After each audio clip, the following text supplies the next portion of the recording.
The following programs were originally aired live, long before the advent of high fidelity, and they were recorded using a variety of means, from direct recording onto early audio tape and glass records, to simply placing the microphone of a wire recorder in front of the speakers of a radio playing the program.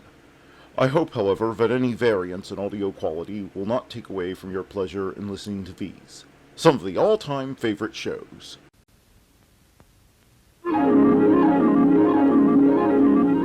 The following program is brought to you in living color on NBC.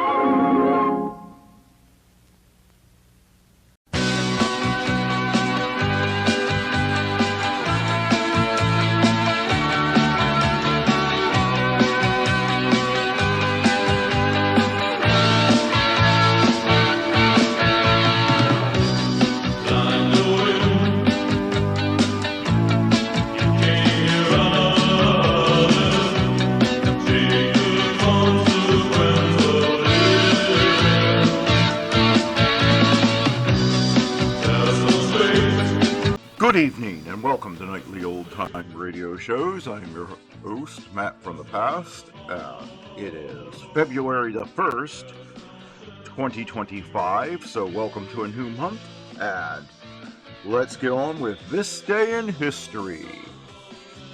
In 1587 AD, Queen Elizabeth I of England signs death warrant for her cousin Mary, Queen of Scots. In 1843, oldest continuous writer of insurance in America, Mutual Life Insurance of New York, opens. In 1884, first volume of the Oxford English Dictionary, A through Ant, published. In 1908, King Carlos I of Portugal and his heir, Prince Louis Philippe, are assassinated by Republican sympathizers in Terranil de Paca, Lisbon. In 1968, Singapore police chief Nguyen Ngoc Loan executes Viet Cong officer Nguyen Van Lim with a pistol shot to the head. The execution is captured by photographer Eddie Adams and becomes an anti-war icon. In 1978, Ayatollah Khamenei returns to Iran after 15 years in exile. In 2003, Space Shuttle Columbia disintegrates during re-entry into Earth's atmosphere, killing all 7 astronauts aboard. In 2021, military staged a coup in Myanmar, detaining civilian leaders including Aung San Suu Kyi, and declare a 1-year state of emergency. In 1893, Thomas Edison completes world's first movie studio at West Orange, New Jersey.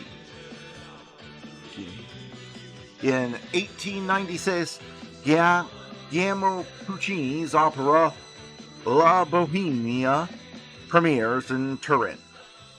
In 1960, Australian Championship men's tennis in a classic all-Australian final, Rod Laver beats Neil Fraser 5-7, 3-6, 6-3, 8-6, 8-6. Laver's first Grand Slam title.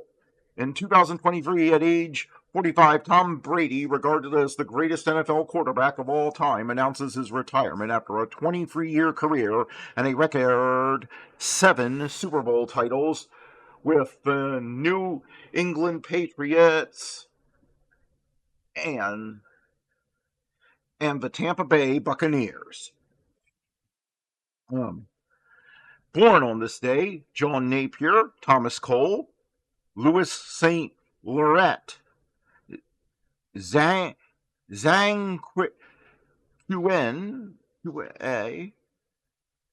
Morel Spark, Boris Yeltsin, John Ford, Clark Gable.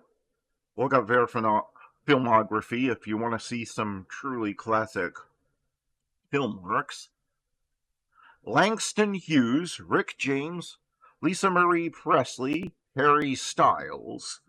Dying on this day, Mary Shelley, Frederick Pullis, Werner Heisenberg, Donald Willis Douglas, Ed Koch, and Carl Weffers. Yeah, that one. Yeah, that was one of the ones that hit hardest last year. But anyway, enough of that. Let's get on with the shows. Calling all cars, be on the lookout for excitement with our next show.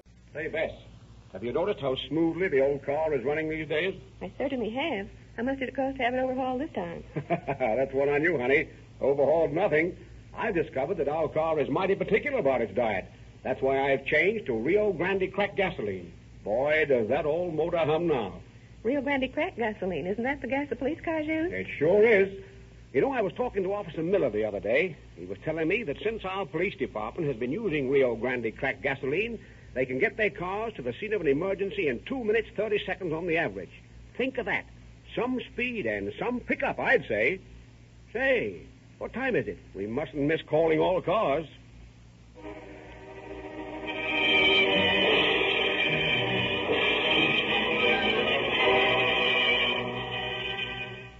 Calling All Cars, the copyrighted program created by the Rio Grande Oil Company.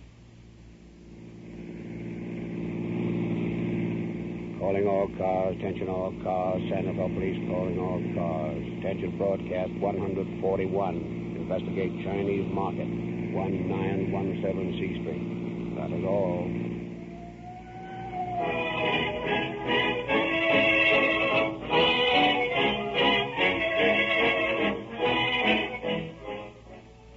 From large cities like Los Angeles and Oakland, from large counties like Maricopa in Arizona, from enthusiastic reports testifying that police cars, sheriff's cars, fire engines, and emergency equipment of all kinds are getting better performance with Rio Grande cracked gasoline than ever before. City after city, county after county, have changed their gasoline purchasing specifications to read Rio Grande cracked gasoline exclusively. When are you, Mr. Motorist, going to change to the one outstanding brand of gasoline that is chosen for more emergency cars wherever it is sold than any other brand? Rio Grande cracked gasoline offers you police car performance in your own car. It is our pleasure tonight to introduce Chief Sabin Kane of San Rafael. Chief Kane. Good evening. Every once in a while, we run into a case that at first looks like nothing more than a routine job of investigation, and suddenly develops into something big. The case you will hear tonight was one of those. There was nothing definite to work on, no reason to believe that as a result of it, one of the biggest dope peddling establishments in the state of California would be discovered. It was a hunch that put us on the right track. One of those hunches that are so strong you can't ignore them. Later in the story, you will see how right it was. Right now, I should like to say that without the complete cooperation we received from the state narcotic officers who worked with me from the very beginning, this case might have turned out quite differently. The prompt and efficient response I received from them in answer to my call proved of invaluable assistance in apprehending the criminal.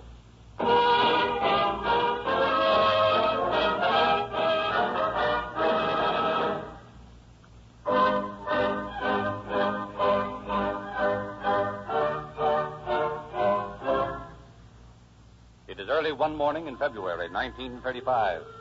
Chief Kane of the San Rafael Police Department has just entered his office and is thumbing through his mail when the sergeant on duty enters the room, a look of perplexity on his face. Morning, Sergeant. What's up? I'm glad you're here, Chief. I've been hoping you'd show up for the last 3 hours. Oh, what's the matter? Well, I don't exactly know, Chief. Maybe nothing. There's 4 fellas out there waiting to see you, and so far I haven't been able to make any sense out of a thing they say. All right, Sergeant, send them in. We'll see what we can do. Yes, sir.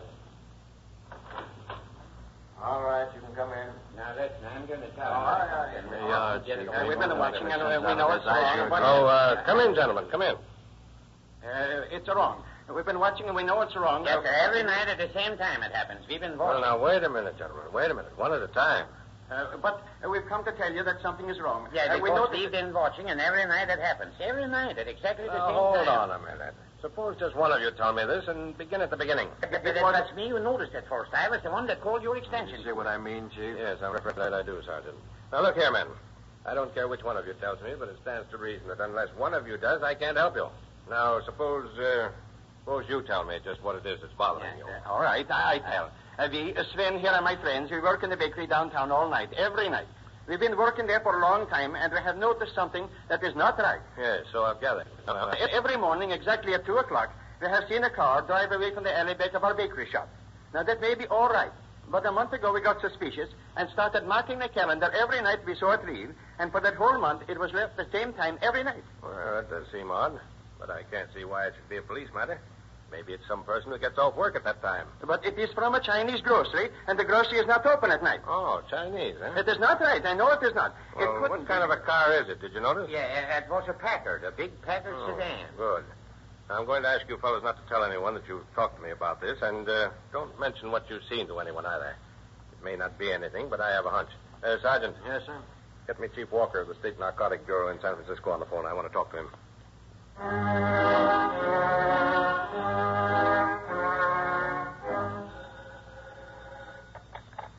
Chief Walker speaking. Hello, Chief Kane in San Rafael. Oh, hello, Kane. What's up? I think I've stumbled onto a case for you, Chief. Looks like there's a bit of dope peddling and smoking going on up here. I haven't got anything definite for you, but I thought you could look into it with me. Right. I'll have one of the boys go up right away. You can give him the details, and I'll check with you later. Well, thanks a lot. I'll be expecting him. This may be a wild goose chase. I can't be sure. Well, that's all right, Kane. Won't be the first wild goose chase we've been on in this department. This one either. Right. Well, I'll send a man right away. Thanks, Chief. Goodbye. Goodbye.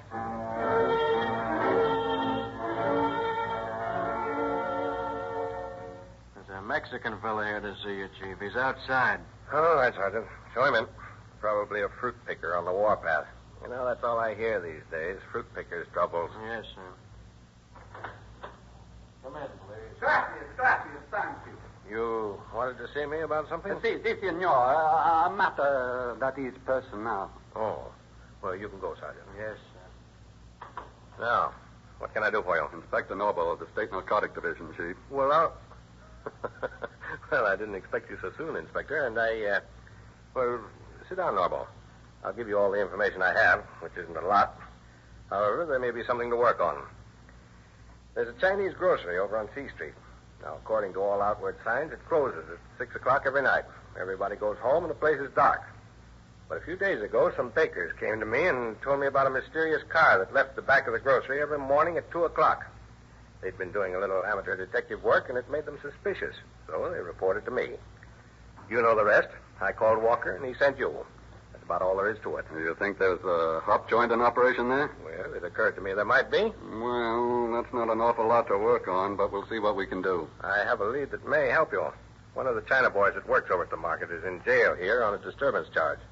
Maybe you can get something out of him if he knows anything. Yeah, good, but how? Chinese won't talk to coppers. No, but if you wanted to do a little acting, we might get results just the same. How do you mean? Well, no one over here in town knows who you are, do they? Not a soul. All right, and here's the idea. Tonight, after it's dark, you get into the mall.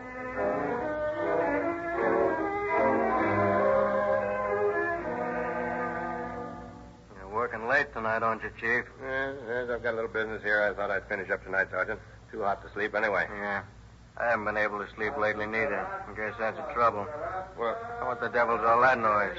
sounds like somebody serenading the jail. If you could call that noise serenading, let's see what is.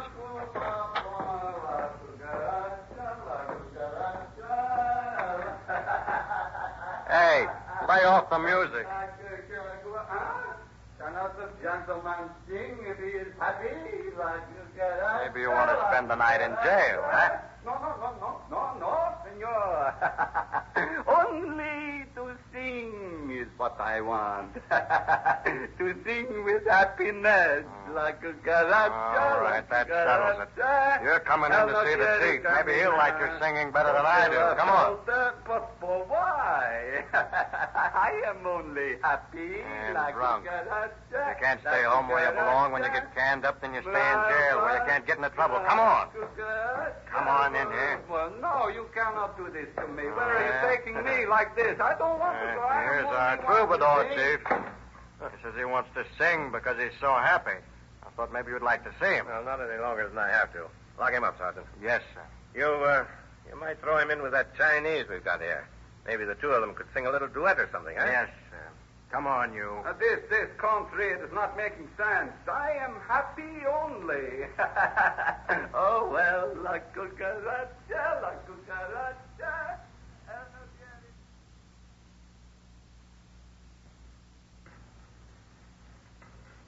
Here you are, Fu Manchu. A little friend for you to talk to. No want to talk her. Suit yourself. Here's a pal for you, nevertheless. Come on, you get in here and relax. But do not push. I'm doing what you ask. Fine. Well, sleep tight. I'll see you in the morning when you sober up. No, singing in here. Do not worry. I do not feel like be singing now. Sick. Very sick. Oh, too bad. Very much too bad, but not interested. Maybe you can help me. Huh? I need something bad. Oh, not thinking so. You've got to. I need this smoke. Oh, not having any cigarettes. Very sorry. No, I do not mean the tobacco. I mean the happy smoke. You understand? You talk about opium, perhaps, maybe, huh? See, that is what I must have. I got the tough happy. You're a stranger in this town? I just arrived today. While looking for the smoke, I got a little drunk. Now I'm in the jail. Okay, you're getting out tomorrow, maybe, huh? I guess so. Nice place, I know. Maybe you like to go there, huh? Maybe where I can get the smoke. That is right. Tell me, please. Let's market on C Street. Very fine place business. Also, China Laundry on this place. Both very nice places. Got this. You've been of the greatest help to me. I will go there just so soon as I'm released.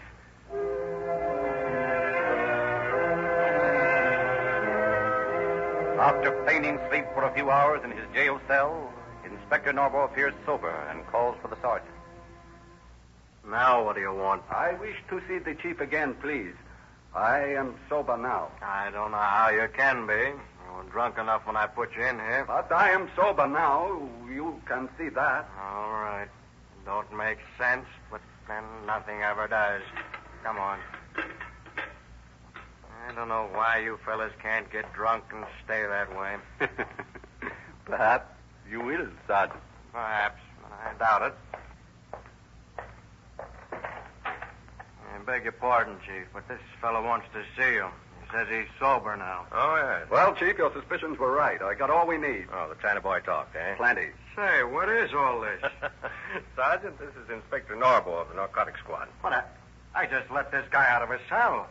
It doesn't make sense. Yeah, that all depends on how you look at it, Sergeant. In this case, it makes good sense. I wanted to talk to that Chinaman, and I didn't want it to be official. So you get thrown in with him, huh? And you weren't really drunk? I'm afraid not. I guess I'm slipping. I'd have sworn on a stack of Bibles that you were on your last legs. Yeah, you're a good actor, Inspector. I was almost fooled myself. Now, where do we go from here? Well, I go back to San Francisco and make my report. You'll hear from us within a day or so.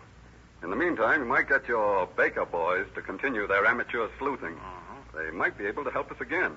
I want definite proof of things before we raid. I'll wait for some word from you then, eh? Right. And it won't be long. This looks hot.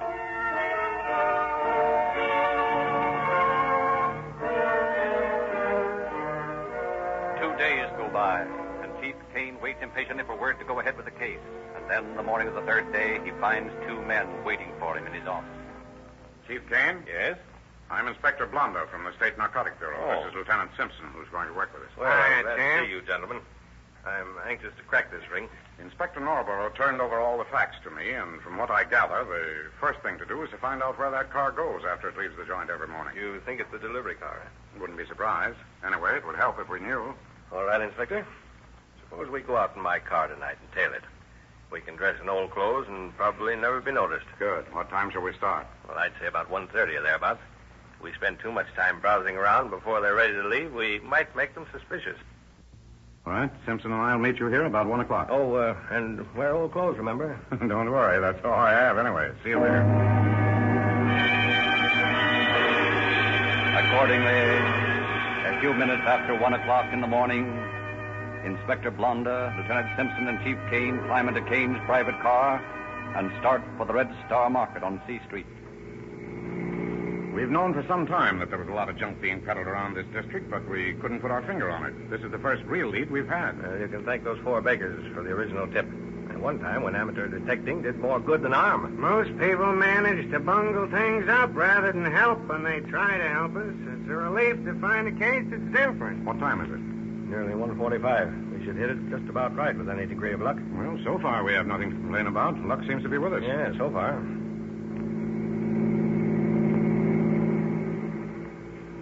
Well, here we are.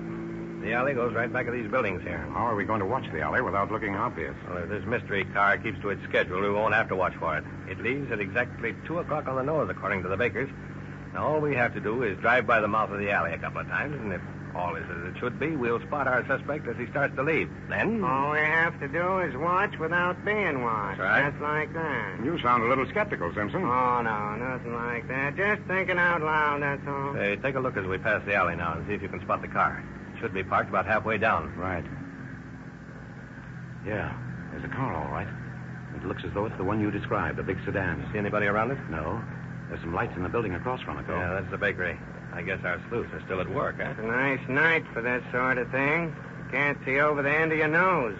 No moon, no lights, no nothing. Could be a lot worse. You haven't forgotten the night we tailed those boys through the fog, have you? This is a cinch alongside of that. It's still dark. According to my watch, it's just about 2. We'll cruise by slower this time and keep your eyes glued to the car. Right.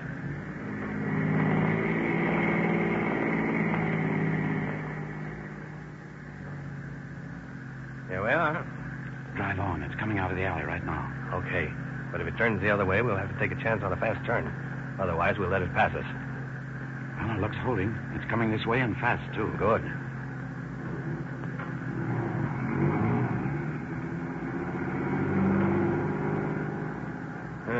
Now we'll see what he's up to. He's certainly in a hurry wherever he's going. Yeah. Hope my old buzz will hold together. Watch it. He's slowing down. Looks like he's throwing something out of the car. He may be wise to us. Wait till he goes on. We'll see what he don't. Look, there's someone running out to pick it up. You're right, Simpson. There, he's got it, and he's running back into the shadows. Shall we stop and try to pick him up or follow the car? Might as well follow the car. That fellow's gone. Okay.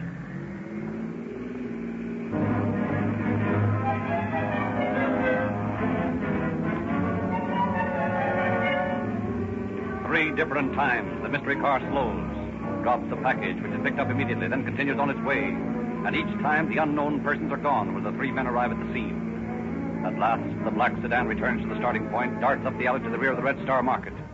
Satisfied that the evening's nocturnal journey is finished, Chief Kane and his 2 companions return to headquarters to discuss the situation.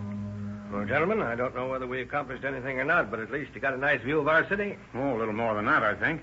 There's no doubt in my mind now but what we're on the right track. That fellow we followed proved that for us. You think he was delivering dope? Sure of it. Too bad we couldn't have caught him with some of the stuff on him. I don't think so, Simpson. We don't want to come out in the open until our plans are complete. If we'd knocked this bird over tonight, there wouldn't have been a trace of dope in the entire city by tomorrow night. Well, I hope he didn't catch on that we were tailing him. I don't think he did. However, we've got to work fast just in case. Hey, I've got an idea. It's only a hunch, but it might be a good one. Shoot. Well, next week's the fireman's dance, and all the boys on the force are planning to go. Now, the natural supposition would be that of all times, that night would be the least likely for a raid. So we pull a fast one and catch them off guard. Good enough, Chief. I'll let all the boys go, but tell them to take their guns with them and stand by for orders. Then, when things are going well, we'll sneak out and pull the raid, huh?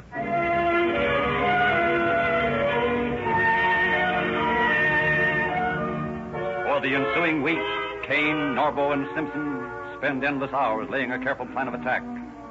And at last, on February 21st, the chief called his men together. Well, boys, tonight's the fireman's dance. I suppose you're all planning to go? Yes, sir. Wouldn't miss it for anything. Good. I want you to go out and have a good time.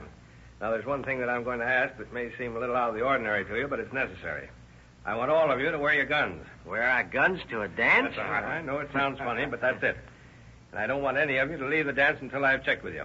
There may be a little excitement. What's up, Chief? Yeah. I'm sorry, boys. I can't tell you any more than that just now. Wear your guns and stand ready for action. If everything goes right, you'll all know the answer before the night's over. Oh, and one more thing. I don't want you to mention these orders to anyone. Not even your wives. A lot depends on tonight, and secrecy is the keynote to our success. Well, I don't know what it's all about, but I can see where I'm going to have trouble with my wife. She has a way of knowing things, and when she puts the heat on me, well, it's sure going to be hard to keep quiet. Well, I'm in the same boat, boys. My wife doesn't know anything about this either. But that's the way it's got to be. So just go to the dance, have a good time, and wait for developments. That's all. Okay, Chief. Hope you can make it yourself.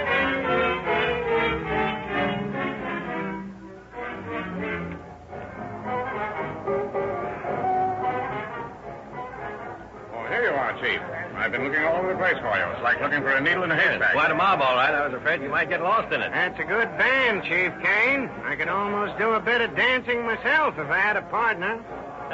Well, maybe I can arrange that for you, Simpson. There's a lot of lovely women here. Yeah, I noticed. I think I'm going to like this party. Everything set for tonight? Yeah, I had a little talk with the boys this afternoon.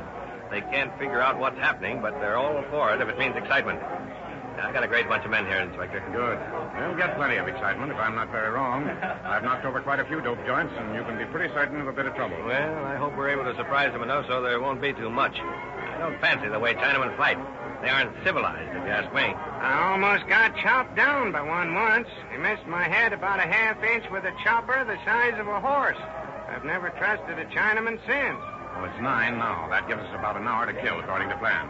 What say we sort of relax and enjoy ourselves? Good idea, Inspector. Come on with me, and I'll see what I can do about finding Simpson a leading lady for a dancing partner, huh?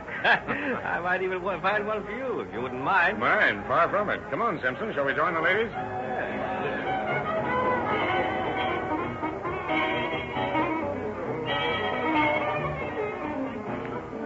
What time do you make it, Chief? About 9:45. All ready, I guess. Right. Oh, Sergeant. Yes, sir. I'm going to my office. As soon as I've left, get word to all the men to report to me there at once. Tell them to leave quietly and to hurry. Yes. Come on, Blonda. We're on our way.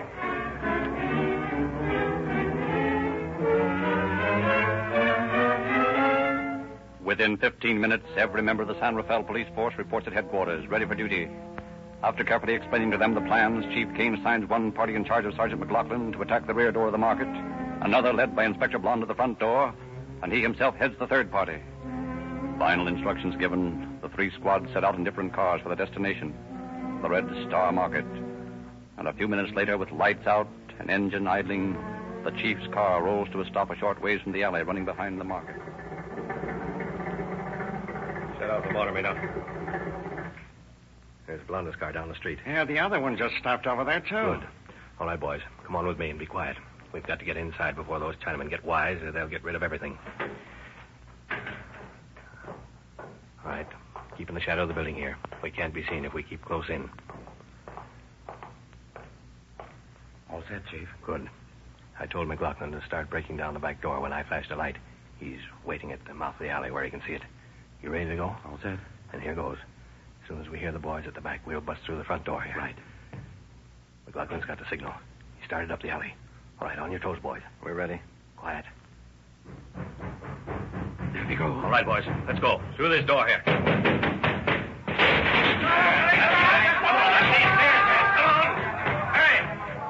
That Chinaman went through that door up there. That must be where we want to be. Guns in hand, boys. You can't tell what we're running into here. Come on.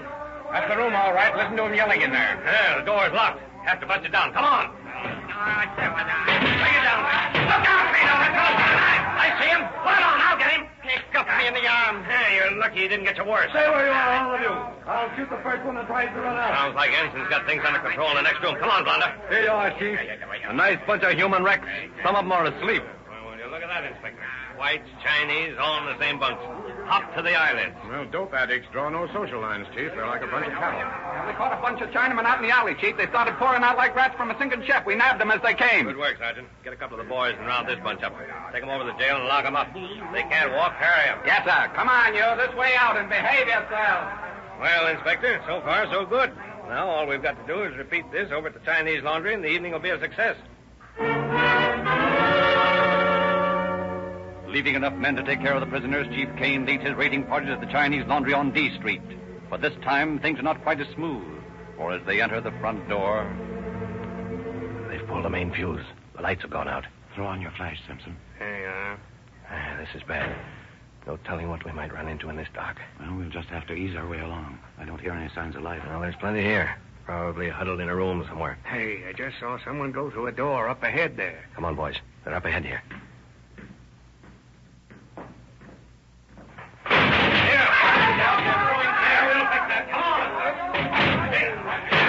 There's one getting through that window. That's got him.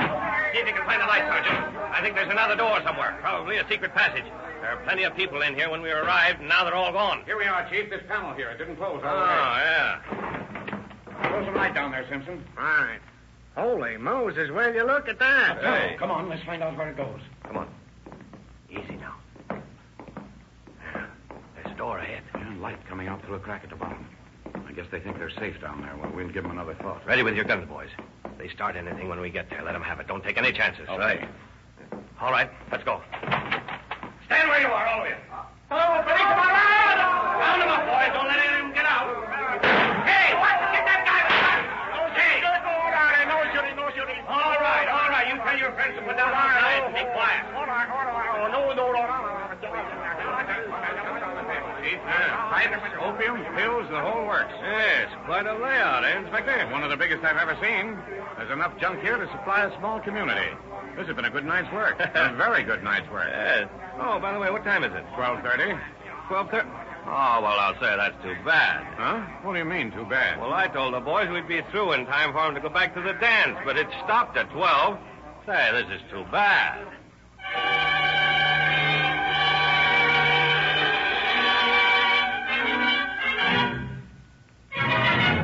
As a result of the two raids, over $13,000 worth of opium, 24 pipes, and the entire gang of dope peddlers were taken. One of the most successful raids in the history of the state narcotic department. News. Don't miss the latest issue of the Calling All Cars News.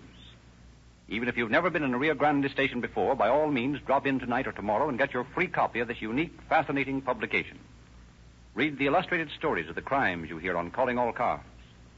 Read about the 14 free gifts that Rio Grande offers every boy and girl. You can help some youngster get a complete junior detective outfit free if you will merely use Rio Grande cracked gasoline. We are confident that after a few hundred miles of police car performance, you will never be satisfied to go back to ordinary gasoline. Why don't you try a tank full and see for yourself why Rio Grande cracked is preferred above all other brands by the largest cities and counties in the West for their police cars, fire engines, and other emergency equipment. You'll notice that all Rio Grande dealers are now featuring Sinclair motor oils. You hear a lot of claims for many new oils, but you'll find that Sinclair motor oil has all the advantages claimed for other oils and several exclusive features besides. Your Rio Grande cracked gasoline dealer also offers you the best motor oil value on this market, Sinclair.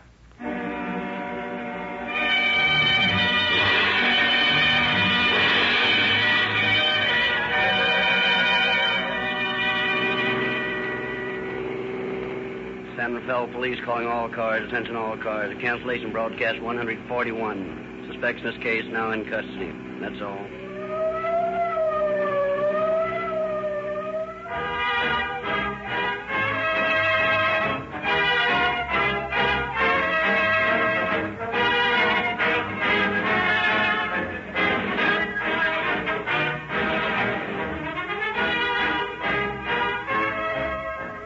This is your narrator, Frederick Lindsley, bidding you good night for the Rio Grande Oil Company. Caught in an endless time loop. We could have been trapped here for hours, days, maybe years. Unable to remember the past. How did it happen? How did we get there? A starship collision lies dead ahead. We have to get out of here now. Can the crew escape their own destiny? Casualty reports coming in from all over the ship. Or will time tick towards their final hour? All hands abandon ship! On Star Trek: The Next Generation.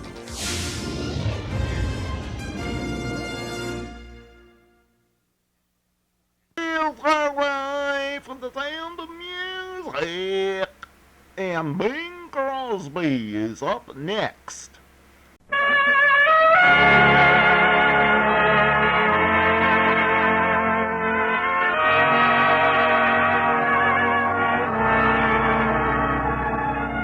Someone waits for me.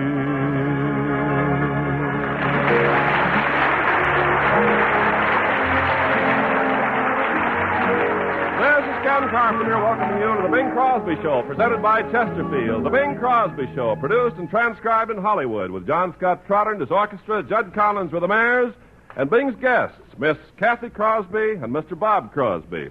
And now here's Kathy Crosby's uncle and Bob Crosby's brother, Bing Crosby. Of the Upper Slobovia Crosby, that is. Gosh, Ken, we got everybody on the show but Everett tonight, haven't we? You know, I've often wondered, Bing, why hasn't Everett been a guest on the show? Please, Ken, this program goes through Pasadena. Hey, wait a minute. That's one of Bob Hope's jokes, isn't it? Well, it laid there like one of his. By the way, I heard you on Bob's program last night. Oh, could you hear me? Yes, you came over pretty well. This is amazing. You did sound a little distant, though. Well, I always have trouble elbowing up to the mic on that show. Bing, you ought to use a little force. Fight your way right up to the mic. No, not me. I don't want to get too close to that boy. He picks pockets. How do you know? Well, because during one broadcast, I nabbed his wallet, and when I got out in the hall, it was mine. Oh.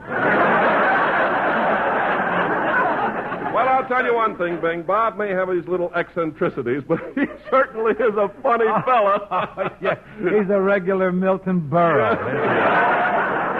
He's a henny young man. Yes, he is. And the way you two josh back and forth, it's just wonderful. He makes a crack about your shirt, and then you say something about his stomach. Golly, that's entertaining.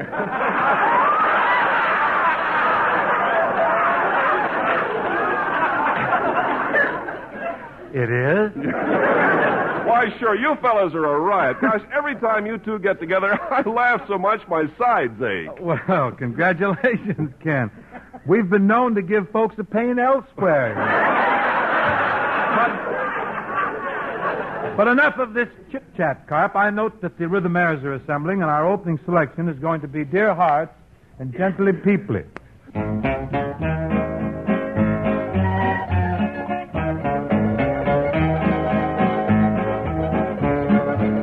I love those dear hearts and gentle people who live in my hometown, because those dear hearts and gentle people will never ever let you down. They read the good book from Friday till Monday. That's how the weekend goes. I've got a dream house I'll build there one day, with picket fence and rambling rose. I feel so welcome each time that I return, that my happy heart keeps laughing like a clown. I love the dear hearts and gentle people who live and love in my hometown. There's a place I'd like to go, and it's back in Idaho, where your friendly neighbors smile and say hello. It's a pleasure and a treat to meander down the street. That's why I want the whole wide world to know. I love those dear hearts. I love the gentle people who live in my hometown. Because those dear hearts and gentle people will never ever let you down. They read the good book from Friday till Monday. That's how the weekend goes. Got a dream house I'll build there one day, with picket fence and rambling rose. I feel so welcome each time that I return, that my happy heart keeps laughing like a clown. I love the dear hearts and gentle people who live and love in my hometown. Home, home, sweet home.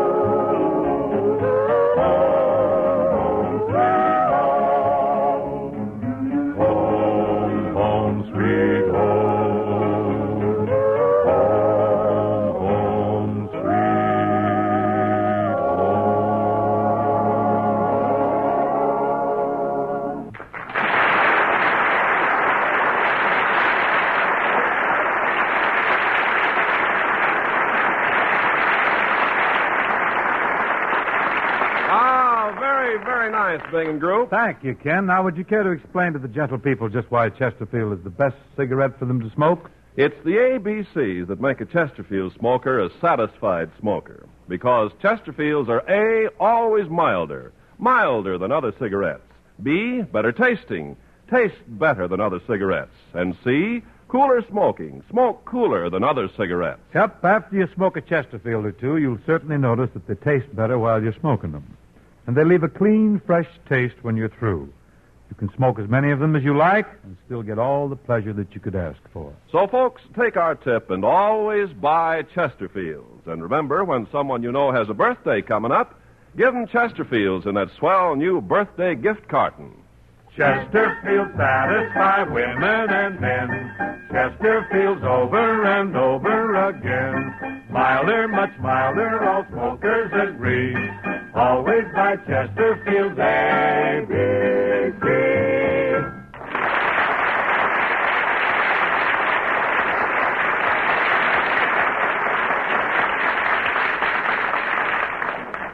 You remember old Abe Lyman, the band leader? Well, he's turned movie producer lately. He's got a picture coming out called Singin' Guns. One of the tunes in this picture is Mule Train. If Perry Bodkin, conductor of Perry Bodkin's string band, will start agitating the assembly of strings he's got here, I'll drive that old mule train coast to coast, come mud or high water.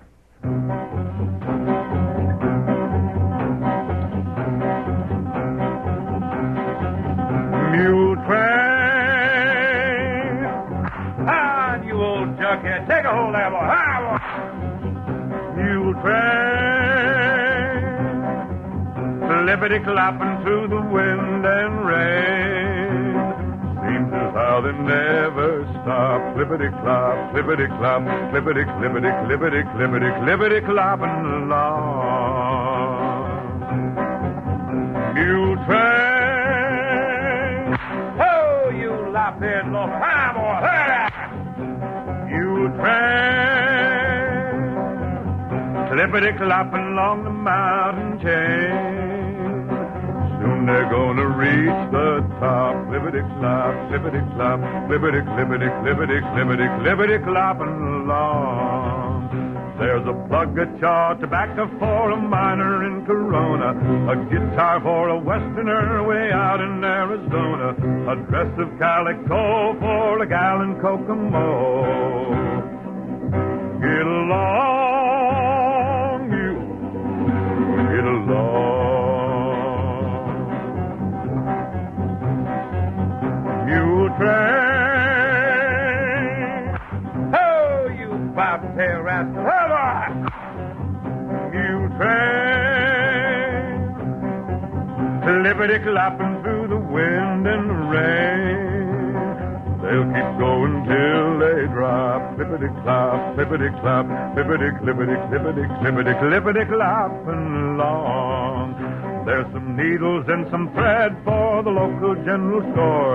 A present from Sears Roebuck that a bride is waiting for. Some rheumatism pills for the settlers in the hills. Get along, you, get along.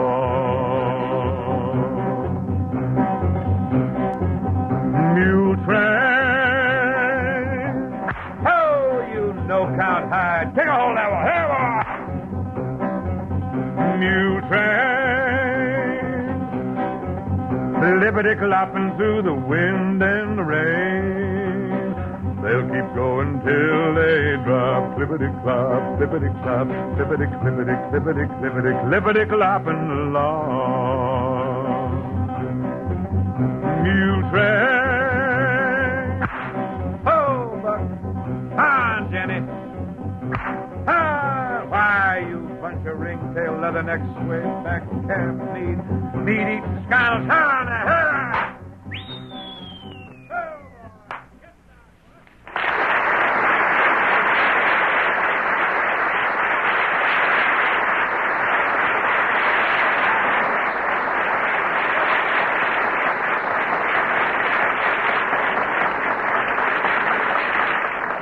Ladies and gentlemen, I now address myself to a chore which affords me considerable pleasure.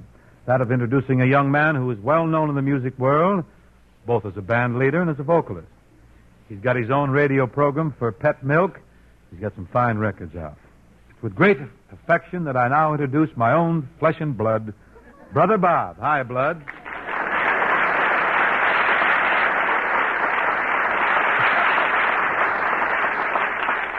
Hi, Flesh. Here now. Oh, that this too solid flesh would melt. What prompted your little visit here on the Chesterfield show tonight, Rob? Well, Bing, you know how Mother likes to see us boys get together. Mm-hmm. Well, I figured if I dropped in, it'd do her good. Possibly, but you could have dropped in at the house instead of here on my radio program. Well, this way it'll do me good, too. Say, Bing, it was nice of you to send me that ticket so I could come out here from New York. Oh, I'll bet June and the kids will be glad to see you when you arrive. I'll say they nearly tore down the bus station.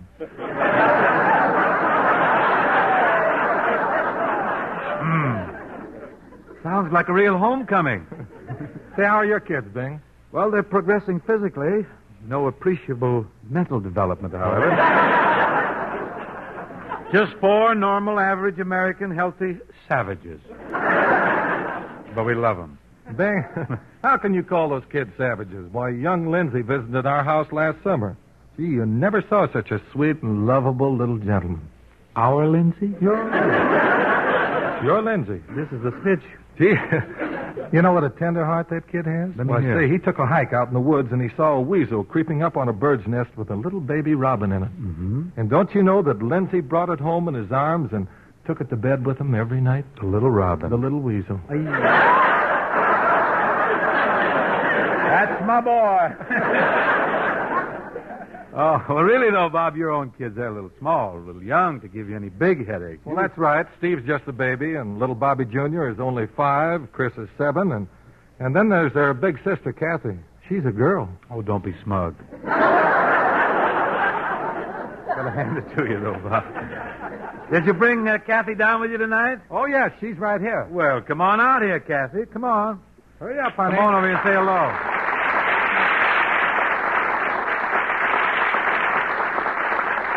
Hello, Uncle Bing. Kathy, it's been about a year since you last visited us, huh? Get to be quite a young lady. Thanks. How old are you now, Kathy? Uncle Bing, that's something a gentleman never asks a lady. Sorry. Whoop. But since you're my favorite singer, I'll tell you. Hey, now, wait a minute here. I thought I was your favorite singer, honey. That was before Uncle Bing did Mule Train.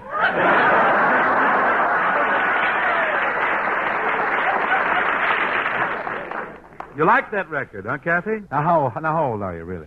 10 and a half. 10 and a half. Hmm? My boyfriend thinks I'm 11. Boyfriend? How old is he? 9.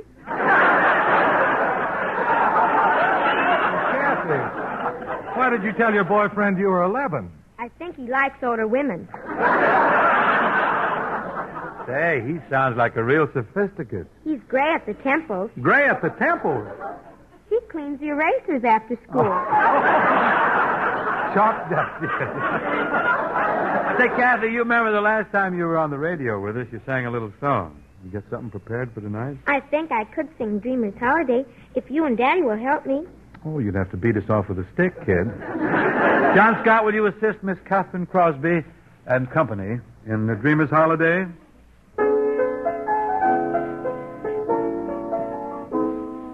Climb aboard a butterfly and take off on the breeze. Let your worries flutter by and do the things you please. In a land where dollar bills are falling off the trees. On a dreamer's holiday. Every day for breakfast there's a dish of scrambled stars. And for luncheon you'll be munching rainbow candy bars. You'll be living alimony on Jupiter and Mars. On a dreamer's holiday. Why don't you make it a long vacation? Not too close now, just a little light. Time there is plenty of. And you need no reservation. Don't be nervous, Pop. Just bring along the one you love. Help yourself to happiness and sprinkle it with mirth. Close your eyes and concentrate and dream for all you're worth. You will feel terrific when you get back down to earth. From a dreamer's holiday. From a dreamer's holiday. You will feel terrific when you get back down to earth. From a dreamer's holiday.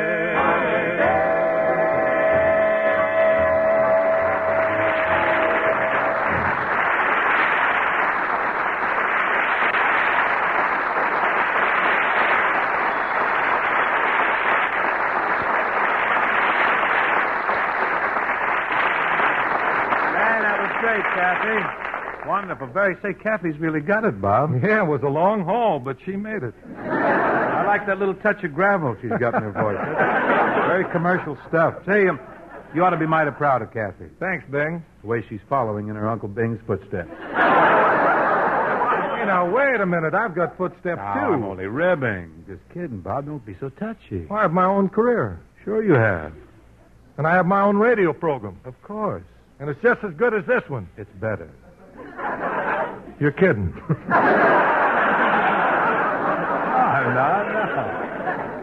You know how many listeners you have on the Pet Milk Show? How many? Well, practically every pet in the country. What about people? Who wants people? Stick with pets. Dogs and cats are faithful. You don't see them switching to television.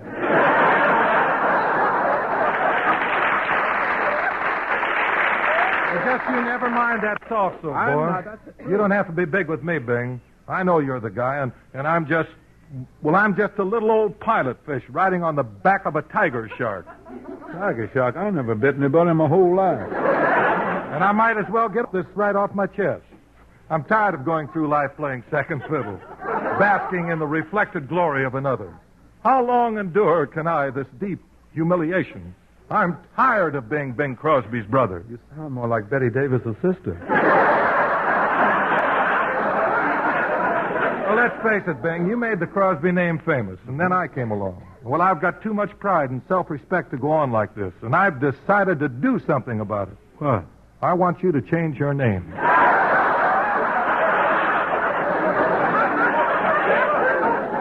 Me? Well, that's the least you could do for a brother. Bob, you're acting so silly. Why, you've always made good on your own. Yeah, but it's still pretty frustrating. No matter how hard I try to climb the ladder of success, there you are. You're always one rung ahead of me. Well, what's wrong with that? Well, I don't like the view. Listen,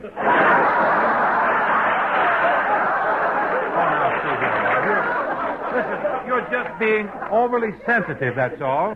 Now, listen, Bob, you've got to get over this complex. I've watched you work for years, and believe me, you'd have made good as a singer with any kind of a name. Like what? Well, Bob Jolson or Bob Como, Bob Godfrey, Bob Pinza. Doesn't matter, any of those names. You can't hide talent. Well, you're just trying to cheer me up. No, I'm not. Besides, if this is your problem, why should I be the one to change my name? Well, you've had it 15 years longer than I have. Wait, just a minute. Your close perusal of our birth certificate will show you that I'm precisely 8 years your senior. What? Why so shocked? You mean I've only got 8 more years before I start looking like that? You can make it in 3, you know. Well, listen. Yeah, the whole thing's ridiculous, Bob, really is. It's this whole beat. No, it's pretty embarrassing. Like the other night at the Macombo. Yeah? 500 people in that place, and they introduced me, ladies and gentlemen, Bing Crosby's brother Bob. So? Well, for 5 minutes, I had to stand there like a schnook while they applauded you. That's show business. Don't you think I've ever been introduced as Bob Crosby's brother Bing? When? Last week in the market, I met your wife, June, and...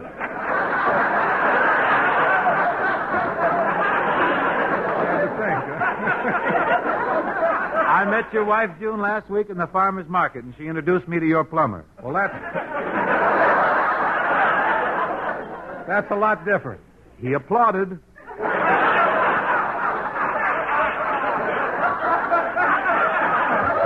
For me? Natch. The minute he heard your name, he started beating on the counter with his plunger.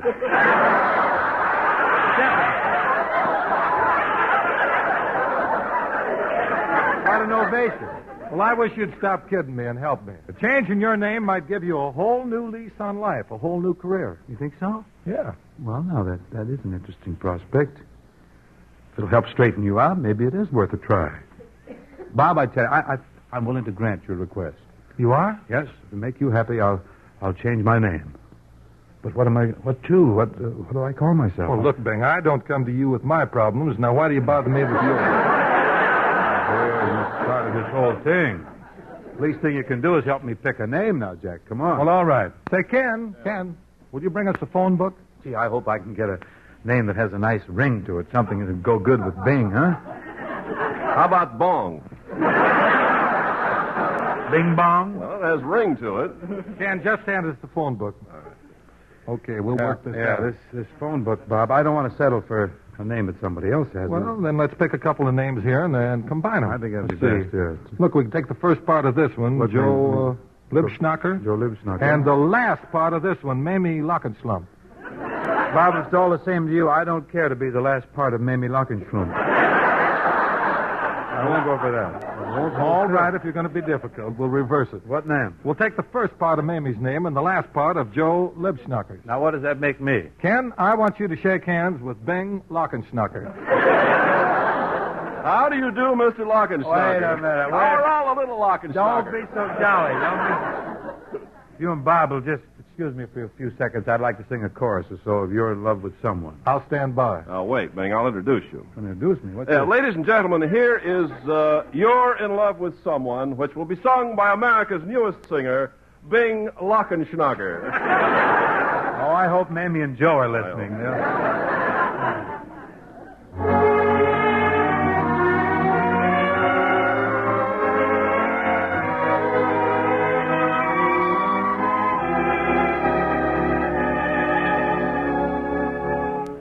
You're in love with someone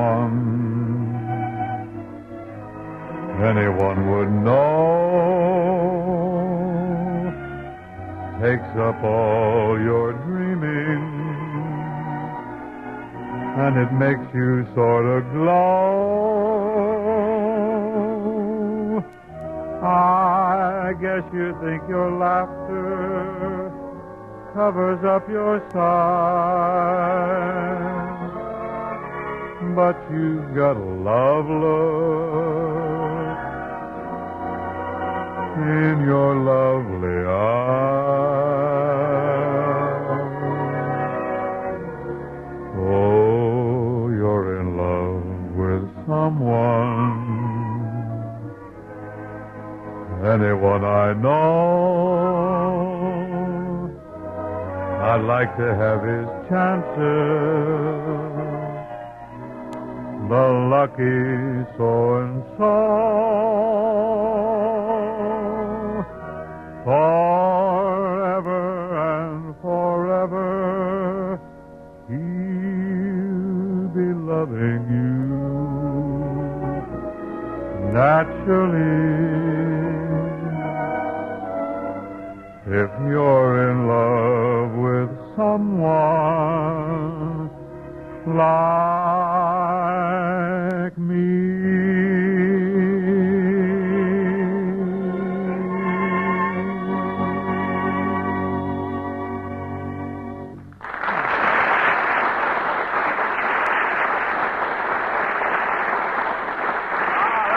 That was wonderful. Thank you very much, Mr. Lockenschnacker. Yes, sir, Lockie, you really snocked him for a loop. You think so? Yeah. Tell me, Mr. Lockenschnacker, what is your favorite cigarette? Well, I smoke just a few. Because of the airs and the bees and the seas. Say, Ken. Yeah, Bob? I've been wondering about this whole Chesterfield radio setup. What do you mean? Well, Arthur Godfrey has a program for Chesterfield, and Perry Como has a program for Chesterfield, and Bing Crosby has a program for Chesterfield. Say, Bing Crosby, whatever became of him? Please, Mr. Lockenschnacker, this program goes through Milwaukee. I'm leaving. Bob, what were you getting at? Well, Chesterfield's 3 radio programs confuse me. I can understand why they have Perry Como on. He sells the ladies. Yeah. And Arthur Godfrey sells the men. Mm-hmm. What does Bing Crosby do? Well, I'll explain it to you, Bob. Bing has a very special job with Chesterfield. His job is to reach the people who borrow cigarettes.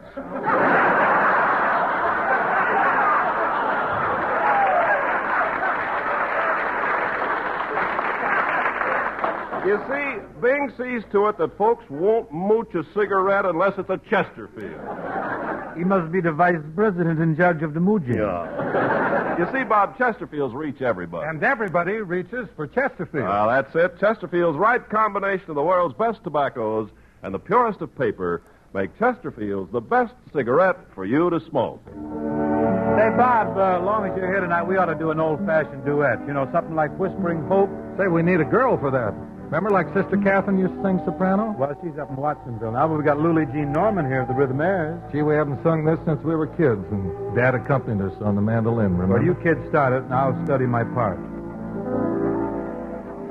Soft as the voice of an angel, breathing a lesson unheard. Hope with a gentle persuasion, whisper her comforting word. Wait till the darkness is over. Wait till the tempest is done. Hope for the sunshine tomorrow. After the shower is gone.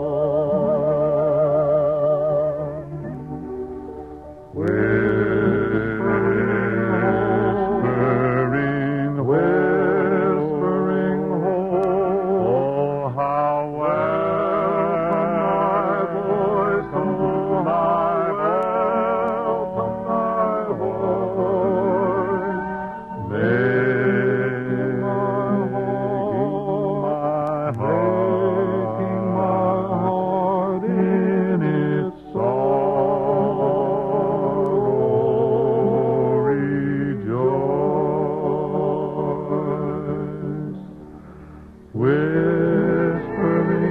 hope, whispering hope. Welcome thy voice, oh how welcome thy voice, making my heart in its sorrow rejoice.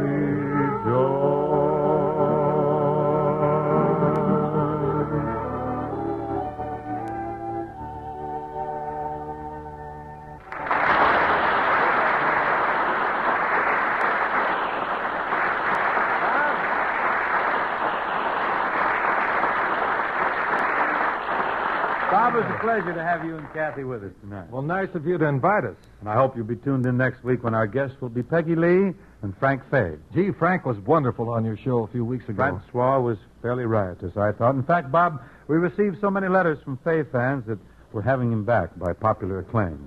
Letters, huh? Mm-hmm. That's how you get a return engagement on this show, huh? Well, yes.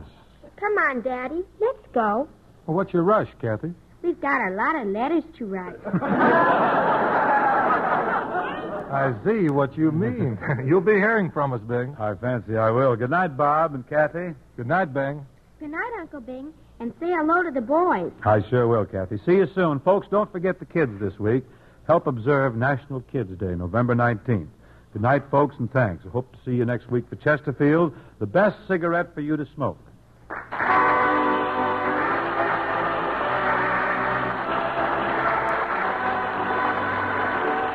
The Bing Crosby Show is produced and transcribed in Hollywood by Bill Morrow and Murdo McKenzie. Tune in next week and hear the Chesterfield Show with Bing's guests, Frank Fay and Peggy Lee. Stay tuned for the George Burns and Gracie Allen Show, which follows immediately.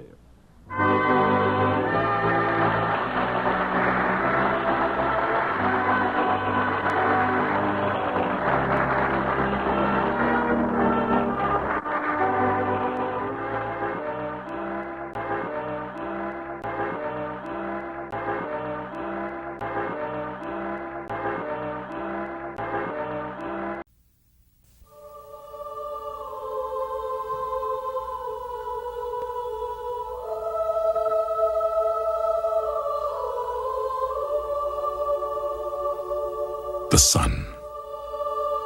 For millions of years, the source of life. But for one planet, the source of its demise. The temperatures climbed.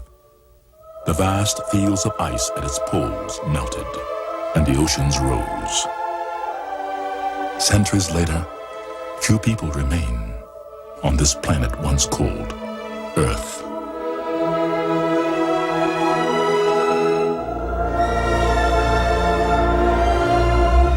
Among them, a man who still searches, a woman who still hopes, and a small child who carries the secret to a new beginning. In this place they know only as Water World.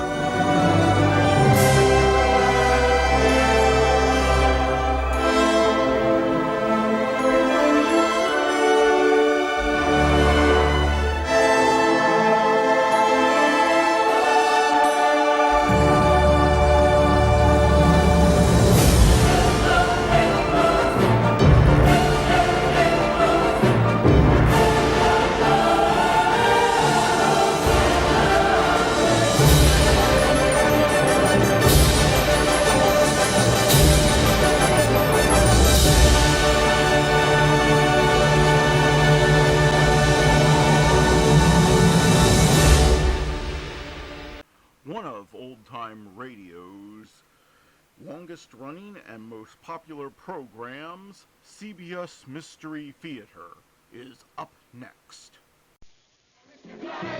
Hear your style, aren't you glad? Hear your style, aren't you glad? Aren't you glad? Hear your style, aren't you glad? Dial washes away the cause of odor on your skin. You just can't buy a better deodorant soap than Dial. And that's saying something. Aren't you glad? Aren't you glad? Hear your style, aren't you glad? Hear your style, aren't you glad? Aren't you glad? Hear your style, aren't you glad? The CBS Radio Mystery Theater presents...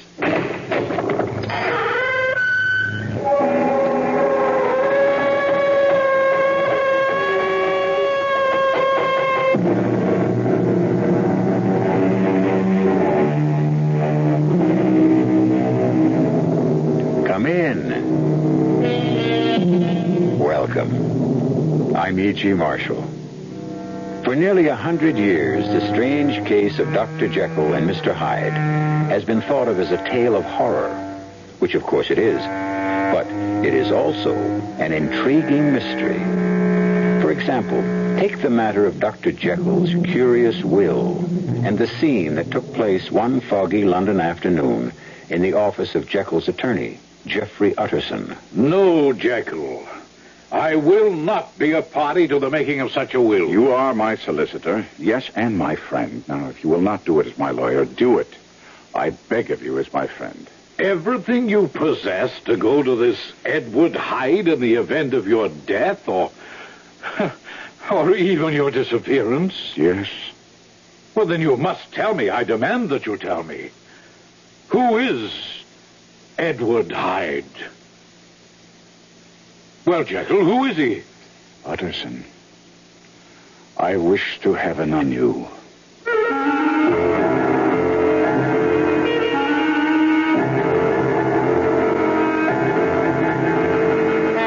Our mystery drama, Dr. Jekyll and Mr. Hyde, was especially adapted from the classic by Robert Louis Stevenson for the Mystery Theater by George Lothar and stars Kevin McCarthy. It is sponsored in part by Contact, the 12-hour allergy capsule, and Anheuser-Busch Incorporated, brewers of Budweiser. I'll be back shortly with Act One. Oh, somebody's been drinking my sugar-free diet 7-Up, and it's all gone. Oh, actually, I saved a little. Oh, a bear! Hiya, Goldie. What's brewing? That's Miss Goldilocks, to you. Oh, come on, kid. You mean you don't remember me? The cottage, the 3 chairs, the porridge? Baby Bear! In the fur. Been a long time, Goldie. But Baby Bear... Just call me BB. You drank all the sugar-free Diet 7-Up, and I have to conduct another diet drink taste test today. Well, yeah, I saw the sign on the door, a professional taste tester, huh? But how can I conduct my taste test now? Why bother? I tried those other diet drinks, too. You'll notice there's still plenty of them around. Why not ask me? Well, okay, BB. Tell me, why did you drink all the sugar-free Diet 7-Up? I like the taste. Light, fresh, natural. Sugar-free Diet 7-Up is definitely unbearably delicious. Mm-hmm. I never thought I'd admit it. I'm Susan X, and I used to be a deodorant switcher. I kept switching from one underarm spray to another, looking for one that gives me everything I want. And I found it. It's called Body Oil. Body Oil is different. It says so right on the label. Its deodorant is micro-encapsulated, so I get a fresh surge of deodorant every time I perspire. Now that I switched to Body Oil, I promise I'll never switch again. Gotcha. Now that you got rid of the mosquito... Darn mosquito really bit me. Here's how to get rid of the stinging pain and itch. How? With Campho-Phenique. That awful itch is caused by fluid mosquitoes inject under your skin. The penetrating action of Campho-Phenique gets to the cause to stop the itch. Protects against infection from scratching, too. That Campho-Phenique really works. Campho-Phenique relieves the sting and stops the itch instantly.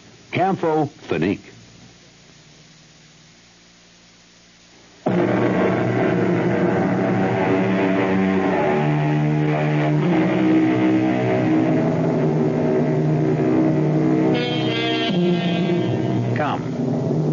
Come with me now, back through the years to London, England, in 1896.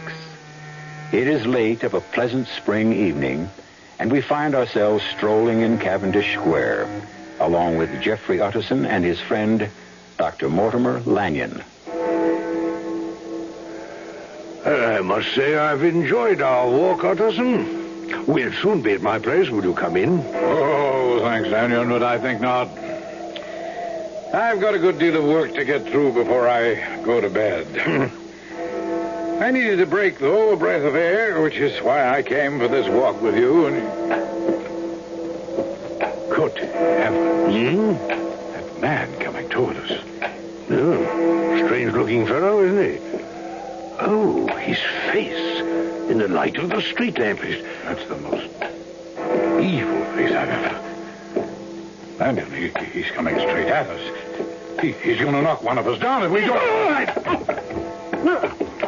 You fool, you've knocked my friend down. You, hold on there. Hold on there, I say. Let go.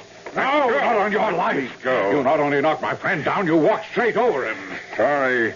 Let me go. Who are you? Are you crazy? Are you out of your mind? You walked on my friend as if he were part of the pavement. I've said I'm sorry. That's not enough. By no means enough. Who is this man? Lanyon, are you all right? I'm not sure. You walked on me.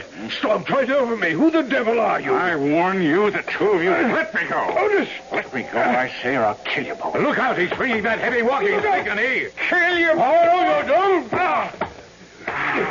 You struck me.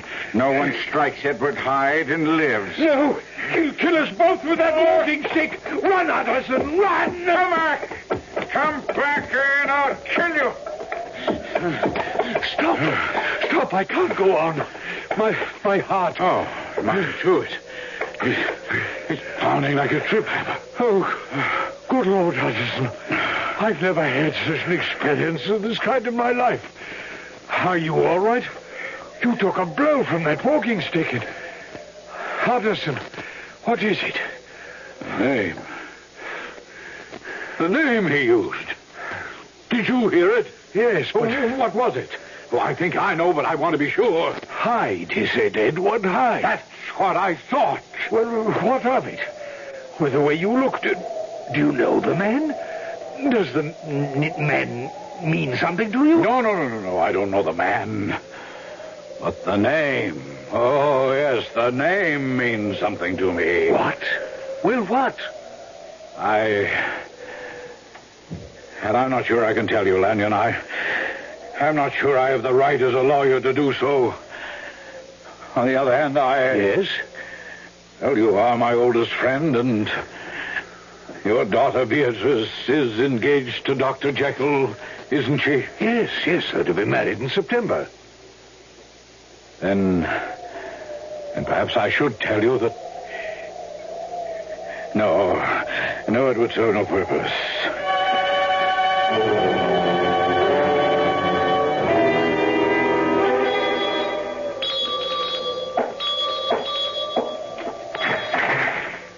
Why, Mr. Utterson? Oh, good evening, Poole. I know it's late, but is Dr. Jekyll at home? Oh, to you, sir, at any hour, I'm sure. Come in, sir. The doctor is at work in his laboratory. If you'll wait here a moment, sir. Thank you, Poole. Excuse me, Dr. Jekyll. What? Damn it. Poole, I told you I was not to be disturbed. Well, I know, sir, but... But what? Mr. Utterson is calling, sir. Utterson?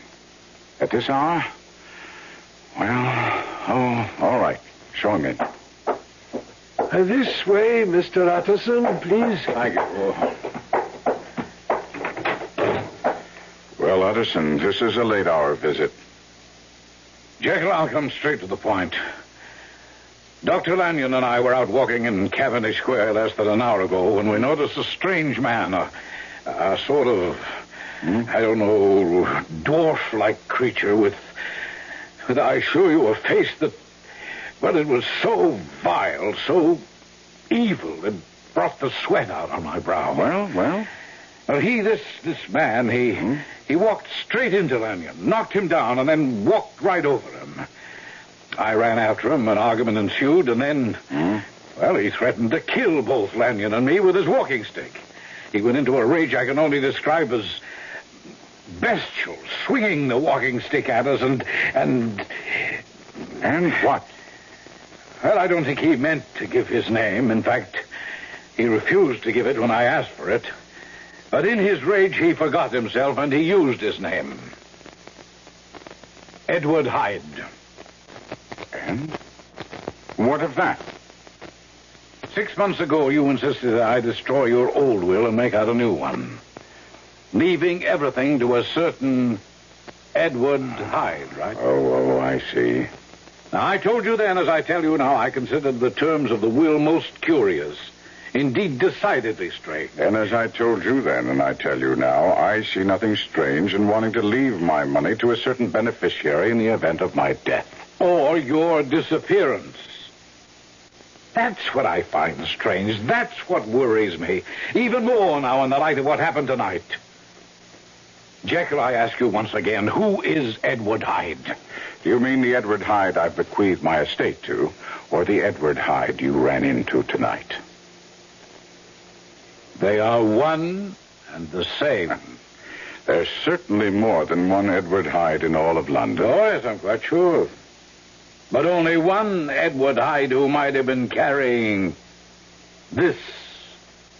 My walking stick? The walking stick I gave you several years ago on your birthday. I'd know it anywhere. Jekyll, are you in trouble? Huh? What do you mean, trouble? Well, with this Hyde, does he have something on you? Is he blackmailing you? That's a ridiculous thought. Then what is it? How can you, Dr. Henry Jekyll, one of the most honorable and respected physicians in London, have any association whatever with a terrible person like this Hyde? Why have you made over your estate to him, especially when you're to marry Beatrice Lanyon? And why that stipulation in the event of your disappearance? Jekyll, I beg you, tell me what it means. I cannot. I cannot. But as your friend, You are the friend you say you are. Oh, and you are, Utterson. You are. And then do me the favor of never mentioning Edward Hyde again. Well, if this is your last word on the subject, Jekyll... It is. Very well, then. Good night.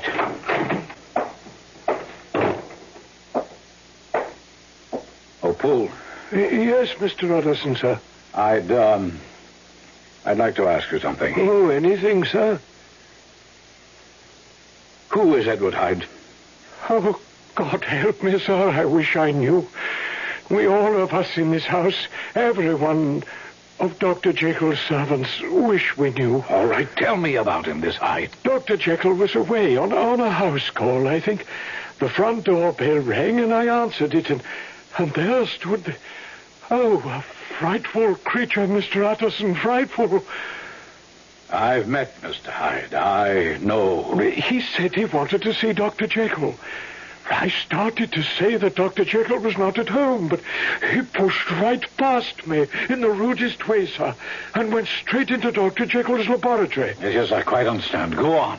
Well, later on, I was in the kitchen when the bell rang from the laboratory. I went into the laboratory, and there, to my complete surprise, was Dr. Jekyll. To your surprise? Why, yes. You see, sir, he'd forgotten his keys, and I was so surprised that he'd somehow got back into the house. Well, did you ask him how? Oh, I did, sir, yes. But he ignored the question. Never mind that, he said. I want to give you certain instructions concerning Mr. Edward Hyde. He then said that Mr. Hyde was to be admitted any time he called. I see. Tell me, Poole, what is Mr. Hyde's manner toward Dr. Jekyll? I mean, when they're together, how does Mr. Hyde act toward Dr. Jekyll? Or Dr. Jekyll toward this Mr. Hyde? Well, they're never together, sir. That's puzzling, very puzzling, to say the least. Oh, Mr. Utterson, sir, all of us here are convinced that our master is in dire trouble. If you could help the good doctor... Yes, Poole. Yes, I certainly shall, if I can.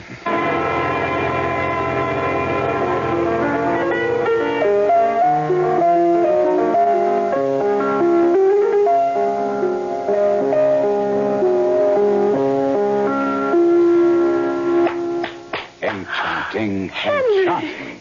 Well, I had no idea you'd come into the music room. How long have you been there? Only a few moments.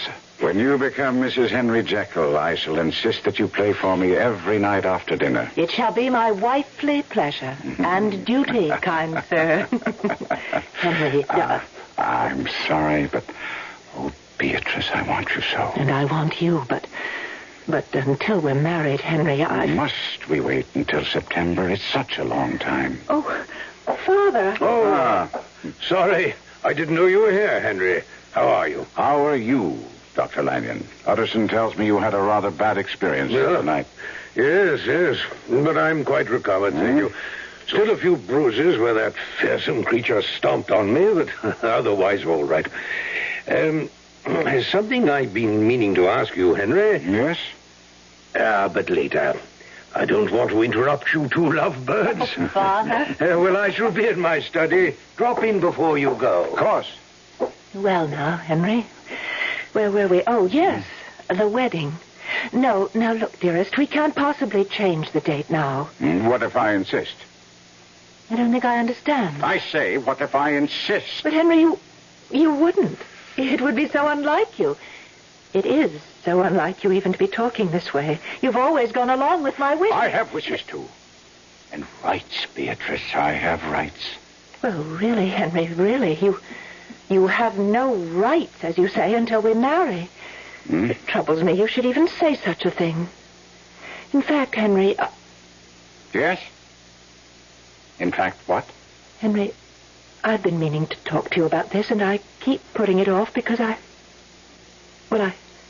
feel a bit awkward, but... Well, to be honest with you, my darling, you're not the same man that I became engaged to. No, that's a silly remark. Well, the way you've acted the last few times we've been together, there's something different about you, Henry. I don't know what it is. I can't put my finger on it, but you've changed somehow, in some subtle way. Changed. Why, even your face. What about my face? Well, Henry, you don't have to snarl. What about it? My face. You're hurting me, Henry. Please don't. Really? Sorry. Sorry isn't enough. More and more you keep manhandling me, and then you say you're sorry. What's come over you? What's changed you in the past few weeks? What did you mean about my face? Oh, darling. Oh, it's only that... I suppose you're working too hard or something of the sort, but there are lines in your face that I've never seen before. Lines of tiredness, I guess. Yes, that would be it. Shadows under your eyes. Why, even now they look darker, deeper. Oh, and darling, I didn't notice before, but I do now. I think that you neglected to shave today. I must go. Go? You've only been here a few minutes. A patient. Remember, a patient promised to visit. I'll drop in again tomorrow. Was that Henry who just left? Yes, Father. But he said he dropped by the study to see me before he went. Yes, I know he did, but... Well, Beatrice, what's happened? I don't know. For a moment, I'd have sworn that Henry was changing before my eyes.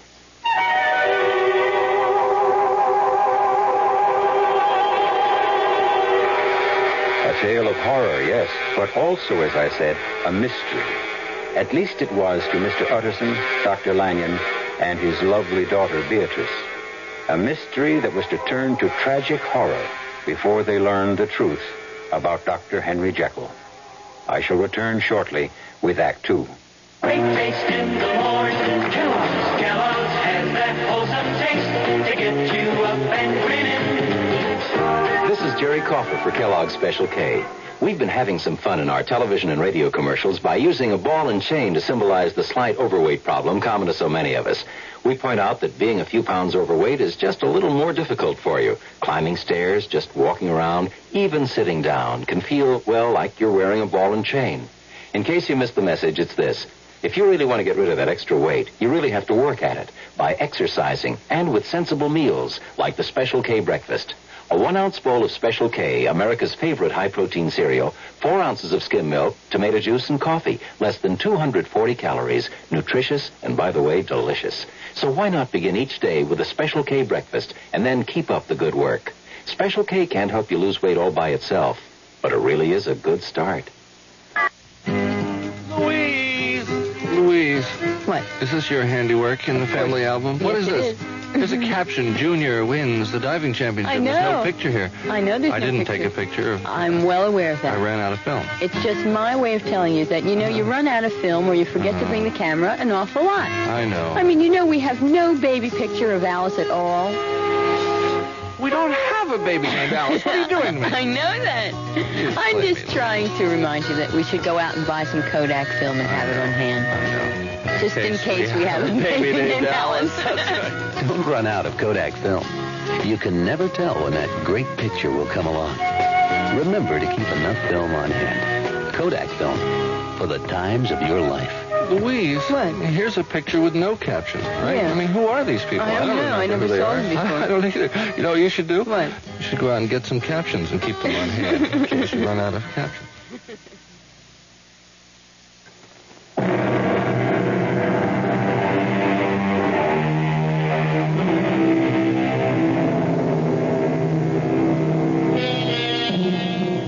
It almost goes without saying that to tamper with natural law will lead to an unnatural end. Mr. Utterson, Dr. Lanyon, Poole, and the servants in Dr. Jekyll's household have begun to suspect that Jekyll is hiding some awful secret from them. A secret that involves a man known as Edward Hyde. Even Beatrice Lanyon, Dr. Jekyll's fiancée, has begun to wonder at the change she senses in him. It may even be that the London police are beginning to wonder. Come in. Inspector Wolfe of Scotland Yard to see you, Dr. Jekyll. Oh? Show him in, Poole. Yes. This way, Inspector. Oh, thank you. Dr. Jekyll? Yes? Leave us, Poole. Inspector Wolf of Scotland Yard, is it? Yes. Please take a chair, Inspector. Thank you. Well, now, Inspector, what can I do for you?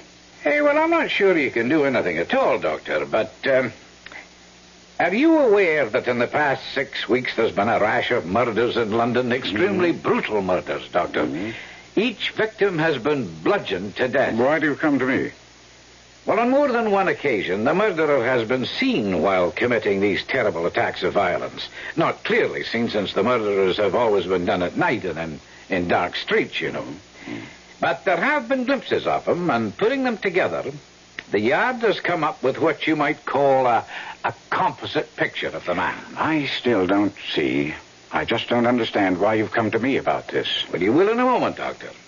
The man, the murderer, appears to be a short, malformed, dwarfish creature who, even though his face has never been clearly seen, gives a strong impression of evil. Doctor, a particularly brutal murder took place last night in Montague Street. Dr. Danvers Carew was bludgeoned to death. Carew? Member of Parliament? Aye, the same. He was beaten to death with a walking stick. And the murderer was the dwarf-like creature that I mentioned. The person who saw the murder take place followed the murderer afterwards, you see, keeping at a safe distance, you may be sure. And, well, that's why I'm here. Why precisely? The murderer was seen to enter this house. You must be... Well, I was about to say you must be joking, but of course, you're serious. You don't happen to be acquainted with a Mr. Hyde, do you? A Mr. Edward Hyde? Well, yes, but he's not an occupant of this house. He doesn't live here? No. Does he visit? Well, on occasion, yes, but I haven't seen him now in, months, I should say. Friend of yours, is he? No. Patient. He suffers from a nervous disorder, comes to see me whenever he's in need of medication. Well, thank you for your time. Good day. Good day, Inspector. Damn.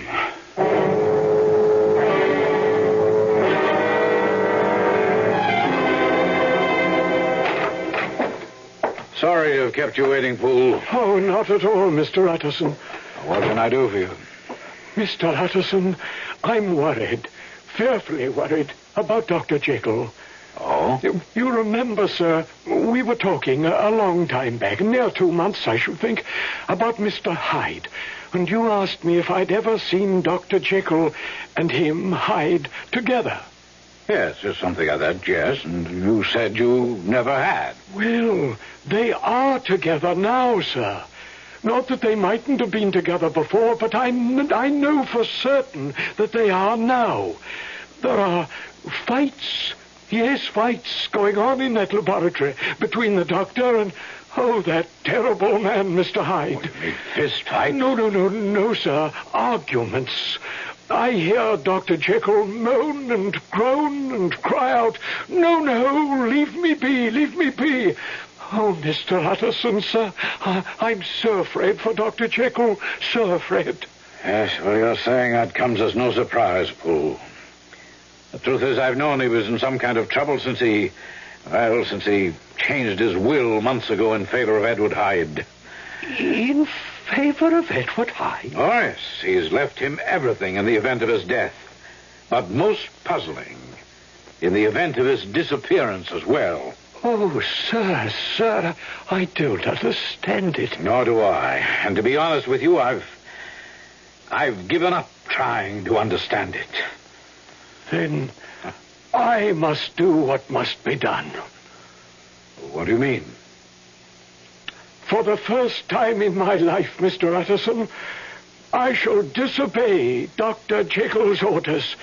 For his sake, I shall see to it that Mr. Hyde never enters Dr. Jekyll's house again.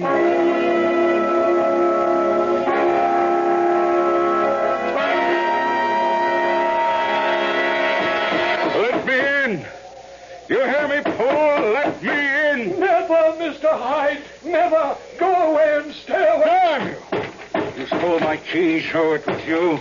It must have been you, and now you bar me from the house. You'll stay barred as long as I'm here. Fool. I warn you. Warn away. You'll not enter this house. You... Pool. Pool. Listen to me, Pool. I'm listening. I'm in trouble, Pool. I need Dr. Jekyll's help. He's not at home. Let me come in and wait for him, Pool. I am in desperate trouble. Then stay in it and be damned to you. Father, what is it? I've never seen you so upset. Well, read this. My dear Dr. Lanyon, as you value my friendship and my life, please go to this very night to my home. Father, this is a note from Henry. What? Yes, and you needn't read any further.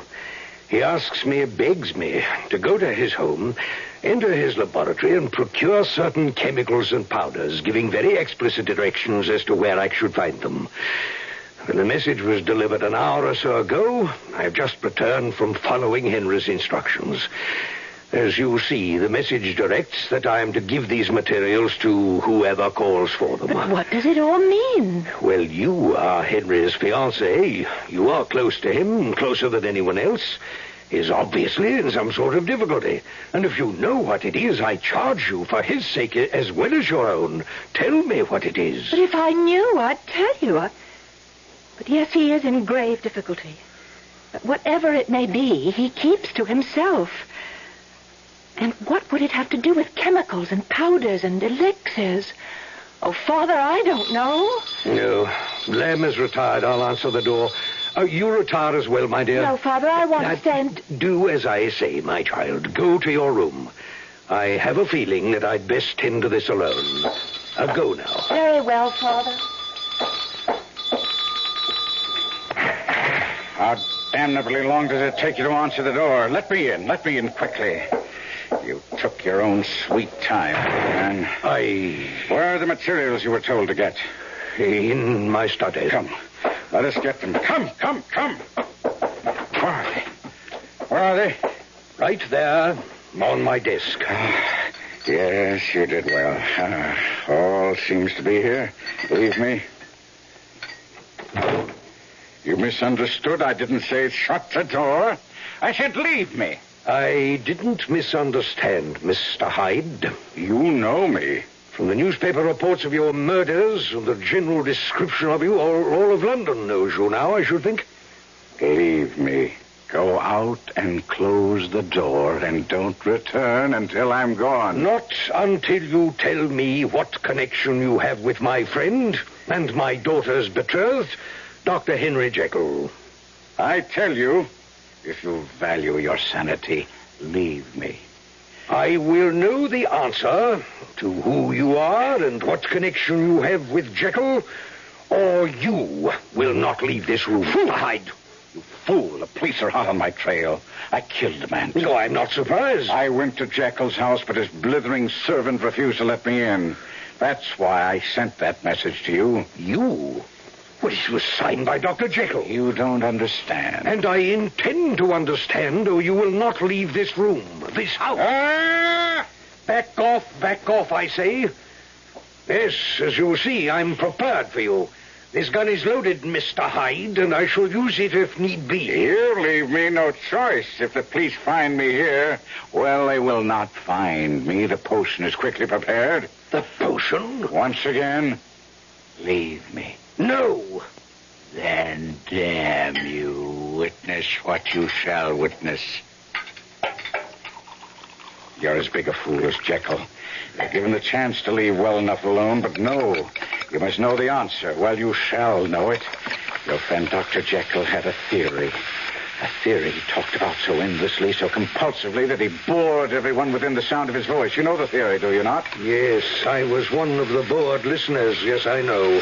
But each of us contains within himself not one spirit, but two. A good spirit, an evil spirit. What else? There was more. Jekyll also believed that a way might be found, yes, via a potion that would release that other spirit, the evil side of us, the side we all try to keep under control. Exactly, and you all laughed. The mercury. Where's the mercury? You didn't bring... Oh, you did, yes. Here it is. Thank God. Yes, you all laughed. You said it couldn't be done. And even if it could be done, you all said it would be madness to try it. You were right in one respect. It was indeed madness. You, if I follow you, you are saying that Jekyll carried out the experiment? He did. And it was successful? Successful? For me, yes, for me. For him, tragic. For you see, Dr. Lanyon, I am in control now, whereas before Dr. Jekyll controlled me, I now control Dr. Jekyll. What in God's name are you saying? You shall see. Yes, in a moment. You shall see. There, potion is ready. Before I drink it, I offer you one more chance to leave. No. Well, in that case, Lanyon, God help you. You drank that. Why do you think I mixed it? But it contained mercury, quicksilver, and other... Mr. Hyde, what... Oh, my God, what's happening? You're changing before my eyes. You're getting taller. The hair on your head changing color. Good Lord. What are you going through? You're becoming a different man. A different being. Heaven help you. You've become, before my eyes, you've become Henry Jekyll. Yes. Yes. And just in time. Please shut your door, Dr. Lanyon. Let them in. I have nothing to fear.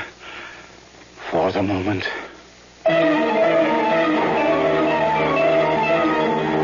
And so, before the shocked eyes of Dr. Lanyon, Dr. Jekyll's secret is revealed. Edward Hyde and Dr. Jekyll are one and the same man. Questions arise. What did Hyde mean by saying he is now in control of Jekyll?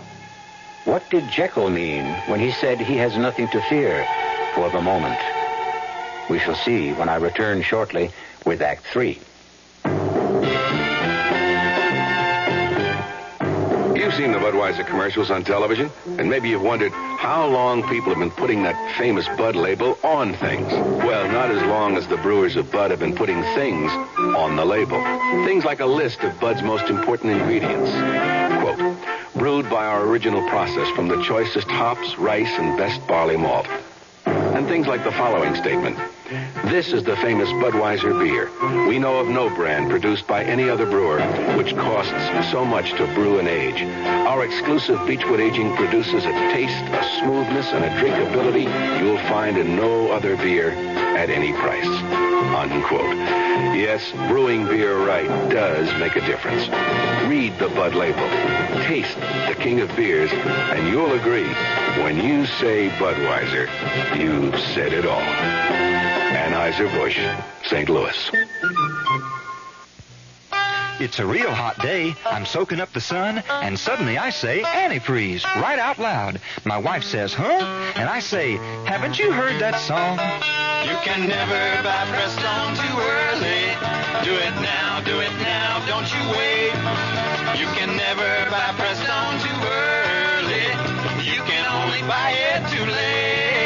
It's a fact. A 50-50 mix of Prestone 2 Winter Summer Formula and water, about 2 gallons for most cars, fights boil-over because it helps your cooling system handle heat better than water. Fresh boil-over protection and fresh corrosion protection, too, because only Prestone 2 has a patented silicone silicate inhibitor system. Nothing beats it for corrosion protection. Summer, winter, spring, or fall, you can never buy Prestone too early. You can only buy it too late. Can't trust Prestone. Who can you trust?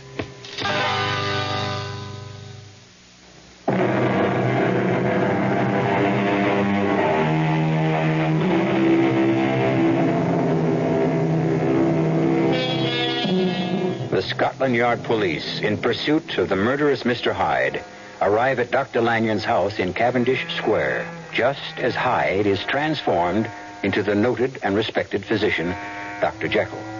Now, as the police urgently ring the bell of the front door... Dr. Lanyon, you must answer the door. I can't get up from this chair, Jekyll. My heart, I feel weak, faint. Then I suppose I must let them in. Beatrice, how long have you been outside this door? Long enough, Henry. You know. Oh, heaven help you, Henry. Yes, I know. That's the police at the door. You'll not give me away. Dr. Jekyll. Inspector Wolf, isn't it? Yes, but what... one moment. Sergeant, place your men so every entrance and exit is guarded. Now, if I may come in, Dr. Jekyll? Certainly. My dear, this is Inspector Wolf of Scotland Yard. My fiancée, Miss Beatrice Lanyon, Inspector. How do you do? Oh, no, 1,000 apologies, ma'am, but we're looking for a murderer. A certain Edward Hyde. And what makes you think you'll find him here? A description of him was given to every hansom cab driver in London. One of them saw him enter this house little more than half an hour ago and notified the yard. Well, you've obviously made a mistake. This is the home of Dr. Lanyon. I am his daughter. We are not acquainted with anyone named Hyde.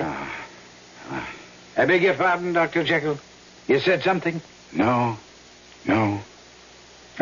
Miss Lanyon, I should like your permission to search the premises. Well, I'm afraid that's impossible, Oh, I don't Inspector. think you quite understand. If our information is correct, Edward Hyde is in this house, and he's a dangerous man, Miss Lanyon. A murderer. I'm sorry. No. Good night, Inspector. Inspector, I said good night. Is your father at home? Yes. Then I must ask to see him. If you'll not give us permission to search the house, perhaps he will. I'm sorry, Inspector, but my father... I insist, madam. Inspector, there is no Edward Hyde in this house any more than there was an Edward Hyde in mine when you called there. Very well. I won't pursue this matter further tonight, Miss Lanyon. But, Dr. Jekyll, I think we should have another talk, you and I, about your Mr. Hyde. He's not my Mr. Hyde, Inspector. He's a patient I haven't seen in a long time. Should he pay me another professional visit, I shall certainly notify you. And now, sir, good night. Good night.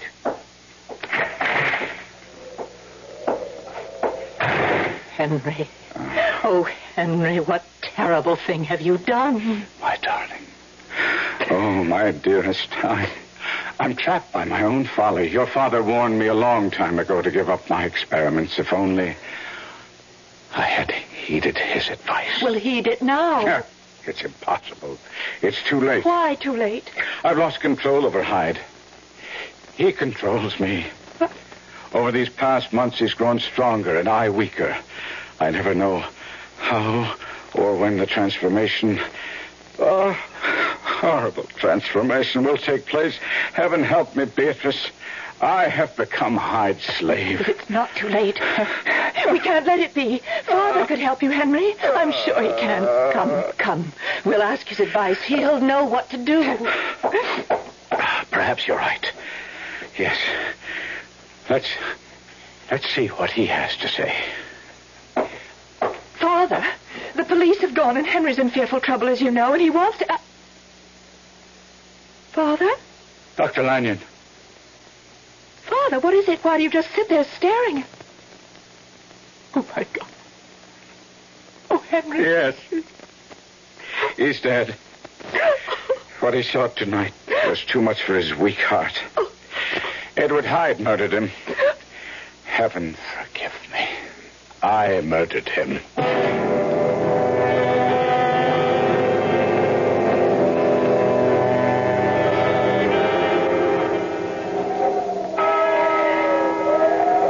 All right, Beatrice. Jekyll. We can leave now, I think. No, I would like to stay a little longer, Mr. Utterson. No, child. They'll start to fill in the grave shortly. There's no need to put yourself through that. Come along now, I insist. Oh, very well. Beatrice, if you would care to dismiss your carriage and let me take you home in mine. Oh, thank you, Mr. Utterson, but I'd like to be alone. You understand. Yes, I'll go with Beatrice. Oh, no, thank you, Henry. No, I really do wish to be by myself for a time. I see. I'll call on you then tomorrow. If I am able. No, I shall be busy tomorrow. There's so much to do winding up Father's affairs. Perhaps if I'll get in touch with you, Henry. Good day. Good day, Mr. Utterson. Good day, Beatrice. Jekyll, join me in my carriage. I want to talk to you. My own carriage is waiting. Send it along. I must talk with you. As you wish. You may go along, Johnson. I'm riding with Mr. Utterson. After you, Jekyll. Well, what is it? I want to talk to you about your will. Oh, what now, Utterson? Oh, need to ask. You read the newspapers. You know this man, Edward Hyde, is a monster, a murderer sought by the police. God knows what your connection with him may be, what hold he has on you, and you needn't say he hasn't. He must have. Why else would a man of your reputation, a celebrated and respected physician, leave all his worldly possessions to such a human horror? They're my possessions. I have the right to do with them as I wish. And I the right as your solicitor to refuse to let you do You it. can't stop me. Well, perhaps I can. How? In what way? Not sure. I'll have to seek advice on this. But it may very well be, Jekyll, on grounds of protecting you from yourself, that I can have you declared incompetent to handle your affairs. Incompetent? I incompetent? How dare you say such a thing to me? How dare you even think such a thing? Jekyll, let go my arm. You're hurting My will me. is my will. Edward Hyde is to inherit everything in the event of my death or my disappearance. What is the matter with you? Take your hand off. Good Lord, your hand. Jekyll, your hand, it's covered with long hair. The fingernails are becoming... Hey, you claws. meddling little pipsqueak. Face, it's changing. Of course it's changing, you interfering muddlehead. Do me out of my inheritance, would you? Prevent me from inheriting Jekyll's wealth? You, oh my God, you're Hyde. You are Edward Hyde. Yes, Edward Hyde. Edward Hyde.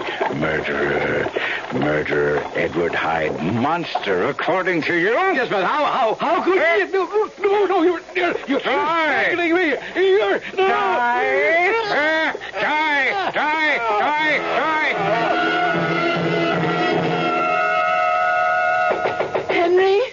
Henry, it's Beatrice. Let me in. Henry, do you hear me? Open this door. Henry, I've come to help you. Let me in.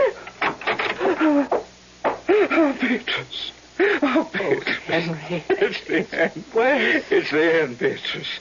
The end. The potion doesn't work anymore. It's useless. Hyde takes over whenever he pleases. Oh, dear Lord. There must be something we could... What is this gun? I meant to take my life and this horror once and for all. But he won't let me. I have only to pick up the gun and he returns. I no longer have any will of my own. He possesses me, owns me, like a demon. What is it? Oh, get out of here, Beatrice. Leave me at once. You're changing. You're becoming Hyde. Let go of me. Let go of you? When I've wanted you, yearned for you, lusted for you, my lovely creature, all these months, huh? Don't kiss me. Oh, yes. Kiss you and fondle you and caress you and... You're stronger than I thought. My beautiful Beatrice. Good, very good. That makes the sport worthwhile. Come away. From you. Stay away from you who were made for love. Would you deny a man pleasure? I'll say you're very, very quick. Strong, too. Strong and quick. And desirable. Stop trying to elude me. You can't. You know, you can't. You are strong, but I am stronger. You are quick, but I am quicker. And you are a beauty. And I a beast, eh? Beauty and the Beast, eh? Beauty and the Beast. Put that down. No. Huh? You could stop Henry Jekyll from using this gun, but you can't stop me. Get away from that door. Let me out of here. Oh, no. Stay back or I'll shoot. Go ahead, shoot. I didn't think you could. It isn't in you to kill. Even such a thing as me. No. Oh, dear God, help me. Just give me the gun right here, and then once you're in my arms. No. Don't struggle. It'll do you no good. Give me the gun. Miss Lanyon! Oh, good heavens! Miss Lanyon! Miss Lanyon! The gun went off and killed Mr. Hyde. Hyde? But on the floor, that's Dr. Jekyll. What? See for yourself. Oh, yes. I see. But if the gun killed Mr. Hyde, how? Don't ask any questions now, Poole. Not now. Just go and fetch the police.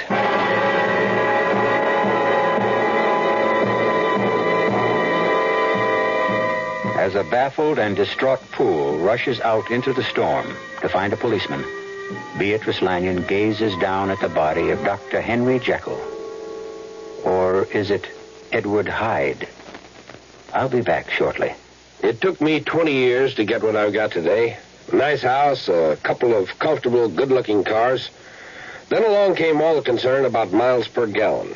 They say one of my cars ought to be a small car.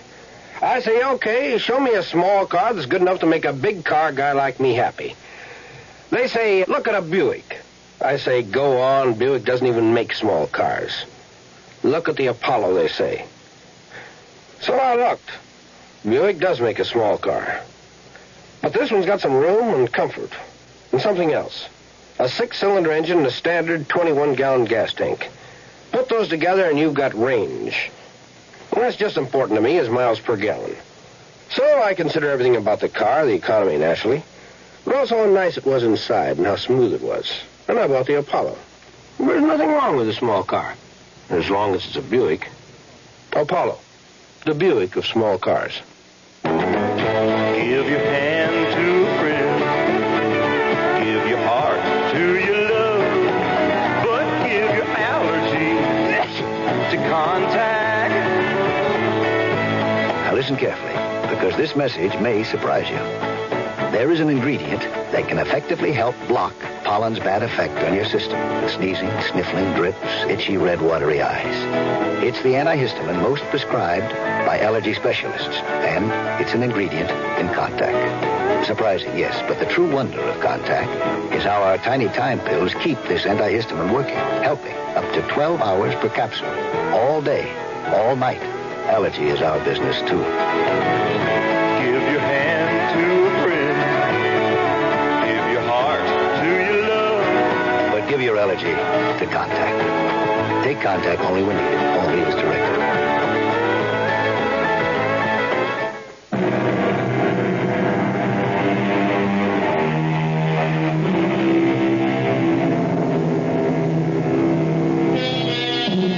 You may like to know that the adaptation of Dr. Jekyll and Mr. Hyde I've just brought you comes closer to Stevenson's original than any other I know. I think you'll agree it was as much a mystery as a tale of horror. Our cast included Kevin McCarthy, Marion Seldes, Ian Martin, and Kurt Benson. The entire production was under the direction of Hyman Brown. Radio Mystery Theater was sponsored in part by Buick Motor Division, the Kellogg Company, makers of Kellogg's Special K cereal, and new sugar-free Diet 7-Up. This is E.G. Marshall inviting you to return to our Mystery Theater for another adventure in the macabre. Until next time, pleasant dreams.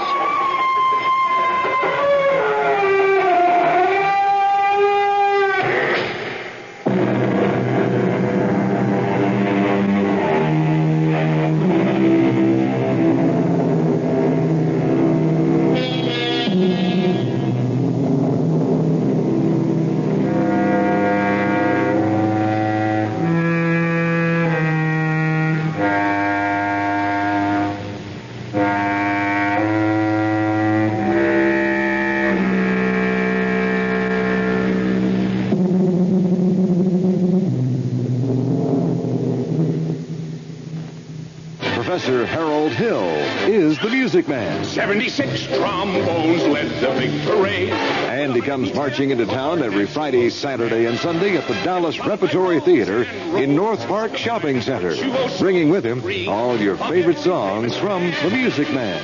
If there was you, light rose. For Music Man tickets at Dallas Repertory Theater, call 369-8966. You're listening to KRLD Dallas.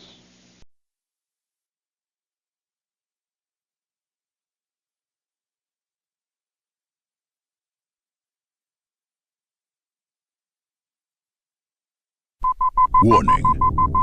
We interrupt this presentation with the following urgent message regarding the stuff. If you see it in stores, call the police. If you have it in your home, don't touch it. Get out. The stuff is a product of nature, a deadly living organism. It is addictive and destructive. It can overcome your mind and take over your body. And nothing can stop it.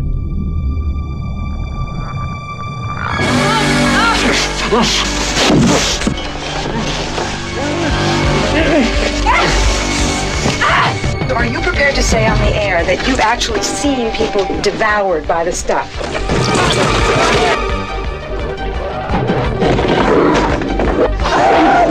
Tonight, America is in grave danger. It's gonna kill you! It's gonna kill you all!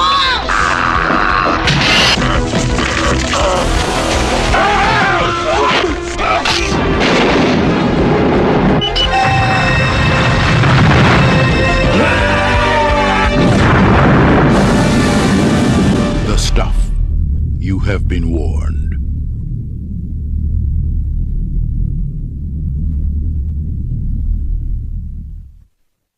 Up next in our prolific parade of programming, it is Eddie Cantor. Ladies and gentlemen, Bristol Myers, makers of Sal Hepatica for the Smile of Health and True Shea, the beforehand lotion, present the Eddie Cantor Show.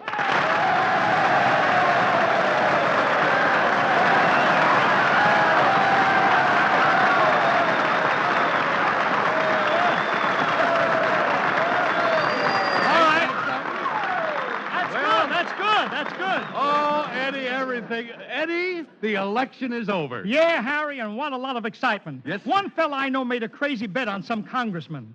The congressman lost, and this guy had to push a cigarette up and down Hollywood Boulevard with his nose. His wife was furious. Well, his wife was furious? Why? It was her cigarette. Well, after all, Eddie, you can't blame her with the cigarette shortage going on. You know, among men who know tobacco best, it's 2 to 1 you can't get any. No.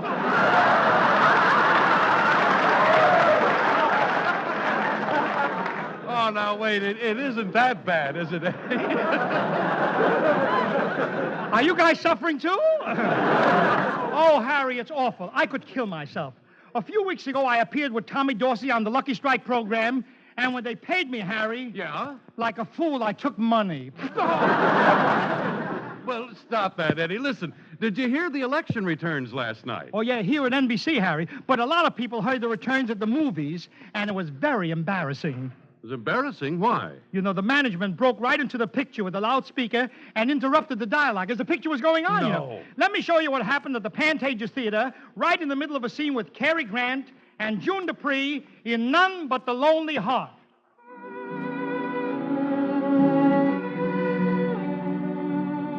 Ida, open the door, my love, and let me in. No, no, honey, we must never see each other again. But I must see you, I must. What is it you want? Why are you breaking in? I am breaking in to bring you the latest election returns. Congressman Schlump is leading by 4,000 votes. Oh, Ida, why do you avoid me? Have you been going out with someone else? No, honey. I've only been going out with my mother, my father, my 2 brothers. The entire 15th Assembly District and a judge from Glendale. Ada, darling, I knew you'd be true to me. Marry me, sweetheart. We could be so happy together. Yes. And maybe after a bit we'd have a family. A boy for me and a girl for you. And $22,000 for Senator Downey.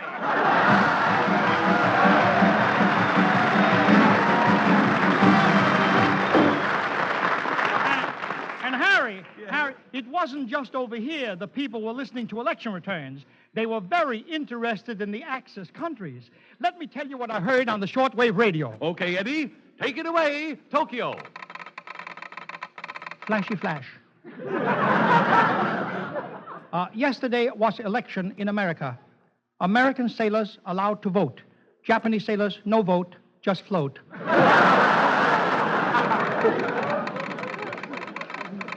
Flashy flash.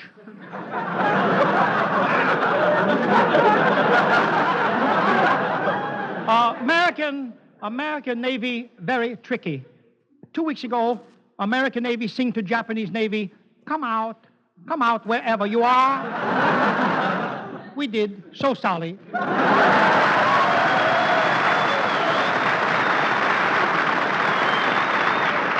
And now, take it away, Berlin. People of the Third Reich! Insistent bombing by Allied planes has upset Herr Goebbels to such an extent that he has called the heads of all cities in Germany and asked each one of them one question. Does your city look different lately?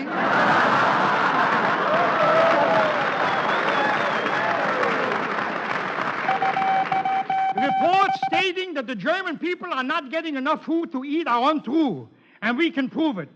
Would you like to finish the war, get some groceries down at the store, or stay with Hitler, whom you adore? Heil Hitler! Heil Hitler! Heil Hitler! Oh, then you'd rather have a pig.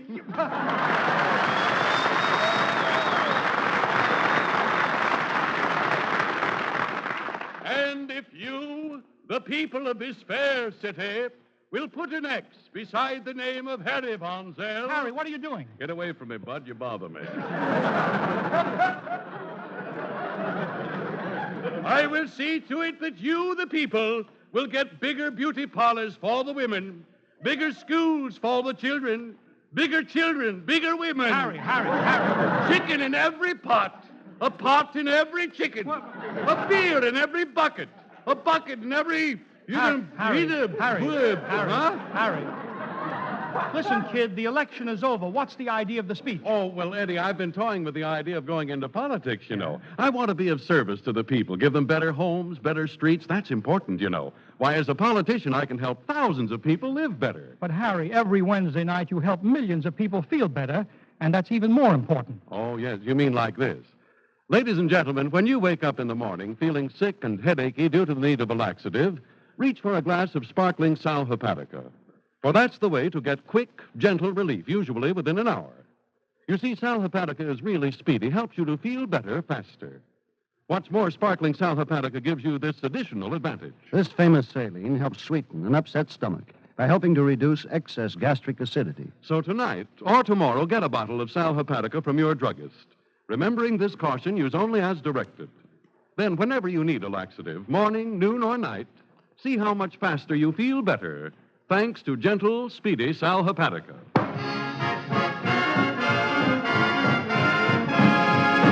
And now, ladies and gentlemen, by popular request, we're going to repeat a number America has voted its favorite jive tune.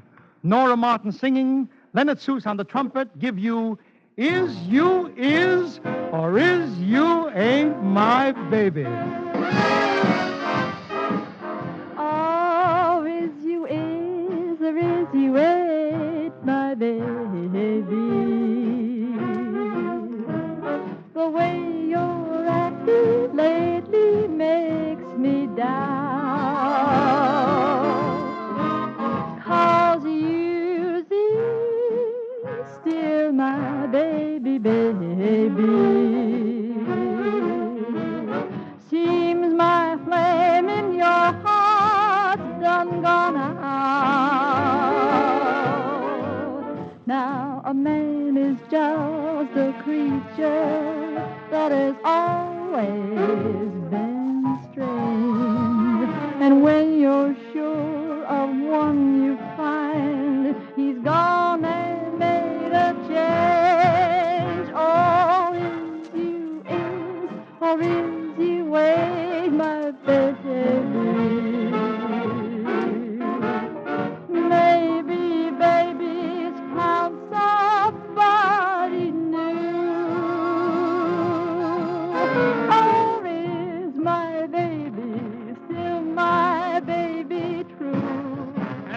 Leonard Seuss, the young man with the horn.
We're going to turn the clock back to yesterday and take you to the living room in Eddie Cantor's home, which was voting place number 169 in Beverly Hills. I sat at a desk with Eddie where we handed out ballots to the voters. Hey,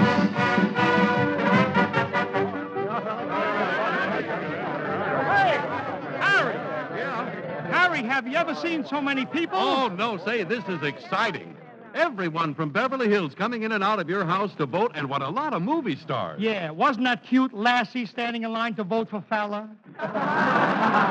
Oh, say, by the way, Eddie, were you here at the desk when Lana Turner came in to vote? No, I wasn't. After waiting here all day, you missed Lana Turner? What do you mean, mister? I was in the booth waiting for her. Oh, you were waiting in the booth for Lana Turner, When she came in, what happened? Nothing. Ida was in there waiting for Van Johnson. All right, next voter, please. I believe you're next, miss. I beg your pardon if I kept y'all waiting. I'm just so excited. It's the first time I ever did vote. Yeah. Well, you won't have any trouble voting now. What is your name? Annabelle, Daisybelle, Susybelle, Lulabelle Smith. Annabelle, Daisybelle. Look, could I just call you Ding Ding? You sure can, Mr. Cantor. Well, look, Ding Ding, have you made up your mind who you're going to vote for? Well, it's very confusing. My father's a Democrat. My mother's a Republican. Yeah. What are you? Annabelle, Daisybelle, I know. All right, Ding Ding, here's a ballot. Go in and vote. Vote for your choice. Oh, I'm voting for Franklin D. Sinatra. Say, Eddie. Yeah. What's the matter? Doesn't that line seem to be getting longer? Where did all those guys come from that are standing in back of Ann Sheridan? They were the same guys that were standing in front of Ann Sheridan. Next, please. Harry, who's next? Well, I'm not sure. I can't make it out on the register here. My name is Myrtle. Oh, Myrtle.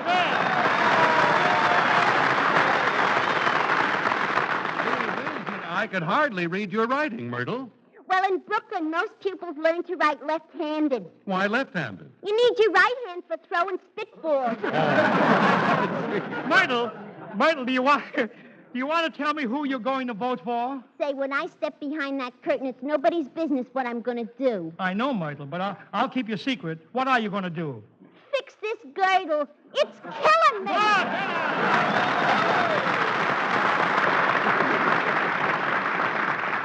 Hey, Eddie, there's a funny thing. Look at that booth over there with that garter hanging out. What garter? Over there. Oh, it's Jack Benny. Such a tight guy with such a loose garter. I've never seen. Oh, there's a phone. Hello? Election place 169. This is Eddie Cantor. How do you do?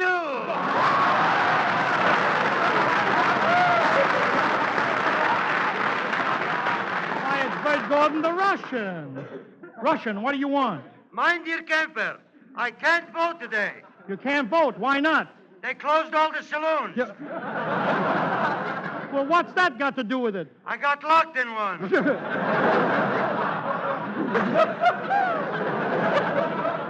Russian. Yes? Shame on you drinking all the time. Is that all you do is drink? Certainly not. Sometimes I hiccup. Haza, Russian, that's not right. Spending your time in a bar drinking whiskey? Why don't you come over here and support your candidate? I'm the one that's drinking. Tell him to come over and support me. Russian, something is wrong. I can't hear you. Get closer to the telephone. I can't. The phone is on the wall. Where are you? On the chandelier. How did you get way up on the chandelier? I fell off the ceiling. Oh, get out of here, Russian. You're impossible.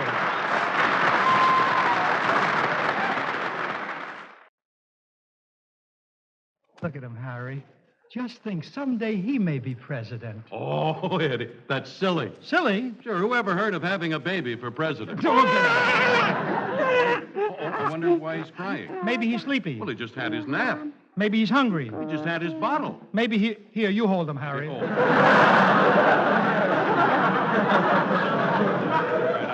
Hey, quiet.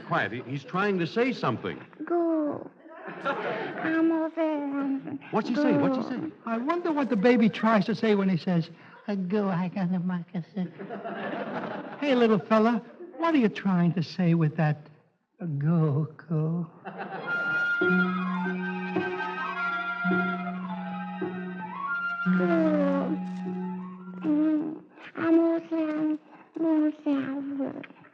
I'm tired of being a baby. Everybody says, isn't he cute and wants to hold me? But I'm smart. When I get tired of anyone holding me, I cry.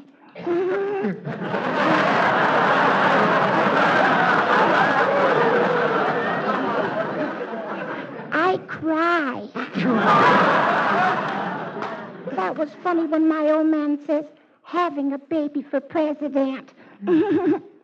My old man better not be so funny. Popeyes will fire him. I know how his eyes got that way. He's got so much corn in him, something had to pop. I wish my old man would go in and vote and pull that curtain around his head. If I had a head like his, I'd put a curtain around it. What am I laughing at? I have got a head like his. Oh, my mommy's coming over. Here I go again. On my back, grab my legs. More talcum powder.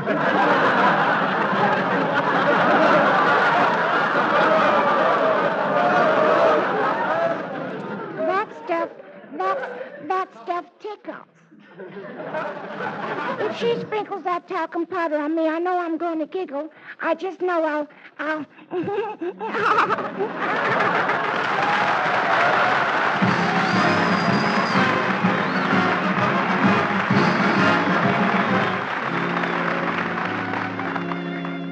Oh, Harry, I'm tired.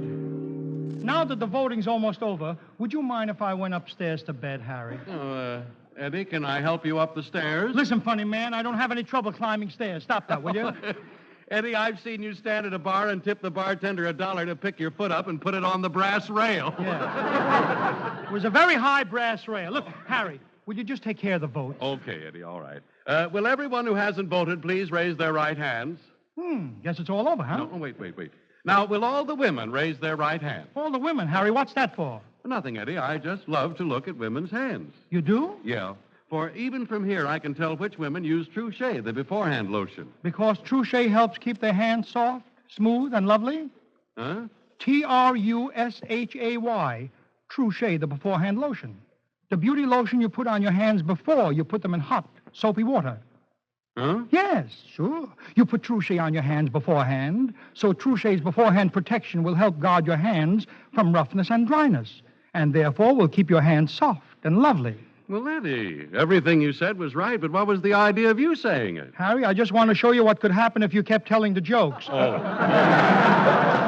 Now, Harry, I think I'll go up to bed, huh? You're sure you don't want me to help you up the stairs? Harry, I don't need any help from you. Oh, here comes Ida and the girls now. I'm ready, Ida. He's ready, children. Marjorie, right leg. Natalie, left leg. Edna, right arm. Marilyn, left arm. Janet, his head. To the bedroom, children. Mush! Mush! Ida, put down that whip, will you?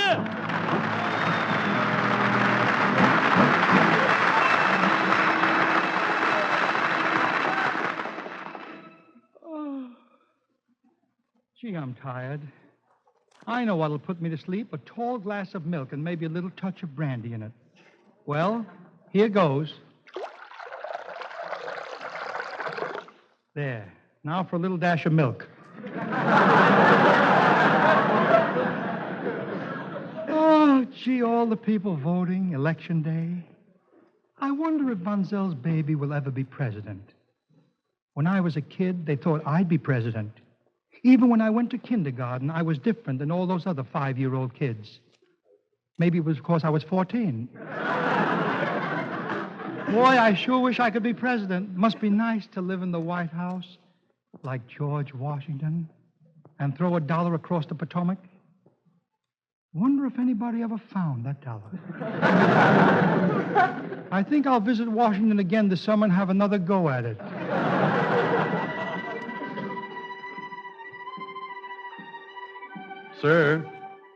Sir, wake up. Wake up. Oh, sure. Wait a minute. Where am I? This isn't my house. This is the White House. Of course, Mr. President. Mr. President? Yes, haven't you seen the morning papers? Look at these headlines. Gosh. Eddie Cantor elected president. George Jessel flees to Spain.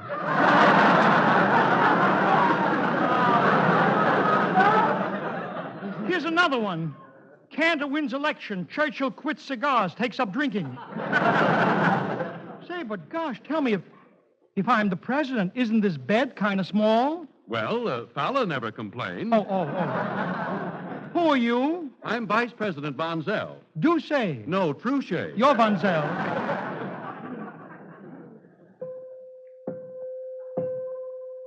Hey, Mr. Vice President, what are those 4 bells? Annabelle, Daisy Bell, Lula Bell, Susan Bell, there. She disappeared. Gee, Mr. Vice President, there are a lot of doors in this White House.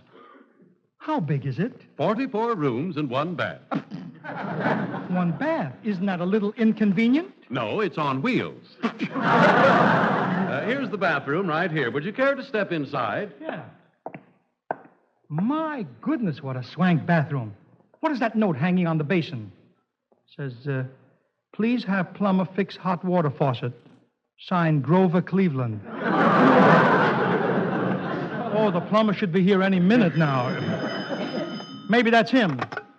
Hello? President Cantor speaking. Is this the plumber? No, my name is Myrtle. What do you want? I called to ask you about relief. What do you mean, relief? My girdle. It's still killing me.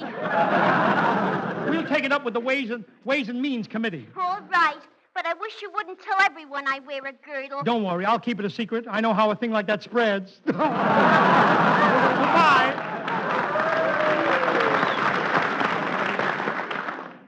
Mr. Vice President. Yes, sir.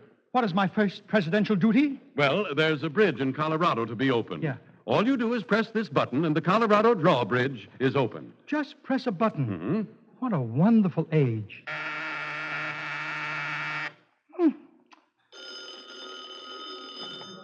This is the president speaking. Mr. President, this is Colorado. The mayor was getting ready to make his speech, but you pressed the buzzer too soon. Oh, I'm sorry. Please apologize to the mayor for me. I will, as soon as we can fish him out of the water.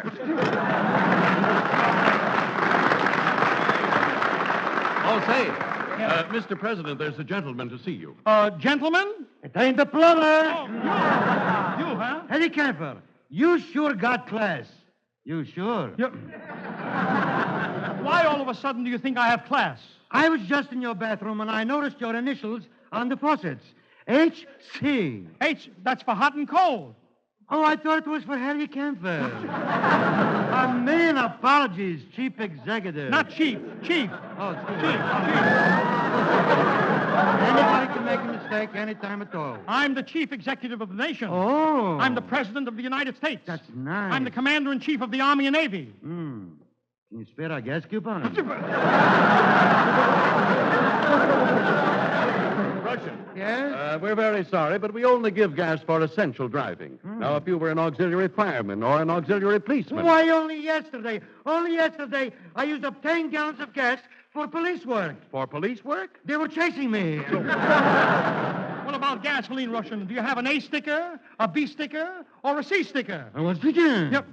Look, what have you got stuck on the front of your car? 2 pedestrians.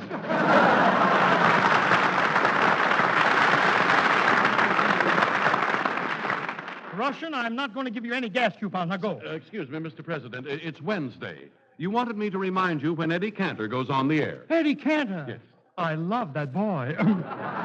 Get him on right away. Yes, Mr. President. You know, tonight he and Nora Martin are paying tribute to the memory of that great American who was awarded the Congressional Medal of Honor right here in the White House, George M. Cohan. I'm a Yankee Doodle dandy, a Yankee Doodle do or die. A real live nephew of my Uncle Sam, born on the 4th of July.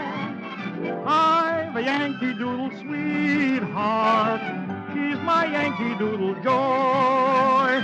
Yankee Doodle came to London just to ride the ponies. I am a Yankee Doodle boy. H-A-R-R-I-G-A-N spells Harrigan. Proud of all the Irish blood that's in me, and the devil a man can say a word agin me. H-A-R-R-I-G-A-N, you see, is a name that a shame never has been connected with. Harrigan, that's me. For it was Mary,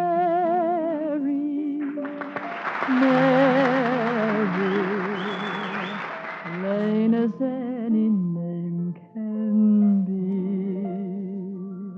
but with propriety, society will say Mary.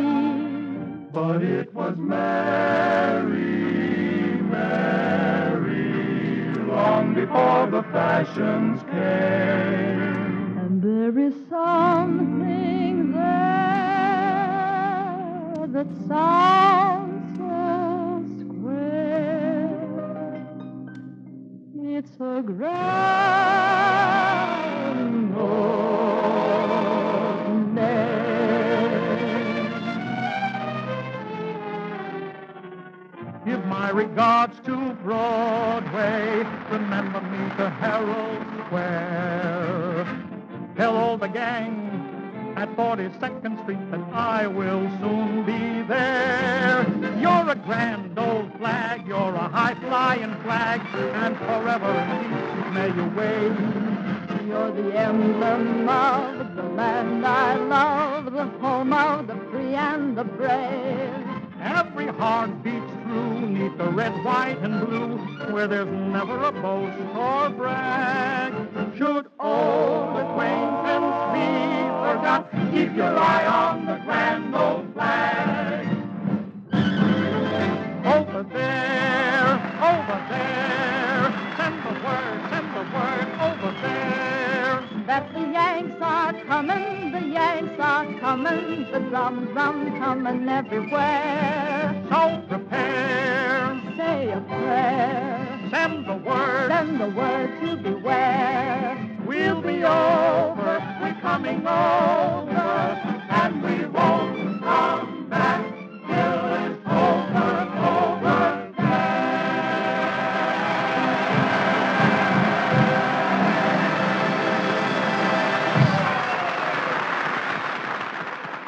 You know, some of our boys are already back from over there, ladies and gentlemen. Many of them in Army and Navy hospitals from coast to coast. And we can help to make their Christmas the bright and merry one they deserve. Between now and December 25th, let's all buy an extra gift for a Yank who gave. Deliver that gift to your local American Legion post, or if you make your purchase in a department store, ask the clerk to do it for you.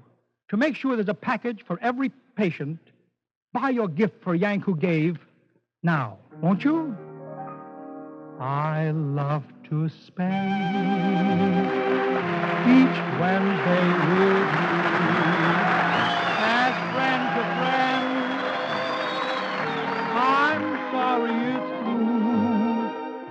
Listen in again next Wednesday, same time. And next Tuesday evening, November 14th, our sponsor, Bristol Myers, will present another new program starring Gracie Fields and featuring the new comedian Fred Brady.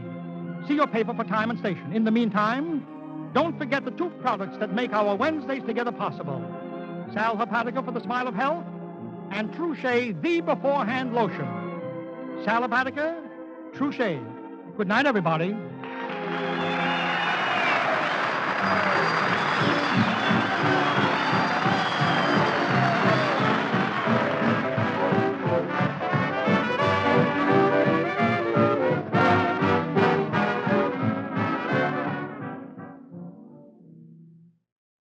Hey, wait a minute.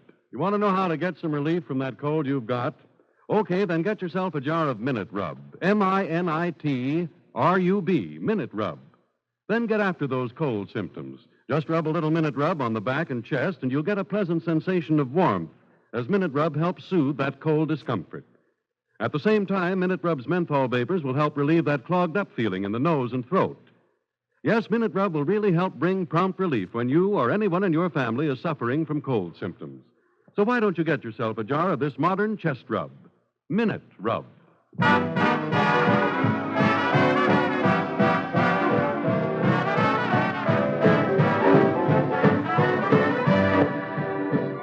This is the National Broadcasting Company.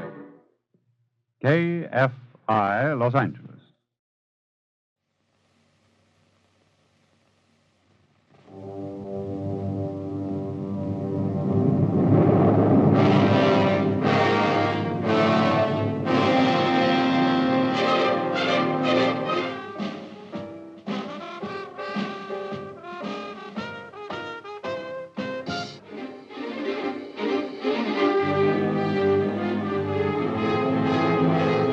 Ben never told you throated in the river, did he?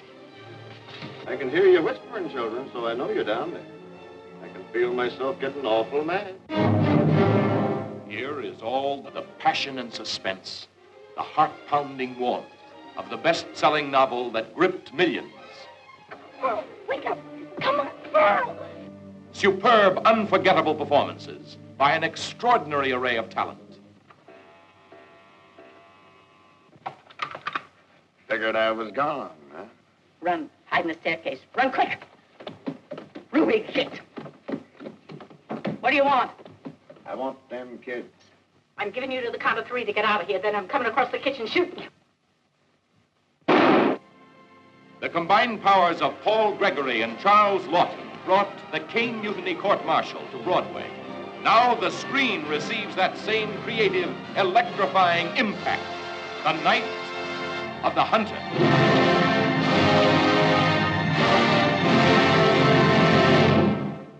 My Favorite Husband is up next on nightly old-time radio shows. Please enjoy it. We present Lucille Ball in My Favorite Husband, a new series based on the delightful stories of Isabel Scott Rorick's gay, sophisticated Mr. and Mrs. Cougat. Two people who live together and like it. Starring Miss Ball with Richard Denning.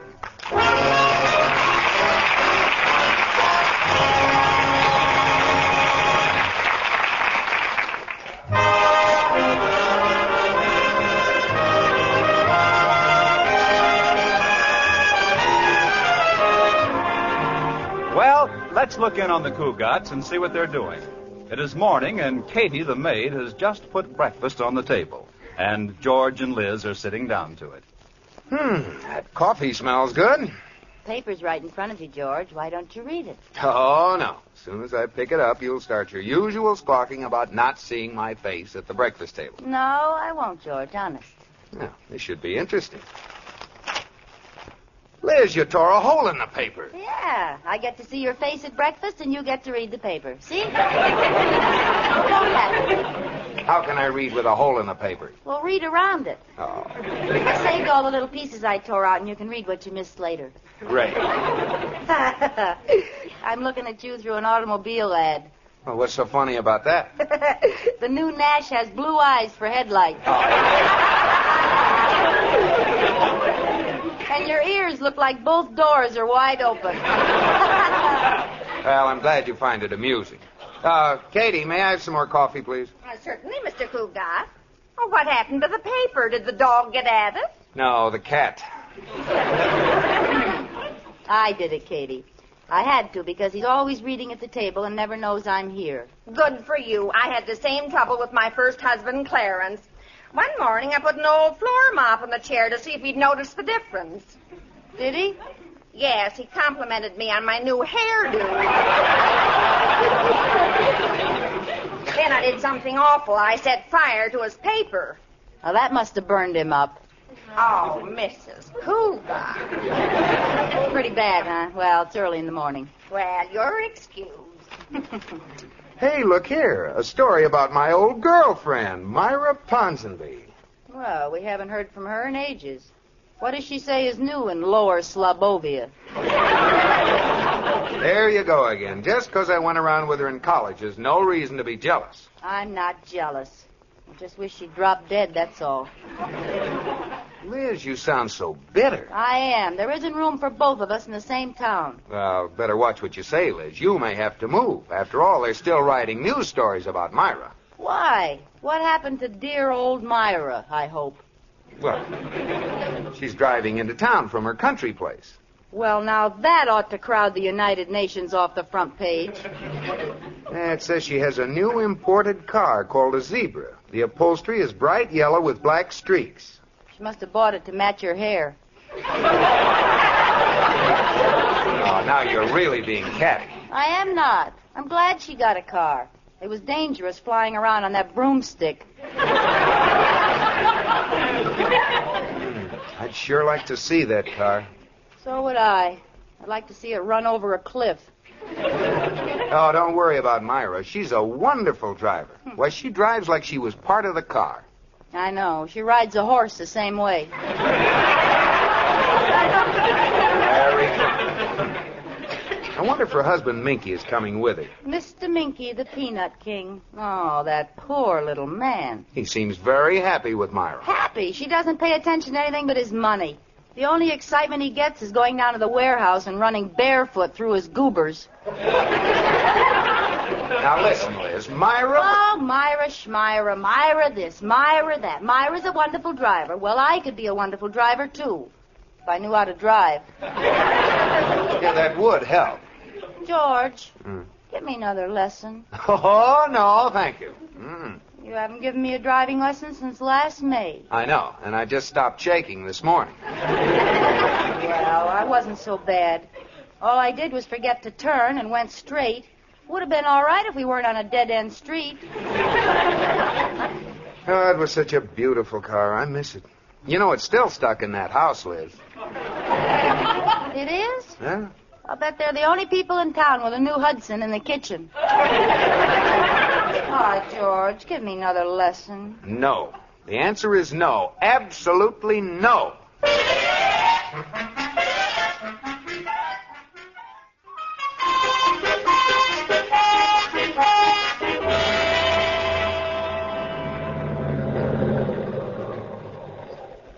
Okay, Liz. There isn't much traffic on this back road. I guess you can start driving now.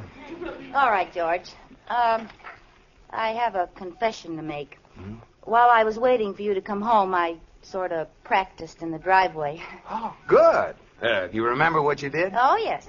I turned on the ignition. I pressed the starter button. I shifted into first. I stepped on the gas, and I let out the clutch. Huh.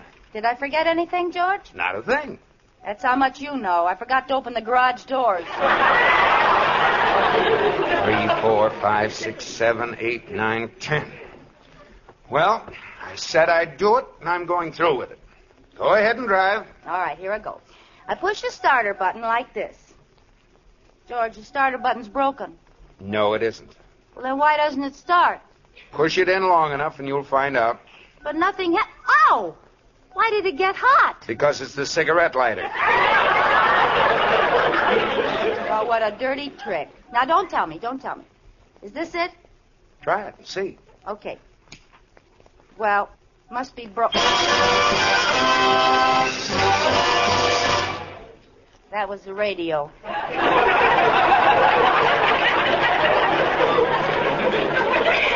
Yeah.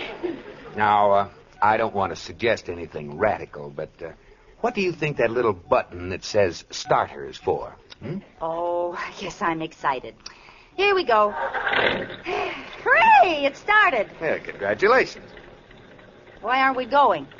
Well, you forgot a little thing called putting it in gear. Oh, that. No!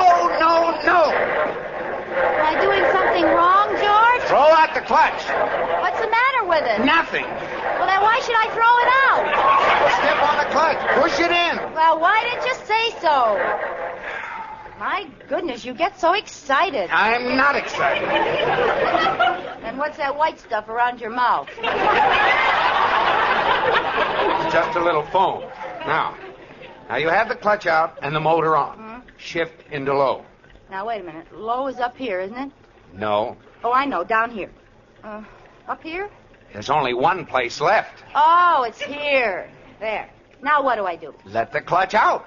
Okay. Oh. What happened? George, say something. Wait till I get my head out of the back seat. I think my neck is broken. You know, this car doesn't work very well. Start it again. I'll brace myself. All right.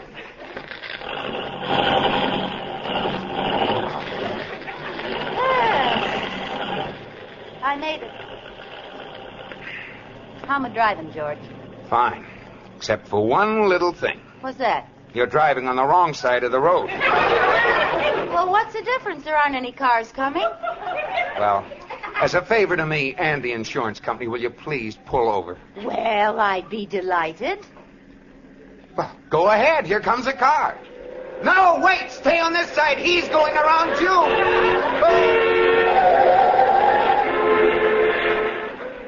What a reckless driver. He shouldn't have gone up on two wheels like that. Liz, let's come to a stop. All right. What do I do? Put your hand out. Signal for a stop. Okay.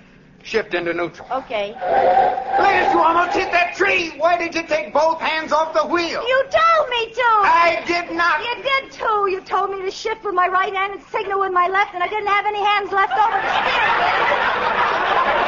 What do you think I am, an octopus? No. You're making a nervous wreck out of me.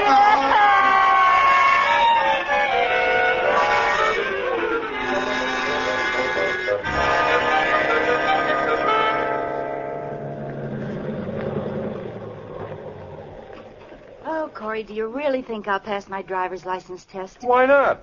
You had the best teacher in the world, old Professor Cartwright himself. I promise you won't tell George you helped me. Huh? Oh, I won't let on. I'll tell him my hair suddenly turned white without any reason. Did I frighten you when I went between those two cars? Well, I was watching pretty closely. Well, I'm glad one of us was watching. I had my eyes closed. Well, you better keep them open when you take your test. I guess I'll go in now while I have my nerve. Why don't you go get a bite to eat? Oh, I couldn't eat a thing. I already have something in my mouth. What? My heart. Good luck, Liz. Keep your fingers crossed for me.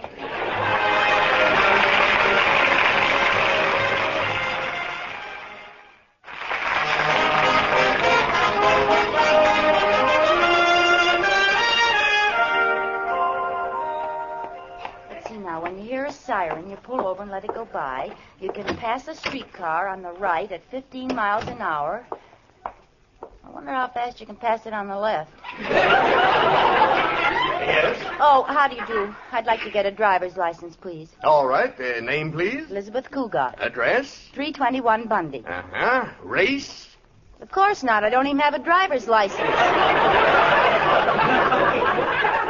I think this is going to be one of my bad days. How much do you weigh? Guess. 285. Very amusing. 118. How old are you? 21. I haven't missed on that one in a long time. You know, it's funny, but there are no women drivers in the United States over 21. May I have my license now? Not yet. How tall are you? Well, what's this got to do with driving? Why are you asking all these questions? We want to find out what size car you'll wear. How tall? With heels or in my stocking feet? Well, what's the difference? About 3 inches. I'm 5'6" without them. Yeah. Eyes? Yes, 2, blue. Thank you. And red. What? My hair is red. That's the next question, isn't it? Naturally? Well, just a little henna rinse now and then. Well, the fingerprint, and that does it. Give me your right thumb, please. What for? I want to hitch a ride home, and mine is tired. I'm going to take your fingerprint. I don't want to put my thumb in that dirty old ink. Now, this won't hurt a bit. No, Just give I me your don't right want hand to and put we'll my put it thumb in the ink. Well, did you get my fingerprint? Yes. Right on the end of my nose. What are you laughing at? I'm happy. This is my last day on this detail. They're moving me over to the homicide squad where things will be nice and peaceful. Congratulations. Now, may I have my license? No, let's just test your eyes. Now, I'll hold this white card over your eye and you tell me what you see. A white card.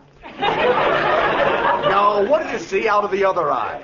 Nothing. Why not? It's closed. Well, open it! Now, read those letters on the wall over there. Okay. M-E-N. Not on the door, on the wall! Oh, never mind. Go ahead on to the driving part of the test. You're not going to pass that. What makes you so sure? I know the man who's going to give you the test. Oh, who is it? Me. Oh.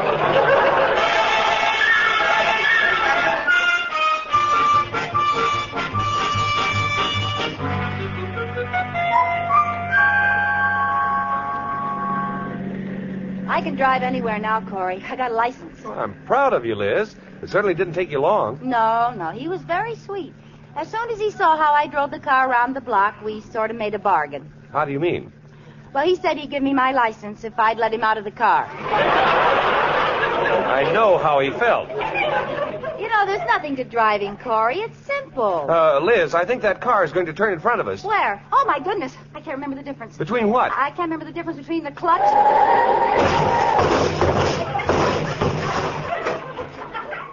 and the brake. Oh, smoke.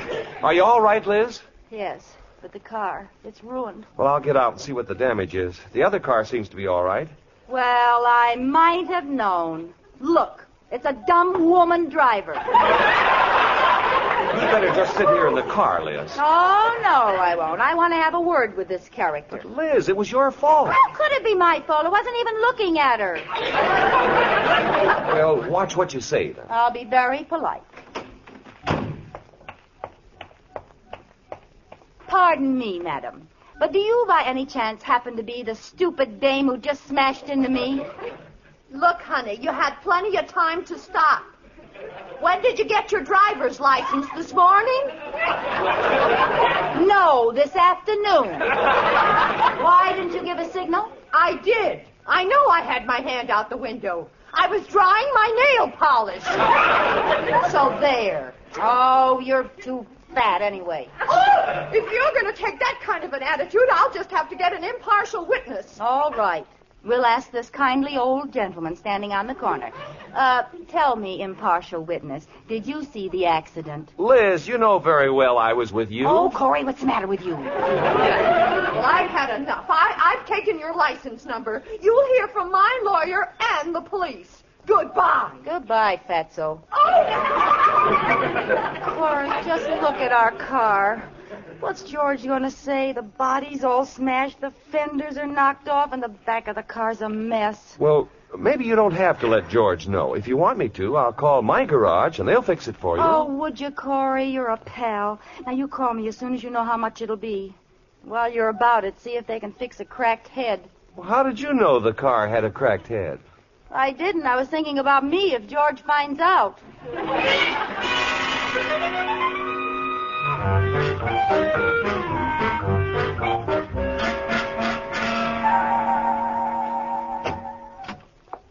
Is that you, Liz? Yes, dear. Did you get your driver's license?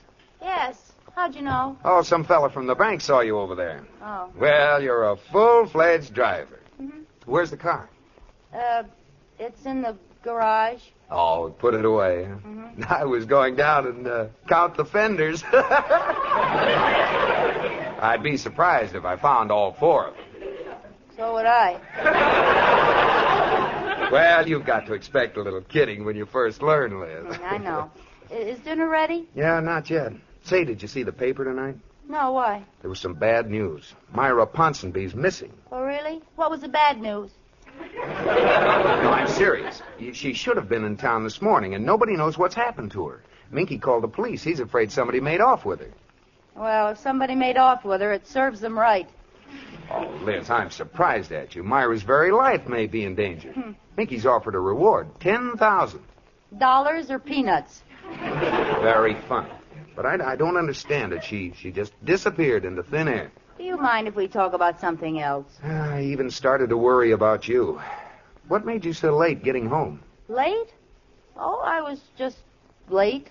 Oh, I thought maybe you'd run into an old friend. No, it was a stranger. Honey, you're acting funny, like you'd done something wrong. Me? That's a laugh.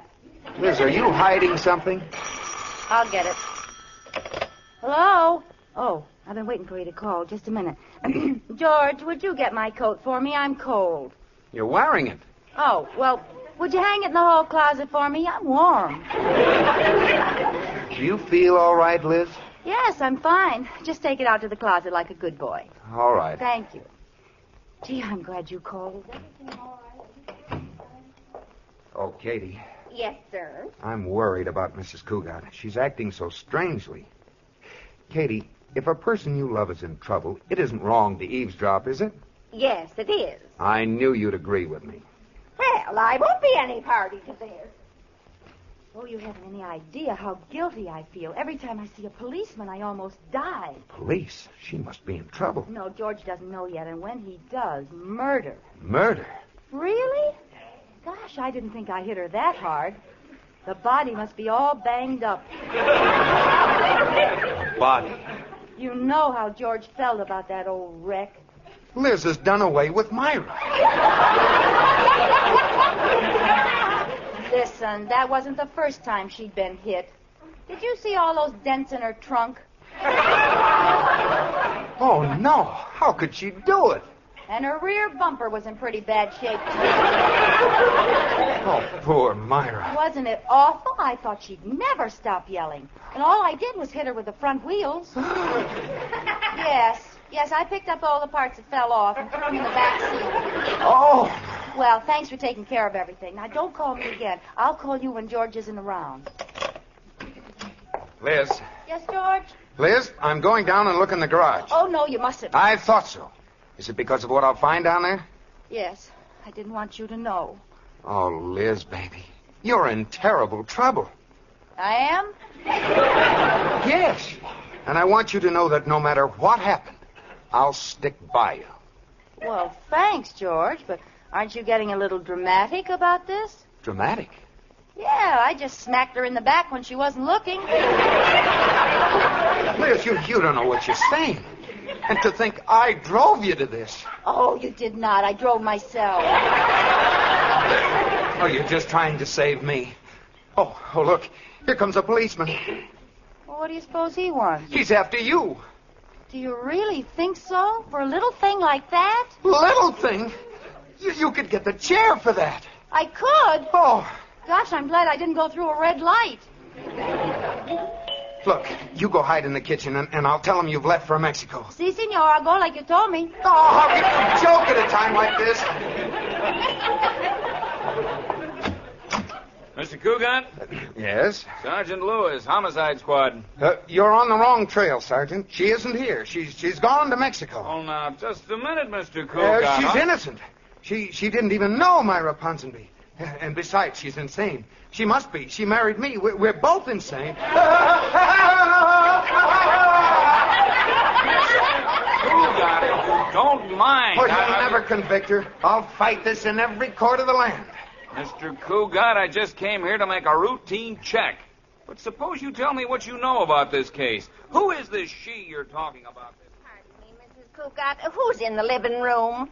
A policeman, Katie. He came to arrest me. Arrest you? What for? For having a little accident this afternoon. My goodness, George acts like I killed somebody.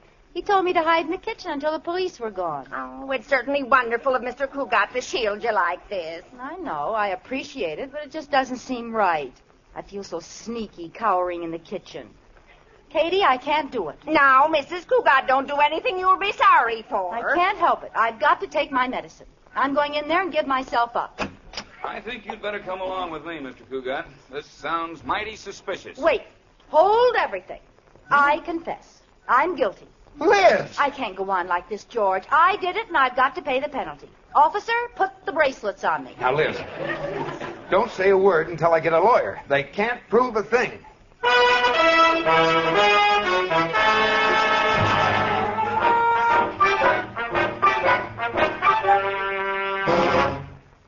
All right, Mrs. Cougat, step up to the desk, and the sergeant will get some information from you. All right. Now, what's your name? It's you again. Oh, hello. How do you like it here in Homicide? Everything's been dead up till now. Well, this is a very sweet little jail you have here. Well, it's not much, but you'll call it home. Now, don't give me any trouble, lady. Just answer my questions. You ready? I don't like you. Liz, don't be fresh. This may mean your life. Oh, George. Okay, let's get this over with. What's your name? Elizabeth Cougat. Address? 321 Bundy. Age? 21. How much do you weigh? 118. How much do you weigh? 195. Age? 32. Address? 410 Crescent. What's your name? Frank Nelson. Say, wait a minute! Who's doing what to who? Well, she got you that time, Frank. Hey, let me try. Oh, no. Nobody can do that to me. We'll try it again. What's your name? Elizabeth Cougat. Oh, no, that's how you got me last time. You start. All right. What's your name? Frank Nelson. Address? 410 Crescent.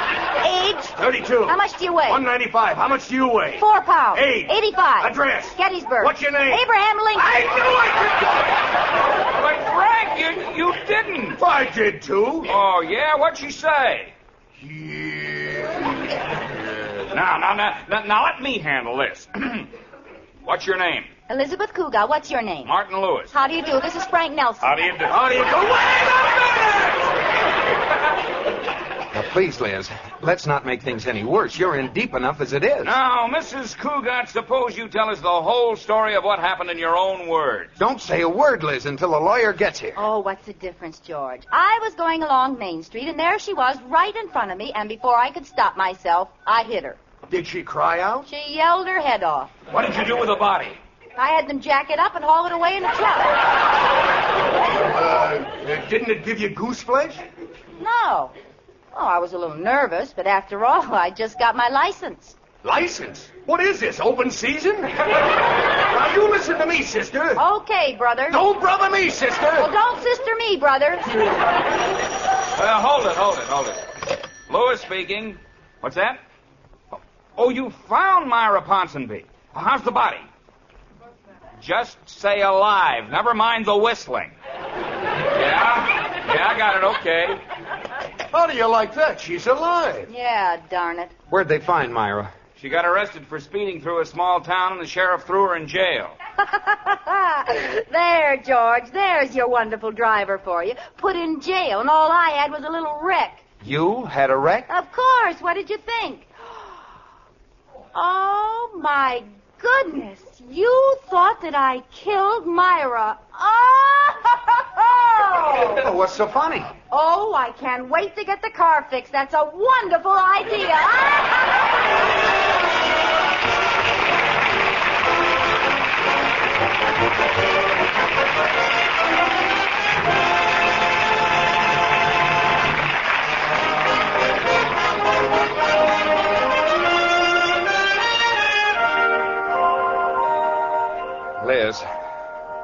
Liz. For heaven's sakes, put down that book and turn out the light. It's almost 2:00. I've only got one more chapter to read, George. I got to find out who committed the murder. I'm certain it was the upstairs maid. No, it wasn't. It was the butler. Oh, George, why did you tell me? Yeah, now maybe you'll put out the light. Oh, all right. George? Are you sure it was the butler? Yes, I'm positive. Now go to sleep. Well, the way I had it figured, when the crime was committed, the upstairs maid was downstairs, and the downstairs maid was upstairs. Still, if the upstairs maid had seen the downstairs maid coming up the front stairs, she would have gone down the back stairs. Of course, if the downstairs maid had come up the back stairs when the upstairs maid was coming down, she'd have known the upstairs maid wasn't downstairs. It's too bad they didn't have an elevator. Connie, believe me, it was the butler. He killed his wife. Oh. But why did he kill her? He killed her because she talked too much when he was trying to go to sleep. Oh. Good night, George.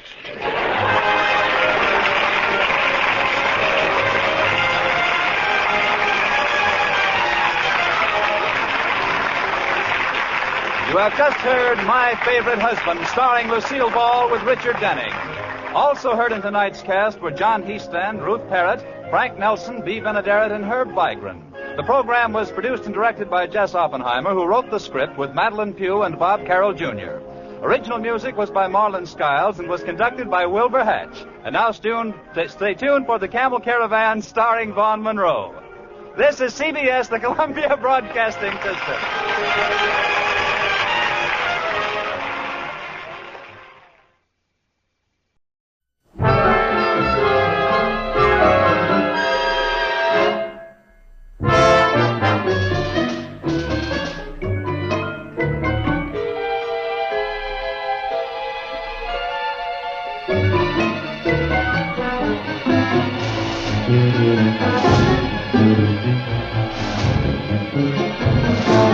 Just when we're getting on our feet, you're ready to let it all go to hell.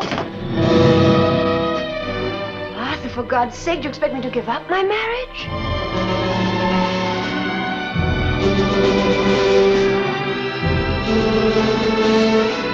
This is our lives you're playing with. That's very serious business for us. Can you understand that? I can understand that, and I can understand a great deal more. You've been playing with a lot of children's lives. That's why I had to stop you. I know how serious this is for you, how serious it is for all of us.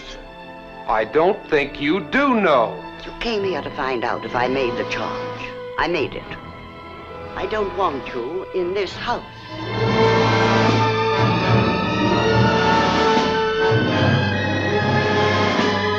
Ask her again how she could see us. I was leaning down by the keyhole. There's no keyhole on my door. What? There is no keyhole on my door.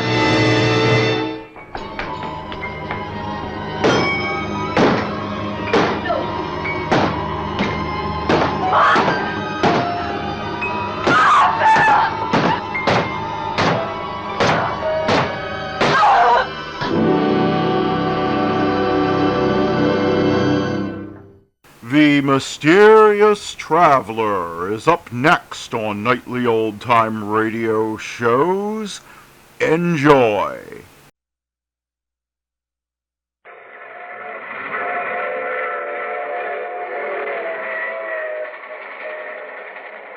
Mutual presents The Mysterious Traveler.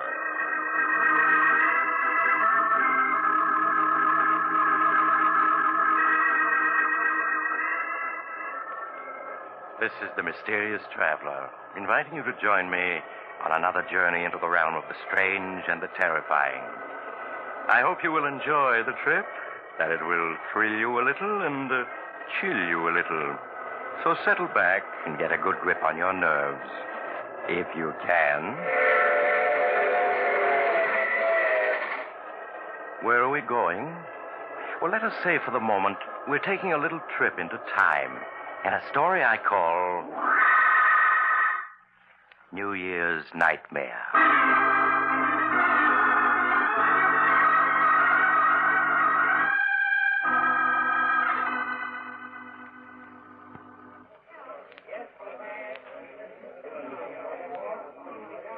As the old year entered its last minute, the crowds at the Club Tropicana were waiting expectantly for the clock to strike midnight.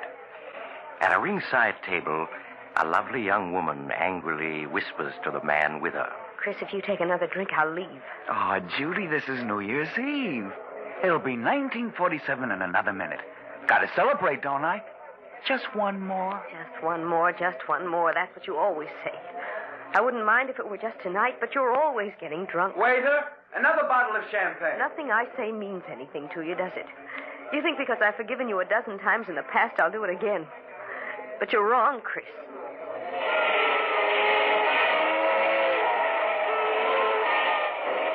Happy New Year, darling. 1947 is going to be our year. No, Chris, it isn't.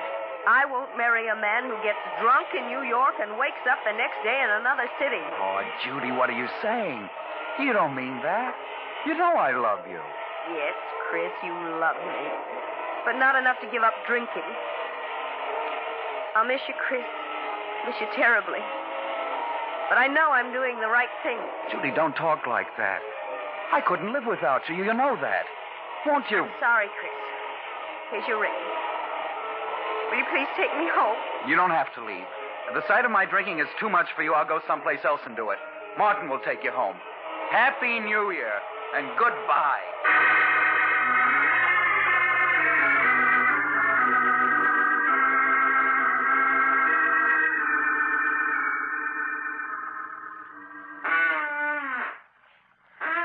Do you mind finishing that drink, mister? It's 5 o'clock in the morning and I'm dead on my feet.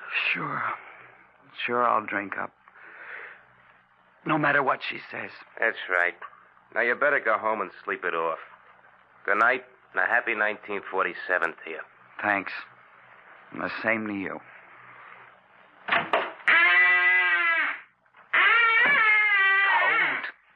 Gotta find another bar. New Year's. Gotta celebrate. Another bar across the street. Oh, gotta celebrate. Hey, mister, look out for that car. You're gonna get run down if you don't. Look out!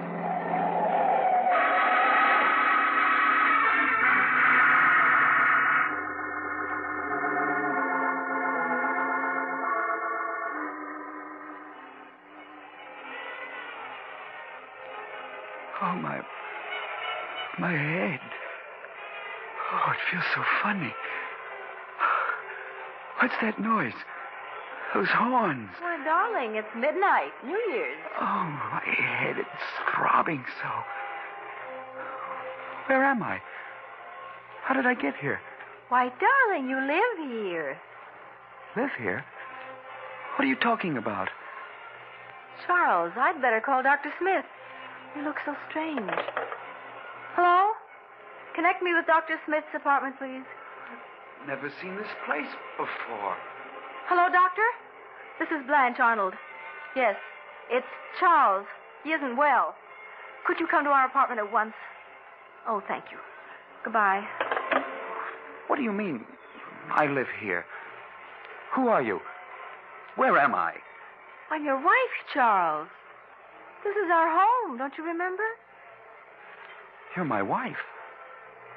Well, you can't be. I'm not married. What am I doing here? What's your game? Charles, can't you remember anything about us? What are you talking about? I never saw you before. And why do you keep calling me Charles? My name is Chris. Chris Andrews. Chris Andrews. So that's what the initial CA stood for. Oh, that noise out there.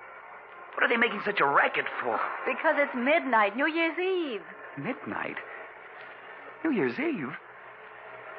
But it was midnight hours ago when I left the Club Tropicana. What are you talking about? Oh, that must be Dr. Smith. I'll answer it. Dr. Smith? I don't know any Dr. Smith. Oh, come in, Doctor. I'm so glad you're here. I think it's the amnesia. It seems to have left him all of a sudden. Charles? It's Dr. Smith. I don't know him, and I don't know you. And please stop calling me Charles. I told you my name is Chris Andrews. Mm-hmm. Won't you sit down, Mr. Andrews? I'd like to talk with you for a few minutes. What about? Tell me, Mr. Andrews, what's the last thing you remember before finding yourself in this apartment? Why, Judy. She and I were at the Club Tropicana, celebrating New Year's Eve. I see. I remember we quarreled about my drinking. I walked out on her and had a few drinks someplace else. Mm-hmm. That's all I can recall. Oh, my head. I've had hangovers, but I've never felt like this before. What time is it? It's just 4 minutes after 12. But it can't be 4 minutes after 12 New Year's Eve. That was hours ago when I left the Tropicana. Mr. Andrews, that was New Year's Eve, 1947. What do you mean, that was New Year's Eve, 1947? This is New Year's Eve, 1948. 1948? What are you talking about? It's 1947. Well, here's the morning paper. You can see the date for yourself. Thursday, January 1st, 1948. No, it can't be. It can't be. A year gone? Just like that? Well, where did it go? I haven't lived it yet. Perhaps you'd better let me clear up a few things for you. 1948. My name is Smith. I was a resident physician until recently at the Park Hospital. While I was on duty last New Year's Day, 1947, you were brought into the hospital seriously injured, having been run over by a car. When you recovered consciousness 5 days later, you didn't know who you were. You were a victim of amnesia. Amnesia? Yes, and we didn't know who you were as you had no identification papers. But my wallet, letters... They were gone. The only clue to your identity was a belt buckle with the initials CA on it. We didn't know your real name, so I called you Charles, for the C. Blanche was your nurse. I've always liked the name Charles. And as for your last name, we thought Arnold was as good as any, so you became Charles Arnold. But what have I been doing since the day I recovered consciousness? Well, you weren't discharged from the hospital until May. Then you went to work as an insurance clerk. As an insurance clerk? But I don't know anything about being a clerk. I'm a reporter. Well, there was no way of learning what your occupation had been. So when Blanche learned of this opening in an insurance office, you applied for the position. And that's where I've been working? Up to now? Yes. And then after you got your job, we were married. Married? Charles. Chris. Don't you remember? I'm afraid, Blanche, you really can't. Married. But Judy... Oh, it's like a dream. My head keeps throbbing. I keep expecting to wake up. There's that date in the paper. January 1st, 1948. Doctor, you said he might never get over his amnesia. Well, that was a strong possibility, but apparently the sounds of New Year's brought back his memory. You're going just like that. Judy, my friends, job, all gone. Doctor, where am I? What's the address of this apartment house? You're at 5718 North 13th Street, Philadelphia. Philadelphia? But how did I get to Philadelphia? That we don't know. All that I can tell you is that your accident occurred just a few blocks from here. Darling, I know what a shock it must be. Strange. You must have called me darling many times in the past. And yet this is the first time I've ever heard you call me that. Yes, I know. What did you say your name was?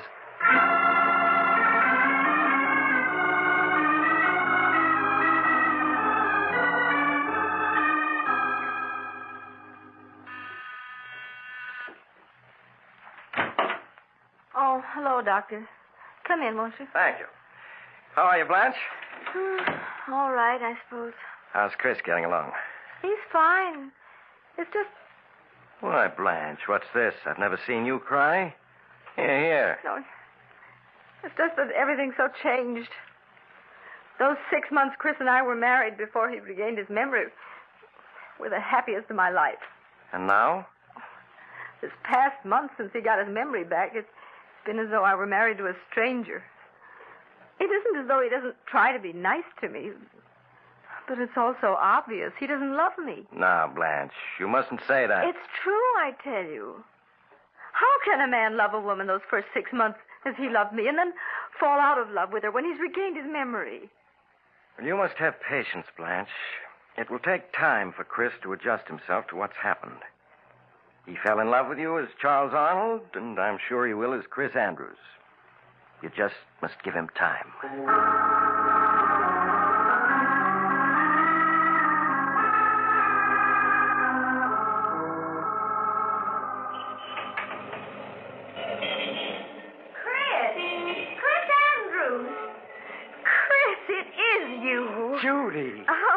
Oh, Judy. Oh, just let me look at you. Oh, this can't be true. You're being here. Well, it is. Ah, it's been a long time. Yes. Year and a month since New Year's Eve, 1947. Chris, what are you doing here in Philadelphia? I live here. Well, so do I. I got a job with Ryan and Company as a copywriter here a few months ago.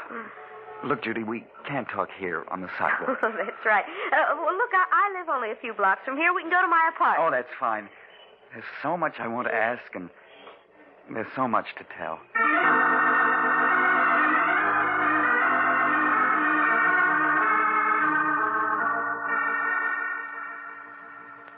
Here, let me have your hat and coat. Thank you. Would you like something to drink? No, I don't drink anymore. Oh? Chris, you have changed. You look so much older. Well, you don't. You're as lovely as that night I saw you last. Thank you, Chris. Judy, you'll have to let me explain what happened after I left you that night at the Tropicana. If you find it difficult to believe, I won't blame you. It still seems like a nightmare to me. That night, after I left you...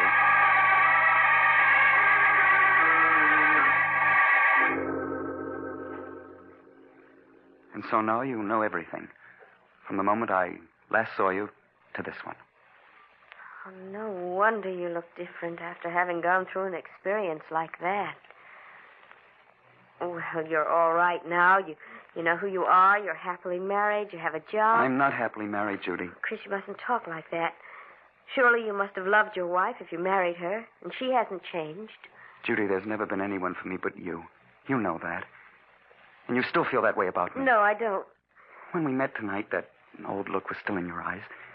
You do care. You know you do. Please, Chris, no matter how I feel about you, it's over now. You're married, and that's all there is to it. I wish you'd go, and I don't want to see you again.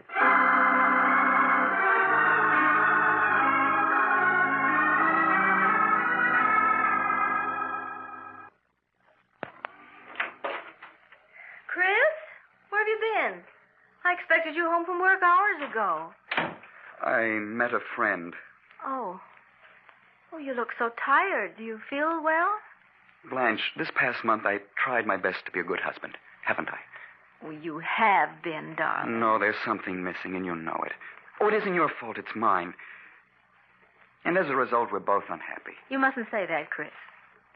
I feel that in time, things will be as they were when we were first married. When you were Charles Arnold. No, but they won't be, Blanche. It's no use, I tell you. Chris, who is the friend you met tonight? The girl I was once engaged to. I see. Blanche, you've got to give me a divorce. No, Chris. I'll never do that. But why? You know I don't love you. What's the sense in going on like this? Chris, when you were Charles Arnold, you did love me, and we were happy together. I had your love once, and I mean to win it back. I won't give you a divorce.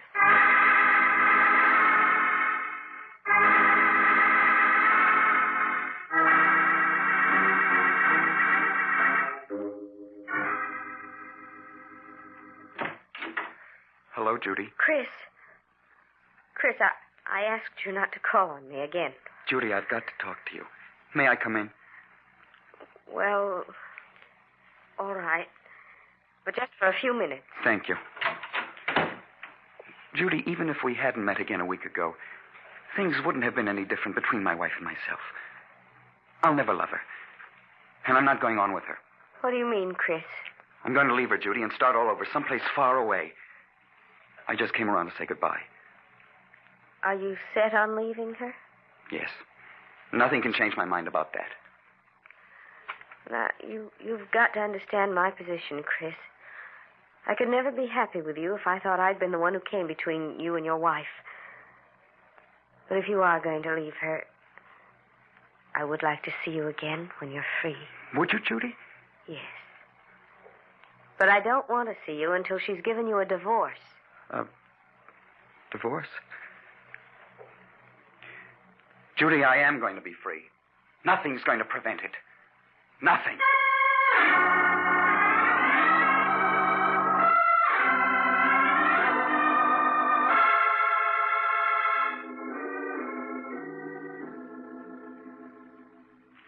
Blanche, how would you like to go out tonight? Go out? Yeah, we might take in a show or go dancing. Didn't I ever take you out when I was Charles Arnold? Oh, why, yes. We used to have wonderful evenings together then. Well, why not now? Unless you don't want to. Oh, Chris, there's nothing in the world I'd rather do. Hey, why the tears? Oh, it's just that I'm so happy. Oh, come here. Did this Mr. Arnold ever put his arms around you? Like this? Oh, yes, often. Oh, Chris, stop squeezing me so tight. Chris! Sorry, darling. Oh, you almost squeezed me to death.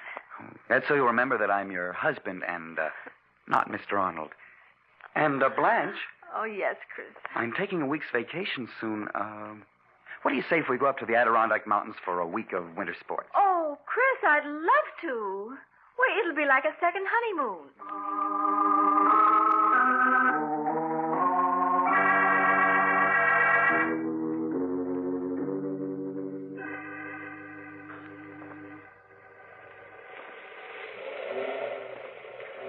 Blanche, you all right? There's only a few more feet to the top. I'm coming, darling. Where are you? Oh, there you are. Oh, Chris. Oh, the view is wonderful from here, isn't it? You're right. Being up here is like being alone in the world. Yes, just the two of us. Oh, this past week's been a wonderful one, Chris. I've never been so happy. Nor have I. Oh, be careful, Chris. Don't go so near the edge. That canyon's 4,000 feet deep. Oh, this ledge is perfectly safe. Come over here and take a look at the valley below. All right. Ooh, please keep your arms around me, Chris. Looking down like this frightens me. There. You're safe in my arms. Chris, why are you looking at me that way? What way, dear? I don't know. Is your head throbbing again? No, dear. I don't suppose you've changed your mind about giving me a divorce, have you? Giving you a divorce? But I thought we were so happy together. Yes, that's the impression I meant people to get. Chris, you can't be serious. Why, everything's been wonderful these past few weeks. Oh, I see it won't be any use trying to talk you into it. What do you mean? I'm sorry, Blanche. I don't want to do this, but you've given me no alternative. It's really your own fault, that you must die. Let go of me, Chris. No use struggling, darling. No one can see or hear you, and you can't possibly escape. You can't throw me off that ledge, then I'll hang you. I don't think so, dear. We've been so happy these past few weeks. I'm sure the police will see it as an unfortunate accident. Stop pushing me toward the edge. Chris, don't. I'll give you a divorce. I'll give you anything. I'm afraid it's too late for that.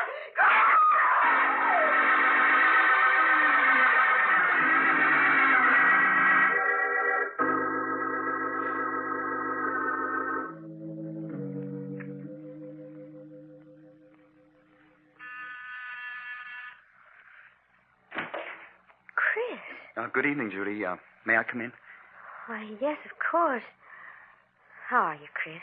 Oh, I'm all right. I want to thank you for the note you sent me when Blanche died.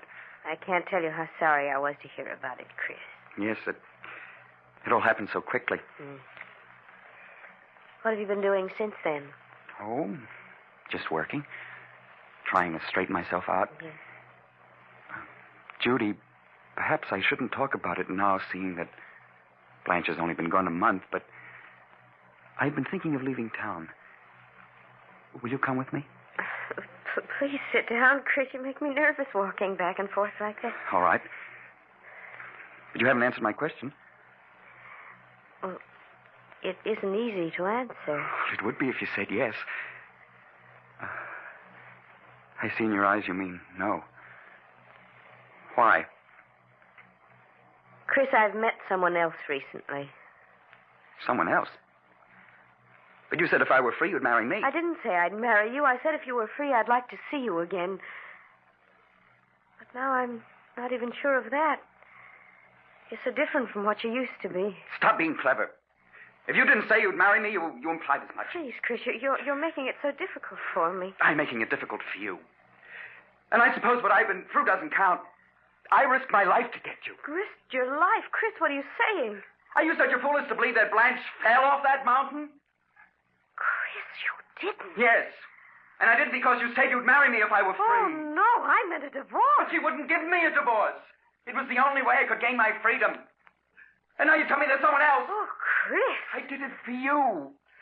And you're going to marry me. No, I won't. If I can't have you, no one else will. Chris, what's the matter with you? Chris! We were meant for each other, darling. In life and in death. Chris, if you come any closer, I'll scream for help. No, don't. Chris, no! You won't marry me. You'll never marry anyone else. There. He'll never have you. Open up in there. Miss Winters, are you all right? Call the police. Oh, I didn't want to do it, darling. But you forced me to. Oh, my head. It throbs so. Everything's like a nightmare. Open up in there. This is the police. The police? I've got to get away.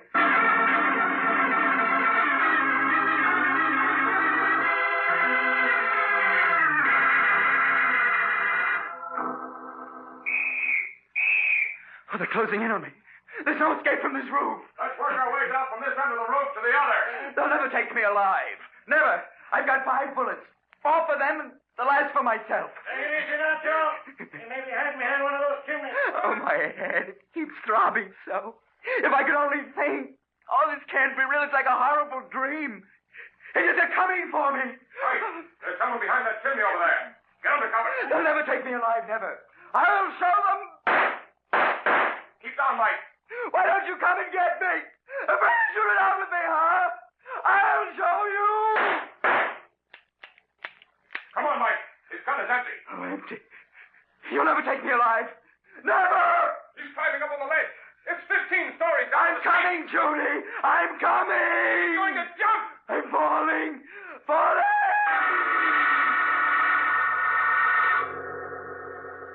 You'll never take me. Never. I'm falling. Falling. Doctor, the patient's recovering consciousness. Yes, you're right. He's opening his eyes. Oh, my head. It throbs so. Where am I? Oh, it was a dream. Not real. Oh, thank heaven. Now, you must be quiet. You've been in a serious accident. Accident? Yes. You were hit by an automobile New Year's morning. Would you mind telling me your name? There weren't any identification papers in your clothing, and we'd like to inform your relatives of what's happened. My name? It's... I can't remember my name. I see. Well, what about your address? Can you remember that? No. No, I can't remember anything. Now, you mustn't get excited. It'll all come back to you. You received a fractured skull from the accident. There was a mountain. Mountain? You mean you live near one? I don't know. There was a mountain, and the police were chasing me. And I jumped off a high building. It's all mixed up. You probably dreamed that while you were unconscious. But you're all right now. Just need rest and quiet. Where am I? You're in the Park Hospital, Philadelphia. Philadelphia? What day is it? It's January 5th, 1947. It's 7:26 in the evening. And you don't know my name? No, all we have is your belt buckle with the initials CA. CA? Nurse, will you look after the patient now? I'll be in to see him later tonight. Yes, doctor. Are you comfortable? The initials CA. What do you suppose they stand for? Perhaps the C is for Charles? Charles? Charles. I don't know. Well, suppose I call you Charles, just for the time being. I always liked the name Charles. All right. What's your name? I'm Miss Thompson, but you can call me Blanche. And, Charles, let me be the first to wish you a happy 1947.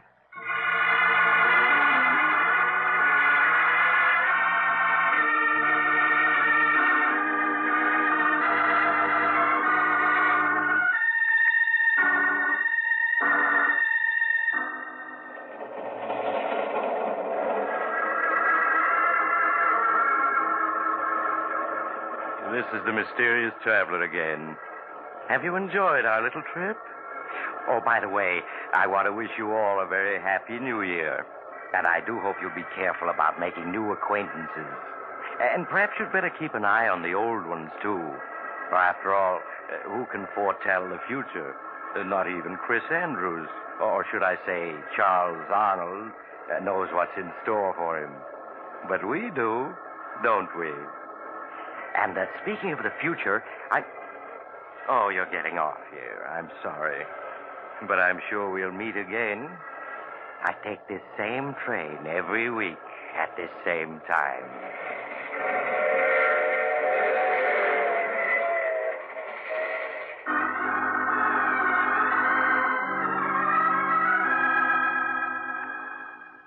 You've just heard The Mysterious Traveler, a series of dramas of the strange and terrifying. In tonight's cast were Maurice Tarplin, Stuart Brody, Louise Fitch, Hester Sondergaard, and Mort Lawrence. Original music was played by Doc Whipple. The Mysterious Traveler is written and directed by Bob Arthur and David Cogan. Listen next week over most of these stations to a tale titled No Grave Can Hold Me. Another Tale of the Mysterious Traveler.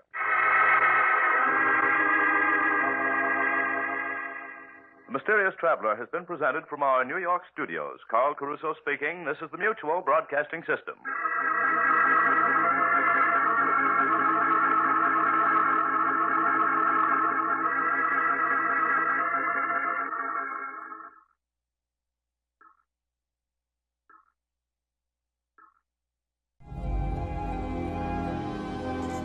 A shocking tragedy.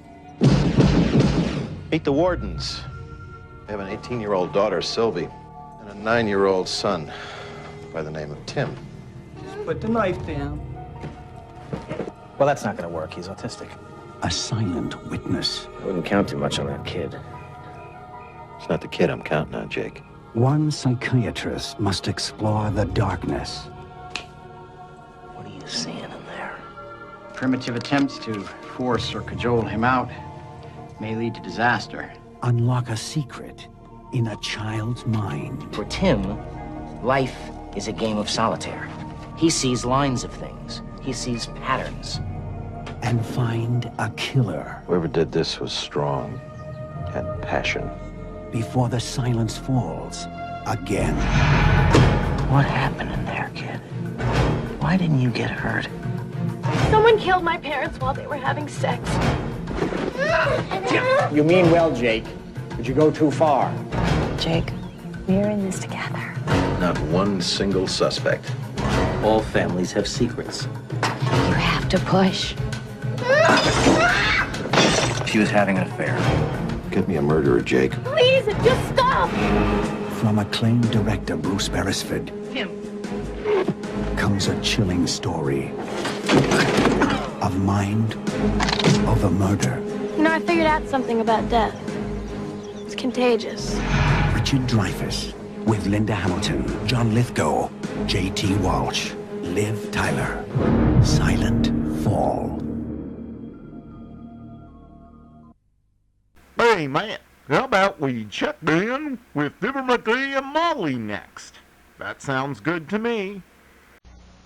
The Pet Milk Program with Fibber, Magee, and Molly.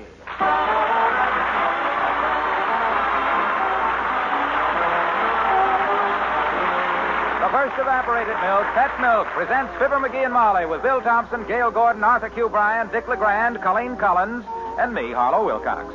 The show is written by Phil Leslie and Keith Fowler and directed by Max Hutto with music by the King's Men and Billy Mills Orchestra.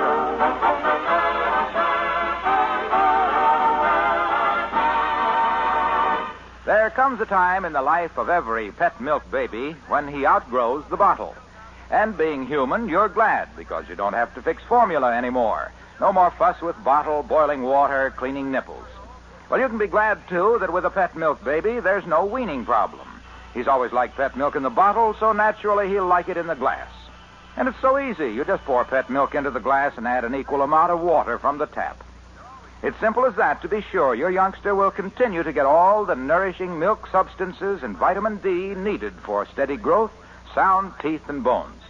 No bulky bottles to take up a lot of room in the refrigerator. No worry about milk sitting on the doorstep if you happen to be away. Well, you can keep a whole month's supply of pet milk right in the pantry because it always stays good and sweet in the sealed cans. And remember, pet milk, the first evaporated milk, costs less generally than any other form of milk.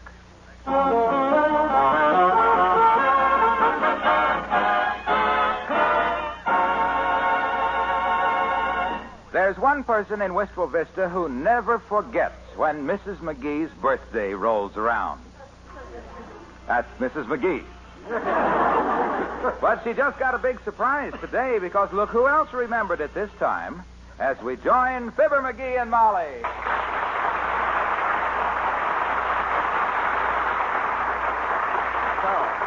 So happy birthday, baby. From me to you with love and kisses. Oh, Magee, you darling. You didn't forget this year after all. Forget? How could I ever forget my little wife's birthday? Well, I've asked myself that question every time you've done it. Well, I took no chances this time, Tootsie. I had so many strings tied around my fingers, the guys at the Elks thought I was crocheting a doily. Go on. Open up your present. My goodness, I just... Go ahead, open it up. Oh, it's a beautiful, blouse?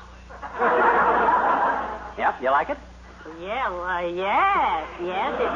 It's very unusual. Yeah, you won't see that blouse on every woman on the street. No, you don't often see a color combination of green stripes and yellow polka dots on a lavender background. How'd you happen to pick it out? Oh, I just knew it would strike your fancy, kiddo. Those are the same colors that were in the necktie you got me for Christmas. Well, so they are. Yep. Ah, well, you've made this a wonderful birthday, dearie. Ah, but you haven't heard the big surprise. I've been saving it. Another present? Better than that, even.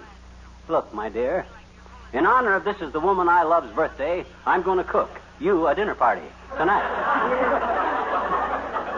You're going to cook? Yeah. Oh, no, Magee. Huh? It's too much trouble. No, don't you worry, baby. Nothing's too much trouble for my little wife. Doc and Latrivia are coming over, too, and Wally Wimple and Mort Toops is out of town, but his wife accepted, and they're all... Yeah, but Magee, now, look. I'll cook the dinner. Let me cook it. On your birthday? No, sir. And boy, what a wing-ding this will be. I even got a French cookbook, Molly. All wrote out in French. You can't read French, dearie. Who needs to read? This cookbook's got pictures. Look, what would you say to a nice big bowl of lobster thermostat for the main course? No, Magee, you can't get lobsters now, not unless they're flown out from the east. Oh, I'm afraid you're a little confused, Tootsie. Lobster's a sort of a big shrimp with a heavy corset on. They can't fly. I mean, you can't get them at the market. Well, I'll work out a menu. Get your hat and let's go down to the market. I got to get started. Look, dearie, look, now, why don't we just take our guests out for dinner tonight? I'll phone the Ritz Vista Hotel and reserve a table in the sump room. You know, the sump room... No, sirree. No hotel food for my wife on her birthday. I'll cook the dinner. Besides, remember the last time we ate in that sump room? When that waiter come charging in carrying a 4-foot sword? On it was stuck a leg of lamb, a slice of eggplant, a dozen mushrooms, and a small busboy that got in his way. I like to left over the kid with the keys trying to get out of it. Come in. Hello there, kids. Hi, daughter. Hi, Johnny. Well, hello, Mr. Oldtimer. Hey, Johnny, I got your invite to the party tonight. Good. It's going to be formal or informal? Brown tie, old-timer. Oh, nabs. Thought I'd get a chance to wear my cutaway coat and my boiled shirt with a Gates Ajar collar. Yeah? I used to cut quite a figure in that cutaway when I was a kid, kids. Played all the palms in my college days. I didn't know you were a college man. What college did you go to? All of them, daughter. I didn't enroll. I just went for the prom. The gals saw me, their hearts used to flutter. Many's a time I went pitty-pat. You mean they went pitty-pat? I did, daughter. They'd fling themselves at my feet, and out of pity, I'd give them a pat. You must have been quite a ladies' man, old-timer. I'd like to have seen you back in them days. Oh, I still dream about it, Johnny. Yeah? Other night I put on my old college smoking jacket with a velveteen braid, lit a cigar, and fell fast asleep. Fell asleep? Yeah. I dreamed I was leading the prom again. Cutting a real fancy. Oh, how sweet. All of a sudden, I woke up, and there I was. Just a lonely old man in my smoking jacket and smoking pants.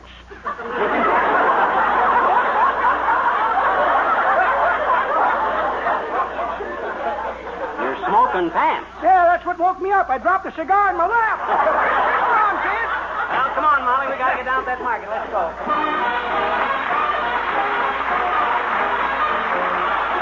Billy Mills in the orchestra, and in the cool, cool, cool of the evening.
Okay, Bud. Wrap up them steaks up. I'll take both of them. Yes, sir.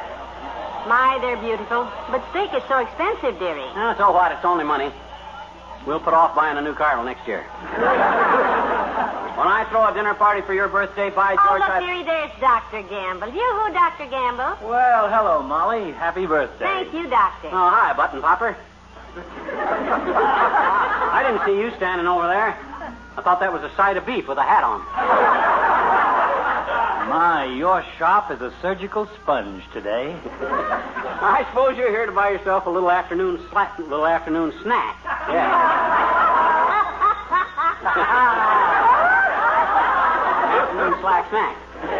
Like maybe a leg of pork or a stewing hen, huh? I wasn't buying a thing, fish face. Oh. I was merely browsing. Browsing, Doctor? Yes, visiting the butcher shop gives me quite a lift, Molly. Is that so? All day long, people come into my office and say, Doctor, my stomach is bad. Doctor, my chest is awful. Doctor, my back is terrible. Oh, yes, it must get awfully monotonous. And then I come here, and it all changes. The butcher looks at me with a smile on his face, and he says, Doctor, my short ribs are wonderful. As a matter of fact, Doc, this guy's short ribs are usually pretty bad. They're full of bones. Well, now, you just work up a good appetite for tonight, Doctor. You will be over, won't you? You're not busy. I wouldn't miss it, Molly, although I have been pretty busy this week. I visited one building yesterday, and out of 60 people there, 40 of them were sick. My gosh, an apartment? No, hospital.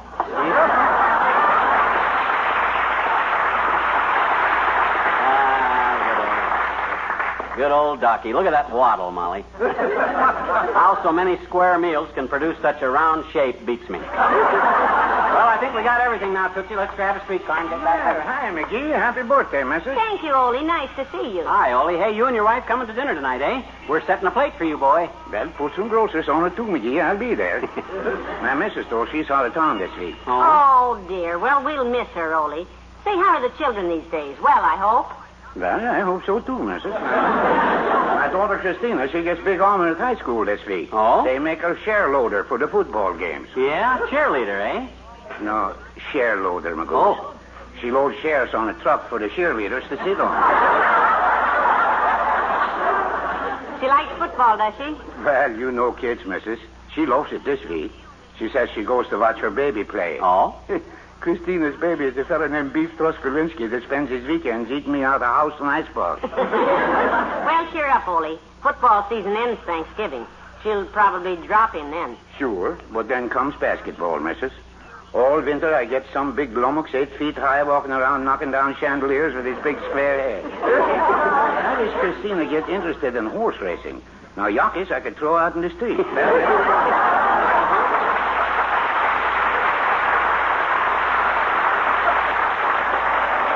Now, come on, Molly. Here's our streetcar.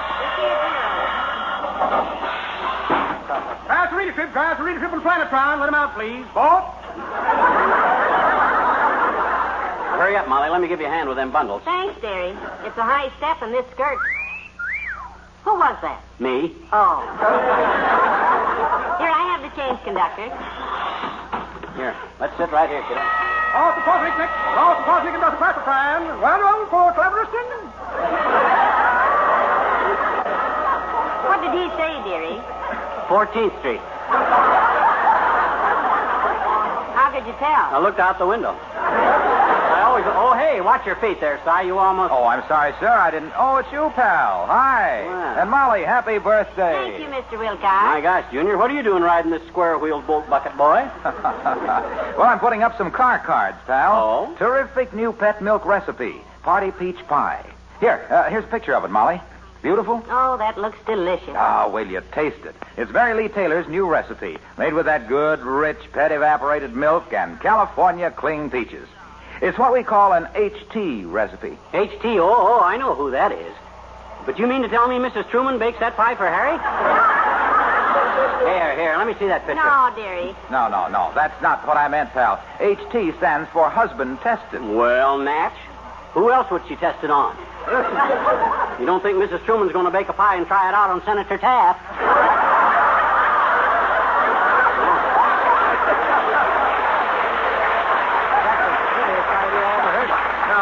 No. Look, pal, whatever your politics, everybody likes this party peach pie. Like everything else you make with pet milk, which is just good, sweet country milk concentrated to double richness, Pet's party peach pie is just crammed full of goodness. You fascinate me, Hilo. Look, I don't know what you plan for your menu tonight, pal, but here's a tip. Yeah? If you want to be the hit of the household tonight, serve your guests a party peach pie. Say, that's a very intriguing thought, Junior. Not very well expressed, of course, but I gather you're trying to say that party peach pie is a peach of a party pie, and if you want to be the pet of the party and perk up the proceedings, I just pop out with Pet's popular party peach pie, which peps up the people, punches up the party, and makes old Papa pip.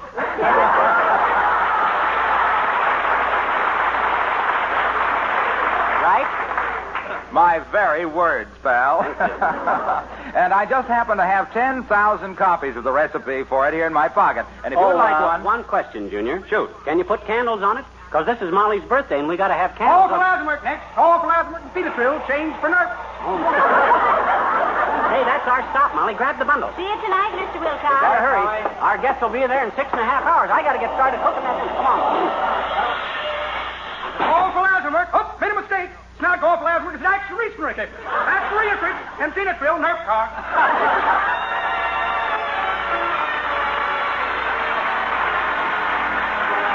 The King's Man, man. Too young. They try to tell us we're too young to really be in love. They say that love's a word we've only heard, and can't begin to know the meaning of. And yet we're not too young to know how love will last though years may go. And then someday they may recall we were not too young at all.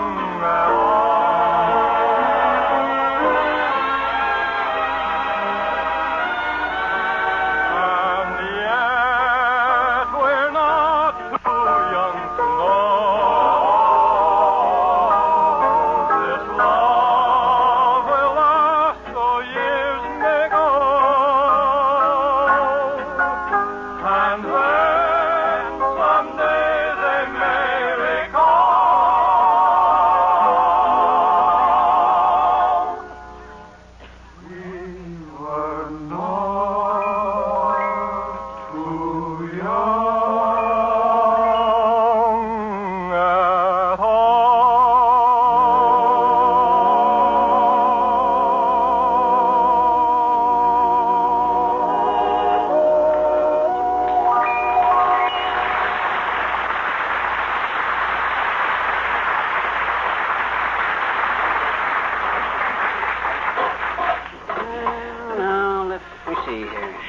if I fix the salad next. No.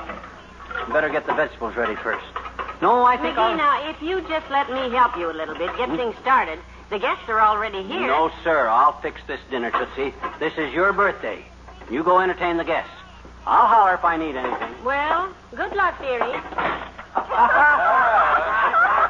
Oh, that's a cute story, Mr. Mayor.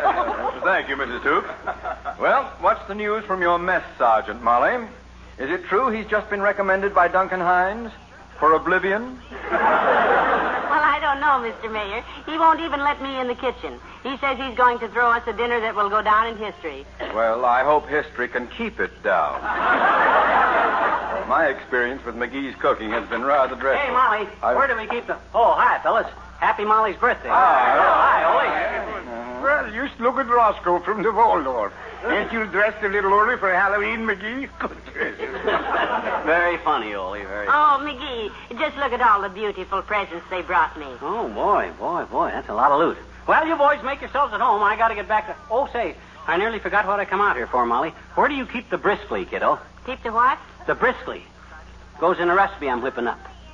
The direction says to mix ingredients and stir briskly for 5 minutes. I can't find any briskly out there. Jerry, that just means to stir it fast. Fast or slow, Molly? I can't stir it until I can find it. We're out of briskly. Have Wimp run down... Oh, stir it fast. Oh, I get it. Well, back to work. Let's see. It's 8 o'clock now. Let's make up a pool on what time the kitchen blows up. Well, I'll say 8:30. Half an hour more out there, and he'll certainly have boys. to... No. Huh? No gambling. Would anyone like to hear a funny story? Sure, let's have it. Well, this is a very funny story about two Irishmen. Well, I know a yoke about two sweet fellas, but I forget what's happens to them. Well, this is two Irishmen, Ole. It seems there were two Irishmen named Pat and Mike, and... Hey, Molly, where's the mayonnaise? In the refrigerator, dearie. Okay. And Pat and Mike worked on the highway, and Pat drove a steamroller. Who, Mr. Wimple? Pat, Mrs. Magee. You know, Pat and Mike. Pat drove a steamroller. Hey, Molly, where's the sugar? In the sugar bowl, dearie. Oh, yeah. Now, you keep your seat. I'll find it. Pat drove a steamroller, and one day while Mike was working... Who, Mr. Wimple? Mike, Mrs. Magee. The fellow who's with Pat in all the stories. One day... Hey, Molly, where's the egg whites? I need 6 egg whites. Have you looked inside the egg? That's a good idea, thanks. One day, while Pat and Mike were working... Oh, dear. Hey, Molly, where's the mop? On the back porch. Look, dearie, why don't you let me come out there and help you with the No, sir, dinner? you stay right where you darn are, Tootsie. This is your birthday, baby. So, Pat fell down one day in front of the steamroller. Hey, Wally, is this the story where the foreman knocks on the door at Pat's house? Oh, yes. And he says, Mrs. O'Brien, your husband has been run over by a steamroller. Yeah. And Mrs. O'Brien says, well, just slip him under the door. Is that the story, Mr. Wimple? Yes.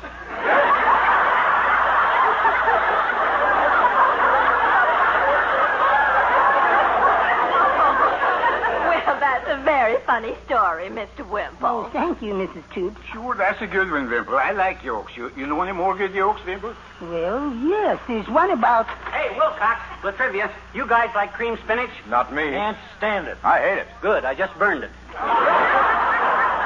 I got another surprise for you, though, Molly. I'm fixing you some pressed duck, Tootsie. Now, I know how you love pressed duck. Oh, wonderful. Yeah, I had to use tame rice, though. We didn't have any wild rice. Give it a few more minutes, Magee. With you in the kitchen, it'll be wild. Incidentally, dearie, how are the steaks? Are you about ready to put them on? If you are, pal, make mine rare, huh? I like red meat.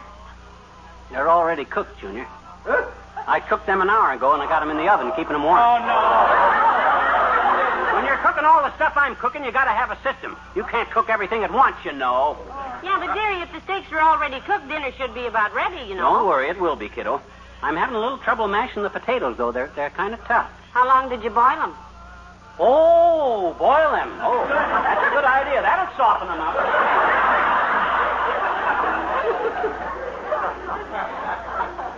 Wally, do you know any more jokes? Yeah, somebody tell a joke. I feel like crying.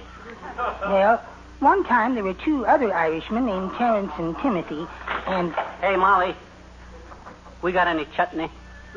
Chutney? For what? For the lamb curry, kiddo. Lamb curry? With steak? Well, to tell the truth, Latriv, the steak's got a little dried out. Kind of woody. So I chopped them up fine and switched to lamb curry. Oh, I got a terrific recipe for lamb curry, only I'm using chopped steak instead of...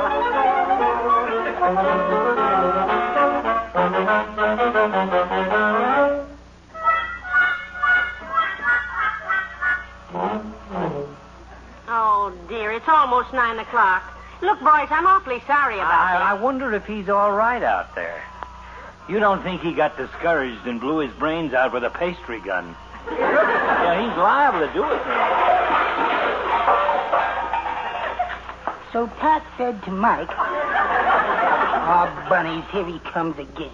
That does it. Dad ratted luck. What happened, dearie? Is dinner finished? You said it. Dinner is finished. It's done. Ruined. Kaput. Whatever that means. What happened, my boy? What happened besides everything? The dad-ratted lima beans that done it. When I stepped in that hole in the kitchen floor. The kitchen floor? There's no hole in the kitchen floor. What hole? The one the electric iron made. How do you cook dinner with an electric iron? I was using it to press out the pressed duck with. I set it on the floor when the gas went off. The gas went off? Yeah, when the curry boiled over. I got the burner so gummy I couldn't light it again. That was on account of those peppers not being cold enough. Peppers? Cold? Yeah, the recipe says to take 6 chili peppers. The ones you had out there weren't even cool, let alone chili. When I started to put them in the icebox to cool them off, I stepped in that hole in the floor and... why does everything have to happen to me? I could give you 5,000 reasons why everything happens to you, Magee.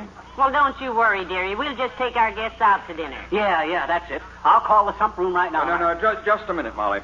I think you ought to open your presents first. See if you like them. Yeah, that's a swell idea. Wonderful. I've been pretty patient about all these beautiful packages. I can hardly wait. Well, we all talked it over, Molly, and we thought you'd like some practical gifts, dear. Oh, that's from me, the big one. Oh, I can't wait to see. Oh. Well, heavenly days. Look at that, Magee. A great, big, beautiful baked ham. My gosh, a ham. This one's mine, Molly. Oh, Mr. Mayor. A 3-layer cake. What? Look, Magee, it says happy birthday on it. Oh, yeah? Where's the candles? Say, I made a party peach pie, Molly. I hope 2 desserts. Oh, look at it. And Mr. Wimple, potato salad. Then I've done smorgasbord, missus. Oh, I see. So you guys got together and planned this in advance, eh? No confidence in me, eh? You think I can't cook a simple dinner party for 10 people for my wife's birthday, eh? Well, I'll tell you guys one thing. What? I'm starving to death. Come on, let's eat.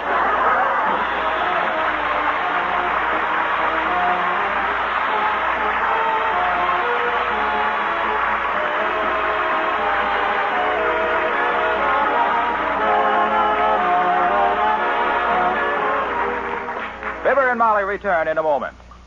With all the different kinds of milk to choose from, good cooks keep right on reaching for just one brand, Pet Evaporated Milk. Now, you might ask, what does Pet Milk have that causes so many people to reach for it? Well, for one thing, every can of Pet Milk has the seal of acceptance of the Council on Foods and Nutrition of the American Medical Association. Another thing, Pet Milk is good, sweet, country milk from which nothing but water has been taken out. So you know it's honest-to-goodness whole milk in concentrated form. And because it's concentrated, because it's twice as rich as ordinary bottled milk, you can use it in many more ways. In place of coffee cream, for example, even in place of whipping cream. And when you want to use it in place of bottled milk, you simply put the water back into Pet Milk. Half water, half Pet Milk. And don't forget, Pet Evaporated Milk costs much less than cream, even less generally than bottled milk. So do as so many good cooks do. Reach for Pet Evaporated Milk.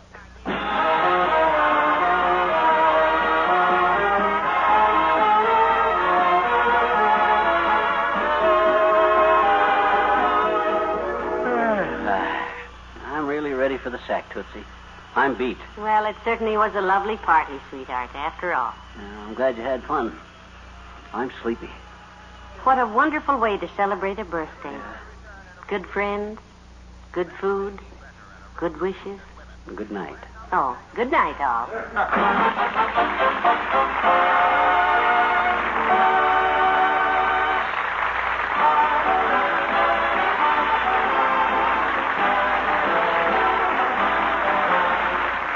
The first evaporated milk, Pet Milk, brings you Fibber, Magee, and Molly each week at this time.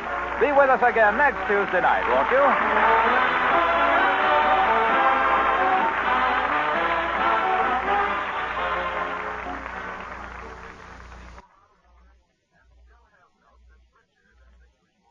If you found yourself in the middle of a triangle between a man, his wife, and another woman, how would you get out of the entanglement? Well, young wife Sally Cantor discovers there is more than one way to undo the unhappiness such a triangle causes. Hear this dramatic story of the week on Pet Milk's Mary Lee Taylor program next Saturday morning. On the same program, Mary Lee gives her recipe of the week for an easy-to-make apple spice cake with the topping baked right on it. Tune in sure next Saturday morning to NBC for the story of the week and the recipe of the week. Brought to you by Pet Milk's Mary Lee Taylor.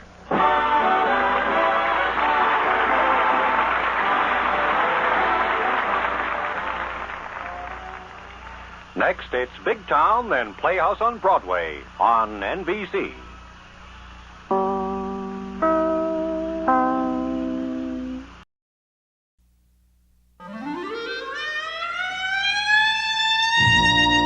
Chapter 1. He adored New York City. He idolized it all out of proportion. He romanticized it all out of proportion. Better. To him, no matter what the season was, this was still a town that existed in black and white and pulsated to the great tunes of George Gershwin. Now, let me start this over. Chapter 1. He was as tough and romantic as the city he loved. Behind his black-rimmed glasses was the coiled sexual power of a jungle cat. Oh, I love this. New York was his town, and it always would be. Manhattan, starring Woody Allen. Well, okay, tell me, why'd you get a divorce? Why? I got a divorce because my ex-wife left me for another woman. Okay? Really? Mm-hmm. God, that must have been really demoralizing. I don't know. I thought I took it rather well under the circumstances. Ooh-wee. I tried to run them both over with a car. Diane Keaton. No. You're much different. You're much different. Yes, you're someone I could imagine having children with. Really? Yeah. Well, hit the lights. Go ahead, turn them out again. Michael Murphy. You don't want to make a commitment, and I don't want to break up my marriage and then find out that we're no good together. The point is, what the hell am I doing in this relationship anyway? My phone never stops ringing. I could go to bed with the entire faculty of MIT if I wanted to. It's just, I don't know, I'm wasting myself on a married man. Mariel Hemingway. See, I'm glad you could get out tonight, because I really did want to see you a lot. Well, I like it when you get an uncontrollable urge. Yeah, I know. It's my best feature. Meryl Streep. Hey, don't write this book. It's a humiliating experience. It's an honest account of our breakup. Jesus, everybody that knows us is going to know everything. Look at you. You're so threatened. Hey, I'm not threatened because of the two of us, I was not the immoral, psychotic, promiscuous one. I hope I didn't leave out anything. Anne Byrne. Is this true? Did you make love with Jill and another woman? Did she put that in there? I'm sorry, did she want it to? I didn't want to be a bad sport. I came here to strangle you. Nothing I wrote was untrue. What do you mean? That book makes me have to be like Lee Harvey Oswald. It's an honest account of our marriage. I think I'm still in love with Yale. You are or you think you are? I started seeing him again. I'm shocked. I'm shocked. I'm surprised. Look, I love her. I've always loved her. So what, you liked it now? You don't like it? You did like it? You know, it's still early. You can change your mind one more time before dinner. You are so self-righteous, I mean, we're just people. We're just human beings, You think you're God. I gotta model myself after someone.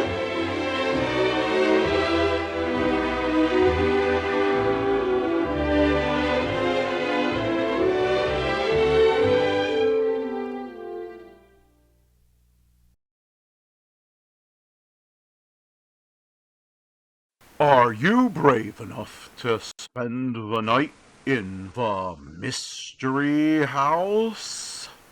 Well, we will soon know. Mystery house.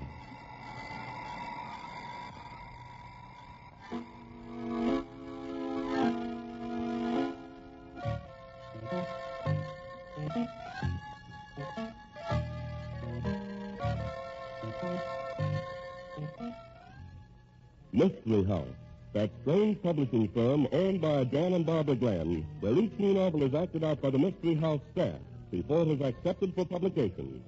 Mystery House.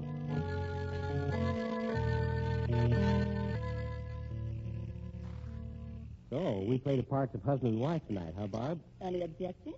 Of course not. I haven't complained about the role in real life, have I? Well, you better not. But if you ever try being the kind of husband in real life that you are in tonight's story, watch out. Well, you don't need to worry about Dan, Mrs. Glenn. He's one husband in a million. Well, gee, thanks, Tom. Oh, that's all right, Dan. You know, you two know how to enjoy life. And here's a tip for others who want to get the most out of things.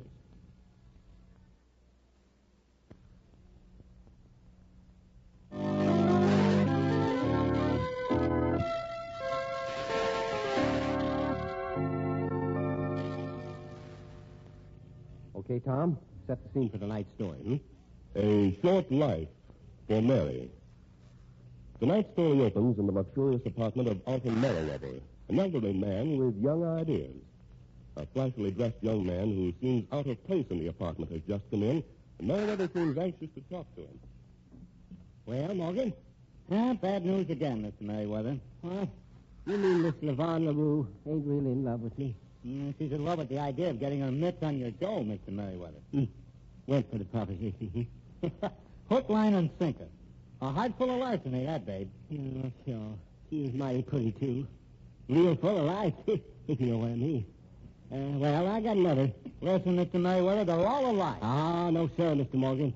Somewhere there's a beautiful young woman who appreciates real character and brains.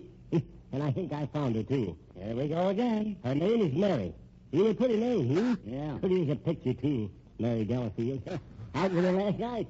And she said I could outdance any of the young spriggans that she'd run around with. I see. Yeah, we got along real good. She called me Alton, and I called her Mary. All right, you're a fast worker, all right, Mr. Merriweather. Look, Mr. Morgan, if you're making fun of me... Oh, no, sir. And if you want to think I'm an old fool because I want a young, pretty wife, well, that's your privilege. But don't ever let on like you're thinking it. I pay you pretty good, don't I? Honest, Mr. Merriweather, it's a shame to take the money. Because I know always what the answer's going to be. I worked like a dog building up the Merriweather Steel Company. I never had any time for dancing or laughing or pretty girls. I always said they'd come later. Well, it's getting awful late. Yeah. What are you talking about? Why, you couldn't stand the pace of one evening with me. Out till 4 o'clock with that Miss Delafield last night. Maybe you're right. Yeah. You give her the plan now and see what happens. You know, I kind of think maybe she is going to be the one.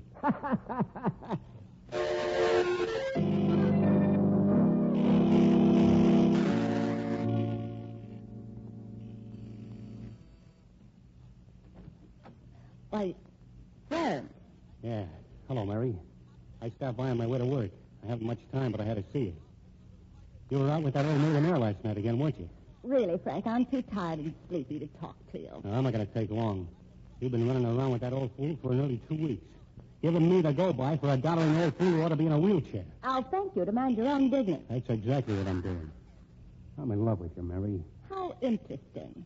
You'll be late for that job of yours if you don't hurry. We've run around together for nearly 3 years. Run around? Maybe that's what you call it. We've had some darn good times together. Going to the movies?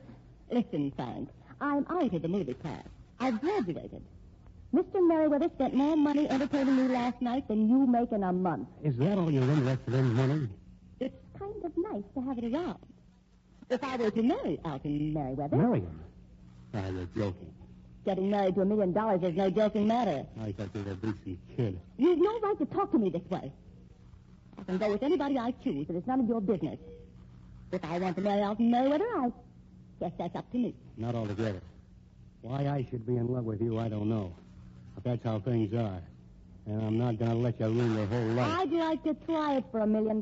You're not yourself. You talk like a little... I'm a very practical person, not a romantic fool like you. And I'll get a lot farther than you will.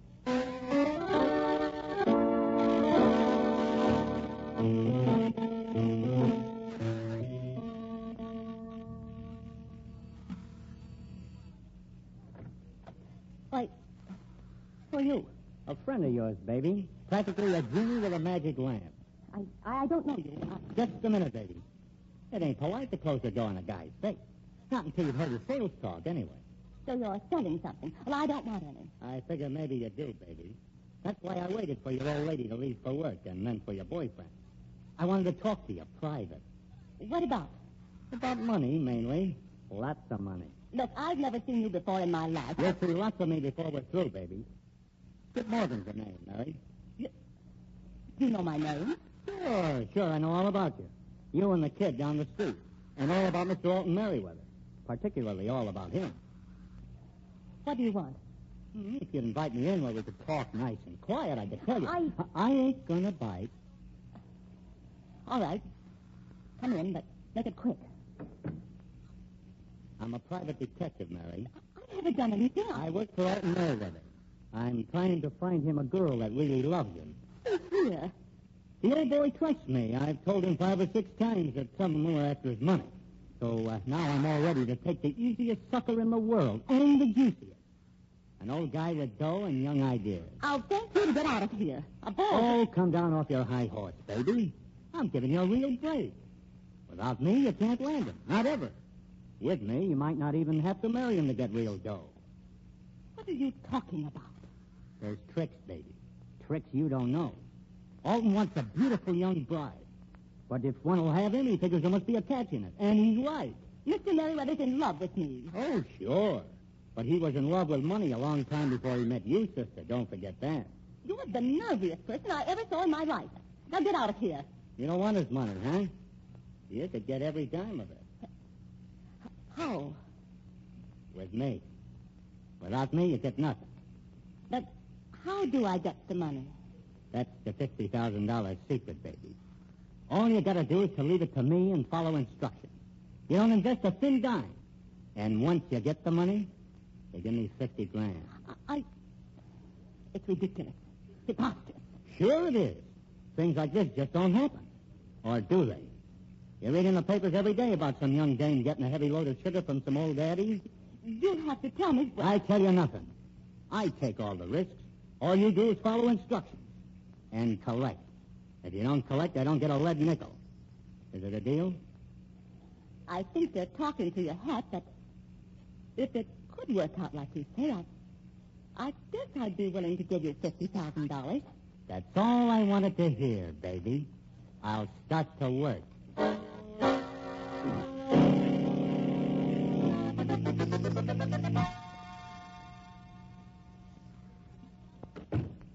Well, Morgan? You hit the jackpot this time, Mr. Merriweather. What's that? You mean she's really in love with me? She's nuts about you. You made her the offer about getting my money without having to marry me, huh? I nearly got thrown out of her apartment.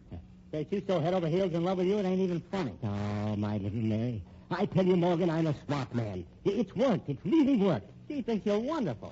Yes, I'll marry her. I'll give her everything under the sun. Regular clue she'll be. All the money she wants, everything anybody could ever need to be happy. You think she'd like a big, long, 12-cylinder car with all the trimmings, I'd still be kind of careful if I was you, Mr. Merriweather. What? How do you mean? See, she loves you, you said. Yeah, but I won't make out any insurance for her, even so. Oh, why not? Well, maybe she's nuts about you, but she's got relatives. And they might get ideas for getting her mitts on your dough by you having an accident. Well, but she'd have a right to my money. If I was you, I'd give her a nice chunk of dough now. I'd say maybe $250,000. That way she ain't marrying you for your money, and there's no temptation for her relatives. Oh, you would you? Hey, you can throw $250,000 of mine around awful reckless, but I won't. No, Mr. Morgan. I will marry her first. Ha ha.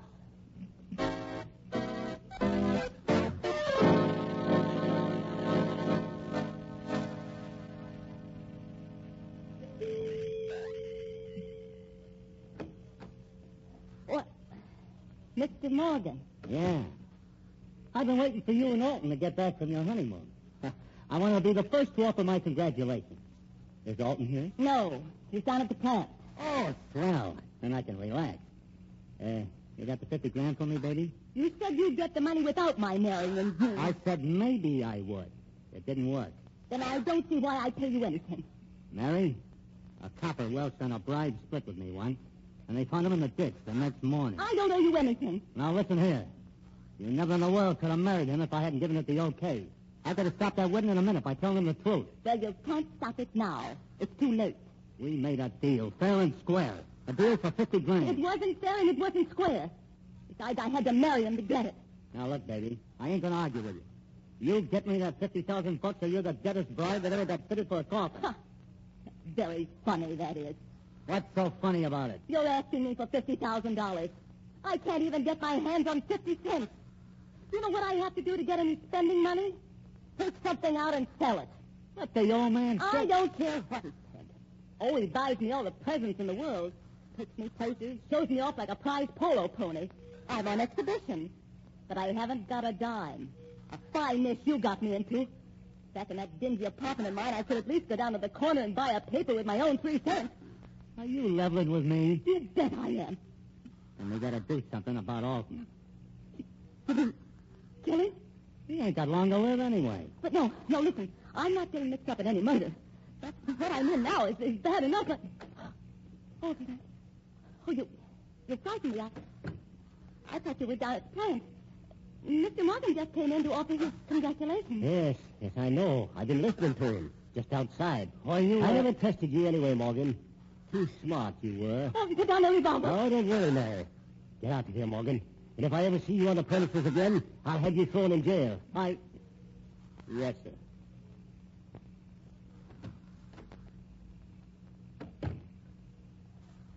Well? I didn't say anything. What are you going to do to me? I thought you was real sweet, Mary. I was crazy about you. Because I figured you really loved me. I should have known better. But I guess there's no fool like an old fool. What are you going to do?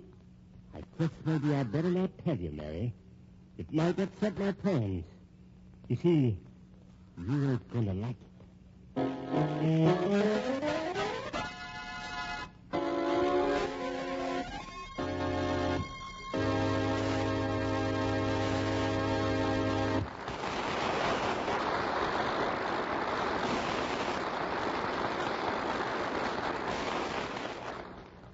What kind of plan does Alton Merriweather have for his bride?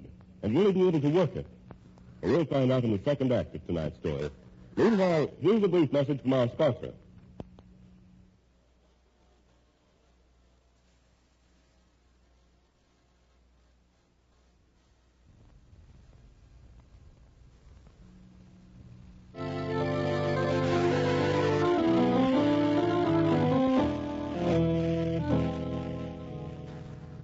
And now, Act 2 of A Short Life for Mary. Mary and Alton Merriweather are seated in the living room of their luxurious apartment. Alton is smiling, and Mary seems frightened by his amusement. What are you smiling about? It isn't funny. You know all about it now, so you can have a divorce. No, Mary, no. That would be pretty nice for you, that would. Get a lot of alimony and get rid of me at the same time. You'll have to give me a divorce. There's nothing else you can do. Oh, yes. I can do quite a little. Who are you calling? Hello? Morgan Detective Agency? Let me talk to Skip Morgan, please. Yes. Morgan? This is Alton Merriweather. Now, Morgan, don't be apologizing. Mary and me got things all fixed up. Kind of reached an understanding. I just gave her $250,000. Want to start this time with a clean slate. So you can get your $50,000, Morgan. Anytime you like. Goodbye. You mean you're really going to give me $250,000? I mean no such thing. But you said... Who are you calling now? Your old boyfriend, Frank. Hello? Frank Brent? This is Alton Merriweather. Now, listen. You've no cause to get nasty with me. No. Mary would like for you to come over. Mm-hmm. I guess maybe she kind of made a mistake marrying me, and she wants to see you. Yes, the sooner the better. Goodbye. What are you doing anyway? If you think you're going to get evidence to get a divorce from me... No, I don't want any divorce. And let's see now.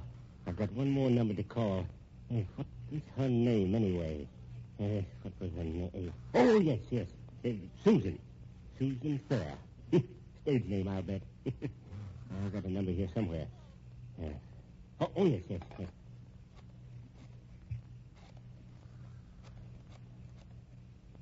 Who is she? What does she have to do with this anyway? You'll see.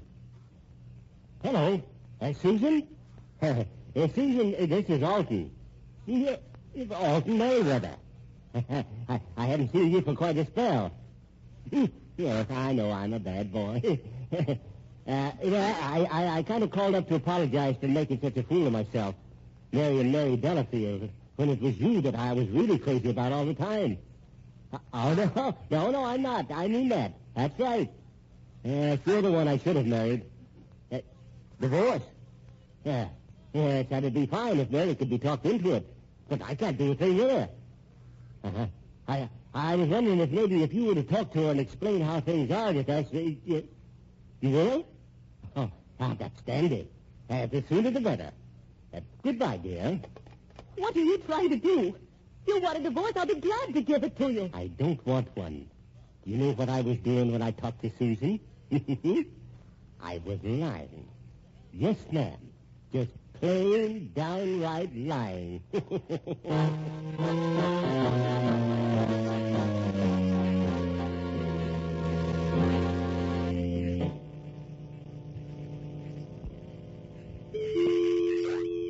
They're getting here real fast.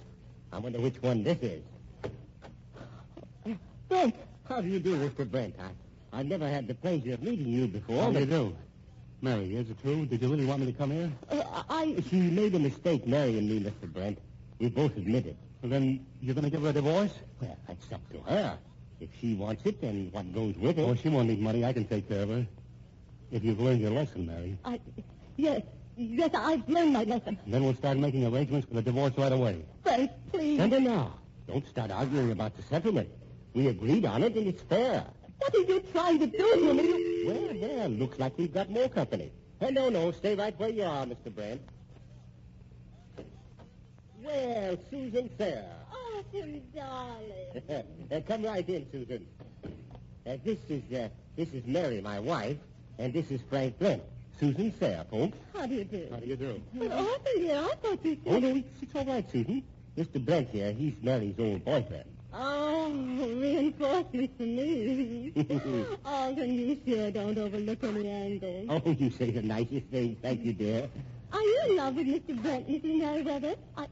Oh, listen, this is idiotic. Mary, control yourself. After all, you have to make up your mind. Well, this is a party. Excuse me, please. Skip Morgan, the great detective. Come right in, Morgan. Just on the level, Mr. Merriweather? Come in. Well, if it is on the level, that'd be something new and different, wouldn't it? If you're planning some kind of a trick with me as the goat, Mr. Merriweather, you can forget it. I know most of the angles. Yes, including ways to double-cross your employer. Oh, don't try to explain. Now that we're all here, we can get down to business. Listen, all I want is... I know, you're $50,000. Well, that shouldn't be difficult. She has the money. All you have to do is get it from her. Hey, what's this all about, anyway? Your job shouldn't be too difficult either, Susan, because Mr. Brent here will help you. He wants Mary to get a divorce, too. Listen, Mr. Merriweather, you told me she was already to get a divorce, that you'd agreed that there'd been a settlement. Now, just a minute, there, fella. Just a moment. Don't be excited. Now, let's suppose that I had lied to all three of you. What? Yes. Susan, I told you that if you could persuade Mary to divorce me, I'd get married to you. Didn't I? Why, you sure did, darling. And what's more, I had my roommate listening in. I rather imagined you would. Now, you go trifling with my affections, and you'll find that it's going to cost you a lot of money. Oh, that's quite. I've no doubt of that. The big idea is you've got a motive for Mary's murder. What? Yes. Get Mary out of the way, and Susan, you could marry me. You even have a witness. You're up to something, Merriweather. You've got a pretty good motive yourself, Mr. Morgan. What? She owes you $50,000, and she hasn't paid it.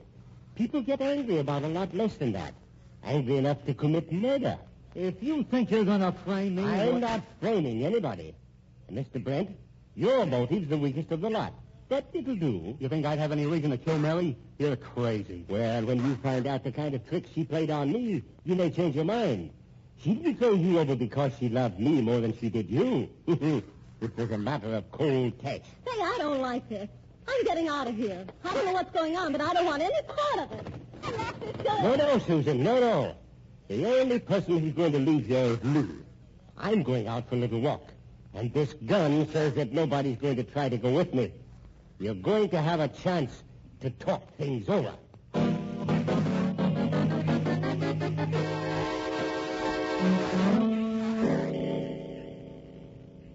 Give me that $50,000, baby. I don't have it, I tell you. He didn't give me any money. You're lying. I just want to know one thing, Mary.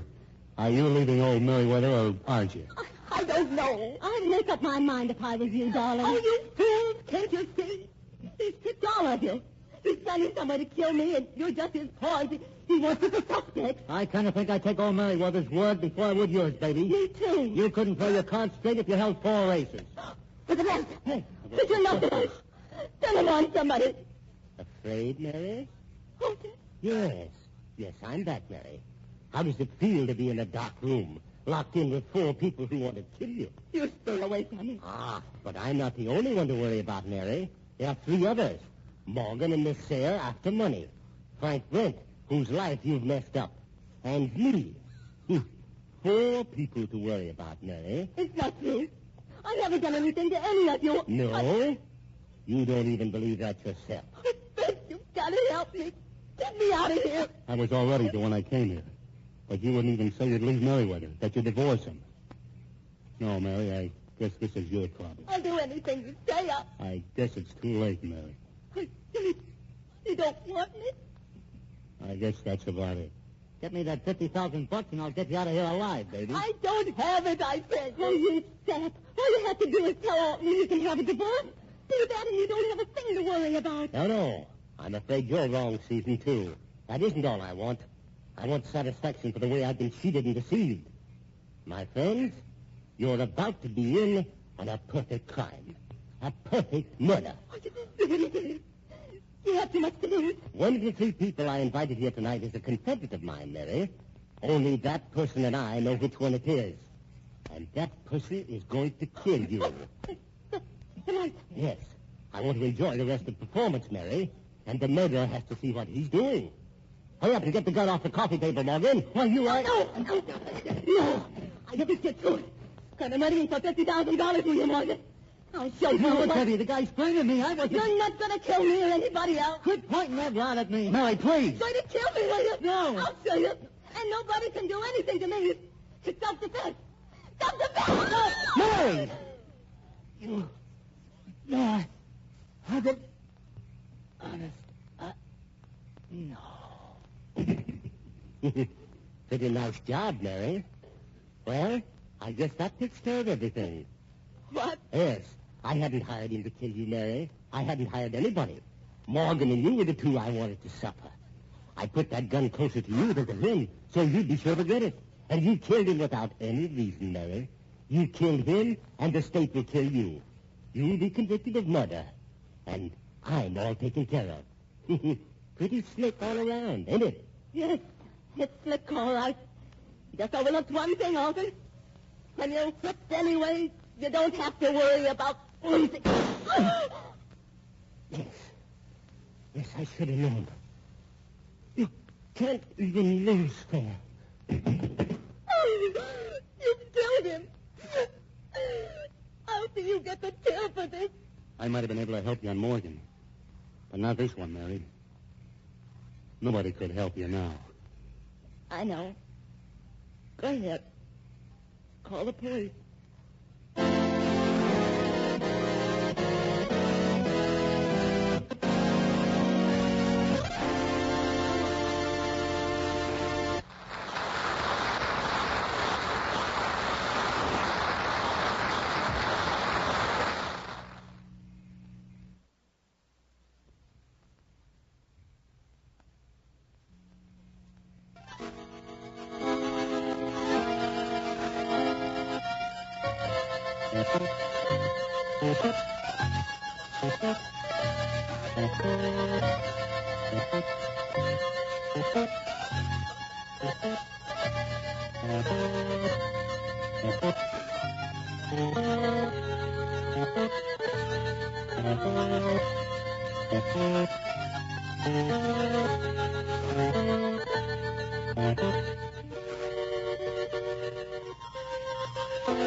A United Airlines jet lands in Los Angeles, launching the biggest entertainment airlift in motion picture history.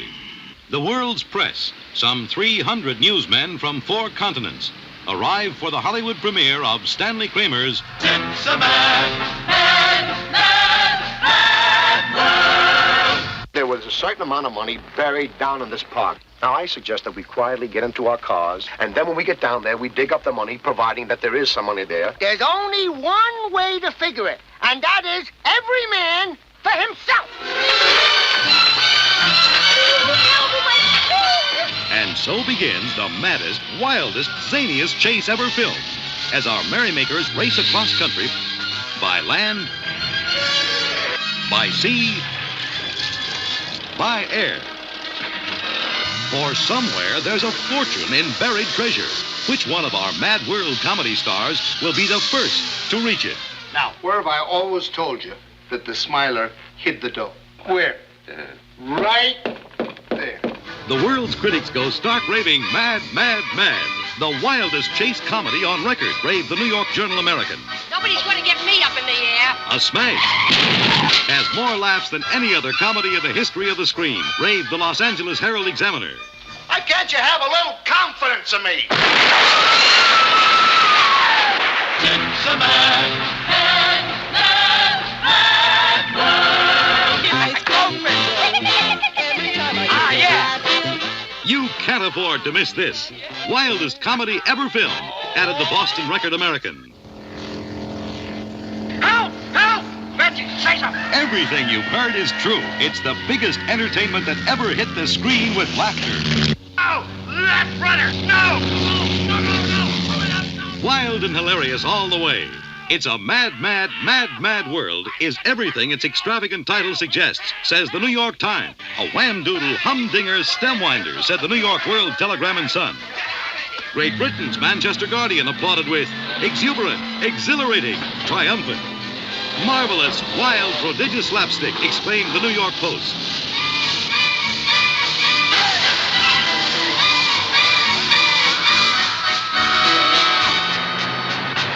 Everyone who's ever been funny is in it. Our traffic is so congested, mass confusion on wheels. But Detroit is adroit. What they'll do in Detroit is make bigger automobiles. So be a happy fellow, be a clown boy, punch and mellow. Get off the shelf and enjoy yourself. It's a mad, mad, mad, mad. It's a mad, it's a mad world. It's a mad, mad, mad, mad. It's a mad, it's a mad.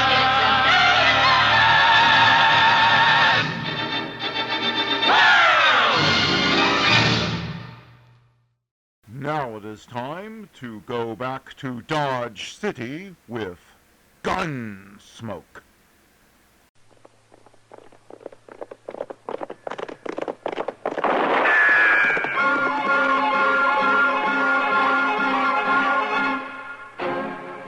around Dodge City and into territory on west, there's just one way to handle the killers and the spoilers, and that's with a U.S. Marshal and the smell of Gunsmoke.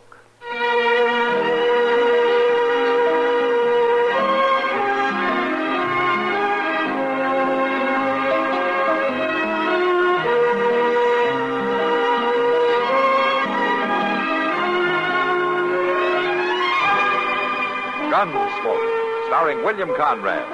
The story of the violence that moved west with young America. And the story of a man who moved with it. I'm that man. Matt Dillon, United States Marshal. The first man they look for and the last they want to meet.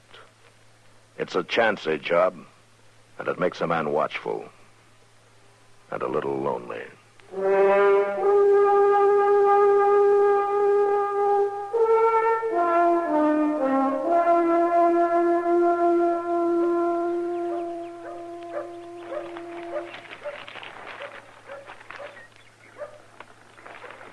I declare I don't know what's got in him, Mr. Dillon. Who, Chester? Well, the President Grant. Oh, what's he done now? Well, letting them fellas take out a patent on that there barbed wire, that stuff's going to be the ruination of this country. What's the president got to do with it? He can't stop it. He can't? Well, then what's the good of him being president? Just read your paper, Chester. Barbed wire. Well, them British foreigners is fighting again. The Russos is what they're... Now what? Somebody started a Russians there. Down there in the Long Branch. Yeah. Come on, Chester.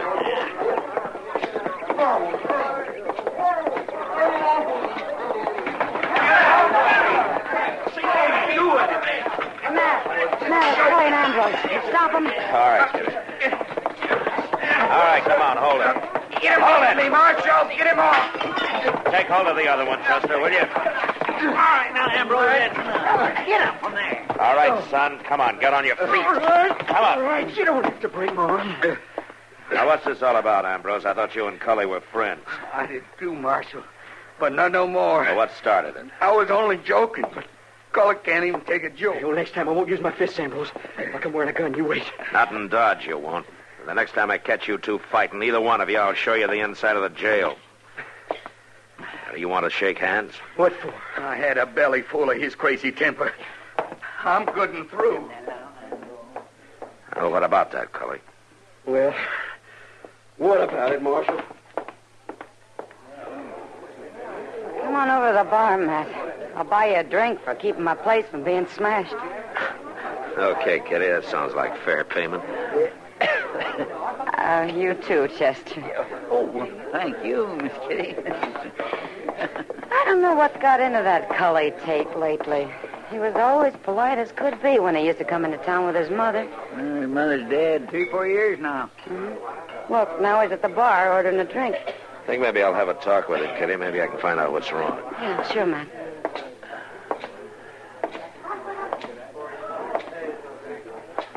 Here you are, Sam. I'll pay for his drink. Well, what's that for? Well, for almost breaking your arm, you said. Go on, drink it. Sure. Thanks. You know, when a man's old enough to drink hard liquor, he's old enough to get in trouble, Cully. Now, what was it about? Well, it's personal. Oh, it always is. Until it's a public fight. And it's my business. Yeah, he said something about my old man. And about me. Well, what? He called us squaw men. Squaw men? Well, why? Because it's true. That's the worst of it. About my old man, it's true anyways. Oh, since when? 3 months. When he went to Texas for stock, he stopped at the agency in Darlington.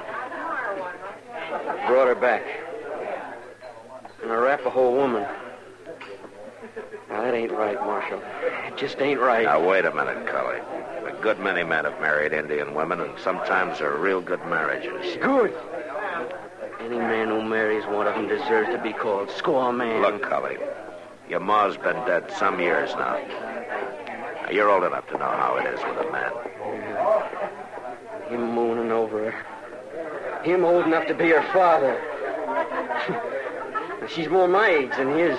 Well, that's not unusual with Indians. The women expect it. Well, the worst is they ain't really married. Only Indian style. And for a good, God-fearing man, that ain't nothing at all. Now, wait a minute, son. They are married. Maybe not legally, but if they both accept it... And if they don't, what could she do about it? Cully, I know your father, and Hardeman Tate isn't that kind of a man. Now, do you want me to talk to him?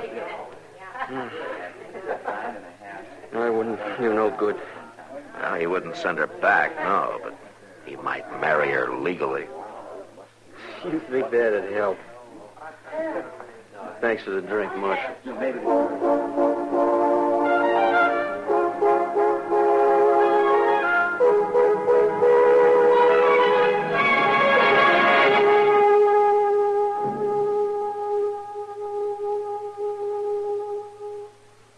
Well, sir, holidays come and go, and we don't always give 'em much mind. But there is one that most everybody takes time for. Because it brings out a little human goodness and friendliness for a spell, person to person. That's why the post office made up this special 1966 stamp I got in my album here, honoring the spirit of Christmas. Oh, I like this one. Yes, sir. This stamp's from a fine painting of that first Christmas way back that's in the National Art Gallery in Washington, D.C. It's the 5th one in a series marking the holiday season, and it comes out, rightly enough, in the town of Christmas, Michigan. Well, of course, we all enjoy the family gatherings, the gift giving, and the fun that goes with it. But the real thing is that the idea kind of spreads around all over. Yeah, there's a Muslim festival same time of year called Eid al-Fitr. The Jewish people celebrate Hanukkah, and the Buddhists have the Festival of Lights. And lots of Hindus make Christmas a time of goodwill. Well, I guess it's not what you call it, but what you do about it that counts.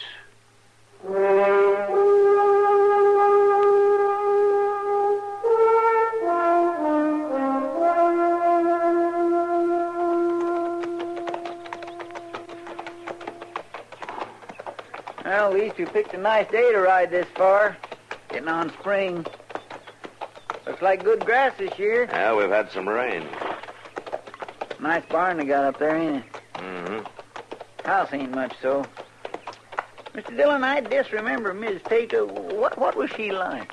Now, Chester, she came from a long line of Puritan ministers, and she never let you forget it. Yeah, it's sort of a deliverance for Mr. Tate then, wasn't it? You might say so, yeah.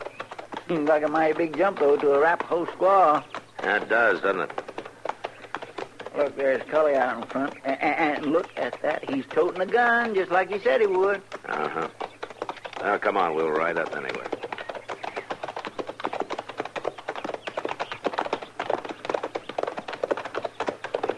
Well, Marshal. Cully? So you decided to come anyway. Yeah, that's right. Your father here? Inside, with her. You go on and talk to him if you want. I got chores to do. Mr. Dillon, that boy ain't got a bit of toleration in him at all, has he? He's got a lot of his mother in him, though. Well, Marshal and Chester. This surprise. How are you? It's fine, Mr. Good to see you, Hardy. Come on in and sit. Now to see you just fixing a meal, and I'll tell her to add a little to the pot. No, thanks, Hardy. We can't stay. We just want to talk to you for a minute, that's all. Has Cully got himself in trouble? Oh, no. It's nothing like that. And he gets so wild and unruly lately, I don't know what to expect.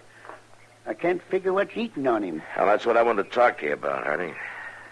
I guess the boy's like his mother in some ways. Oh, Cully's pious, that's sure, just like Abigail. Since she died, I don't go to church like I ought, I guess, and it makes the boy mad. Is that what you mean, Marshal? I'm afraid it's more than that, Hardy. I think he's upset about your wife. I know that, Marshal. But that's between us, the family. It ain't none of your business. Well, I don't want to butt in. I didn't have that in mind. I just got a suggestion that might be of help to you, that's all. What? Bring her into town. Let the Reverend Tucker marry you. We're already married. In the Arapaho way, Yes, in the Arapaho way. Yeah, but Hardy, that's not legal, not for whites. What's that got to do with it? Look, Hardy, you bought her from her father. Now, that's against the law. You're living with her without benefit of marriage. That's against the law. Now, legally, I could and I should send her back to Darlington right now. Oh, Marshal, you wouldn't. Oh, now, please understand, Hardy. I'm trying to help you. If the girl is willing, marrying her will solve a lot of problems. Now, if she isn't, well, I'm going to have to send her back anyway. You can't send her back, Marshal. Oh, why not? Come inside, both of you, please. All right.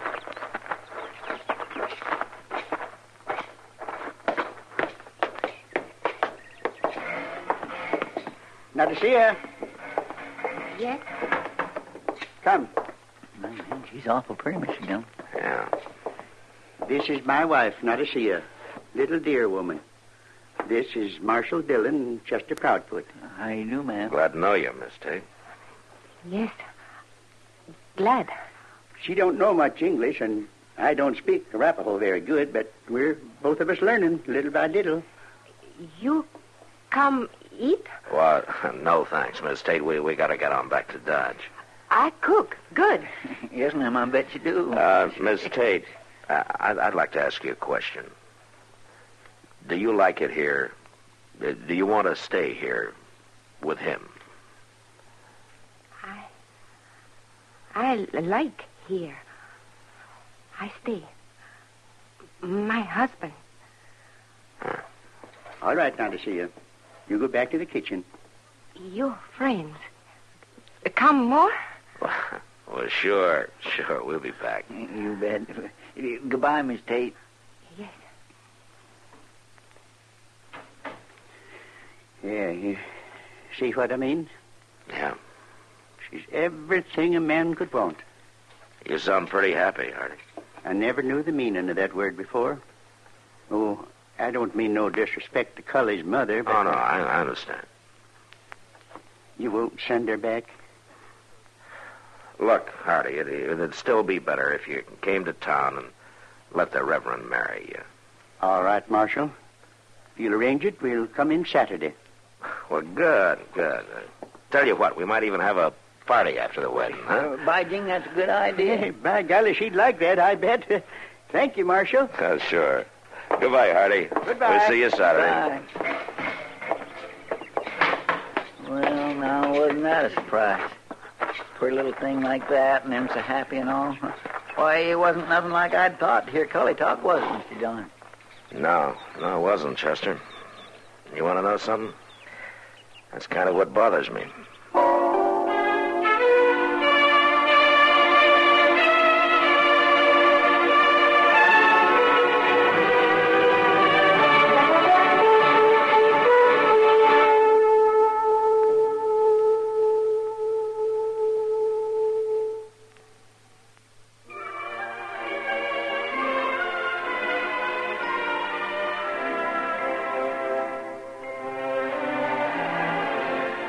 Hometowns in America have a lot in common, and yet they're each one of a kind.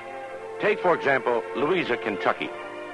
Boating's the big thing on the Big Sandy, and more boaters are rushing to the water each summer. But the heritage of Louisa is more than just water. Some of the Civil War came right through here, and Louisa's proud of the late Chief Justice Fred Vincent, who was born there, who lived there, and who's buried there. And with Louisa, the county seat of Lawrence County, they're proud, too, of the new courthouse, which rose in place of the old one a few years back. People stay busy in Louisa. Construction's booming in High Bottom. The Rotary's still meeting Tuesdays in the basement of the First Methodist Church. And when nothing else is doing, you can usually find one of the gang watching an oil change at Funny Miller's garage, next door to Economy Chevrolet. But if your hometown is Louisa, you already know this. We only wanted to remind you, it's still there.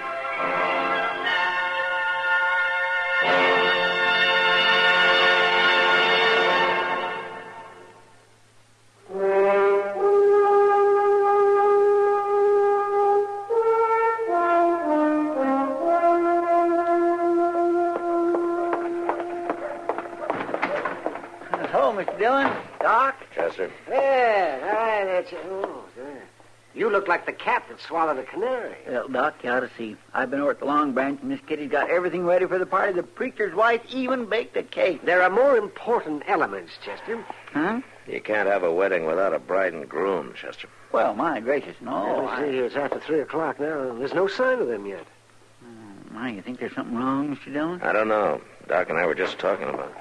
Marshal? Oh, come in, Reverend. Come in. Thanks. Hello, Chester. Doc. How do? How you, sir? You haven't seen them? No, I haven't. Well, Marshal, I'm getting worried. They wouldn't just not show up. Well, they could have changed their minds. About a wedding? I doubt it. I hope nothing's happened. Well, if they were coming, they'd have been here by now. I think maybe Chester and I better ride out to the Tate place and see if there's anything wrong.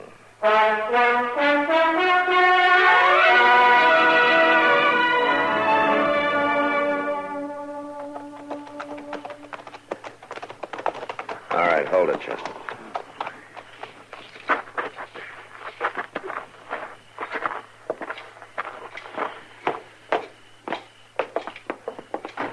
No, you didn't. Oh, it's you, Marshal. Who'd you think it was, Cully? Well, he's all blood. What's happened here? What's wrong? How'd you get those scratches on your face? She done it after I found them. She tried to kill me, Marshal. What? Just like she killed Pa. When did this happen? This morning. Just before they was to leave for town. Well, why didn't you come and tell me about it? Oh, I was scared, Marshal. She's out there somewhere, and she wants to kill me. I was waiting for dark. Where's your gun? Well, she's got it. That's what she killed him with. How'd she get it? I must have stole it from my room, I guess. All I know, I heard the shot. I run out, and she had the gun, and I wrestled it away from her. That's when she scratched my face. And he was laying there, dead. Where? Out back, in the woodlot. All right, let's go out there. No, Marshal, I don't want to go out there again. I don't want to see him. Hey, you better come anyway. Come on.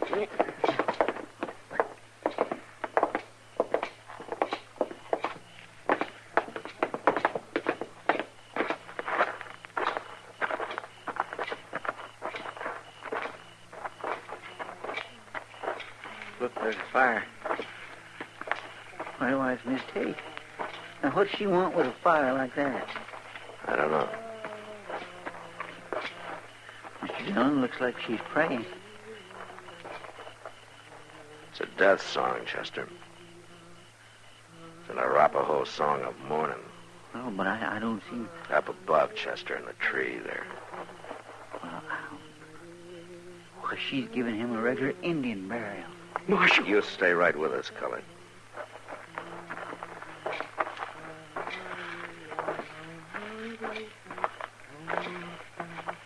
There's the gun, Chester. Yes, sir. I got it. Well, she don't even seem to notice us. Miss Tate. Miss Tate.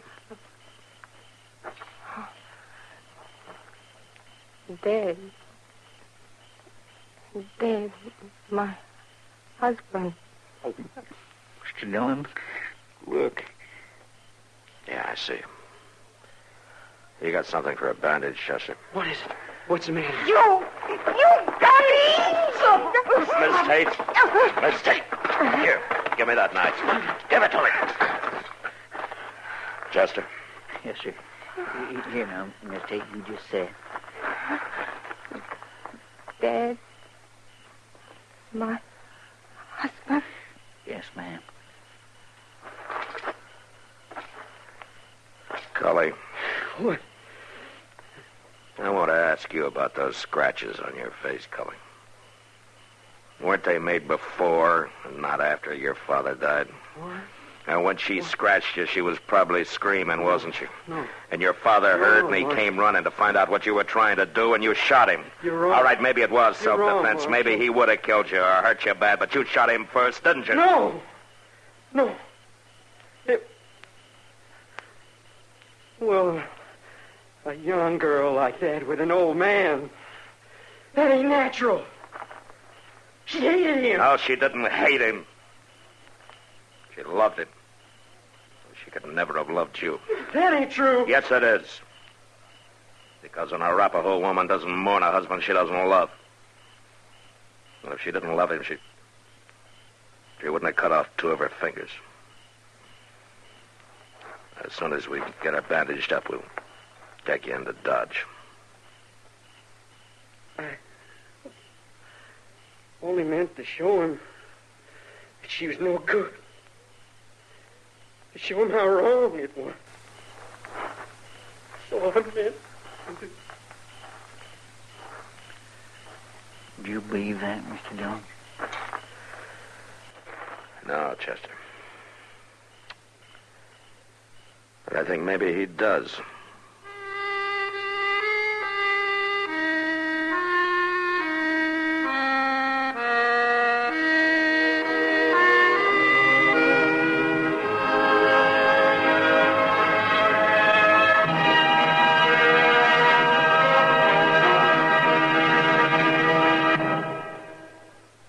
With your permission, I'd like to quote an excerpt from a speech by that old political character, Elijah Cuddlestone. And I say, state and declare, that is, that pork barrel appropriations are not going to be our salvation. We must, I say, we have to get up on our hind legs. I mean, you stand up and fight for our own improvements. The pork barrel is for loafers. I mean, the greedy and the weak, that is. That term, pork barrel, you know what it means? Well, pork is fat, and fat for hundreds of years has meant plenty, abundance. Ye shall eat the fat of the land. About 100 years ago, in the halls of Congress, fat, meaning lucrative or rewarding, became pork.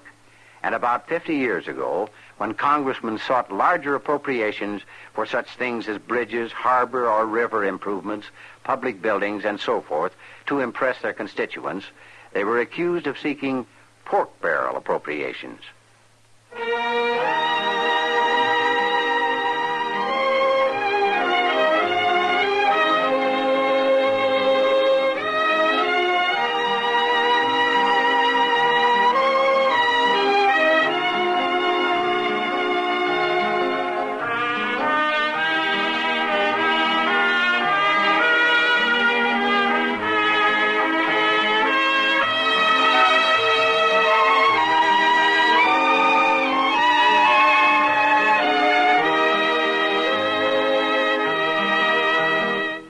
Gunsmoke, produced and directed by Norman MacDonald, stars William Conrad as Matt Dillon, U.S. Marshal.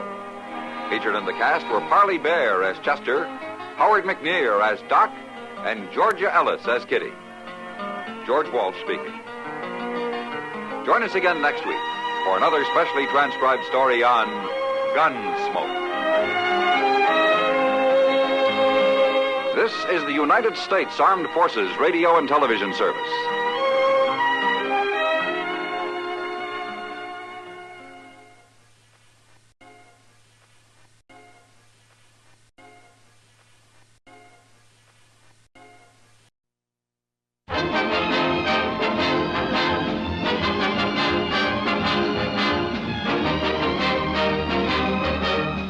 Ever since the first Gold Diggers production thrilled the world with its music and magnificence, the word Gold Diggers has set a standard of brilliance unexcelled in the annals of the screen. Here is a scene from the first of the series, Gold Diggers of Broadway, which started the world singing Tiptoe Through the Tulips and painting the clouds with sunshine. In 1933, an up-and-coming young star by the name of Dick Powell joined with Ruby Keeler to give you Gold Diggers of 1933. With those sensational musical numbers, We're in the Money, My Forgotten Man, and the unforgettable Shadow Waltz. Then came Gold Diggers of 1935, another star-studded hit with a song that won the Motion Picture Academy Award for the finest musical number of the year, The Lullaby of Broadway. Now Warner Brothers have massed their entire production resources, their creative and star talent, into a Gold Diggers that tops the tops, adding new glory to an already glorified title. With your old friends Dick Powell and Joan Blondell, the screen's most popular love team. Glenda Farrell and Victor Moore. With Lee Dixon, a sensational new singing and dancing discovery. Rosalind Marquis and Irene Ware. and the most dazzling collection of gold-digging heart stealers that ever graced a screen. It opens a new avenue of entertainment in the grandest, gayest, greatest of all the great gold diggers pictures.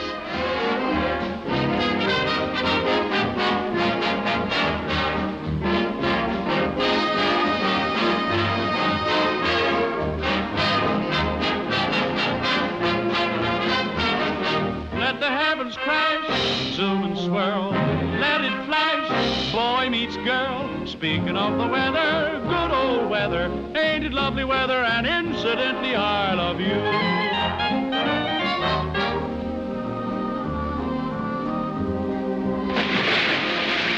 Help. Help.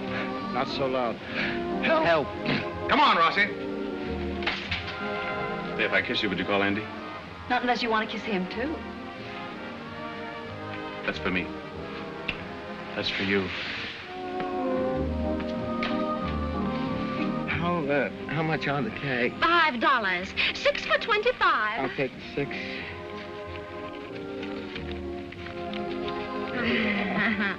Now then. Oh. What's the matter? Oh, I've never been kissed like that in all my life. Well.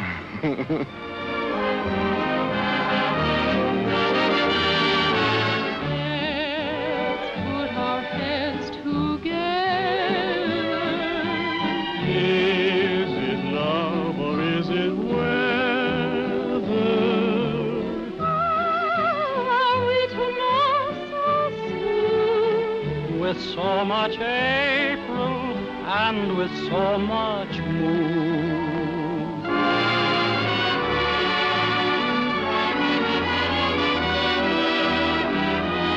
It's the root of all evil, of strife and upheaval, but I'm certain, honey, that life could be sunny with plenty of money and you.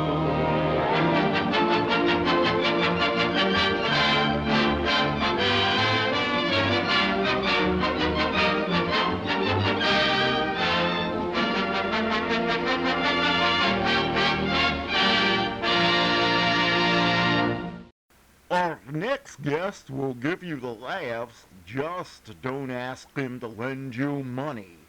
It's Jack Benny coming up next. The Jack Benny Program. LSMFT, LSMFT, LSMFT. Right you are. Yes, sir. Lucky Strike means fine tobacco.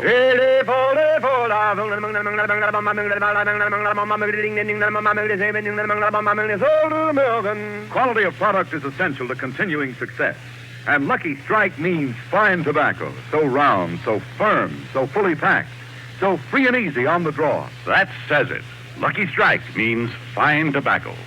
Independent tobacco experts, auctioneers, buyers, and warehousemen present at the auctions know just who buys what tobacco. They can see the makers of Lucky Strike consistently select and buy the finer, the lighter, the naturally milder Lucky Strike tobacco. So for your own real deep-down smoking enjoyment, smoke that smoke of fine tobacco, Lucky Strike. So round, so firm, so fully packed, so free and easy on the draw.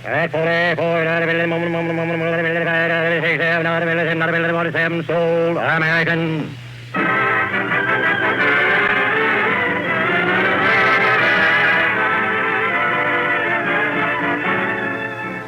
Broadcasting for our liberated prisoners of war stationed at Santa Barbara, the Lucky Strike program starring Jack Benny, with Mary Livingston, Phil Harris, Rochester, Larry Stevens, and yours truly, Don Wilson.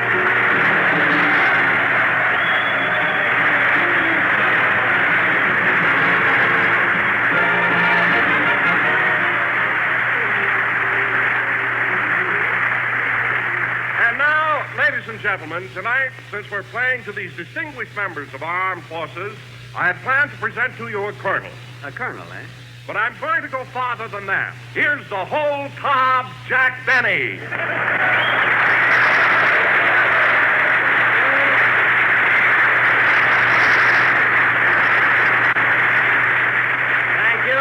Thank you. Hello again. This is Jack Benny talking, and What an introduction that was. Whole cob. Well, Jack, I thought it was funny. Oh, you did, huh? Well, let me tell you something, brother. One more introduction like that, and you'll be the first liberated announcer in radio. Whole cob. Well, I'm sorry, Jack. I didn't mean to be a smart aleck. It's just that these boys have been away so long they'd give anything to hear a good joke. You know, Don, now that you mention it, I think you're right. You know, only last night I saw one of these boys here take his girl to a lonely spot in the park, sit her down on a bench, put his arm around her, and just beg her to tell him a joke. Oh, you're absolutely right. Anyway, fellas, I started to say it's really nice being up here in Santa Barbara. It certainly is, Jack, especially with the ocean being so close. If you ask me, Don, the ocean is too close. What do you mean? Somebody around here is bottling it and selling it for beer.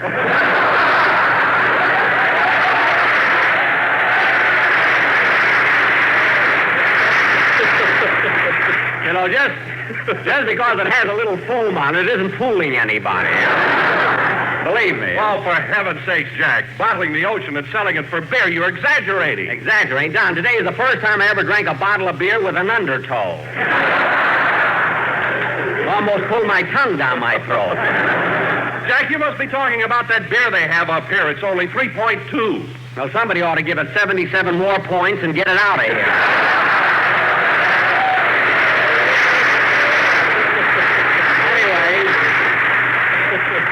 Hello, Mary. Hello, Jack. Hiya, fellas.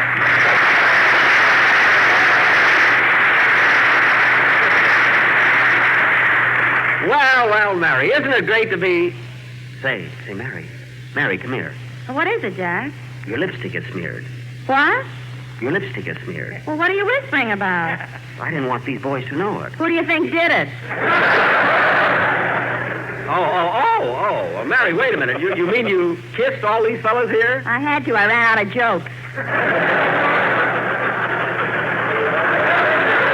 Well, Mary, this is one time I don't blame you. They're a nice bunch of guys. I think so. In fact, I'm going out with one of them tonight. He's taking me to the Flamingo Room. Oh. The Flamingo Room, huh? Yeah, that's basic training set to music. Say, that place sounds kind of rough. Rough? Last night, while a couple was jitterbugging, I heard the girl say, "Hey, Sam, let's make the next dance a waltz. You're kicking the gold out of my teeth." Well, Mary, if that's the case, I don't think... Hiya, fellas. Up to now, you've had nothing but corn, but now Harris is here and a star is born. Yes, lay it right on me. Yeah, drop that atomic job on me now. That modern stuff. Yeah. How do you like that? A star is born. If you want to know the truth, fellas, a stork laid an egg with a soft shell, and they called it Harris.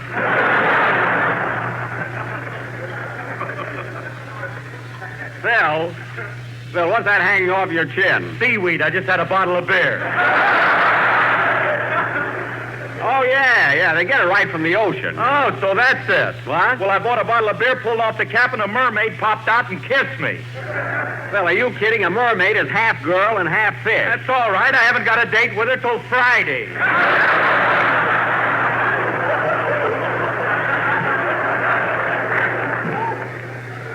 Oh. Well, ask her if she's got a friend for me, huh? Now, Phil, how about... Hey, Jack, speaking of fish, how about that fin you owe me? What?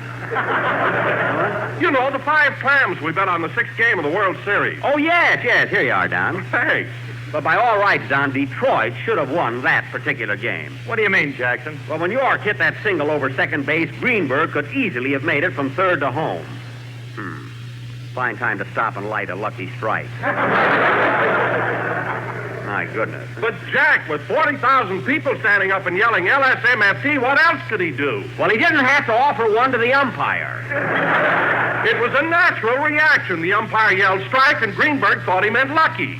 I don't care. If he wanted to smoke, he should have stayed on third base. Anyway, the next time that I... Come in. Mr. Benny? Yes? I'm Sergeant Ryan, the editor of our local paper. Uh-huh. You know, a lot of the boys here saw you overseas, and I'd like to get a story about your last trip. Oh, you mean the one I made this past summer through Germany? Yes. Well. Sit down, Sergeant. You better lay down, brother. This is going to be a long one. Quiet, soft shell.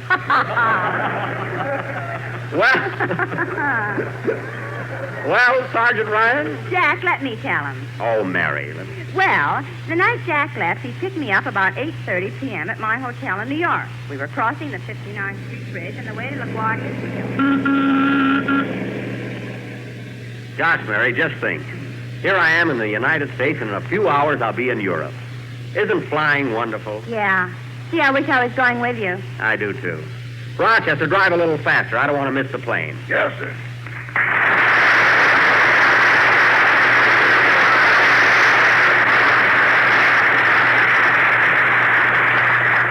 By the way, Rochester, where did you pack my violin? I put it in that suitcase with the tag on it.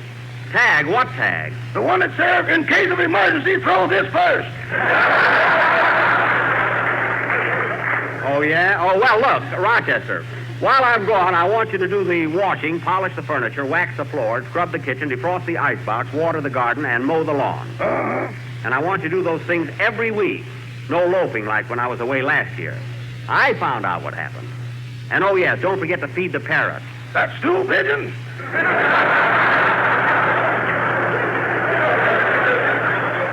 Rochester, I didn't buy that parrot to keep an eye on you. Then why were your letters addressed to him?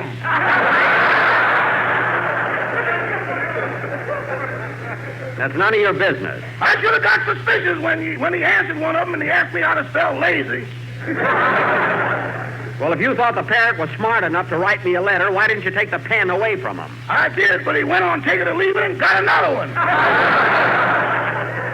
Never mind that, Rochester, and hurry to the airport. Say, Jack. Yes? Does it make you nervous thinking about flying all the way across the Atlantic Ocean? Nah, it's nothing. Doesn't bother me at all. Move over here closer to me, Mary. But, gee, it looks like you'd be a little scared. It's such a long flight. It's nothing, really. I never even think about it. Come on, I want to put my arm around you. Move over here. I can't. Your life raft is in the way.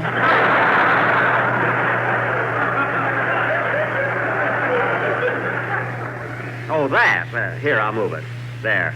Anyway, how can you put your arm around me while you're wearing that Mae West? It's not inflated yet. Now, come here. There, that's better.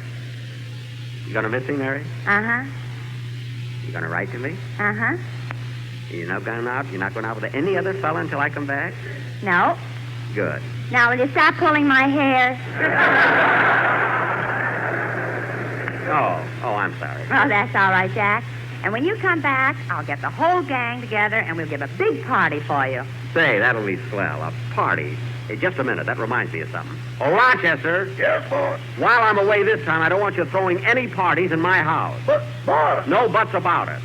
I found out about the party you gave last time I was gone that lasted until 8 o'clock in the morning. Tell me more. I'd like to live that one over. Never mind. It's disgraceful. What in the world could cause a party to last until 8 o'clock in the morning? Geniality of companionship, harmony of thought, and plenty of ice. That's what I thought. Rochester, here's the airport. Turn in here and stop. Yes, sir. Come on, Mary. It's almost plane time. You bring my stuff, Rochester. Constellation leaving on runway 3 for Casablanca, Tripoli, and Cairo. Gee, look at all the planes. Skymaster leaving on runway 6 for Rome, Naples, and Vienna. Gee, isn't it exciting? Yeah. Pogo Stick leaving on runway 5 for Anaheim, Azusa.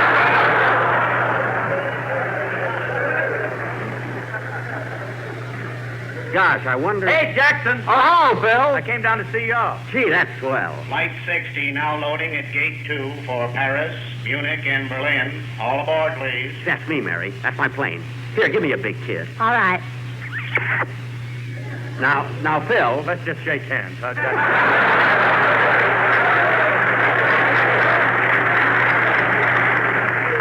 I guess so. All aboard. Rochester, don't forget all the things I told you. Goodbye, everybody. Goodbye, boys. Goodbye, Jack. Happy landing. So long, Jackson. Well, it won't be long now. Can you see him, Miss Livingston? No, he's in that crowd of people right by the door of the plane. There, now I can see him. Gee, he must be a little nervous. Why? The hostess is carrying him up the steps.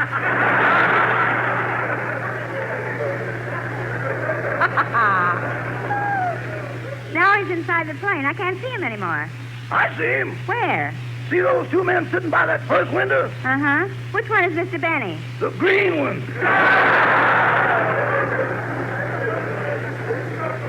Oh, yes. Oh, they're getting ready to take off. Goodbye, Jack. Goodbye. Well, there we go. And that, Sergeant Ryan, was the last time we saw Jack until he came back. That's very interesting. Now, Mr. Benny, could you tell me a little bit more about the type of shows you did over there in Germany? Yes, Sergeant. I had a great gang with me. Ingrid Bergman, Larry Adler, Martha Tilton, and our accompanist, David Lee Winter. Now, as I was the master of ceremonies, so first I walked out on the stage and knocked him over with a couple of fast jokes. And then I said, hey, fellas, I bring you the world's greatest harmonica player, Larry Adler.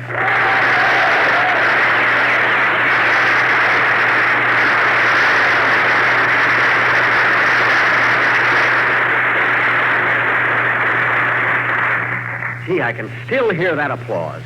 Then Larry would step out in the middle of the stage and play the number they all asked for, Begin to Begin.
Charles, I'm so fortunate having you as my husband, and we're both so happy. Come, my dear, let's sit over here. Charles, what are you staring at? That picture. That picture on the wall. Ingrid, why did you turn it around? No, you are mistaken. I did not turn the picture around. Then why has Whistler's mother got the rocking chair on her head?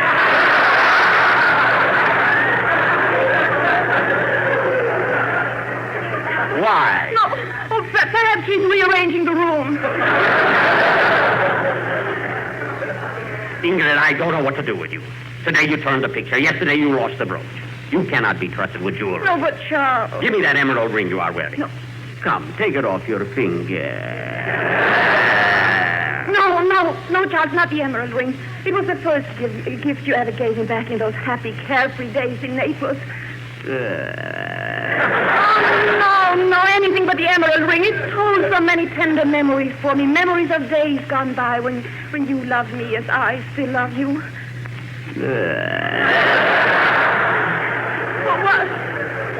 What did you say, darling? Charles, you must stop drinking that 3-2 beer.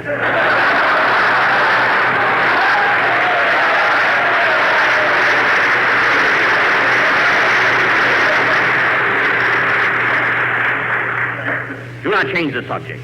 Think, Ingrid, think. Why did you turn the picture? Charles, believe me, I did not turn the picture. Someone else must have done it. Aha, so now you are accusing the maid.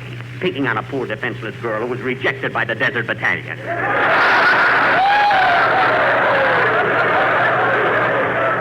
I shall call her in and ask her.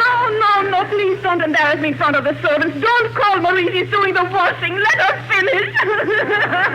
The neighbors are waiting for it.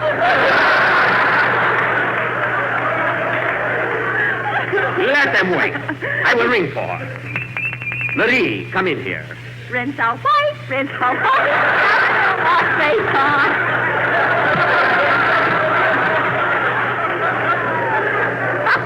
Every week she cannot finish that song.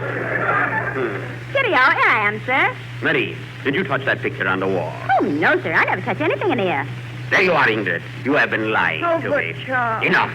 You may go, Marie. Okay, Chucky, thanks. I got a date with Harry. You mean Harry? No, Harry, he has a hole in his head. That hole in his head. Well, I got to go on and go That's on, my too. life.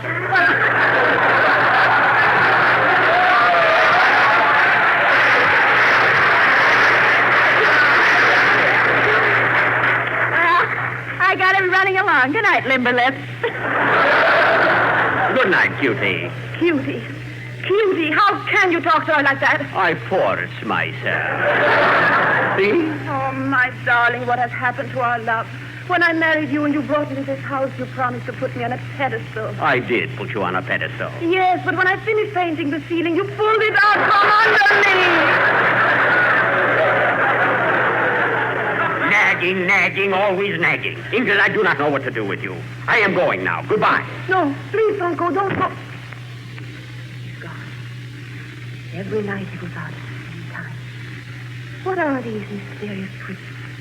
Soon the lights will go low, and with it my spirit will sink. Oh, perhaps Charles is right. Maybe I am losing my mind. For this, they gave me the Academy Award.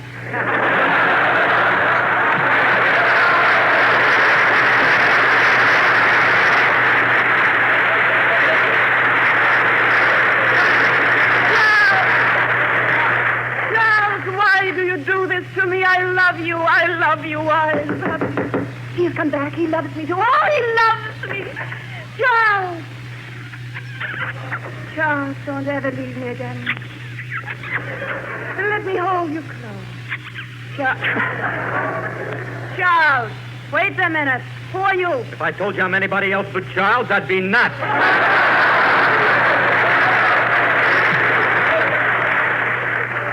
You're not Charles. No, I'm not Charles. I'm a detective, and I've come to help you. Oh, then you must be Joseph Cotton. Cotton? For you, baby, I'd be nylon. Yes, sir. Now, what's your trouble, Eggie? Strange things happen. A brooch disappears, and the lights look bright and dim. Pictures turn themselves on the wall. And I do things without knowing it. I see things that aren't there. What shall I do? What shall I do? Have you tried black coffee and tomato juice? Oh, you don't understand. I'm in great danger. My husband is acting peculiar. He's always muttering strange things. Strange things, huh? What does he keep saying? Greenberg's on third base. How do you like that? Look, the lights are getting brighter again. That means my husband is coming back. Quick, he's in the closet. Okay, but hurry now. Hide in the closet. I'll hick in there, but that's...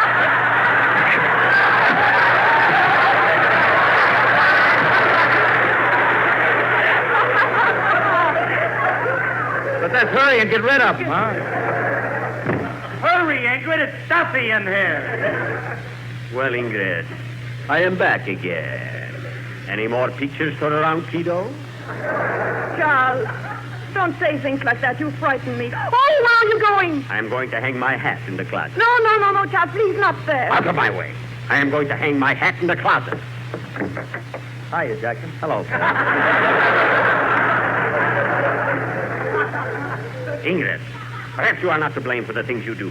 You do not know what you are doing. You are losing your mind. You need a rest. I must send you away. All right, Charlie, up with your hat. Wait a minute. Who are you? I'm Cotton. Cotton. And that's what I like about the South.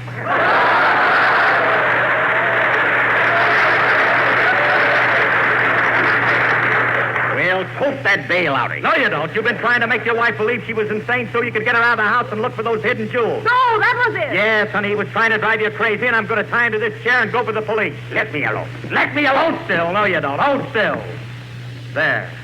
He can't bother you now, Ingrid. He's tied to the chair. Now, you guard him until I get back. There you are, Charles. Tied to a chair like a criminal that you are. For years you have tormented me, embarrassed me, degraded my life, ruined my health, tried to drive me mad, didn't you, Charles? Didn't you? Why don't you answer me? Because I'm tied up. I can't turn the page.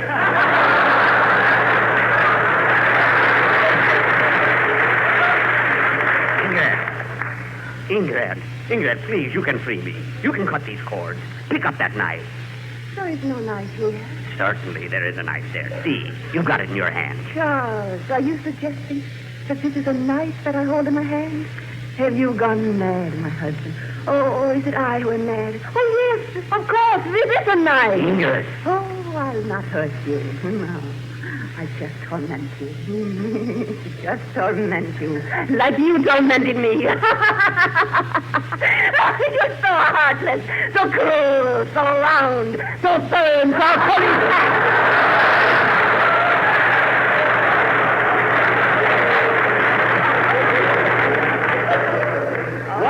I do not know what I'm saying. You're right, Charles. I'm mad.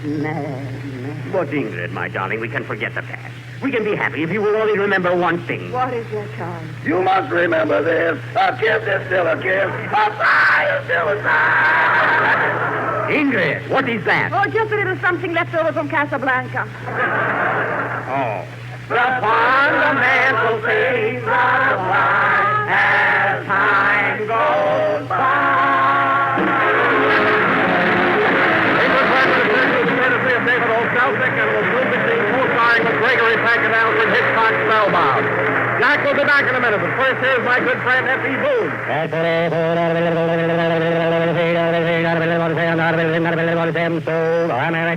Lucky Strike means fine tobacco. Listen to what Mr. Charles Jackson Gunter, independent tobacco buyer of Madison, North Carolina, said. The reason I smoke Lucky's is because of that good, sweet tobacco I've seen them buy at the auctions. Good, sweet, ripe tobacco such as Lucky Strike buys tastes better and smokes milder. I've been smoking Lucky's for 25 years. Quote, good, sweet, ripe tobacco such as Lucky Strike buys tastes better and smokes milder. Unquote. Yes, Lucky Strike means fine tobacco. So smoke that smoke of fine tobacco, Lucky Strike. The famous tobacco auctioneers heard on tonight's program are Mr. L.A. Speed Riggs of Goldsboro, North Carolina. And Mr. F.E. Boone of Lexington, Kentucky. Basil Rysdale speaking for Lucky Strike. LSMFT, LSMFT, LSMFT. Make no mistake, in a cigarette, it's the tobacco that counts. And Lucky Strike means fine tobacco. So smoke that smoke of fine tobacco, Lucky Strike.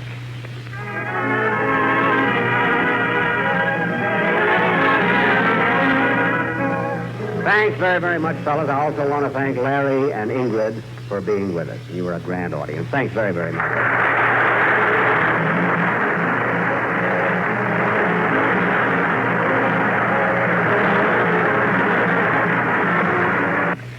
This is the National Broadcasting Company.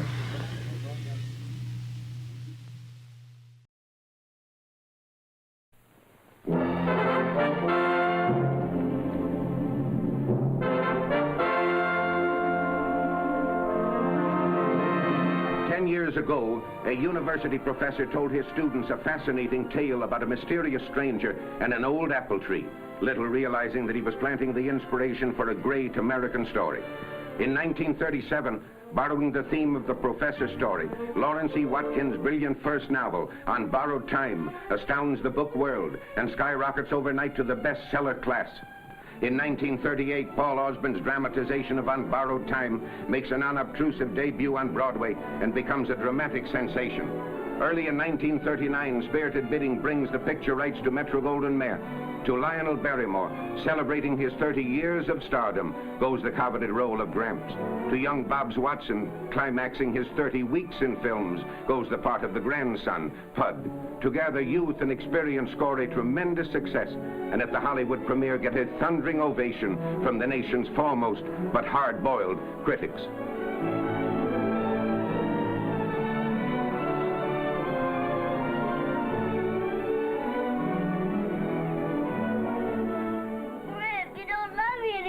Boy, now I'm just trying to make you understand. Fred, you don't love me anymore. Of course I do, boy, but I got to go away. But I'll go with you, Grip. No, son, you can't do that now. You can't. Please, Grip, please. No. Then I don't love you anymore either. I don't love you anymore either. Bud, come here now. Bud.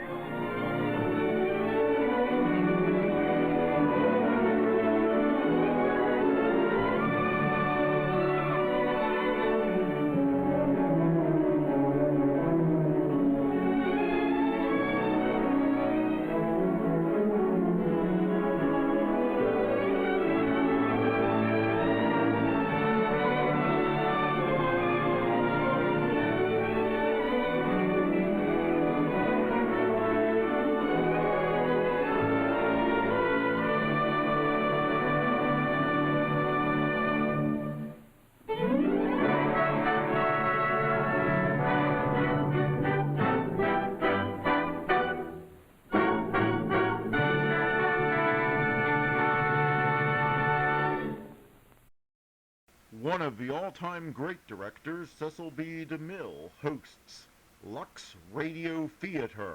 Up next. Lux presents Hollywood.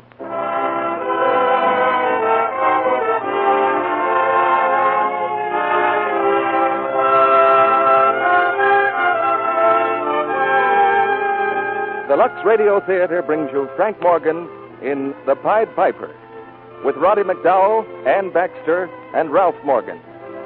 Ladies and gentlemen, your producer, Mr. Cecil B. DeMille.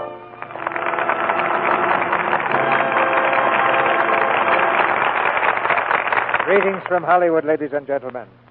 At Christmas time, it's fitting and proper that we should bring you a story about children. This story is as timeless as children themselves, and as modern as Christmas 1942. It's called The Pied Piper, and it stars Frank Morgan with Roddy McDowell, Ann Baxter, and Ralph Morgan. A fine novel by Neville Shute gave 20th Century Fox Studio the opportunity for this original screen drama. The heroic story of a man past fighting age who found another way to serve humanity. I'm sure you'll like Frank Morgan in the leading part. He's one of the most completely talented men I know. Besides starring with Mickey Rooney in pictures like The Human Comedy at Metro-Goldwyn-Mayer Studios, Frank has a weekly radio program which adds a precious store of laughter to a busy world. You'll meet another side of him in The Pied Piper, a serious side. This week, Americans will be celebrating Christmas all the way from the Arctic to the tropics. We had a letter the other day from a lady in Fort Worth, Texas, who had our own idea for soldiers who may be dreaming of a white Christmas somewhere in the South Seas. She writes that 2 packages of Lux Flakes with full directions for making snow out of them are on their way to a South Pacific island for some of our soldiers. She also sent some tinsel rope and red candles. Now, there's a good deed.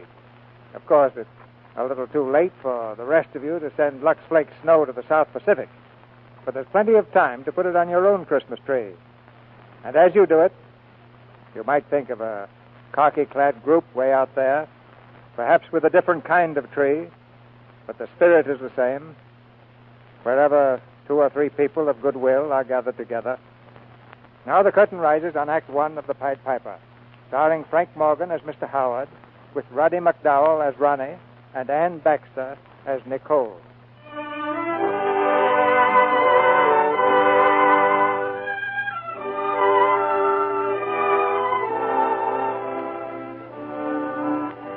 This is the story of an English gentleman named Mr. Howard, who became the father of 6 children, all in the course of a few days. This sounds a bit incredible. But it's even more incredible when you take into account the fact that Mr. Howard didn't even like children. No. It's not that I dislike children. I assure you I've never disliked children. It's simply that they make me feel uncomfortable. I have no manner with them, if you know what I mean. Children are too bright. It was in the summer of 1940 that I first met young Ronnie Cavanaugh and his sister Sheila. They were staying at the same inn that I was in France, a quiet little place at the foot of the Alps near Switzerland. I'd been fishing there for a few days. Rather fair luck, too. I remember I came back to the inn one evening at sundown with my catch. The children were reading in the lounge, and Madame Picard was there, as always, standing in back of the little hotel desk. You have good luck today, yes? Here you are, madame. 2 very fine trout. One for me and one for you for supper. Yeah, what an accomplishment. 2 of them. Look, children, are they not beautiful? My father caught 5 today. Oh, did he? Probably fishing with worms. Oh, no, sir. He was fishing with an artificial fly. Yesterday he caught 10. Really? Is that so? Oh, but Ronnie, your father is such a young man. Mr. Howard, you must be tired. No, Sit down, rest. I will take the fish to Emily in the kitchen. Well, thank you, madame. Good evening, Mr. Howard. Yes, good evening. I've just been doing my lessons. Will you help me, Mr. Howard? Help you? Is that regarded as ethical? Sir? Oh, it's quite all right, Mr. Howard. Everybody knows she cheats. Oh. You see, Mr. Howard, I have to name 5 states in the United States, and the only one I can think of is Texas.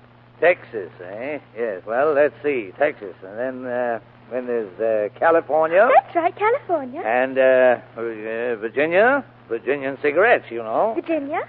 And Virginia, California, Texas. Rochester. Rochester? Yes. Rochester isn't a state. Really? Then may I ask what it is? Rochester's a city. It may very well be a city, young man. I don't deny that. I only contend that it's also a state. A state somewhat north, a bit to the northeast of the New England colony. But it's not, Mr. Howard. It's just a city, and that's all. Yeah. A city in the state of New York. Did anyone ask you? No, sir. Then you'll be doing me a great favor by keeping your irresponsible conjectures to yourself. Yes, sir. Yeah. Good evening. Good evening, Daddy. Evening, Mr. Howard. Yeah, good evening. Hello, Dad. Hello, son. Anybody tried the wireless this evening? We ought to be able to get some English news if Berlin hasn't jammed it. Dad, is Rochester in the United States a city or a state? Rochester? Rochester's a city, of course. Why? Mr. Cavanaugh, have you any corroboration for that statement, or is that simply your opinion? I'm afraid I don't quite understand, sir. Well, Mr. Howard told Sheila that Rochester's a state. Well, I must admit I've never heard the question raised before, but I really don't believe it is. And what would you say, sir, if I informed you that I myself have visited the state of Rochester? In that case, naturally, I'd be compelled to admit that you were right, sir. Listen, Dad, I hear planes. Listen. Yes. Quite a few, I imagine. They're German, Dad. They're Heinkel. You can tell by the motor. Ronald, those planes again. Yes, dear. They're German, Mother, I can tell. I heard them pass this afternoon, and now they're coming back. Where could they have been, Ronald? I don't know. I can't understand. But the fighting is all up north in Belgium. Yes. Unless things are worse than we've heard. Is the wireless working? Is there any news, monsieur? There ought to be. It's just about time. Twice they passed today, very high. Where are they going, eh? Where? Here we are. I've got it. This is the overseas service of the British Broadcasting Company, London calling. It would be idle to deny that Britain today faces a dark hour. The enemy continues to advance. More channel ports, French as well as Belgian, are now under German occupation. And under such circumstances, we must be prepared to face any eventuality, even invasion. In this hour of darkness, let Englishmen, wherever they may be, in whatever lands beyond the sea, hear again, by transcription, the words of the Prime Minister before the House of Commons this morning, and be of good heart. We shall defend our island, whatever the cost may be. We shall fight on the beaches, on the landing grounds, in the fields, in streets, and on the hills. We shall never surrender. And even if, which I do not for one moment believe, this island or a part of it were subjugated and starving, then our empire beyond the seas, armed and guarded by the British fleet, will carry on the struggle until, in God's good time, the new world, with all its power and might, sets forth to the liberation and rescue of the old. One moment, please. Ronald, turn it off. Ronald, It is worse than we thought. Yes, but we are well out of it here, eh, Monsieur Howard? They will never fight this far south. We could hide out here for years. And for you and me, at our age, Monsieur Howard, that is a very comforting thought. Are you finished? Yes, Monsieur. Then allow me to inform you, sir, that if ever again you address one word to me, I shall take the greatest of pleasure in thrashing you within an inch of your life, regardless of your age. Monsieur. Madame Picard, there's a train for Paris at 9 o'clock, isn't there? Why, yes, monsieur, but... I shall be taking it. Please arrange with the station master for my reservation to London by way of Paris and St. Malo. But, monsieur, you've only been here 3 days. 3 days of which I am heartily ashamed. I'll pack my things at once. Mr. Howard. Yes? I hope you're not being hasty because of anything this man has said. I can assure you that no one here believes for 1 second that you're here for any but the best of reasons. No, I'm here because I'm a selfish and pig-headed old man. I offered my services to every department of the government in London, but I was not needed. I was too old. In all of London, I was taken seriously by but one man, my vicar. He suggested to me that I knit for the soldiers. I'm afraid that I took some exception to his well-meant suggestion, but to run away like a sulky child was wrong, and I'm deeply ashamed of myself. That's not my point, sir. As you say yourself, you're not young. There is no other point. Young or old, an Englishman's place at a time like this is in England. And if the trains are running, I shall be there in 18 hours. To knit.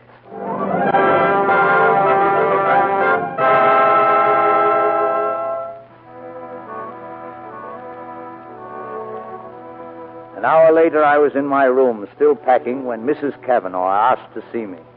She seemed quite strained and nervous. Mr. Howard, do you know what my husband does? No, I can't say that I do. He's an official of the League of Nations at Geneva. And in Geneva, they think that Switzerland is very likely to be invaded next. Do they really? That's where we're going tonight, back to Geneva. But is that very wise if there's danger there? Well, that's not what matters. It happens to be his post of duty.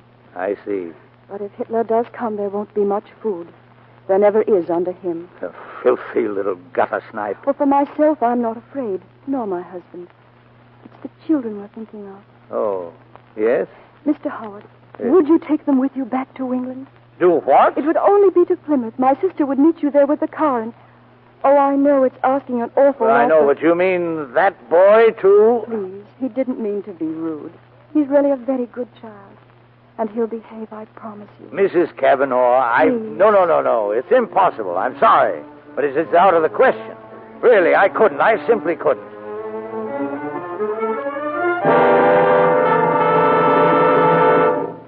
That night, I left for Paris with Ronnie Cavanaugh and his sister, Sheila. And are we taking the train, Mr. Howard? Of course we are. Yes. And will we sleep on the train, will we? I expect so, yes.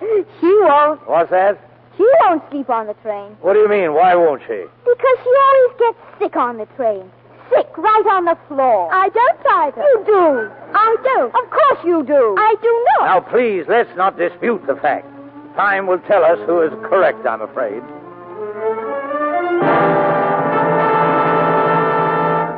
The The argument was settled an hour after we boarded the train.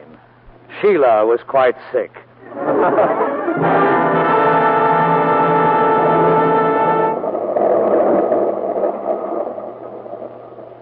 With the kind aid of a French lady on the train, I took care of Sheila as best I could.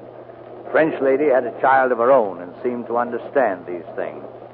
Are you comfortable, mon petit? Oui, madame. She speaks French, yes? Madame, what seems to be the trouble with her? She's sick, monsieur. Yes, that I quite understand. I told you she'd be sick. Quiet, quiet. It is strange sickness, monsieur. But besides, she has fever. Fever? Maybe she has eaten something. Maybe she's been too hot in a draft. That is the way it is with children. Well, does she need a doctor? No. If she can rest a little while, keep warm, she will be all right soon. I see. Well, Ronnie, how are you? Oh, very fit, sir. Thank you, sir. Yeah, I thought so. Where is little Rose? Rose, viens ici. Oui, ma tante. Récite pour la petite fille. Monsieur, Rose will recite for your little girl. She will enjoy it. Thank you. How do you do, little Rose?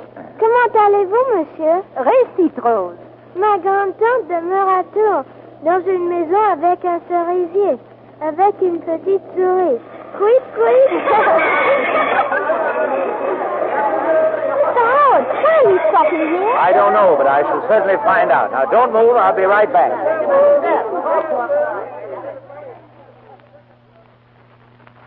Now, just a moment, my good man. But, monsieur... I want to know when the next train leaves for Paris. To Paris? There is no more trains to Paris, monsieur. No trains to the north at all. But I hold tickets. I report you to the management. Monsieur, do you not understand? The Germans have crossed the Marne. The whole France is breaking. Maybe the trains will never run again. Never, but I have two small children. At your age, monsieur, that is undoubtedly magnificent. But if this is a contest, I have 9. Now, look here. Mr. Howard, quick. Ronnie, I told you to stay on the train. Listen, there's a bus outside to shot. Shot? Why shot? There's a train there to Saint-Malo. The chef de gare told me. Well, then let's catch it by all means. Come along.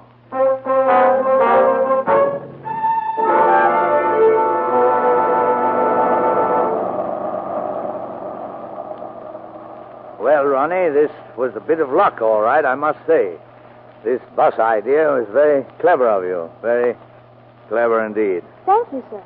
I expected if you could break yourself of a certain insufferable pig-headedness, you'd be almost bearable. Are you comfortable, Sheila? Yes, sir. Comment allez-vous, monsieur? Well, little Rose. So you caught the bus, too, eh? Fine. And where's your mother, little Rose? That wasn't her mother, sir. How? That was her aunt. Well, where's her aunt? Good heavens, did we leave her behind? Well, yes, sir. What is this? Rose, Saint-Louis, les papiers. What are you saying to her? I'm asking her for a piece of paper her aunt gave her. Voila. Here it is, sir. There's something written on it. Yeah.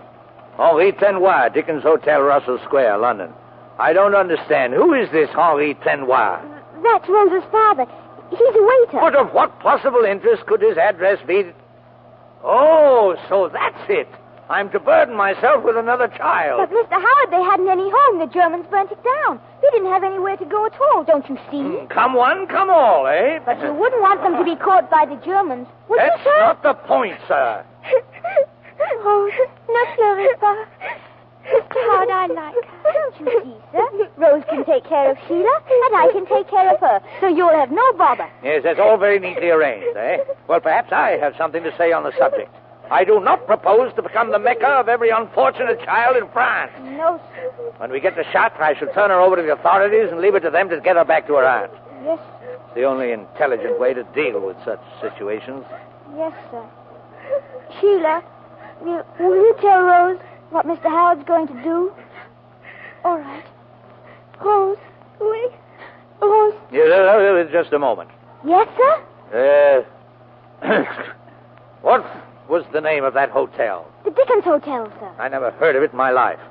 But I imagine we'll be able to find it. Oh, Mr. Howard. Thank you, sir.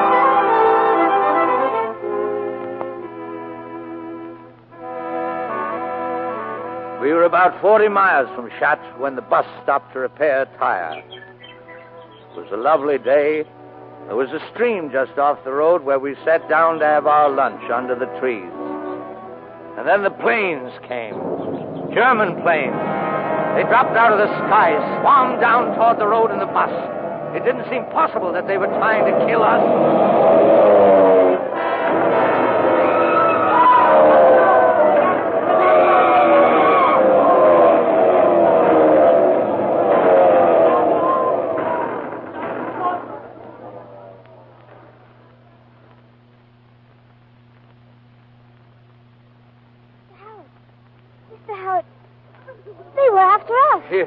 Are we all right? Sheila, Rose. Yes, sir. I'm going back to the bus to see if I can get our bags. And children, while I'm gone, I want you to promise me, don't look that way. Now, you won't, will you? Stay right here now. Ronnie, I'm going to look. No, Ronnie, don't. Sheila, look. There's dead people there. Dead people.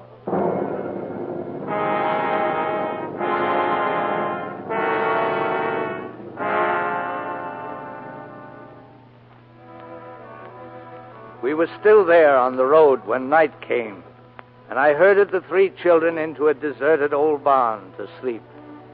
But then I noticed that there were no longer 3 children. There were 4. The 4th was a boy with a pale, thin face and the dull, glazed eyes of a child in fear. He couldn't seem to talk. He only repeated one phrase over and over. Miss Almang. This child, is he with us now? Yes, sir. I brought him in, sir. Miss Almang. He can't talk, Mr. Hart. That's all he says. Les Allemands, the Germans. Who is he? His name is Pierre. How did you learn that? He told us. But he can't talk. No, sir. May I speak to you privately, sir? Well, yes, of course. Mr. Howard, he was in the bus, sir. Didn't you see him? The dead people, sir. They were his mother and father. I see. He can't speak, and I don't think he can hear either. I see. Here, lad. Let me see you. Look up here. Miss Almang. Miss Almang. Yes, my boy. We'll take care of you now. You have nothing to fear from now on, my boy.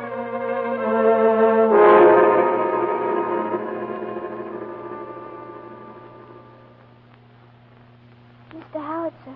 Yes, Ronnie. I can't sleep, sir. Oh, well, you must try. Yes, sir.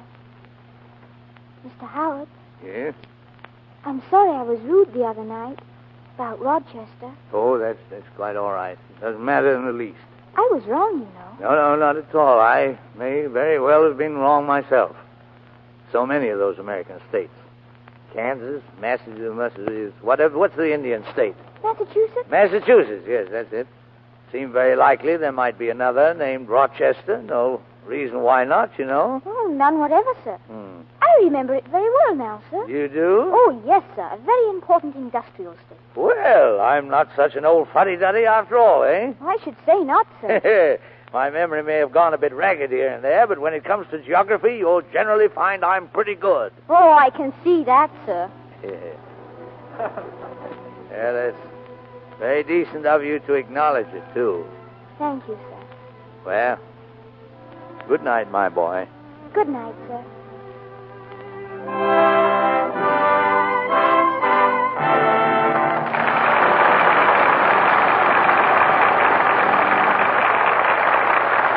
In a moment, we'll hear Act 2 of The Pied Piper, starring Frank Morgan, with Roddy McDowell, Ann Baxter, and Ralph Morgan.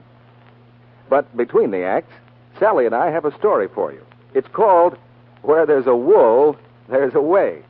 Or Leave It to Lux. It's a continued story because when you leave it to Lux to care for them, the sweaters and scarves and socks and mittens, all the washable woolies you get for Christmas, will continue to wear longer. And it's an escape story. Because with gentle Lux care, you escape things that are particularly hard on woolens. There's no harmful alkali, no need for hot water, none of the cake soap rubbing, that's so apt to shrink and harshen the soft woolen fibers. It's a story that needs to be told, too, these days when wool is so precious. You know how wonderful Lux is for woolens, but it's a thoughtful idea to tuck a box of Lux in with the woolies you give for Christmas. Your gifts will be better appreciated the longer they last. And they'll last longer, wear better, when you Lux them. But, Sally, let's get right down to the facts of our story. How to wash a sweater. Chapter 1. Draw an outline of your sweater on a big sheet of paper. Then, make rich, lukewarm Lux studs and squeeze them gently through the sweater. Don't rub, don't wring or twist. Chapter 2. Rinse thoroughly in water the same lukewarm temperature. Then roll in a Turkish towel to take out excess moisture. Chapter 3. Unroll and pin it with rust-proof pins to the outline you made before you Luxed it. Then dry flat, away from heat. So there's our story.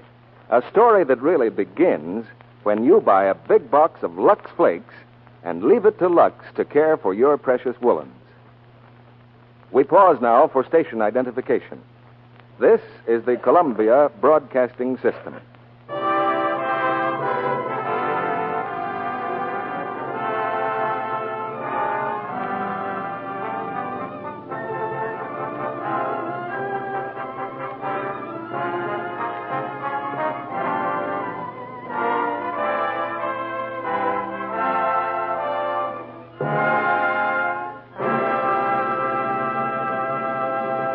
Act 2 of The Pied Piper, starring Frank Morgan as Mr. Howard, with Roddy McDowell as Ronnie and Ann Baxter as Nicole.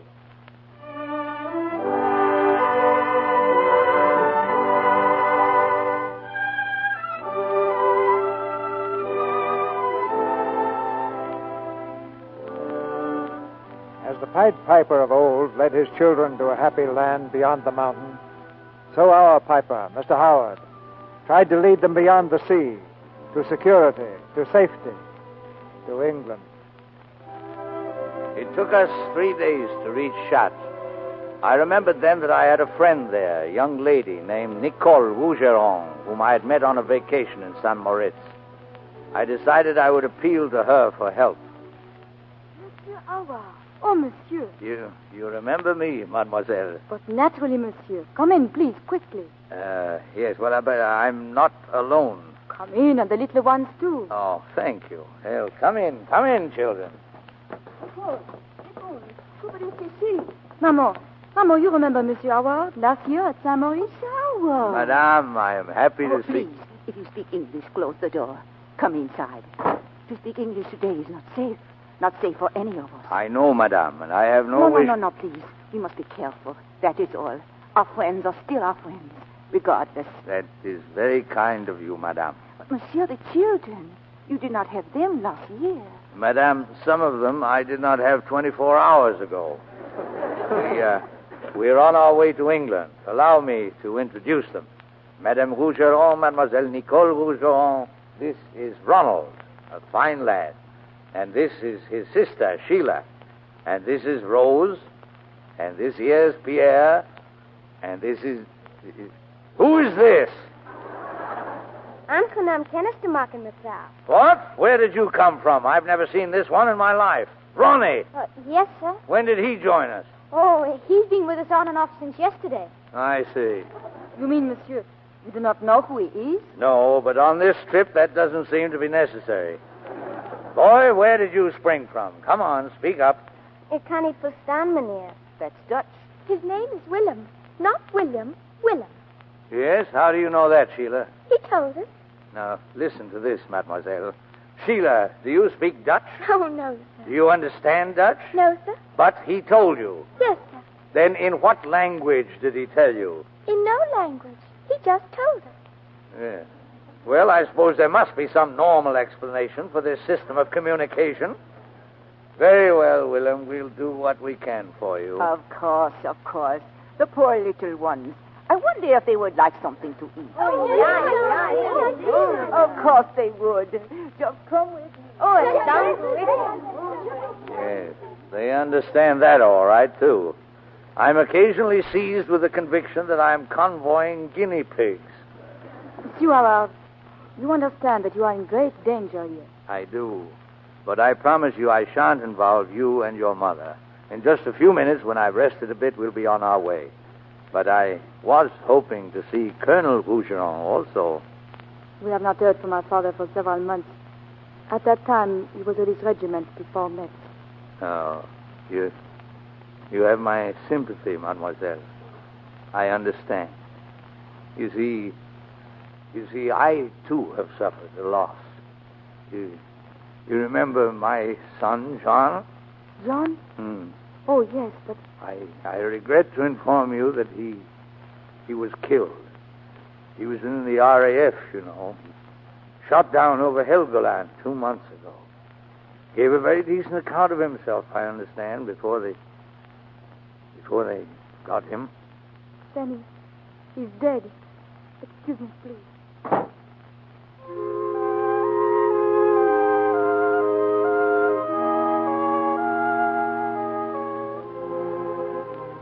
Mademoiselle Nicole was very kind.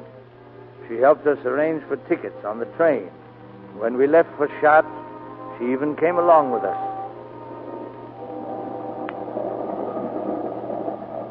May I ask now where we are bound? To the Channel, monsieur. The bridge Nicole. There is someone there that I know who might help. But was this necessary for you, this long, not very safe trip? Even if someone else could have done it, Monsieur Howard, I would not permit it. It is a thing that I must do myself alone, nobody else. Mademoiselle, I appreciate this, even if I don't understand it. It would be just a year ago, wouldn't it? That month in Saint Maurice. But a long year and a sad one. Yes, it's quite all hard to realize. Every now and then I feel that it's all a dream. Presently we'll all wake up. Perhaps John will walk in and we'll sit down and talk together again. I know. Took 3 to bring him down, you know. You remember him kindly, don't you? Yes. Him, his letters. Our only visit together in Paris. You saw him in Paris? Once. Just once, for 3 days. That was just before the invasion. We had a beautiful 3 days. I had no idea of that. We told nobody. In time we would have, I suppose. We planned to anyway. Then he went back. And I waited to hear from him. It's funny. You wait and wait, day after day. You wait for a letter. And then it comes. But it's not from him. It's from his squadron. So for a long time you do not open it. You sit and hold it in your hand, wishing you need never open it. Because you know that a letter from his squadron, from a friend, can have but one thing to say. And then at last you do open it. My dear child. And then after that, your whole world is darker than it was before.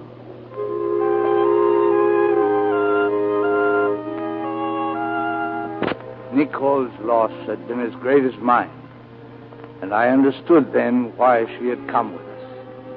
We went to a little town near the Channel to the home of Nicole's uncle. With the children off to bed, he listened to our story, smoking his pipe, nodding quietly. And what do you propose now, Nicole? You have fishing boats, uncle. You know young men, daring young men. Can you not find one who will take Monsieur Howard and the children across the Channel? I'm quite prepared to pay, you understand. And what is the price of a man's life, monsieur? Uncle, there are little children. They must not be left here. Our country is no longer a place for children. Our country is no longer our country. You do not know, Nicole.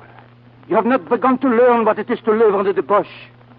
How do I know I can trust this man? How do I know this is not a trap? But I know him, uncle. I know him very well. How do I know I can trust you? Voyons.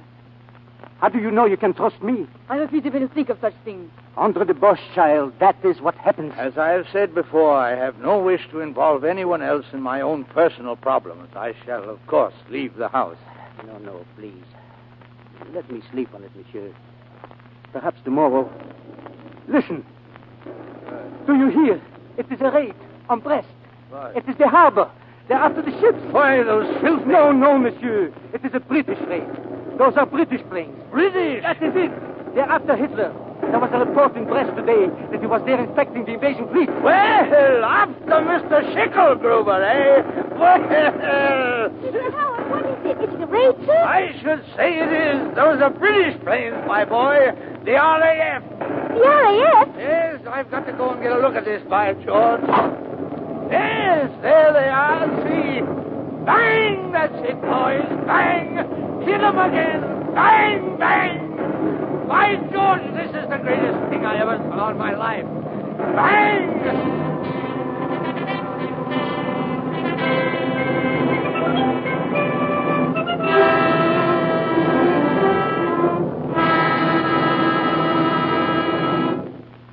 It was late that night when Nicole's uncle came to my room. I have found the man who made all the arrangements.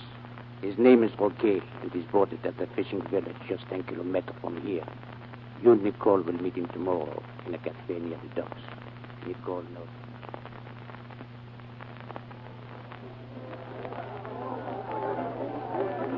Roquet, monsieur Roquet. Nicole! Ah! Que diable faites-vous ici? On comprend, monsieur Howard.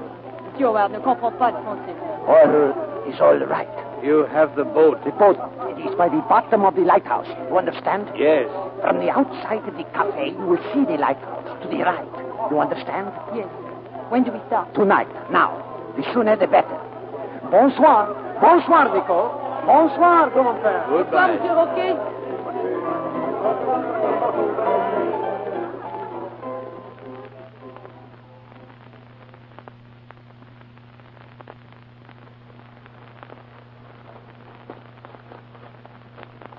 There is the lighthouse, monsieur.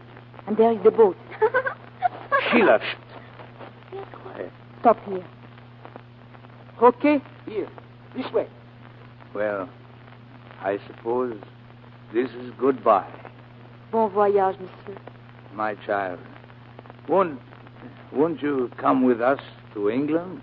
No, monsieur. I am not English. I am French. And you have told me yourself that in times of trouble one should be in one's own country and do what one can to help. This is where I belong, here.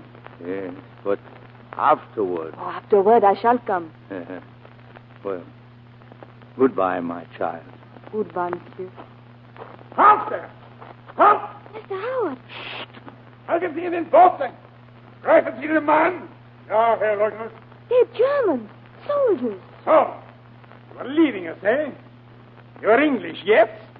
Well? I am English. This young lady is not. She is French. You will come with me. All of you. But I tell you that will come with me. Good. Here is the honor, Herr Leutnant. Ah, the boatman. You are English also? I am French.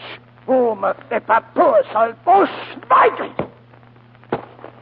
Now, monsieur, you will come this way. Please.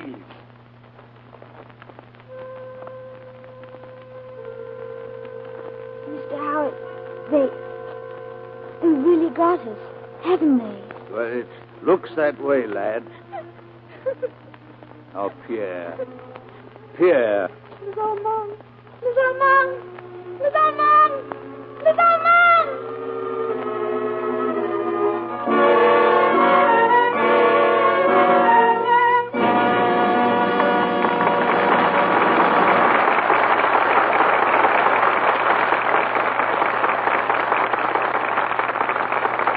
Frank Morgan, Roddy McDowell, Ann Baxter, and Ralph Morgan will return in just a moment for Act 3 of The Pied Piper. Now, would you like to know how to make your own Christmas weather? Or at least your own homemade snowstorm? Well, let's look in at this window, here where we can see the Christmas tree. There's a pretty girl mixing something in a bowl. Now, we're ready. See? A big bowl of snow. Now you spread it along the branches, like this. There. Doesn't that look lovely? Just as though our tree had been out in a real snowstorm. Yes, you can have beautiful, real-looking snow for your tree. Snow that will last the whole holiday season, made of pure white Lux Flakes. It's a lot of fun to make. The whole family can help with it. And it's a grand idea for a Christmas Eve party. Here's how you make Lux Snow. Pour a big box of Lux Flakes into a large bowl or dishpan. Gradually add 2 cups of warm water and beat with an egg beater till it looks like rich whipped cream. Then dip your hands right in and spread the snow along the branches with your fingers. The Lux snow by itself is lovely, but of course you can add lights and ornaments if you wish. The snow is a fine background for their bright colors. We put some on the reeds in our windows, too. And when we got our tree, we got some extra branches. We spread them with Lux snow and put them in vases. Some in the dining room and some in front of a mirror in the hall. They make the whole house look so Christmassy. Remember, to make Lux snow for your tree or table decorations, use 2 cups of warm water to each large box of Lux flakes. Beat the mixture with an egg beater till it looks like thick whipped cream. Be sure to get the large box of Lux flakes. Your dealer has printed directions for making Lux snow. Now, Mr. DeMille returns to the microphone. After the play, we'll give you a chapter of the True Confessions of Frank Morgan. But now the curtain rises on the 3rd act of The Pied Piper, starring Frank Morgan with Roddy McDowell, Ann Baxter, and Ralph Morgan.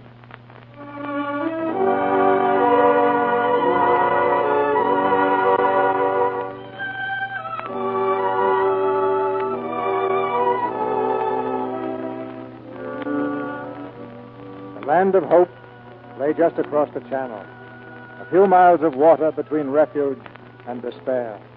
But Mr. Howard and the children were on the wrong side. They brought us to a house in the town, the headquarters of the Gestapo. The children and Nicole and Roquet and I. They took us before a major who sat smiling at us from behind his desk. Very touching, yes. A lovely group of children, mein Herr. I suppose you know that Charrington has been arrested. I haven't the foggiest idea what you're talking about. Nor have you ever heard of Major Cochrane, I suppose, of Room 212, Army Intelligence, in the War Office in London. No. Your memory obviously needs freshening. So, an English gentleman traveling across France with 5 children, anxious only to get back home. A pretty and a most disarming device. It happens to be the truth. Who are these children? Where did you get them? The 2 English children belong to friends of mine. The others... You insist on this absurd story. You asked for the truth, didn't you? Yes, and I shall get it. You see, we know who sent the information to the English of the Führer's visit to the fleet at Brest. We know who caused that raid. You and Charrington. What we do not know, and what you shall tell us, is how that message was passed through to England. That is what you are going to tell us, Mr. Englishman. And as soon as it is told, the pain will stop. Not before. Take them away. Yeah. I say, one question, please. Did they get him? Get whom? Hitler. Of course not. Oh, that's too bad.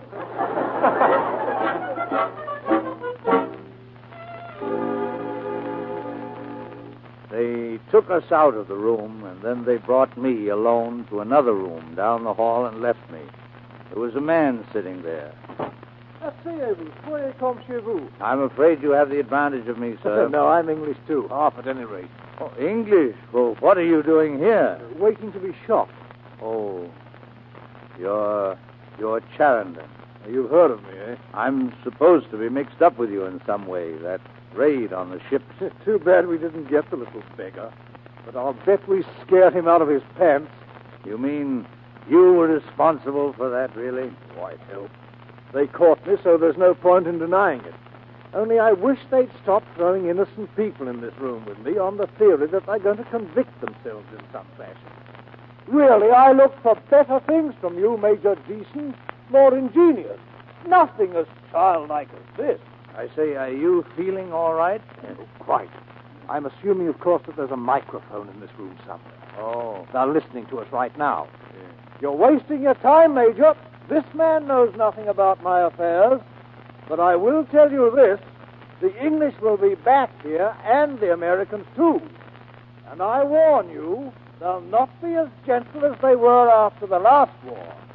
They'll deal with you this time as they would with vermin. As for you, If you kill this old man, I can assure you that you will be hanged publicly, and your body left to rot on the scaffold as a warning to your other murderers. That ought to hold him. You're a very rash young man. Oh, I'm in for it anyway. At least I can get a bit of satisfaction out of it.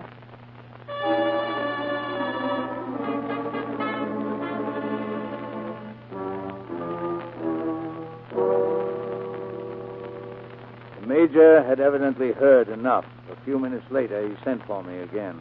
We are growing a little bored with your friend Clarendon. Really? If I were in your place, I would not dismiss what he says too lightly. Come here. If I were in your place, look out the window there. A very pleasant garden, isn't it? Very. That is where your friend, Mr. Clarendon, is going to die in just a few minutes. Unless you decide to help him. I know nothing whatever of his work or how he went about it. And if I knew, I would not tell you. You would live, he would live, if you are sensible. But I have nothing to tell. Look, they are bringing him out. You see? It is a very little thing that I ask. Tell me how he got the information out of France, and I will stop this execution. I have told you truthfully, I do not know. You haven't much time. Think about it again. Nobody would ever know, I promise you. Can't you understand? I know nothing. As you wish. Just a few seconds now. Are you going to tell me? Well? Too late, I'm afraid. Oh, a pity. Come to the window. Wouldn't you like to see what you have done? Swine. Foul, filthy swine. Sit down. You puzzle me, really. If you are a spy, you are at least a very clever one. What did you intend to do with these children? What? These children. What did you plan to do with them? I don't know. I hadn't thought. Send them to America, I suppose. America? Why America? I have a married daughter who lives in a district called Long Island. She would have made a home for them until the war was over. Are you seriously asking me to believe that a woman in America would make a home in her own house for 5 little dirty children that you have picked up? I am no longer interested in what you believe. Listen, I will confess to anything you wish if only you'll let them go. And Mademoiselle, too. If you'll do that, I'll confess to anything you say. It is impossible. I simply do not know what to make of you. I can only say that you must be a very brave man to make such an offer. No, not brave. Just old.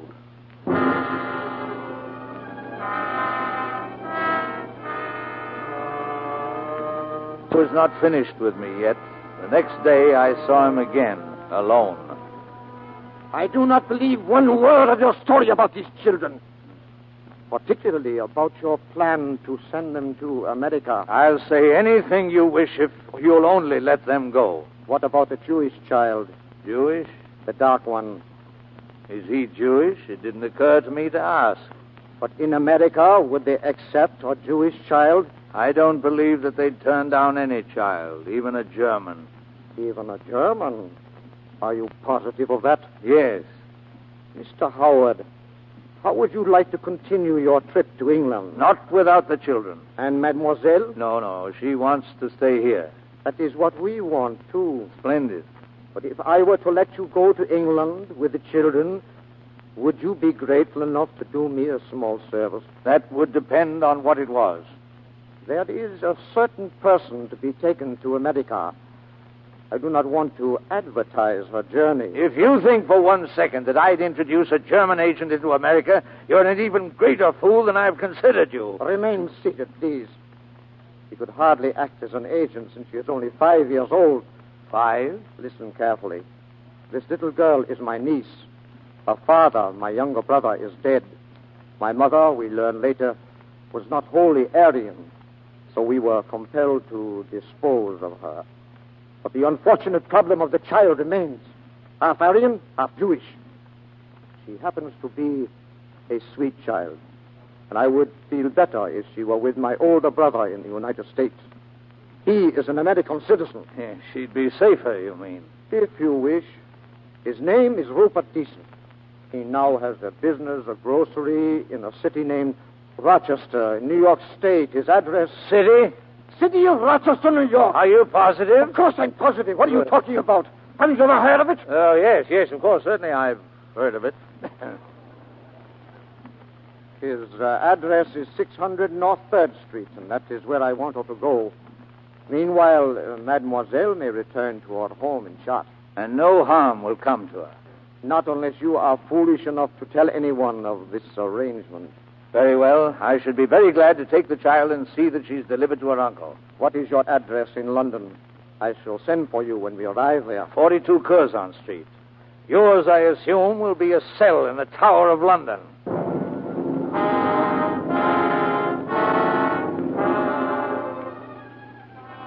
We were released that night, all of us.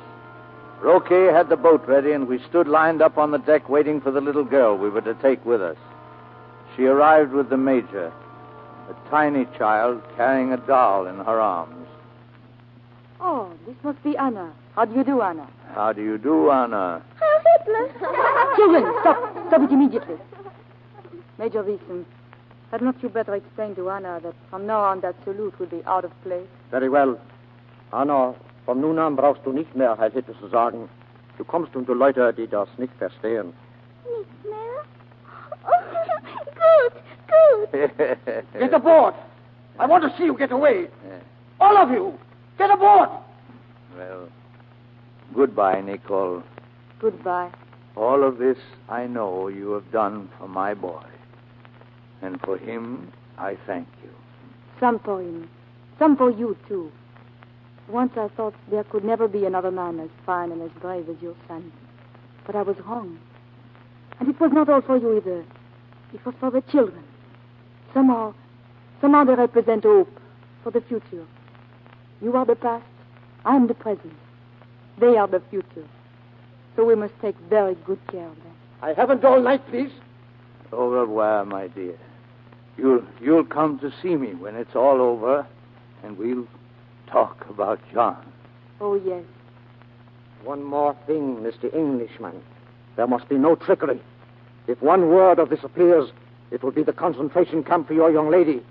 Remember that. And if anything happens to my young lady and I hear of it, this whole story will be in the papers and on the shortwave radio, mentioning you by name. And you remember that. You dare threaten me? You dared threaten me, didn't you? Go! Go! Au revoir. Good luck. Happiness. Au revoir, Nicole.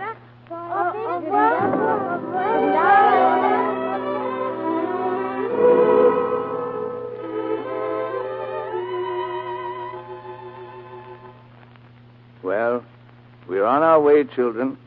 I think you'd better all go below and see if you can't get some sleep. Do we have to take off our clothes tonight? No, you may sleep with them on tonight. Good night. Good night. Good night, my dear. Good night, little Anna. We're all friends now. Good enough, Herr Howard. Oh, Ronnie. Yes, sir? There's a little matter I think I ought to clear up with you. What's that, sir? You remember our little discussion regarding Rochester? Oh, yes, sir, but I told you. I know, but it seems that we were both wrong. Really, sir? Yes, I happened to be talking it over with a fellow the other night. A fellow knew all about it. It's not a state at all, it's a city in New York State. Well, now, isn't that odd, sir, that we both should have made that same mistake? You're really a very extraordinary boy, Ronnie. I'm very fond of you. And I apologize to you.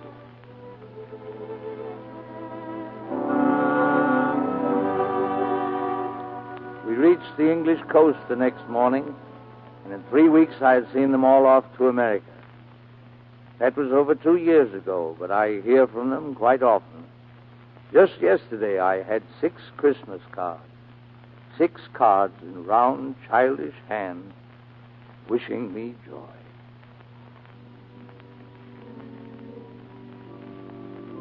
And I wish them joy, too. for this Christmas, next, all the Christmases to come. For this is what we are all fighting for, and this is our prayer, that there shall be other Christmases, that children of every land, of every race and color and creed may laugh and play and sing on Christmas morning and say, Merry Christmas to a brighter and a better world. Merry Christmas. Merry Christmas. Goeie Noël. Aangename kerstdagen. Gelukkige Weihnachten. Bon Noël. Aangename Bon Noël. En Bon Noël.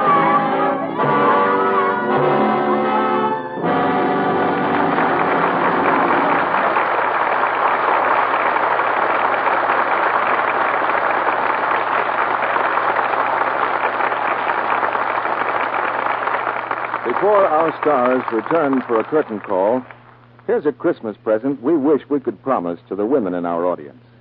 A way of getting all those Christmas dinner dishes clean without having to wash them. Well, that's a gift I'm afraid we'll have to leave for some future Santa Claus.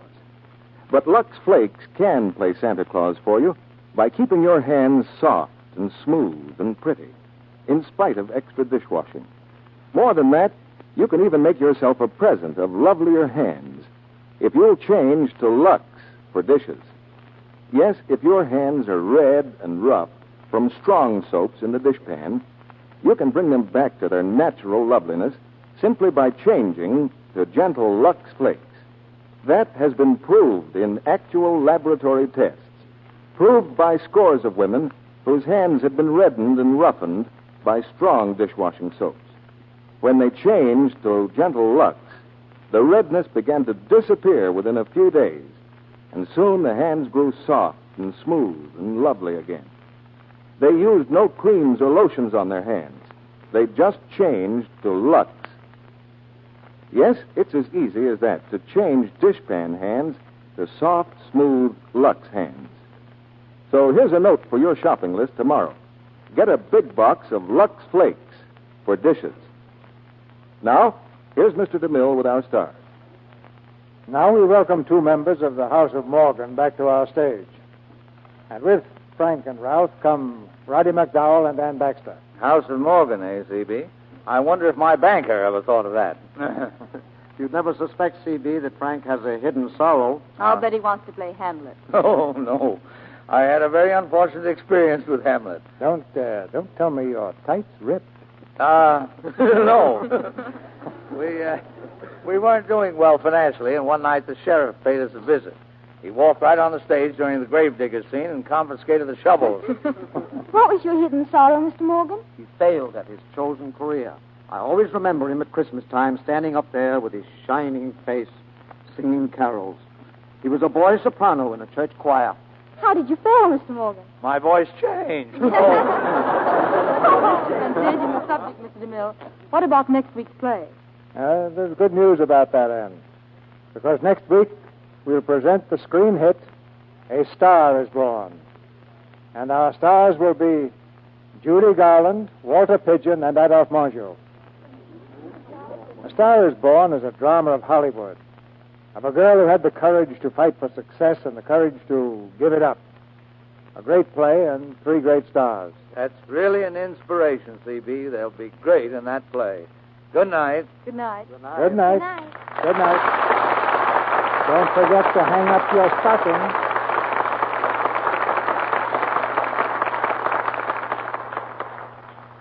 Before we say good night, I'd like to tell you my favorite Christmas story. It concerns a little boy named Pierre, and it happened in San Francisco some years ago. The pastor of a church in that city discovered one Christmas day that the figure of the Christ child was missing from a group depicting the Nativity at Bethlehem. The pastor was leaving the church, wondering what kind of vandal could have done such a thing, when he was almost run over by the little boy Pierre, pulling a little red wagon. And in the wagon was the tiny figure of the Christ child. The pastor was amazed and spoke severely to the boy, trying to explain the misdeed he had committed. The boy replied, But I prayed to the Lord for a red wagon, and I promised him that if I got it, I'd give the Christ child the very first ride in it. So I'm keeping my promise. It's his birthday. Ladies and gentlemen, on this Christmas of 1942, the civilized nations of the world are fighting for many freedoms, among them the right of little boys like Pierre to worship as they choose.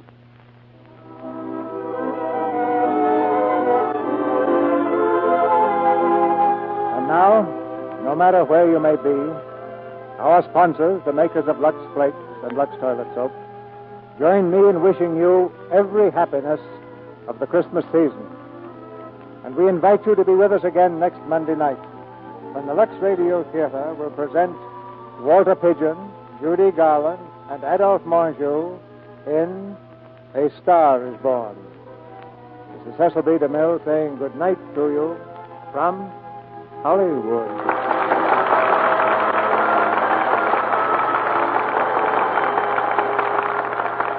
Did you know that when you roast a turkey or a chicken for Christmas dinner, you can help produce ammunition? Here's how it works. The manufacture of high explosive requires glycerin. Glycerin can be made from waste kitchen fats. You'll have some extra fats left over on Christmas, so send them off to war. Put all your waste fats in a clean, smooth-edged can and take them to your meat dealer regularly. Roddy McDowell and Ann Baxter appeared through the courtesy of 20th Century Fox Studio. Roddy McDowell will soon be seen in the picture My Friend Flicka, and Ann Baxter in Crash Dive. Heard in tonight's play were Deli Ellis, George Sorrell, Eric Snowden, Leo Cleary, Norman Field, Hal Gerard, Alec Harford, Claudine Legic, Noreen Gamil, Merrill Roden, Florette Zama, Maurice Tausen, Mary Raymond, Vernon Steele, and Barbara Jean Wong. Our music was directed by Louis Silvers. And this is your announcer, John M. Kennedy, reminding you to tune in next Monday night to hear Judy Garland, Walter Pidgeon, and Adolphe Menjou in A Star is Born. This Christmas, give the greatest gift of all, a chance to feel better. Give Vims, the new low-cost vitamin mineral tablets. Vims match the 6-vitamin formula doctors endorse. Get Vims in the special Christmas wrapper ready for mailing at your druggist. VI for vitamins, double MS for minerals. Vims. This is the Columbia Broadcasting System.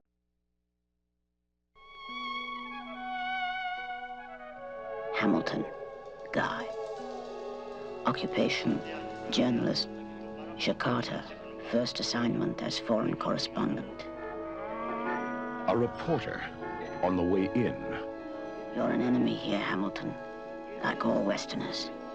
I felt sorry for you. Dumped in your first posting without contacts. Adrift, hoping to bluff your way through. But you won't. Guy Hamilton, right? Right. Billy Quan. I did a lot of film work for Potter. Bryant, Gillian Edith. Occupation, assistant to military attaché. An insider on the way out. Oh, 3 weeks. To what? Till I go home. Where's that? London. Had enough of the tropics, eh? I've been on the move 5 years. I'd like to go someplace and stay. Camera! So it begins.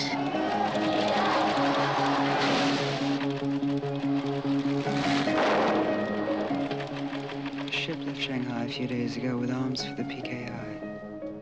Look, I'm not telling you this to give you some fantastic scoop. I just want you to save your life. And if you let the story break, everyone will know it came from her. Lee, I can't let a story like that just lie. You have changed. Guy, you can't use this. Then you shouldn't have told me. You are capable of betrayal. You would grow addicted to risk. Why can't you learn to love? I gave you my trust. So did Jill. That's why I gave you those stories you think are so important. I made you see things. I I made you feel something about what you write. I created you. What is it? What's going on? Some people have taken over government. I don't want to lose you. I'll be on that plane.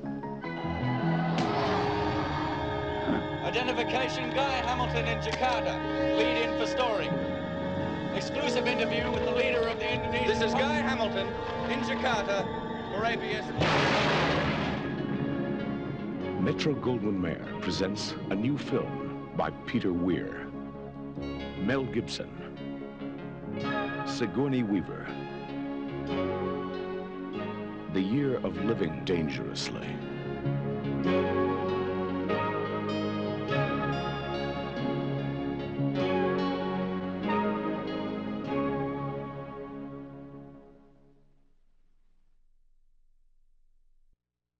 The seedy side of fame comes to life with Broadway is My Beat up next. You know, someday I hope to make it on Broadway myself. Ow!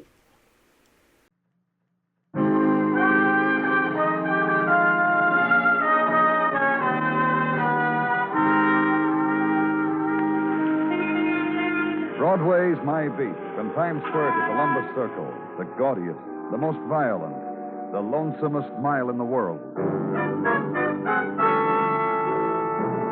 Broadway's My Beat, transcribed with Larry Thor as Detective Danny Clover.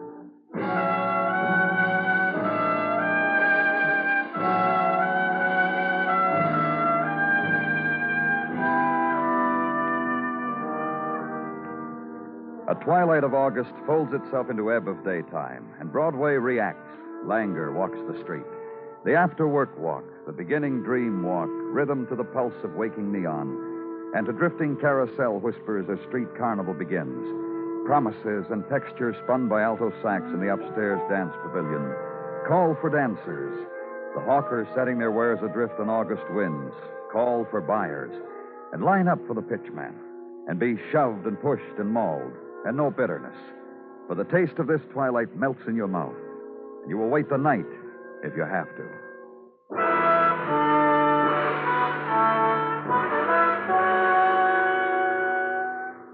And where I was, vast room draped in darkening silk against the fall twilight, and seated cross-legged on high polish of floor, cluster of men and women in evening dress, coupled spectators of a performance on small velvet carpeted stage, performance of puppets, life-size, Chinese, Mandarin princess, Manchu warrior, acting, reacting, accomplishing the nuances of a flute, and also reaction of the spectators.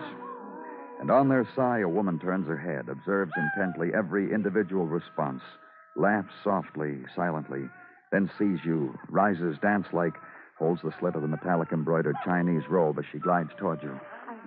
I do believe my guests are enjoying themselves. Mrs. Tyler? Yes, Joyce Tyler, and I'm so deeply glad my butler ushered you in here so you could see for yourself. Aren't you deeply glad? You phoned headquarters. You said you had to... Wait.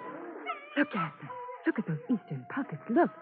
My, oh, my. Mrs. Tyler. This cocktail party of mine will never be forgotten as long as my guests shall live. Get with it, Mrs. Tyler. On the phone, you said... I know exactly what I said. I said, come to me because a violence will have been committed. Exactly how I said it. What are you talking about? Mrs. Tyler... Violence. You must know. Death accomplished by violence. Look, What time is it? about 6:30. 6:30. And he will have done it. He will have killed. Who? Philip. Philip, my husband. Philip, dear. You're not drunk, Mrs. Tyler. You're not... Quite far from it. All my senses very alive. Philip promised... Well, he practically promised. Promised what? That he would murder her. Murder Anne. Murder Anne Martin. Butler will give you Anne's address, where her death should be. A very unattractive death. That is, if you're interested. Deeply interested. Then the music stopped. And appreciation was sounded and voiced. The entertainment over, the guests began to mingle. You're invited, too, if you care to stay a while. The girl who brought the puppets came alone. But leave the girl with the puppets to her own devices, and Mrs. Tyler to whatever hers were, and get out of there. Turn quickly and go. Ride Manhattan now at dusk. Small time of small magic, where the 8-hour day ends and melts into a summer night. Time of going home. Begin to prowl time. And find an address. Brownstone, tenants cataloged in the vestibule. Corridor of yellow paint and brown rug turning to yellow.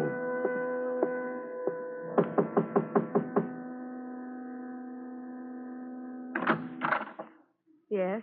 Inquiry of lady. She brushes back strand of hair which falls back to her cheek again when she drops her hand. What is it?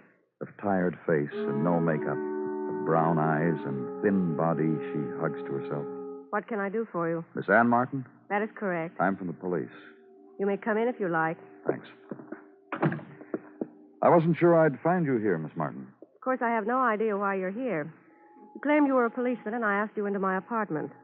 I ask you a courtesy, then. Don't be cryptic. Tell me what it is you want. Well, Mrs. Tyler... Philip's wife? That's right. Well? Well, she said Philip was coming here, that he had been here, that he had murdered you. I needn't have asked you to come in after all.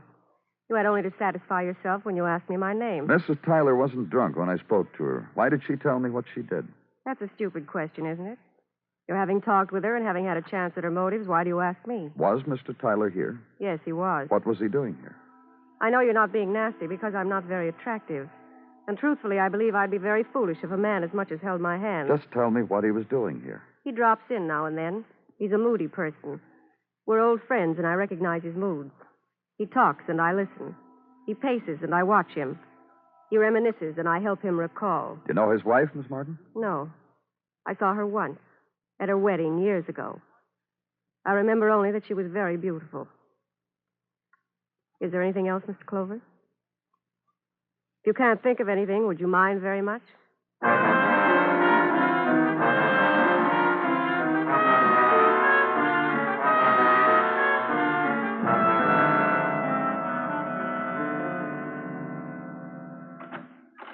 Clover? Yes? I don't want to intrude. I don't want to break up anything you might... Oh, it's all right. What is it? The man outside the desk, I told him my name. He said, just go right in. Just walk right in. That's what I did. I just walked. What can I do for you? I'm Tyler, Philip Tyler. Have a chair, Mr. Tyler. Thanks very much. No, I've come to apologize. For what? For not killing Ann Martin. You feel all right, Mr. Tyler? It was Joyce. Joyce said, Philip, dear, go and apologize to the man. You've caused him so much unnecessary trouble. You didn't kill. You didn't do anything. You made them a wild goose chase. Apologize. She told me you'd promised her that you'd kill Ann Martin. Why'd she tell you that? You tell me, Mr. Tyler. Makes me out such a nothing, a non-entity. Joyce telling you that. She didn't need to. Then you really meant to kill Ann Martin. I told Joyce I'd rid myself of Ann. Get her out of my way. Just get her out of my way. Joyce, and quite rationally, too, assumed I meant to kill Ann. About you and Ann? Old friends. Very old friends. Long-time friends. And that's why... I think I really meant to kill Ann. I think I wanted to. I wanted to. And then I went to see her, and we sat and talked. About what? Old times, half-lost memories. We scrabbled through them for a time, put them back together. We talked a little about dying. Hers, mine. I was trying her, you know, sort of skirting the edges of how she'd like to be dead. Trying myself, too, And what? Fact remains, Mr. Clover, I didn't kill Ann. And I've apologized, just like Joyce told me. Oh, what a good boy am I. Mr. Tyler... I said it, didn't I? Sorry I put you to trouble, old boy. I'll be leaving. I'd like you to meet a friend of mine. Fine man to talk to. You know people like that? Dr. Sinsky. He's working in the lab down the hall tonight. I'm sure you'd... Sure. I'd like to ask his forgiveness, too, for being alive. The least I can do. Don't just stand there. Hurry it up, Mr. Clover.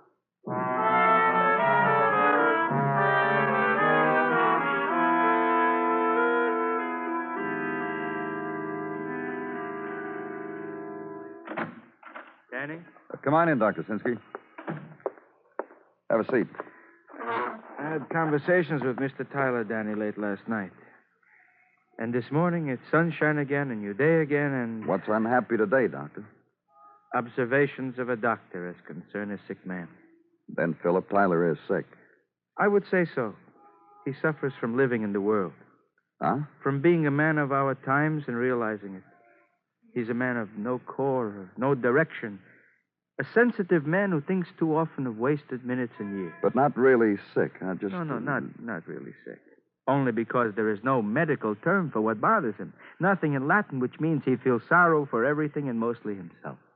Could he commit murder? I would say this, Danny. That Philip Tyler might make a decision to commit murder, might pound his fist in his hand and say, yes, I will kill somebody, and believe it. I think then that he would lose interest in a few moments. Lose interest? Yeah, I think Mr. Tyler would ask himself, what's the use? And forget about his murder. He would rather be unhappy. Yeah. Anyhow, this is a judgment I make. Danny Clover. Adler just called in, Danny. He walks the beat, which includes the boat lake in Central Park. What about it? Homicide. Man was found this morning by the caretaker at the bottom of a rowboat. Bottom of... Shot to death in the back and dumped. Man's name, Philip Tyler. What? Philip Tyler, Danny. Okay, Gino, thanks. Doctor? What is it, Danny? Philip Tyler is dead. So he finally did it. He finally killed himself. I was about to tell you that he was liable to commit suicide. He was shot in the back. He was murdered. I see. His murderer could have waited, Danny. His murderer killed a dead man. Suddenly you have a lot of work to do, don't you, Danny? Goodbye.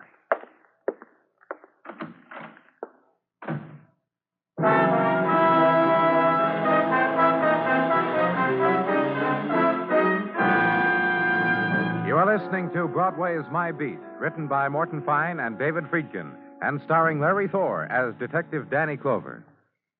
Just sit back, relax, and watch the cars roll by. Watch the heavy traffic on the highways in the summertime. Watch the traffic jams and the roadblocks, and the tired, hot drivers sitting behind the wheels of their cars, trying to make time and get somewhere fast. Just help yourself to a nice, refreshing, cool drink. Sit on your chair on the porch or stoop or lawn, under the shade of a big elm tree with your radio tuned to some nice, sweet music or a thrilling whodunit on CBS radio, and watch the summer rush on the roadways. Gosh, you're smart.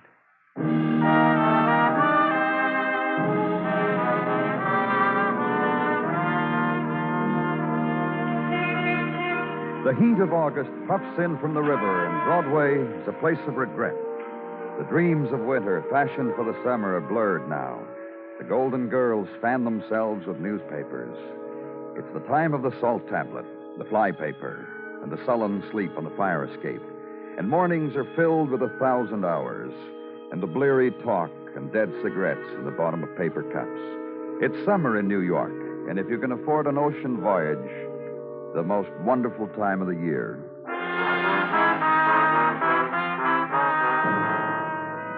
For a policeman who reads of ocean voyages and sweats at headquarters, Sergeant Gino Tartaglia is the cool breeze that comes from the nowhere into the where. Where? Huh?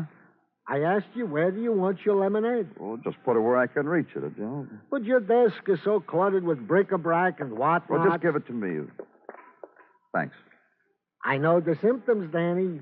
You wish you were someplace else, don't you? A regular snagglefoot. Regular what? Snagglefoot. Restless. Who hears trade winds and tinkly temple bells. You're just like Mrs. Tartaglia. Gino. Get her in a hot room with a glass of lemonade in her hand. Right away, she's dreaming of uncharted horizons, flying fish and tom-toms. You and Mrs. T, what a pair. Gino, please. Snaggle feet. Do you have anything for me, Gino? Yes, I do. Concerning the deceased Philip Tyler. Legwork by the fleet detective Muggovan reveals that he had been married for 3 years. Go on. A typical Park Avenue wedding of who wears the fanciest wedding gown and who gives the fanciest parties. Anything else? A note on the background of Mr. Tyler, should you wish it. If you please. Mother and Daddy died when he was 10 years old, leaving him the ward of Mr. James Luddy, whose address I give you. Mr. Luddy being the former business associate of Mr. Tyler's dad. That's all, Danny. And wait till I tell Mrs. T that you were of the same stuff. Just wait.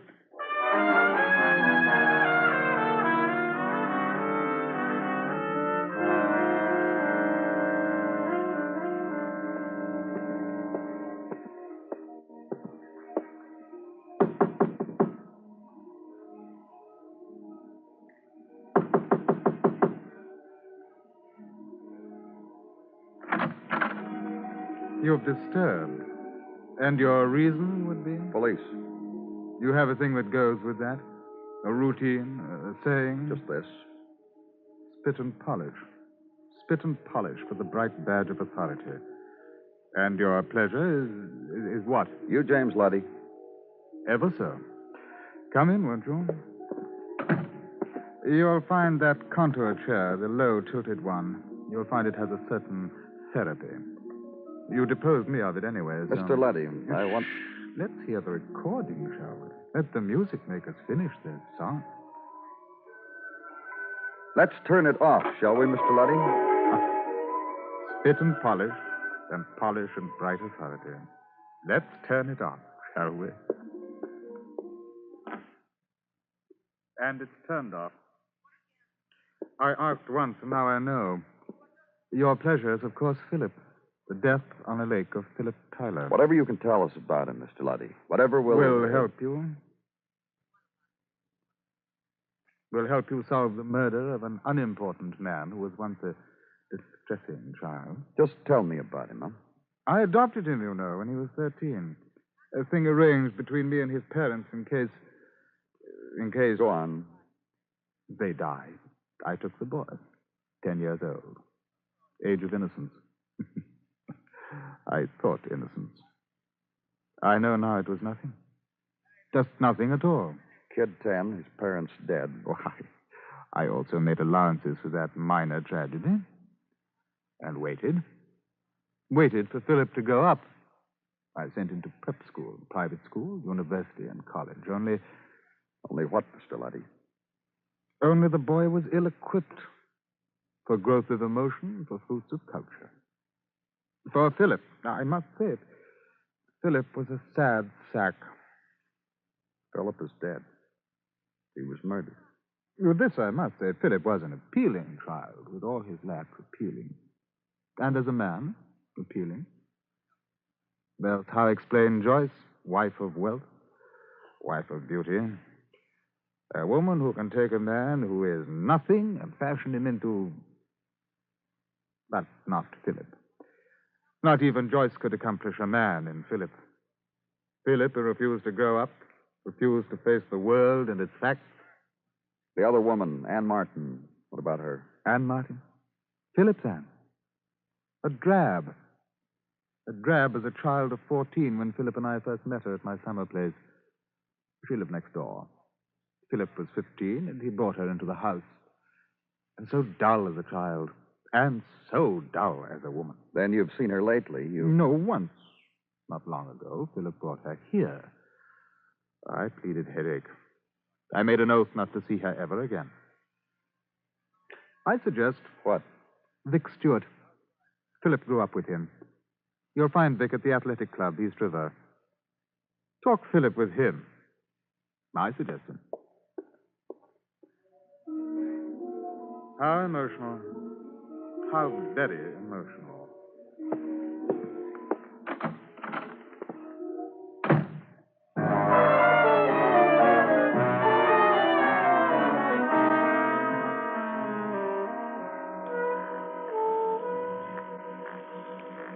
Shimmy, shimmy, shimmy, and the fat's knocked off. The fat's knocked off. Oh, the fat's knocked off. All right, get your clothes, Mr. Stewart. Huh? I said get your clothes. We're going downtown. You hate me, Mr. Clover. You hate old Vicky. Come on. All right, I'll talk with you, Mr. Clover. Nothing in the rule book says a member of this club can't talk with a policeman. Only what? You're going to hate me. I'm getting in condition meanwhile because I want to be lean and slender for coming events. You'll tell me about it, huh? Philip Tyler's dead, right? Uh-huh. That leaves Joyce. Joyce Tyler. A girl like that hits the open market? Well, the boy has just got to lean down, slender down. All the fat area, both sides, so he's in condition. So he's not trampled in the crowd of fat boys after Joyce. She just made widow yesterday. Give me about 6 weeks, I figure. 6 weeks, I'll be trim, lean down, gaunt, interesting. Front and center, head of the line, right at her feet. That Philip. What about him? How he made team with Joyce, I'll never understand. Yeah, I do. The only explanation. Tell me, too, huh, Mr. Stewart? Well, Philip brought out the maternal in people, his guardian, Joyce. Even me. Once in prep school, he got loaded on bootleg gin and picked a fight with me. I cut him up good. Left, right cross, and again. He hit the floor, cried like a baby. I picked him up, cradled him, put him in his bunk, crooned to him. Me, a mama at 15. And the other time, North Shore Summer Resort. What happened that time? There was a child there, a young kid named Ann Martin. Philip took her to a dance, kid dance, teenagers dance. Philip didn't get home till dawn, and he was crying. I gave him gin. What about? Teenage dance with the seashore, moon, beach. Boy comes home at dawn, and he's crying. You tell me why. You tell me what happened to make a boy like Phil cry. Yep, I got pounds and pounds to go yet, Mr. Clover. Yep. Goodbye, Clover. Shimmy, shimmy, shimmy, and the fat. Out into the street, and it becomes another evening. Look away from the day. Look back at it, and it's darker. A time has suddenly slipped away, and it's another time. It's going on night, and becomes dinner time. Find a restaurant, and enter it with hopes flung high that this place, this one new place that you had chosen to rest for a while and to dine, had somehow been touched by the miracle, that here they were tender and gentle with food. Be assured by the waitress who had a special knowledge of what should be ordered, and do so. And by this special method, have the same tired trout you pushed away last night. But the cream soda is cooling, and rice pudding nourishing. Leave the tip and get out. And ride the streets for a while. Time for thinking about, questions to ask yourself about a man who was afraid. Philip Tyler, a man who was scared by the world, a man who hated a decision, who ran from his wife to another woman. Questions to ask concerning whys and wherefores. Ring a bell onto a place lately furnished with party and Chinese puppets. And Mrs. Tyler... Hello, Mr. Clover. Mrs. Tyler? Won't you come in? No divertisement this day, Mr. Clover. No puppets nor a clever girl who dangled them. Just an apartment now where lives a widow. I'm sorry what happened. Mr. Clover. Yeah? Would you know who killed him? No, not yet. We're not sure. I would like to know, desperately. For a reason outside of what you might think. What do you mean? How could my husband cause an emotion? Worries me. It bothers me. Who could have hated him enough to kill him? I ask that, and not tritely. You see... What? My husband was an innocuous man, a harmless man, a frightened man, an inconsequential man. You married him. Because I loved him. See, the kind of man he was, I'm that kind of woman. I'm wonderful to laugh with, to think of shrill things with, gimmicks for parties, and never slow down and think about it. Never stand apart and stretch out your hand and feel the drift of time. Philip and I could afford not to take things seriously. Yet there was Ann Martin. Was and is. I want to know about her. What you already know or have guessed? Oh, tell me. My husband would get a mood. I'm not equal to moods, Mr. Clover. I don't understand them. I'm afraid of them. My husband with a mood was like a child covered with something sticky on his face and clothes and sweet and dirty. I couldn't stand him. So he ran to Ann Martin. Once... What? My husband knew her when she was young. Everything that's young, Mr. Clover, and everybody that's young. An attractiveness, no matter what happens to it later. Do you agree? Of course you do. Let's say that long ago, between him and Ann Martin, momentarily, perhaps just an evening, well... Go on. Must I? You need to hear it? Bystander with a duty to hear such things? My husband told me that once with Ann Martin, he felt like a giant. I see. Yesterday, it was very foolish. Yesterday, Philip had a mood. He needed to be a man. I taunted him, said, kill this woman. Now there would be a thing to do, an accomplishment. He went off on his mission. It killed him. Mr. Clover. Yeah? Surely you know the answer. Of course you do.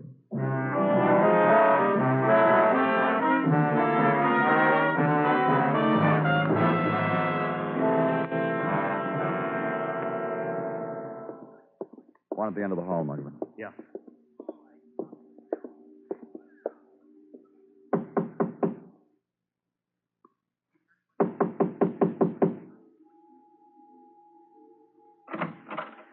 Oh. Yes? Hello, Miss Martin. Mr. Clover. Will you come in, you and your friend? All right. This is Detective Mugman. Hello, Miss Martin. How do you do? This time, Mr. Clover, is there a reason why you've come? I think so. Philip. That's right, Miss Martin. You need to know more about him, is that it? Mostly to make sure who killed him. Whatever I can tell you about him. Were you in love with him? I don't understand. Love. You and him. Were you? I guess that does it, huh? Philip was married. But he always came to you. Always? Sometimes not for months at a time. But whenever he needed understanding or sympathy. I was here when he needed me. Been going on for quite a while, hasn't it? For a long time, yes. Since I was young. Oh, I'm going to be truthful with you. That's good. Why shouldn't I be? There's no shame attached to it. What happened when he came here to you? I told you once I was here. That seemed to be sufficient. Then you liked him to come here? Yes. Oh, yes. After all, look at me.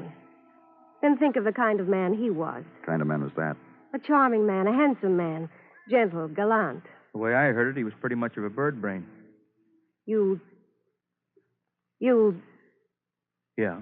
What are you trying to say, lady? You mustn't say that. You mustn't talk like that. We've been asking about him, Miss Martin. Of his wife, the man who was his guardian, friends. They couldn't have known very much. Except that he was chicken. A guy who refused to grow up. Listen. You mustn't talk like that. Why did you kill him, Miss Martin? I've got something to tell you. I have. Okay. You were right, you know. About what? I was in love with him. And why did you kill him? Will you please listen? All right. Long ago, when I was 15. In love with him since that time. That time when he took me to that dance.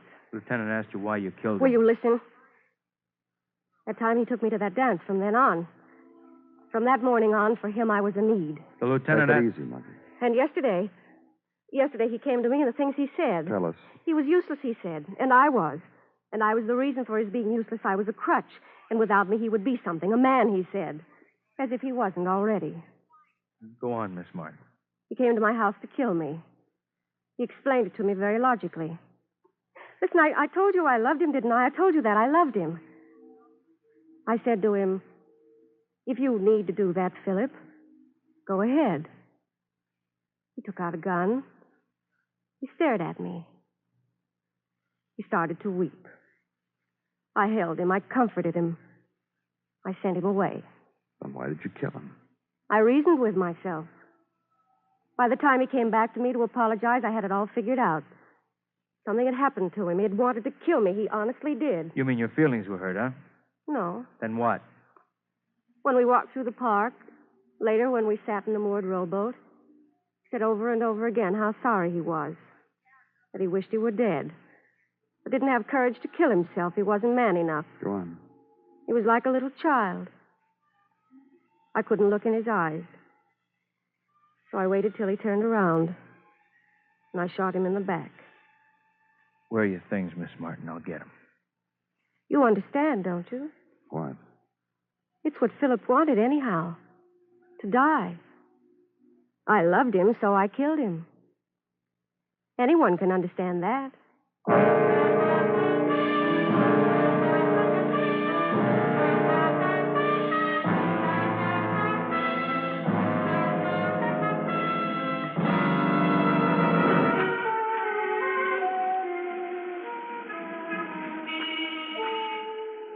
There's a time on Broadway when the crowd gives up, goes home. The lights buzz fitfully, die. Then it's a street of dim moonlight and dark whispers and the wind of the summer night. The wind that scatters everything. Yesterday's headlines, yesterday's dream, yesterday's people. It's Broadway, the gaudiest, the most violent, the lonesomest mile in the world. Broadway, my beat.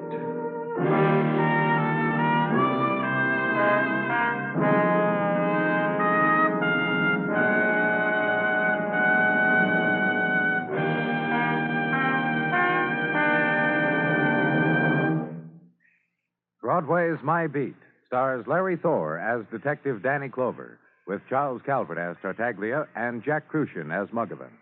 The program was transcribed and directed by Elliott Lewis, with musical score composed and conducted by Alexander Courage. In tonight's story, Charlotte Lawrence was heard as Anne. Featured in the cast were Mary Shipp, Harry Bartell, Ben Wright, and Lou Merrill. Bill Anders speaking.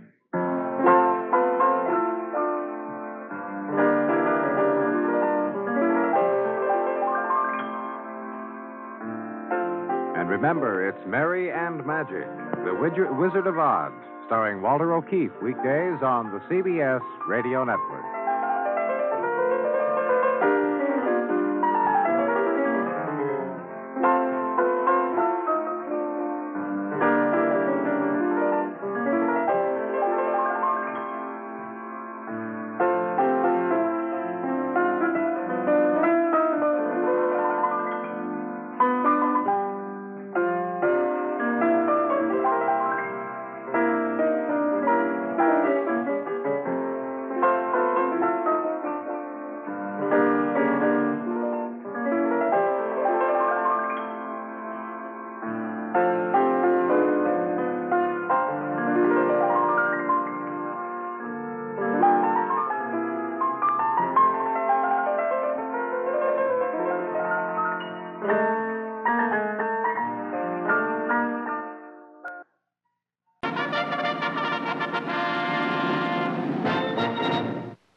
Ladies and gentlemen, on behalf of the management of this theater, I want to announce the next attraction.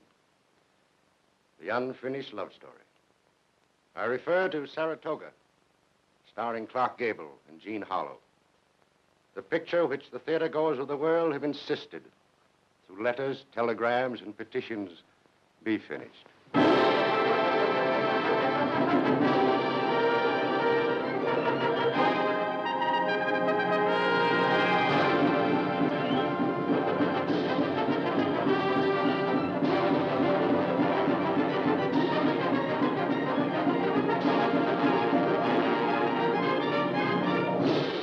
Saratoga, the motion picture everyone is talking about, the romance everyone is waiting to see, the spectacular production thousands of theatergoers demanded that the studio complete and release with Jean Harlow, has been finished. Through ingenious camera work by Metro-Goldwyn-Mayer's ace photographers and the determination of the producers to make this, Miss Harlow's last picture, her finest, a great production awaits your approval. Saratoga is by Anita Luce, celebrated author of San Francisco. And it takes you on a fascinating journey to Saratoga, Miami, Hialeah, to Santa Anita, and New York. Here is entertainment that scales the peaks. Saratoga is the one picture of the new season that not one of you will want to miss.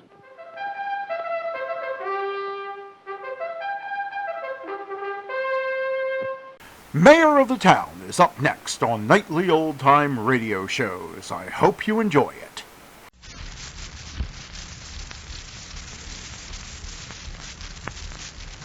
Good evening, ladies and gentlemen. This is Woody Herman speaking, presenting the band that plays the blues, playing Blue Flame.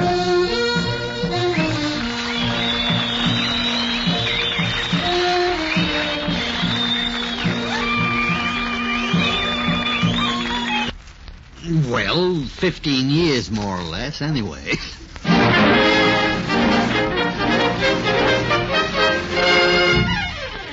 Good evening, ladies and gentlemen. The makers of the new Rinso are proud to present The Mayor of the Town, starring Lionel Barrymore, with his guests Jane Withers and Charlie Ruggles.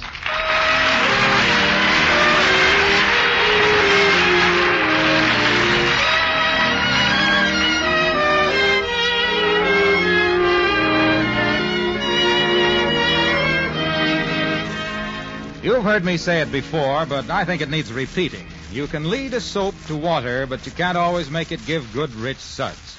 In these days, you can't afford to use a soap that lets you down. Our new soapy rich Rinso is what you want. Ma'am, those Rinso suds are suds. Why, just a little Rinso goes such a long way you can hardly believe your eyes. In the dishpan, on wash day, and for all the soap and water jobs around the house, new Rinso is terrific, believe me. Remember, just a little of the new Rinso gets out more dirt. And now, The Mayor of the Town, starring Lionel Barrymore, with Jane Withers as Susie and Charlie Ruggles as Mr. Robertson.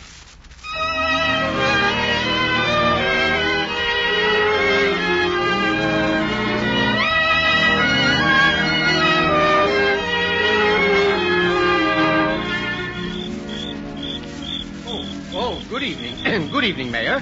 You mind if I sit down? Oh, evening, Mr. Robertson. I thought you weren't speaking to me. Ah, well, no. No one can say that I would ever hold a grudge, Mayor. I might consider that you are an unpleasant and grudge-holding man, but I am not the one to let you know it, you know. Oh, I see. No, so bygones are bygones, and what happened between us last week is bygone. Oh, well, and have a chair. That corner one's the least comfortable. Well, thank you. I'll take another.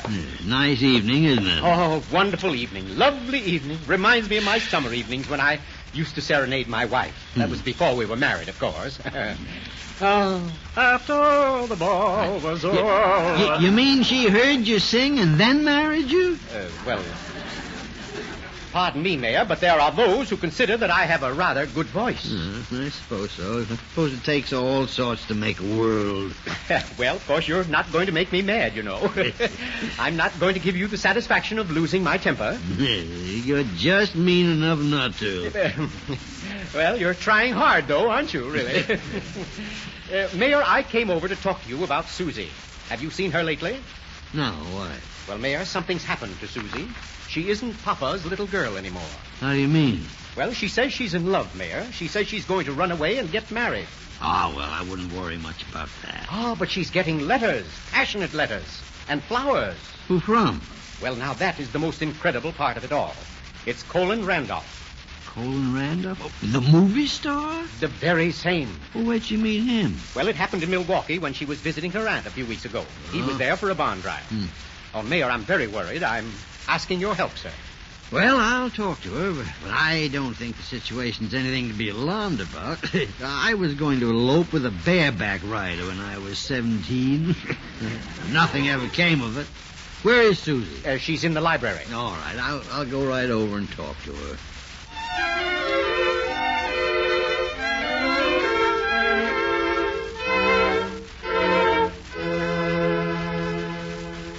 Hello, Susie. What are you doing?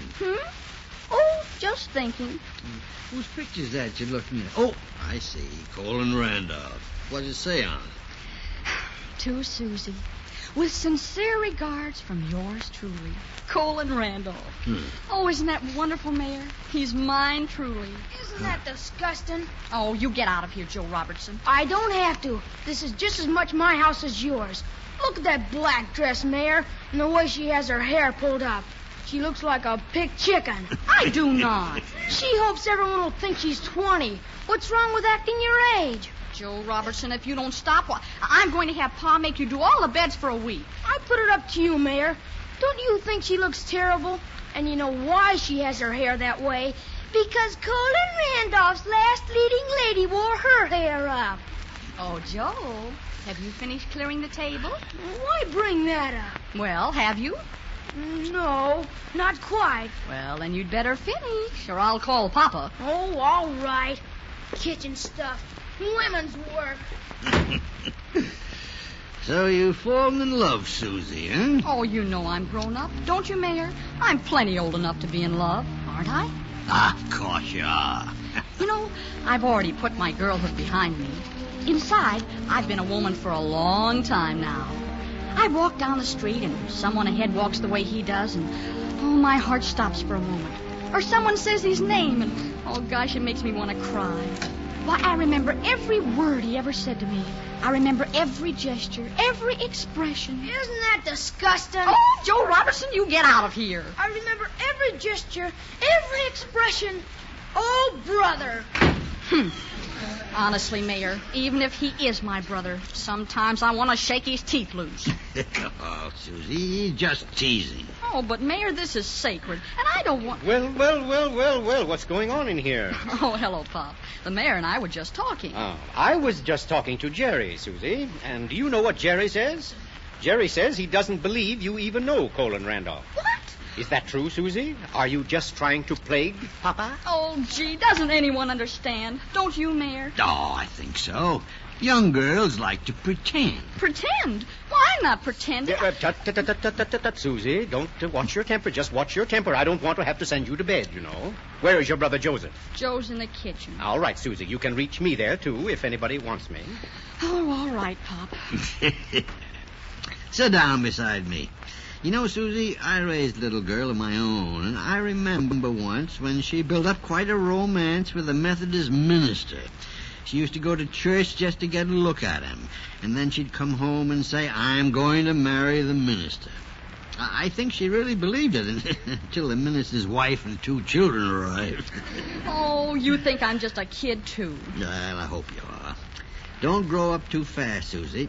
You have a lot of dancing to do yet and a lot of having fun. Oh, but gosh, Mayor, I've had all that. No, not all of it. You haven't. You're going to go to college next year, and you're going on picnics and sleigh rides, and you're going to fall in love 3 or 4 times. And then, after all that's happened, everything will narrow down to one face and one heart. And you may feel poetic about the violets, but you won't be able to talk about it. Oh, you're talking to me as though I were only 16. I'm sorry, but there's less difference between 16 and 17 than you think. Hi, Mayor. Hello, Susie. Hello, Jerry. Oh, hello, Jerry. Class meeting over? Yeah. Hey, you got the school buzzing, Susie. Yes, and I heard what you said, that I was just pretending, Jerry Turner, and I'll thank you to mind your own business. I'll be glad to, Miss Robertson. But when you come right down to it, I don't believe you even know Colin Randolph. Oh, no? Well, then where do you think I got these flowers and candy and letters and things? Probably sent them to yourself. Oh, now, son, that's not a very gallant remark. Well, if I saw ever anyone act juvenile, it's you, Susie. Me? Most of the rest of us went through the crush act when we were 14. Crush act? I'll have you know I'm going to marry Colin Randolph. Susie. What? That's what I said. I'm going to marry him. And you can put that in your pipe and smoke it. Well, if you're engaged, where's your ring? Well, I'll have one. Don't you worry. I'll have one. I'll show you. Well, you weren't very nice, Jerry. Well, gee, I didn't know they were really engaged. I'm sorry. I thought she was just kidding. Well, I'll make it up to her. Really, I will, Mayor. I'll make all the kids pipe down, and I know just how to do it, too. Oh, all right, Jerry. I think it might help if everyone stopped kidding her. I'll fix it, sir. They'll stop kidding. I'll fix it.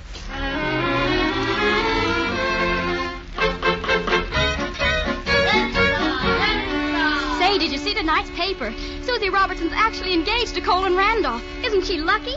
Can you imagine the little Robertson girl? It says they met in Milwaukee. We must have her over some night. I told you to be nicer to that Susie Robertson, Wilbur. You could be going around with her yourself if you listened to Mother. Mayor, did you see this? Susie Robertson engaged to a movie star. It's all over town.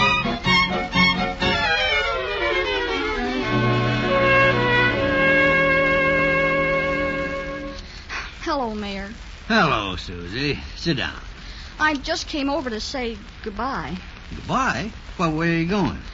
Oh, I don't know. Just away someplace where no one knows me.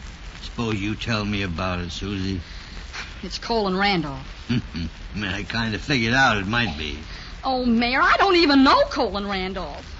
I knew you didn't, Susie. Oh, Jerry was right. I did send those letters and flowers to myself.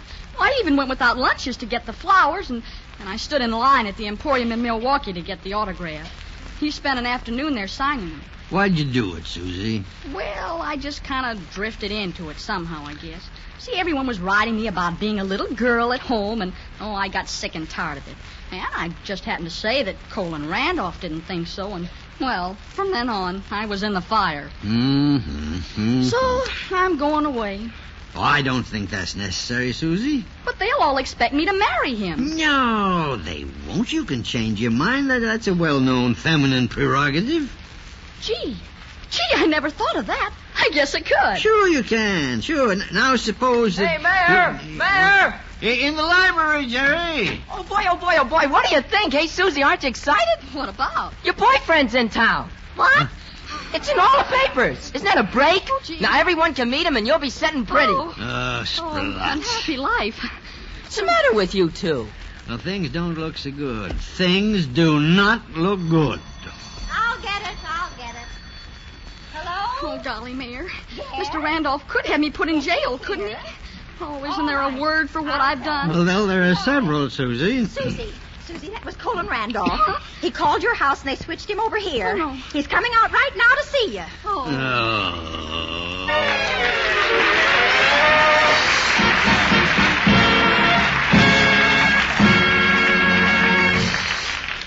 Once upon a time, there was a soap named Rinso. Its full name was Soapy Rich Rinso, but we'll just call it Rinso for short. Sure, just call me Rinso, Bud. I don't mind. But spell it right, get me? R-I-N-S-O. Okay, Rinso. You recognize the name, folks? It's the soap that gets clothes. That's me, all right. Do I get clothes, what? And do I get around? Why, one lady I know says my sides must be made of rubber. I stretch so far. Get it? Sure, when it comes to suds, Rinso really has the stuff. I got 1,000,000 of them. And every last sud does its job. Why, even in hardest water, a little of the new Rinso dissolves into a mountain of suds. Suds that get your clothes Rinso white. Beep, beep, beep. Get it? And Rinso suds have a dual personality. Tough on the grease and grime in hubby's work shirts and overalls. Let me at that doit, I'll moiter it. But gentle as a lamb to your colored washables and precious tablecloths. Don't worry, lady. I'll take care of your clothes. They'll last longer. So when you buy soap, remember, Rinso gets your clothes. Yes, sir, Rinso white. And besides, new Rinso goes farther. And now back to The Mayor of the Town, starring Lionel Barrymore, with Jane Withers as Susie, Charlie Ruggles as Mr. Robertson, and Edgar Barrier as Colin Randolph.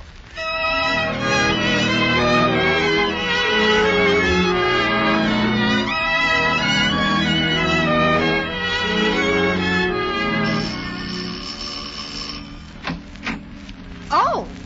Good afternoon. Good afternoon. I'm looking for a Miss Robertson, Miss Susie Robertson. Well, come right in, Mr. Randolph. Oh, you know who I am. Oh, yes. I saw your last picture, Mission to Love. Oh, that one. Yes, the other night. You know, Mr. Randolph, I don't understand why you didn't marry the girl in that. It seems so sad she had to suffer. Yes, but you see, I didn't really love her. Oh. Poor child. Well, then, you should have been ashamed leading her on like that. I do not write the scripts. I only play in them. Where is Miss Robertson, please? She's in the library with the mayor. Come on, right this way. Here's Mr. Randolph, Mayor. Mr. Oh, yes, Mr. Randolph. Is this my betrothed? Beloved, come to my arms. Oh, me? Still as charming, still as wholly lovely, my Susie. My little white dove, Susie. Pardon me, but I think you've got the wrong dove. Oh, how can you jest at a time like this? How can you make light of our moment of reunion? It hasn't been so long since I held you in my arms like this, since I kissed you. Well, it was awfully nice to have met you, Mr. Randolph, but I think I'd better go now. Goodbye. Oh, no, you're not going to leave me. You're never going to leave me again. You can't imagine how desolate Milwaukee was for me after you left it. Mayor, he's crazy. Crazy, yes, perhaps. But isn't any man who pursues a dream? And you are my dream, little Susie mine. Does anyone mind if I open the window? Look, Mr. Randolph, why are you putting on this act? Act? Hasn't my little precious told you about us? She's told everybody else. Yeah, well, I can explain that. You see... Oh, Mayor, you don't need to explain my Susie to me. Does he, Susie? No, he doesn't. Well, I must run now. I'm autographing pictures in the Springdale department store this afternoon.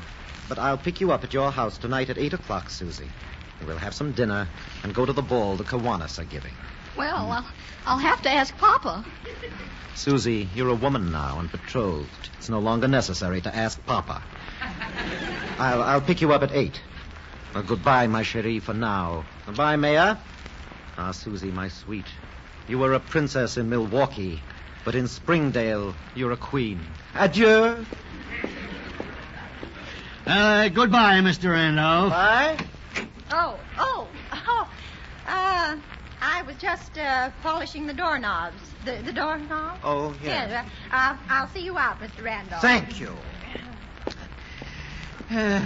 This is all very peculiar. Oh, Mayor, just think he remembers me from Milwaukee. Oh, isn't that wonderful? And all I did was stand in front of him and say, "May I have your autograph, Mr. Randolph?" Oh, Papa always said there was no such thing as love at first sight, but, Papa doesn't know Mr. Randolph. Or the Milwaukee department store in Maine. Oh, gee. Mm-hmm. Merrily? Yes, Mayor? Yeah, get out my dress suit, will you? I'm going to the Kiwanis Marathon tonight.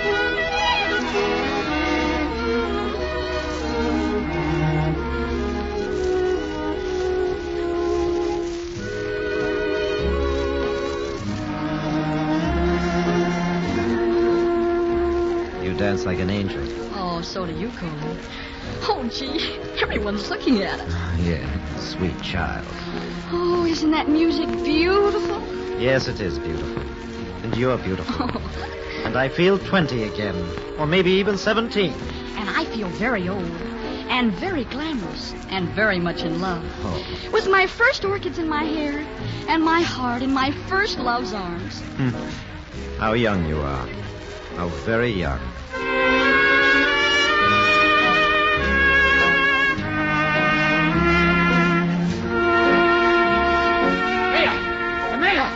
Oh, Mr. Mayor. Why, Mr. Robertson, what are you doing here? In a dress suit, too. As soon as I can get my breath, I'm going to punch a man in the nose, Mayor. Right square in the nose. I don't often fly off the handle, but I'm going to fly off as soon as I see him. Here, stand still. I'll tie your tie. Why are you feeling so pugilistic about it? Just stand still. Oh, I'm dancing with rage. I'm simply dancing. I've never been so affronted. I'm going to line him right up with my fist like this, and then I'm going to swing back and mess up that pretty profile. Hey, watch where you're swinging. Well, I've got glasses on. What's wrong with you? Well, I'll tell you what's wrong with me. I was over at Clarence's pool hall. I just dropped in, mind you, to find out what time of day it was. And there were a couple of men in there talking to Clarence about this Colin Randolph. And it seems, Mayor, that there's a little hanky-panky going on. That's what. How's that? Well, it seems that Mr. Colin Randolph has a lady friend in Hollywood who has been quite insistent that he marry her. She's been chasing him all over the country. Isn't that ridiculous, Mayor? Well, he couldn't get rid of her, so when he met Susie, he decided to use her to get rid of the other woman. That's why he's been so nice to Susie. Now, what does that make my daughter? What's the feminine gender of goat? Quite so. And now, sir, if you will take your hand off of my arm, I will proceed with the business of the evening. No Hollywood glamour boy is going to break my daughter's heart before I break his head. Now look, Mr. Robertson, suppose you let me handle this. No, I want to punch that man in the nose, man. Well, now, you go home and think about it and leave this to me. But I'll speak to Mr. Randolph after this dance. But now, you go, run along. All right, I'll go. But don't think I'm not going to brood about this. And I tell you, if you don't straighten that man out, I warn you, I'm going to run amok.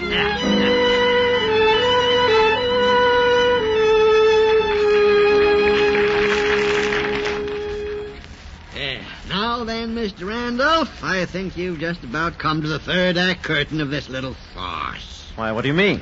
Susie's a little star-struck girl. She made up a hero for herself and unfortunately gave him your name. The fact that it got in the papers was a regrettable accident. The fact remains, Mayor, that we're engaged.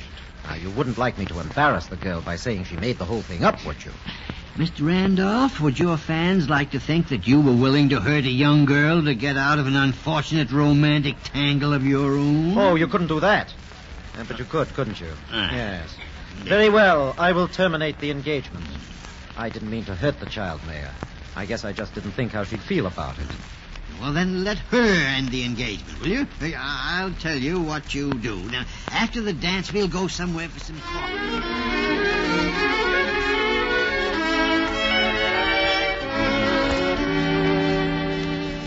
I feel you should know these things about me, Susie. And I have a terrible temper. I'm very impatient. Oh, but I won't mind that. Sometimes I may even strike you. Oh, well, then I'll hit you back. He wears a toupee, too, Susie. A toupee? Did you have to tell her that? He's 33 years older than you are. 32. Well, anyway, I like older men. Who wants a young man who's never lived? I wanted to be open with you, Susie. Now, you should know the worst. I'm an unpleasant, bad-tempered, sharp-tongued, evil person. Oh, and he's old, too, Susie. Quit harping on that. But he can be young with me. Oh, now, Colin, you're the man I love and the man I'm going to marry. Nothing is going to change that. Nothing. Nothing? Oh, nothing ever. Oh, Mayor. Well, I think we all better go home now. It's getting late and Susie should be in bed. Let's sleep on this matter. Yes, you'll probably be able to sleep, you Judas. Oh, good night, my love. Parting is such sweet sorrow, but we shall meet again when it be morrow. Oh, yes. Double, double, toil and trouble, fire, burn, and death, where is thy sting? Now, don't worry, Colin. Just relax and let things take their normal course. It's all going to work out.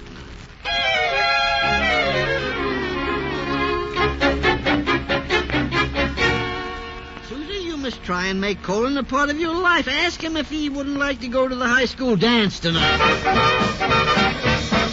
But, Colin, it's going to be a jitterbug dance. Oh, I'm sorry, Susie, but after last night's dance, I'm staying in my hotel room with an electric fan. Colin's only going to be here a few more days, Susie. Maybe he'd like to go on the senior class picnic. Oh, but Colin, the senior class picnic only comes once in a girl's lifetime. A picnic? Oh, no, Susie. Ants all over, bugs, damp grass. No, I'd catch my death of cold. Well, Susie, maybe he'd like to go on a hayride. I think it sounds like a lot of fun. Just think, Colin, we'll ride in the moonlight and everyone will sing and then we'll have a weenie roast and, it'll be such fun. Susie, hay is scratchy. It's very cold out yet, and burnt weenies are very unpleasant. Oh, but Colin, you don't like to do anything. No, I don't. I'm very unpleasant, really.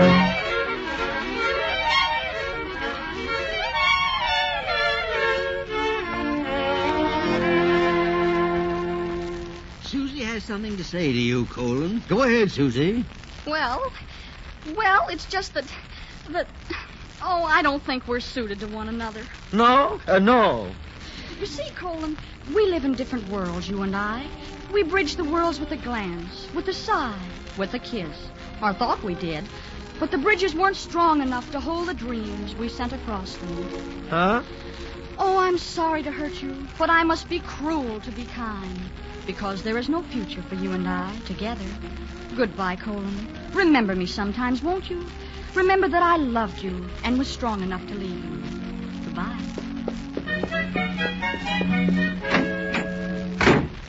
She's gone. Yes, and a beautiful exit, too. Yes, wasn't it? But you know, that sounded very familiar, as though somebody said it to me before.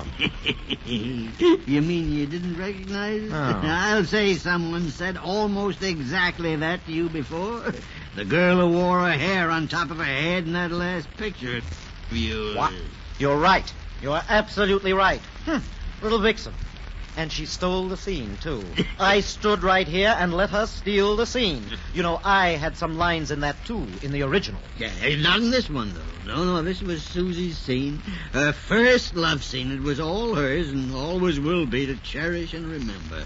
Thank you for letting her play it, Mr. Randolph. You could have hurt her pretty badly. You know, Mayor, in my own way, I'm grateful to Susie. She's 17, and she paid me the very high compliment of falling in love with me. And I shall always love her for that. Spoken like an actor, sir. Spoken like an actor. Well, good night, Mr. Randolph. We'll be watching for your pictures. Good night, Mr. Mayor.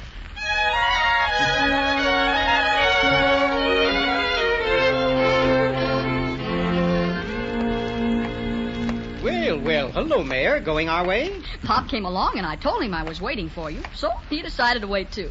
Here, Mayor, have an ice cream cone. Oh, thanks. Susie told me about breaking Mr. Randolph's heart. Well, I knew things would straighten out. I don't believe in permitting oneself to get upset, really. You certainly have convenient lapses of memory. Well, what does it matter to you as long as everything works out? Oh, say, Pop. What? I've been thinking. You know, I'd like to become a Presbyterian. Oh, yes? Yeah, well, that's nice. That's nice, Susie. I just saw their new minister in the drugstore, and, oh, boy, I always did think I'd like to be a Presbyterian anyhow. Oh, dear. Oh, my, it's a darn shame. What is, Mayor? I thought you were vaccinated, but it didn't take. Oh, dear. Oh, dear.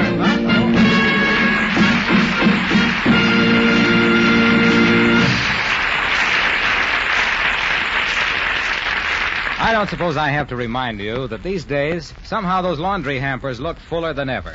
Well, now, you know your laundry list better than I do, but look, no need to stew about it, not as long as you have new Soapy Rich Rinso to make a cinch of wash day. After all, only Rinso is recommended by the makers of 33 leading washers, including the famous Hot Point. And with no new washers for the duration, it's more important than ever now to take care of yours. The makers of Hot Point washers suggest you use Rinso to get clothes sparkling with as little as a 5-minute run. That saves wear and tear on clothes as well as on your washer. Remember, new Rinso's the best Rinso ever made.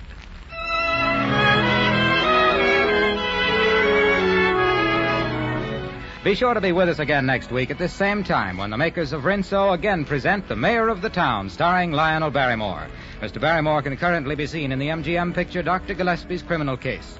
Jane Withers is now filming the Goldwyn production North Star. Edgar Barrier, who played Colin Randolph, may soon be seen in the Walter Wanger Universal production We've Never Been Licked. Our script was written by Gene Holloway. This is Harlow Wilcox speaking for the makers of the new Rinso and bidding you all a very pleasant good night.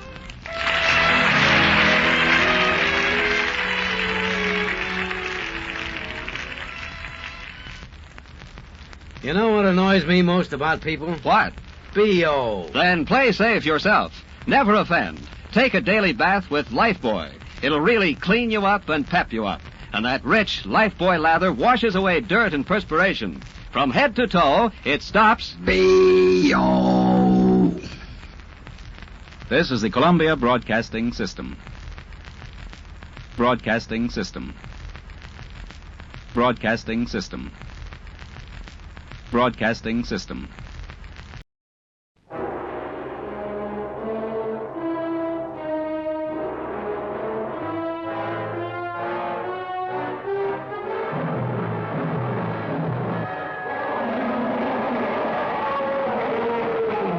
In 1947, the bird expedition to the South Pole reported a warm water oasis deep inside the icy Antarctic. This is the story of another expedition and of what might be found, what might happen today in that remote, unexplored last frontier on Earth. Unchanged since prehistoric times, the land unknown.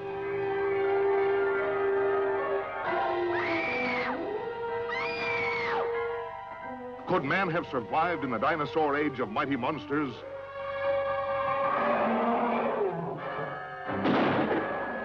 Shudder at history's most ferocious killer, Tyrannosaurus Rex.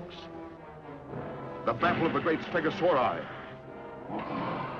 Huge carnivorous man-eating plants. The incredible water monster, Elasmosaurus. We'll never get out of here, Alan. Never, never. Stop it, do you hear me? Stop it. This doesn't sound like you. We're not lit yet. That's how I rule them.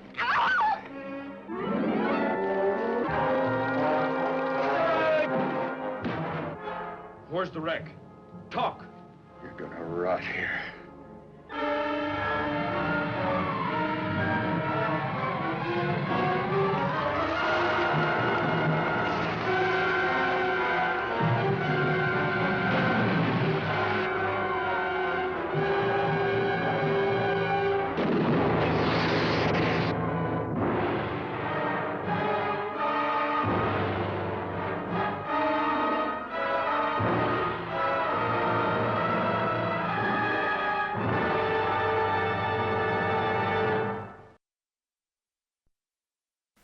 Hunt the Biggest of All game with the Green Hornet and Cato coming up next.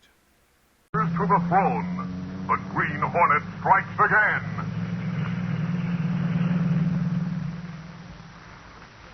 The adventures of the Green Hornet are brought to you by Orange Crush.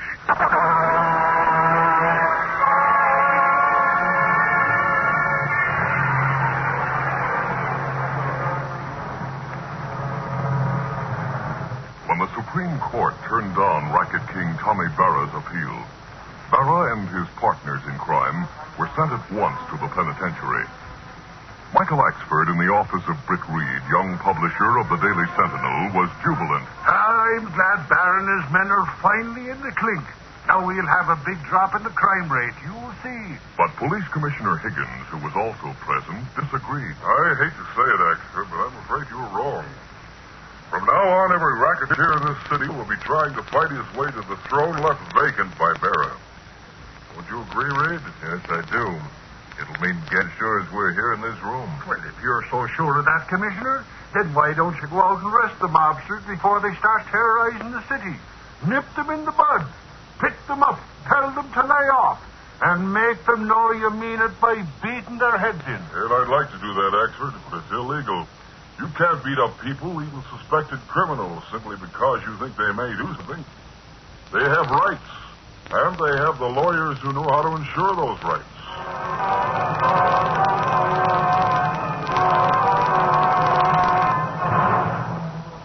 Reed's predictions of a gang war came true. Racketeers shot each other down and included innocent bystanders as they did so.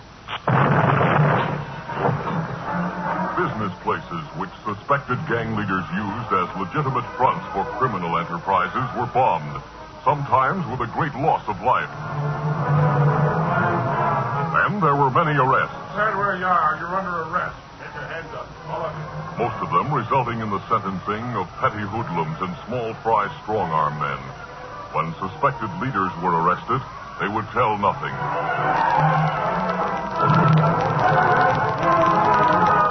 Axford and Commissioner Higgins, talking with Reed once more at the end of a week's time, were indignant. You ought to hear some of those goons when they're arrested. Right away they start yelling for lawyers and shouting about their constitutional rights. We can't even get them to talk after they've been shot by rival gangs. Reed, things are even worse than I expected. Well, can't you jail the leaders like Axford suggested once? Well, we're not sure who the leaders are. Yes, but we can't prove it. Besides, they all seem to be staying undercover. Well, a few of them got bumped off. You know that, Commissioner. Yes, but we can't allow them to continue dealing out death and punishment on their own. That should be the law's job.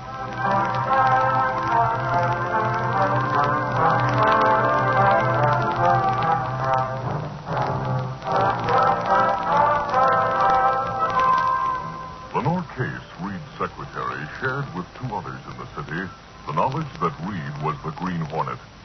The others were Commissioner Higgins and Reed's valet, Cato.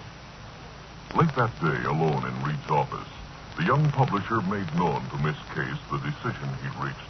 If the police are hamstrung and can't end this gang war by legal means, then the Green Hornet will try his own methods to do it. Good. I hope he doesn't. Miss Case, will you place an ad in the personal column of tomorrow's paper, please? Address it to P.H. Yes, sir. P.H. Is that Phil Hawley, the taxicab driver who gets underworld information for the Green Hornet? Yes, it is. Phil's quite a character, but he's honest. He knows what's taking place always in that half-world he lives in. He doesn't like the police, does he? No. But he dislikes gangsters and racketeers more. He knows the Green Hornet causes trouble for both, so that's why he helps. You haven't called on Hawley in more than a year. I think he must still read the personal columns every day as I asked him to. Anyway, we'll know soon enough if he does or not. Tell him to meet me tomorrow at midnight at the regular place. Sign the ad.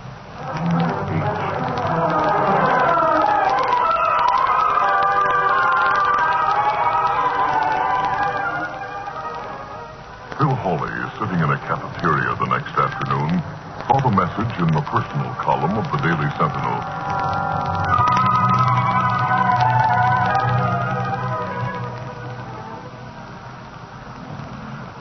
That night, he waited at the appointed hour beneath the viaduct near the waterfront.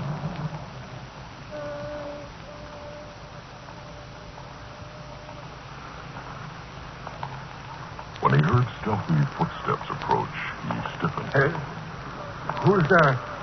Hello, Phil. I see you read my message. Yeah. Been a long time, Hornet. What's cooking? What do you want to know? A lot's been happening since Tommy Barra went to jail, Phil. You're not kidding. Nothing but booming and bombing all over the place. A lot of the boys want Tommy's job, don't they? A week ago they did. Not so many have the idea now. Huh?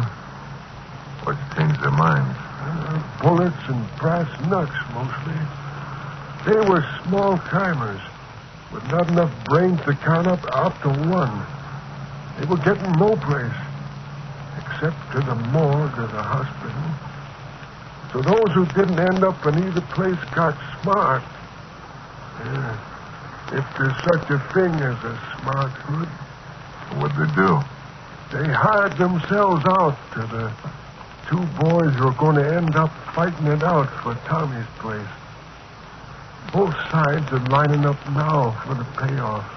There ought to be a rule. It's down to a fight between two men, huh? Yeah. Jig Steuben and Richie McClure. You know them? By reputation. But they're not smart operators, are they? No. They're tough, though. Real tough, or they wouldn't be alive. And they're smart enough to get backing. Backing? Sure. Don't try to kid me with your dumb act, Hornet. You know what I'm talking about. They're front for some big shots. The brainy guys. Anybody can figure that. Maybe you're the guy that's backing them. Not me. Good, but don't ask me to tell you who the guys backing them are. On account of I don't know. Well, you can tell me where I'll find Jig Steuben and Richie McClure, can't you? Sure. Jig's hiding out place is on the corner of Arley Street and Van Dam. 601's the number. 601? That's right. It's a high stoop brownstone with an alley to the side and a yard with a garage in the rear. How often is Jig Steuben there? You know? Sure, I know he's there all the time. Acting like a real general. Letting his boys do the fighting while he stays back and gives orders. By staying there, he's sure of an alibi, too. I see. And what about Richie McClure? Richie's playing the same kind of game. Keep him cool. His place a couple of miles from Steuben's. It's got country stuff around it. Trees and that kind of bug, you know. I'll tell you where his place is and how to get there.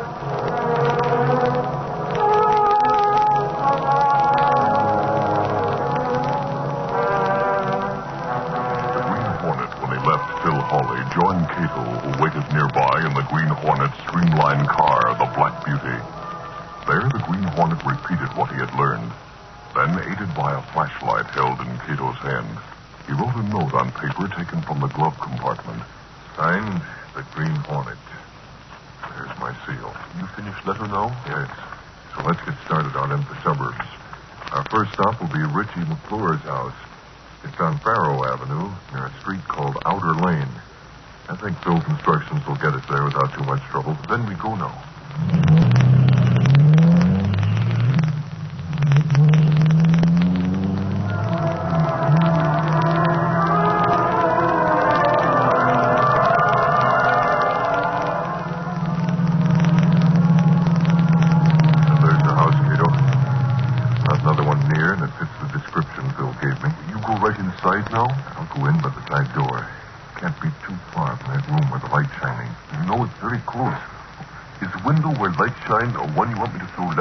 Yes.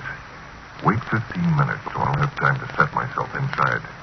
Then, when you throw it, be sure you drive right up close to the house so they'll see you making your getaway. Oh, I circle back here and meet you here, then. Yes. I'll leave now.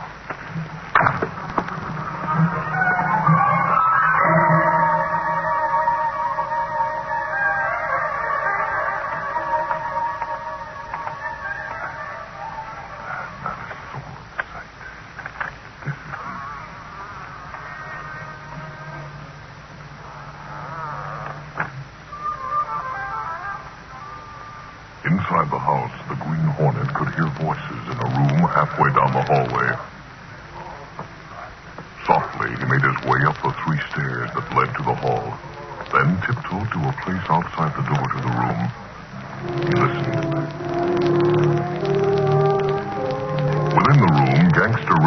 McClure was checking a list which his lieutenant, Bingo Barton, had brought to him earlier. Hey, Bingo, look here. What's this address you have listed here? That's Getz Morell's house. The one we bombed the other night when Getz said he wanted in on your center. That's what I figured. Well, why did you put a mark after it to show we blew up the joint? Gee, Richie, we never had to do this kind of thing before. Well, you gotta do it now, see? We have to make reports. We're big time now, Bingo. When we get finished with Jig Stupid, we'll be the... Hey, what's that? You hear? Sounds like an automobile. Richie, look, a car coming up on the lawn right this way. That's no regular car. Stop, the car door's open. He's going to shoot. Get your gun out. That was no gunshot. Richie, there's a rock on the floor. What about the car? Hey, it's gone already. Richie, that was the Green Hornet's car. I knew it was different. Bingo, is that note from the Green Hornet? Yeah, it's for you, Richie. See?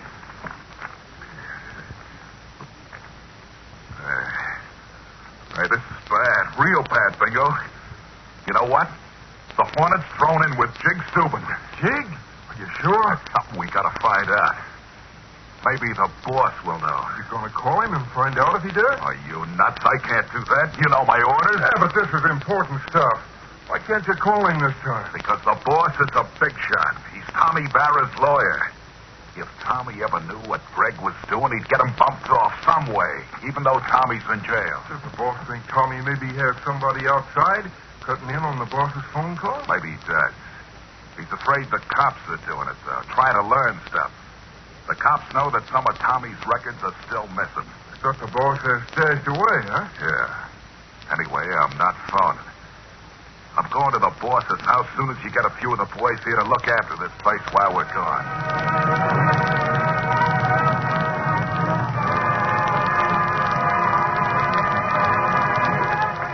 The Green Hornet left the house and went at once to where Cato waited in the Black Beauty. That note you tossed in the window did even more than I expected. Start moving, huh? Yes, Mr. Bridges.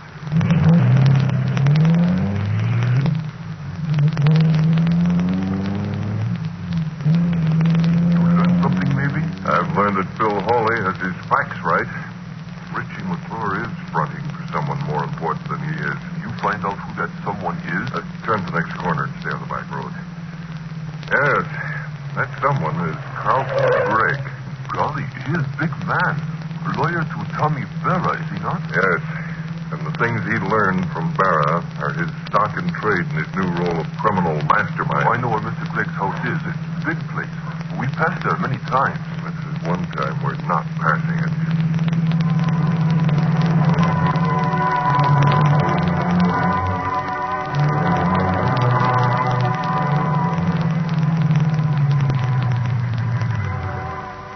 But there we are, Mr. Bridge.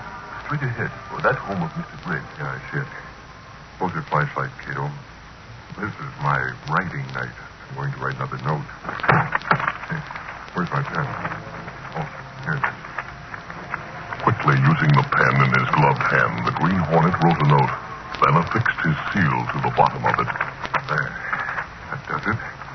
Take this to the city, Cato, and drive fast all the way. It's a note for Jig Steuben. The address is on it. I see, Mr. Bridge. 601 Arley. Yes. Getting into Gregg's house isn't going to be difficult. I'll go there now. The gas bomb should make my exit easier.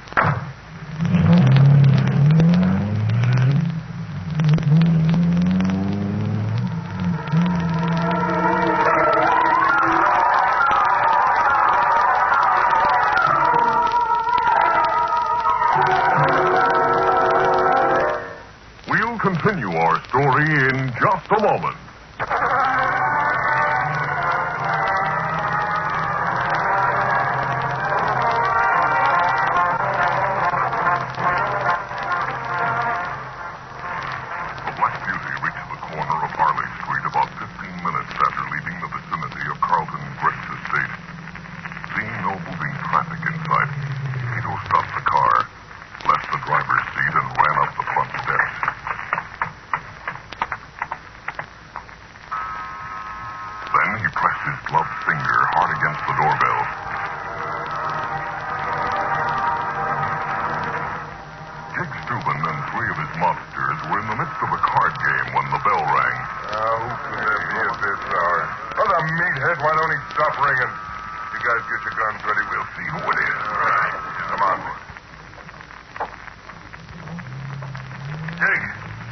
car starting outside. See whose car it is, Charlie. And be careful when you open the door. We're covering you. Yeah, okay. Hey, there's nobody out here. But that car was moving like lightning. Charlie, it's your seat. There's a letter there. Bring it in here. Close the door behind you. All right. Charlie brought the letter inside. There was a startled exclamation from the crooks as they noted the seal of the Green Hornet on the letter. Jake's eyes narrowed as he read the letter. Why, Then, with immediate reaction, he turned to his men. The Green Hornet's come through with some info that needs looking into right away. Something I've been suspecting. Something I can prove now if what he says is true. What is it, Jake? He says Greg, Tommy's lawyer, is back in Richie McClure. And if they're together at Greg's house now. Heck, say, Jake, what a chance this is to bump them both home. Yeah, providing what the Hornet says is true. We'll find out. But before we bump either of them, there are other things I'll have to find out. Things they know and which I gotta know if I'm to be top man. You know where this guy Greg's house is? Sure. As well as I know where Ed Blanchard's place is. Greg and Blanchard. What's so funny, Jake? What I just said. Greg, a big lawyer. Blanchard, a big shot politician. One backs Richie, the other backs me. And each of them goes around acting like they was plaster saints. That's what I'm laughing at. Oh, boys. Yeah. Take your rod. And we'll take 2 cars from the garage and go out to Carlton Gregg's place. I don't know why the Green Hornet would want to tell me this stuff, but if it's true, I'll figure that out later.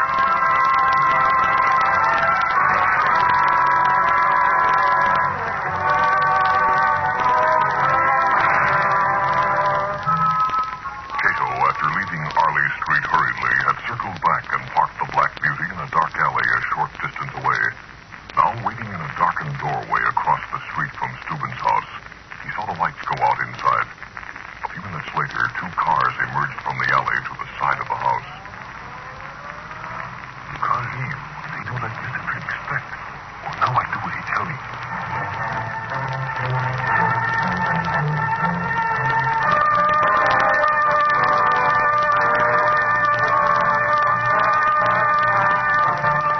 Cato, having removed his mask, walked to a nearby tavern where business was still in progress. No one paid attention as he entered the telephone booth directly inside the street doorway.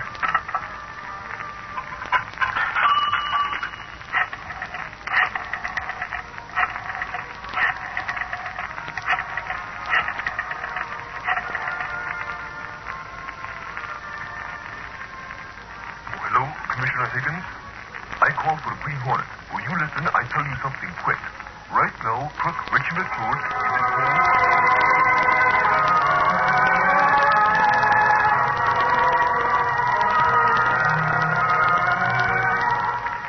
At Carlton Gregg's home, the Green Hornet, hiding in a room next to the library, had heard Richie McClure and Bingo gain admittance to the house a short time before. 20 minutes passed before a sleepy-eyed but alert Carlton Gregg put in his appearance. Now Gregg, visibly angry, faced the 2 mobsters. Richie, after all I've warned you, you come here anyway. Look at this letter, then you'll know why I came. Here, look at it. Hey, it's a Green Hornet seal, isn't it? Let me see. Richie, when did you get this? Tonight, an hour ago. I would have called, only you told me that... I know what I told you. The Green Hornet throwing in with Steuben's mob. I don't like this. Maybe it's not true. Maybe he's just bluffing. Why would he do that? He's a smart operator, that Hornet. Could be he knows what the score is. Hold on. What was that? Richie, do you have other men with you? No, we left my men at my place in case the Hornet or Jig's mob tried any tricks. Well, I heard cars outside. Hello, Richie. Hello, Greg. Jig's stupid. Richie, you did this. It's a cross. What are you guys talking about, huh? You see all those guns my boys are holding? Pay attention. How'd you get in here, Jig? The door wasn't locked. Thanks for making it easy, Greg. Else we might have had to shoot our way in. The Hornet was right, Jig. Yeah, Charlie. He said you 2 would be here, but I didn't expect to see my old pal Bingo with you. Jig, you know how it is. Guys gotta shut up, Bingo, when I'm talking. Richie, you caused me a lot of trouble these past weeks. Your boys knocked off some of my best men. I wish they'd have got you, Jig. They would have, too, if they knew where you were hiding. Look who's talking. reckon you must have been dug down deep with a groundhog. My boys were out after you, too. And now we have him, huh, Jig? Yeah. Best of all, we have Mr. Big himself. Why'd you back me, Greg? Why'd you have to pick a heel like Richie to front for you? Jig, before you do anything rash, let me do some talking. Do you mean that you and Richie didn't plan this? That this isn't an attempt to frame me into making some sort of a concession? I don't know what you're talking about. I don't either, boss. I told you why I came here. The Green Hornet sent that note. What's that, Richie? The Green Hornet sent you a note, too? As if you didn't know. Doesn't your boss tell you what he does? Blanchard never said that. Shut up, Charlie. Blanchard? Ed Blanchard backing you, Dick? My good friend, Ed Blanchard. Now, that's why he's been pumping me about Barra's affairs lately. Charlie, I ought to pump you. You and your big mouth. Jake, you mean the Green Hornet isn't your partner? No. What gave you that idea? The letter he threw in Richie's window tonight. Said he was working with you and warned me. Please. Jig, I have the letter right here. Read it. Go on. This is no trick. Covered, boys. All right, let's see it. Well, what do you know? That's what he says. He's working with me. Well, maybe he is, and I don't know it, huh? His note told you Richie was here. The Hornet's note? But he didn't know I was here. Hey, boys, did you hear that? I swear I didn't tell anyone I was coming to this place. This sounds like a typical Hornet play. Now that I recall, it was his messing in Tommy Barra's affairs that caused Tommy to get caught. So, Kid, the truth. This could be a Green Hornet trick to help him get control of everything that belonged to Tommy. Everything that we have in our hands if we play it right. Jig? What? Jig, there's no reason why we should be rivals. There's enough money to be made to take care of us all for 1,000,000 years if we live that long. And don't you see the Green Hornet arranged this so we kill each other off? Sure, that's the idea. I see it now. Don't you see it, Jig? Yeah, maybe. But you say anything now because my boys have you ready for whatever I tell them to do. Who else is out in the hall? What? Get back here, Bingo. Grab him, Chuck. But Joe. Don't try any more, you trick. Stay put and shut up. You're not getting away. Like I was saying, Greg. Jig, listen, please. I'm leveling. I'll prove it to you. Don't let the Hornet ruin things for all of us. I have in this house everything that Tommy left. It's what gives me the edge over blood. Oh, space right. There is someone in that hallway, see? Where? It's the Green Hornet. What? Gas bombs for you. The mobsters fell to the floor unconscious. Their few shots went wild, landing nowhere near the Green Hornet. But Carlton Beck, with quick reflexes, placed a handkerchief over his mouth and nose. He stepped over the sprawled bodies and ran into the hallway. The Green Hornet was waiting. Oh, Craig, you're not getting away. Don't. Listen to me. If you let me talk to the police, outside, this will hold up. The Green Hornet plunged then straight to the floor unconscious. The Green Hornet ran through the hallway and out the rear door. Policemen headed by Commissioner Higgins swarmed through the open front door. Stop front here. Be careful, man. That's fellow Ford. Oh, he's only out. That's Carlton Craig. Look after him. Let's get into that next room. Where are the police? You inside that room. Stay there. Commissioner, look, a whole bunch of them all over the floor. Unconscious. It's gas. Green Hornet was here, all right. You can tell that. When he called, he said he'd be here. But he's gone now. Let's get these men awake and start questioning. I have a warrant with me, too. Start searching his house. I think we're ending a gang war, man.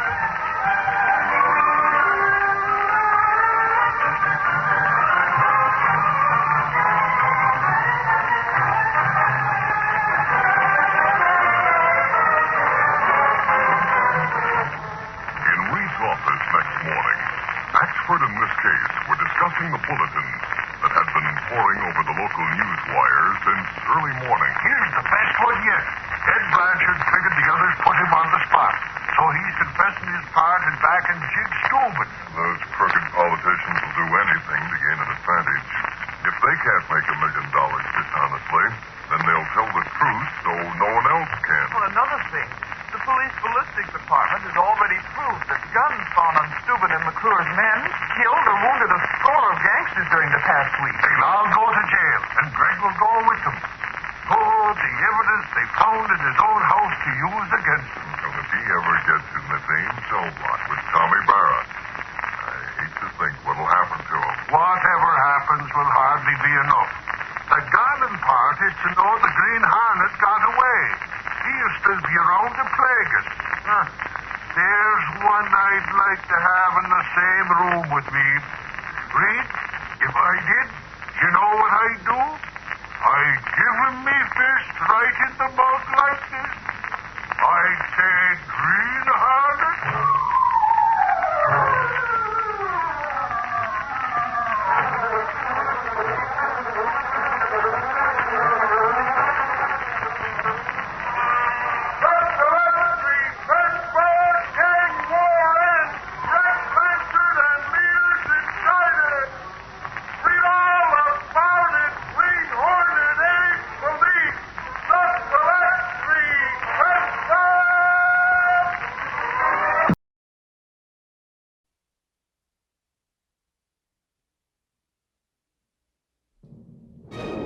On October 14th, 1947, Captain Charles Yeager shattered the sound barrier, propelled man into the future, and the search began for a new breed of men. Men who were fearless. You've heard about our project. Sounds dangerous. It's very dangerous. Count me in. I got a rocket in my pocket and a roll in my wall. Ambitious. Who's the best pilot you ever saw?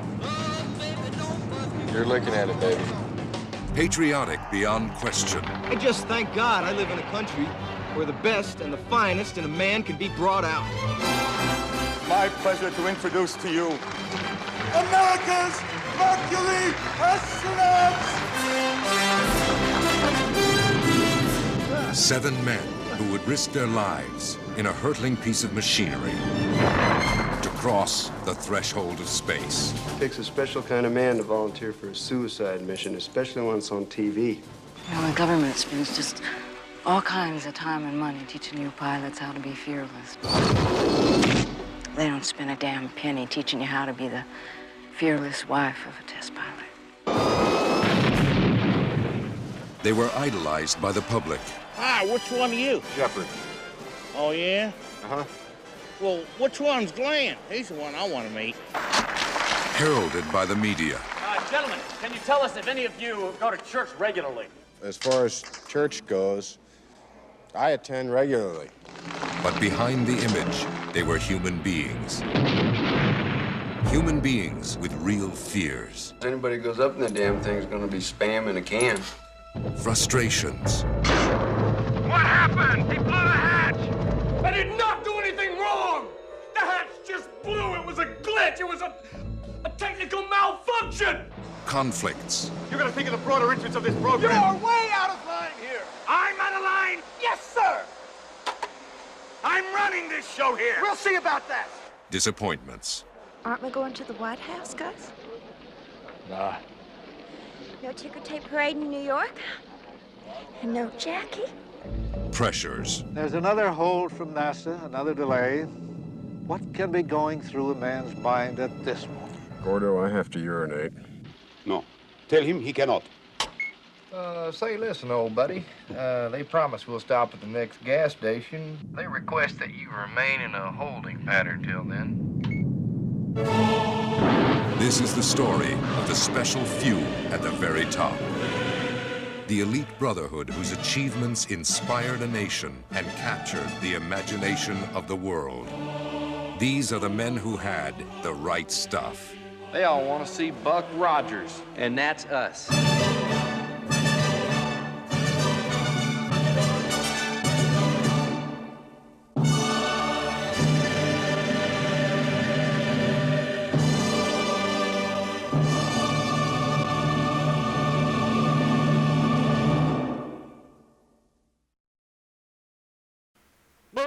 Silver, wait those thrilling days of yesteryear with the Lone Ranger up next.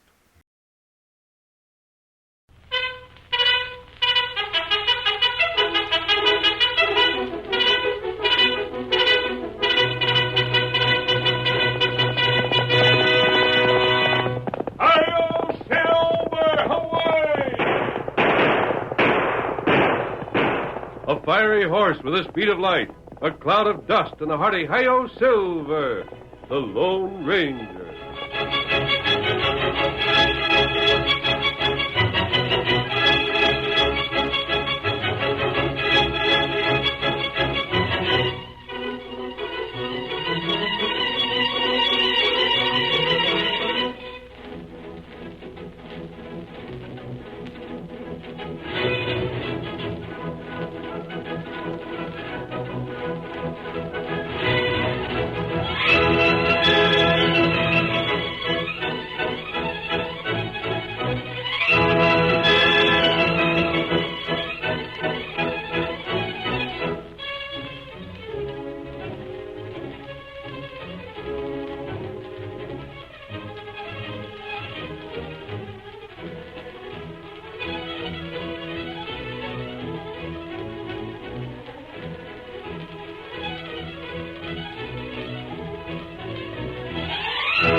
The 10 years following the close of the Civil War was filled with unrest, even in the western United States. And it was during this period that the masked rider of the plains accomplished some of his greatest work in the cause of justice. With his faithful Indian companion Tonto, he fought crime and criminals throughout the new territory, and it was he, more than any other man, who brought law and order to the lawless frontier. Return with us now to those thrilling days when the West was young. From out of the past come the thundering hoofbeats of the great horse Silver. The Lone Ranger rides again. Come on, Silver! We're heading for the hill country! Hi-yo, Silver! Away!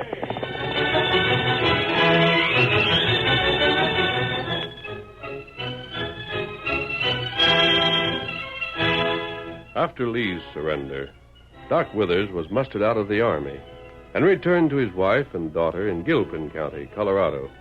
My sakes alive, how you've grown up, Margie. Why, you're a woman now, I do declare. Oh, boy, you old silly. I'm only 2 years older than I was. 2 years is a lot when it turns a girl from 15 to going on 18, Margie. Well, it hasn't changed Pa any. No, I'm afraid it ain't. He's still got the same big-hearted look about him that's kept us poor all our lives. Now, Jessie... Oh, I won't complain, Hay. I'm that glad to have you back safe and sound. Oh, it must have been a frightful thing, that war. It sure was. But by Ginger, I can say one thing about our company. Them boys all went home in better shape than they was when they joined. I might have known that. I suppose when you was called on to patch up a scratched arm or something, you wouldn't rest content till you'd overhauled the critter in every way. Well, I learned a lot in that there army, Jessie. I expect so. I can just see you curing gout and rheumatism and pulling out the teeth that wasn't no good and taking off the corns and everything else when some soldier wanted nothing more than something to cure a stomachache. Oh, Ma. I never see a man like your father in all my life, Margie. Always wanting to do 10 times as much as he gets paid for. I'll never forget the time he went to Sid Hart's place when the young'un had the measles. Before he was done, he'd fixed up Sid and his wife and all 7 of the youngsters, and all in the world he got for it was half a peck of taters. But they was prime potatoes, Jessie. Well, you're home, and we still got a little cash left in the bank.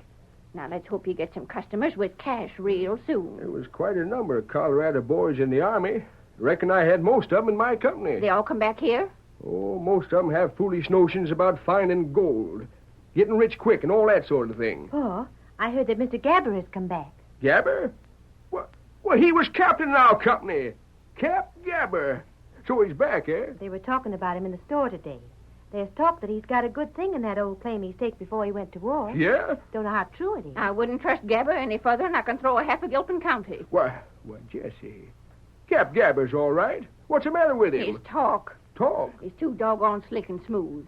Puts me in mind of a well-greased wagon wheel, the way slick words slide out when he starts talking. Dirtiest woman I ever see. Judge a man because of the way he talks. Just the same, Haywithers, you mark what I say. Man? If Gabby Gabber gets sick, you make sure he's got cash.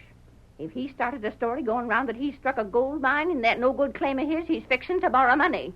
Don't you lend him none. You hear? You ain't got no cash to lend, and don't go feeling generous just because Gabber was your captain.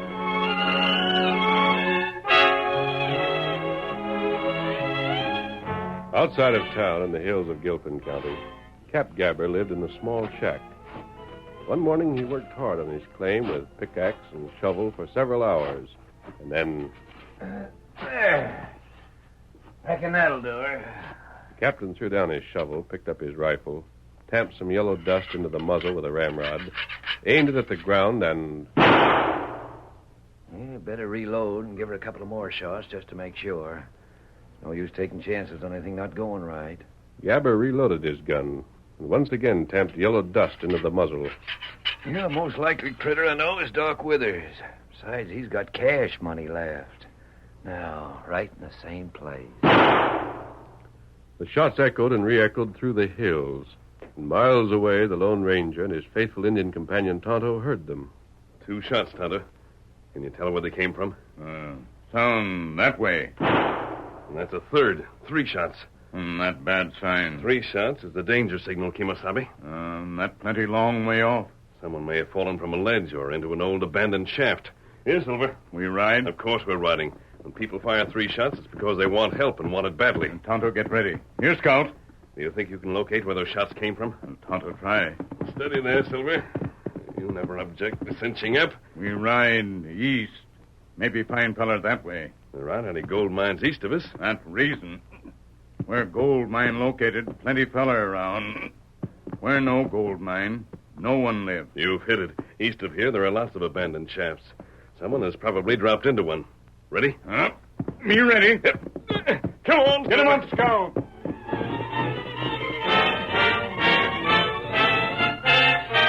Three shots, the danger signal, started the Lone Ranger and Tonto on a search for trouble. They rode along the narrow trails, listening for the signal to be repeated. But when no more shots were heard, Tonto's sense of direction became their only guide.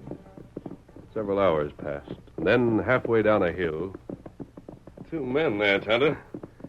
They don't seem to be in any trouble. And one feller digging ground. There's a shack there, too. I didn't know there were any prospectors in this part of the county.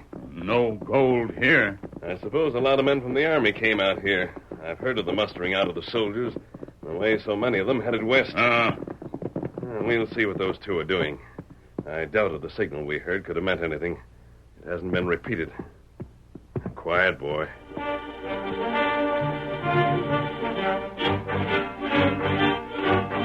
Just dig your own sample, Doc. That's the best way.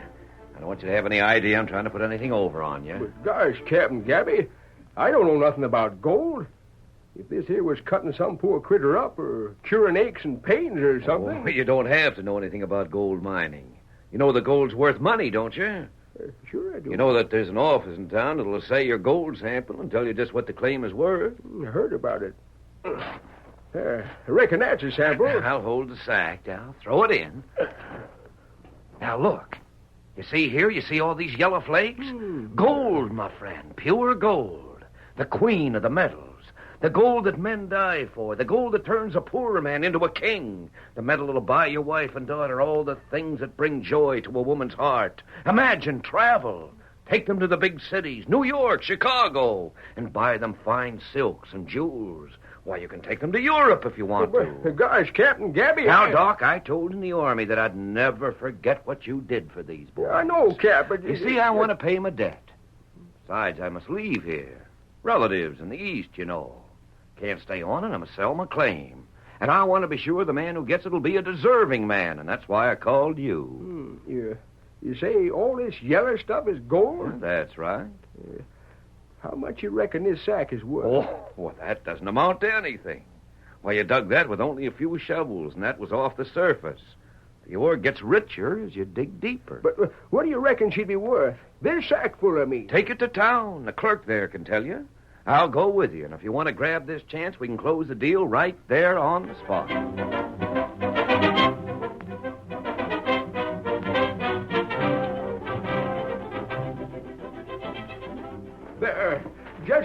Jessie, look. Silk for a new dress for you, one for Maggie. A new silk dress? Oh, Paul. You've been hitting our savings bank account. And here, Jessie, see this. These here earrings come all the way from New York. They're for you. And you know, all I had to do to pay for the whole thing? Throw out our savings. No, siree. I stuck a spade in the ground, dumped the ground to a sack, and that was it. There was gold enough in just what I dug in 2 minutes, mind you, to buy all that. You been talking to Gabby? Why, we're going to... Huh? Stay with us. No, Jesse, he had to leave. His folks in the East needed him. He wanted to repay me for all I'd done for the soldiers in his company. How much? Now, look here, Ma. I said, how much did you give that swindling, scheming, talking crook? Well, what's the odds? We're going to be rich. Oh, hey, I tried to warn you. I told you to watch that galoot. I know this country better than you do, you poor, innocent old fool. Now, Ma, maybe Paul had him the same man. I did. That's just it. Cap Gabby went right to the office with me. I bet he did. I paid him for his claim. I gave him just $600. $600? Well, he wanted $2,000, but we only had $600. So you give him overhead. Oh, hey. Oh. Ma, stop crying. Dear. Stop taking on so. We haven't lost the house yet, and you don't know a thing about this gold mine. For all we know, it might be real. With Gabby selling it so cheap, there ain't a chance of it. Well, anyway, there's no harm in waiting till we find out. Now, Paul, take some more of the ground into the assay office tomorrow, won't you, Paul? Oh, yeah. Sure thing, Margie. Ma, you put off crying till we hear what's what.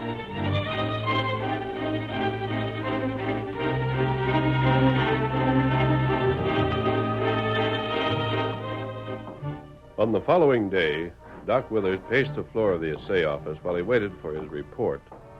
Finally, the clerk came out of the small back room and... You got the report?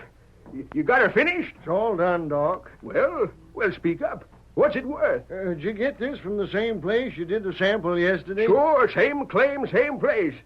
Tell me what she's worth. I'm waiting. Look, Doc, why do you want to fiddle around with gold mining? The folks here needs a doctor a sight more than they need another prospector. Never mind sidetracking me, Jim. Give me the report. What's she worth? I hate to tell you, Doc. Well, what do you mean? Ain't it as good as yesterday? No, it ain't as good. Well, what's it worth a ton? Nothing. What? Doc, that stuff you brought in is the same as a pack of the samples I've seen. Parietes. Fool's gold, that's all 'tis. You mean to say I've been stung? Doc. What in Come with me, Dr. Withers. Mask, where in tongue did you come from? Who are you? If this is a robbery, Of course it isn't a robbery. Maybe the doctor just dug in the wrong place for his sample of ore. You come with me. But, well, where are you going? There's a man who needs your attention badly. Are you coming, or will I take you? You mean I got a patient? Come on. You needn't be so all-fire definite about it, stranger. And you needn't say too much where that clerk can hear you. Here he is, Tonto. Redskin, eh? What's ailing him? He's not the patient, Doctor. It's your own welfare that we're going to take care of right now. Eh? You've been swindled, and very badly. But it needn't be the finish. That man Gabber pulled an old trick on you. I was afeard of that after talking with Jesse. I reckon I'm just a doggone old fool. But you're not. You have more of a savings account than either you or your wife realize. I know what my savings was. But you didn't, and you still don't. You stored up a reserve that's worth a lot more than cash. Do you realize the number of men in this part of the country that would break their necks to help you? But I can't ask for help. I made my bed, now I've You've got to listen to me. But who are you? Come on, you'll ride with me on Silver. Now look, stranger, before I ride with you, you gotta take up... We don't want to waste time. That's Jesse. What's the report? Is the gold mine worth anything or not? Tell her you'll see you later. You're going back to the claim right now. Get down from that horse. If you're gone plumb local, you can't ride a horse like that. Jesse, I'm going to the claim.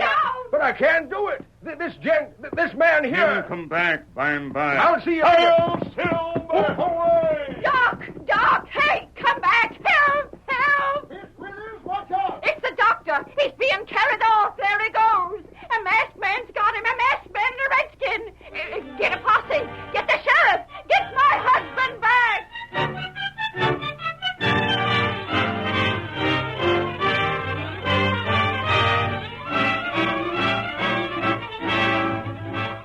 The curtain falls on the first act of our Lone Ranger story. Before the next exciting scenes, please permit us to pause for just a few moments.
Now to continue our story. The Lone Ranger and Tonto rode out of town with Doc Withers and headed for the claim. When they reached the shack where Gabber had lived, the masked man outlined a series of improvements. Build out from this side of the shack for a big living room. And then from that side, they make a kitchen and bedrooms. The shack itself will become a hall. Oh, that there house you're describing, stranger, would cost a mint of money. And back there, you'll have a saddle shed and stables to take care of 20 horses. Oh, now, look. This here's all grand talk, but... The shack will serve as your office for the time being, you see. We'll put about 10 men to work on digging the mine. The dirt will fly when they get started. Oh, that's enough. I can't listen to such tommy rot. Why, I don't have a dime. You forget what I told you, Withers. You have a reserve account to draw from. No, I haven't. There are at least 20 men in this part of the country, and they'll all help you. But, stranger, You give me the names of the men that you count on as your friends, and let me do the rest. Just act as if you were going to pay them handsomely for their work. I ain't that good an actor. I can't pay a thing. You'll pay them all, and in cash. And while we're at it, we're going to fix up your house in town. Now, sit down somewhere and give me that list of names. But, stranger... Come with us. Tonto and I have a lot of riding to do. You to do nothing but keep quiet. Keep quiet and remember that you're going to spend a lot of money. Lots of money.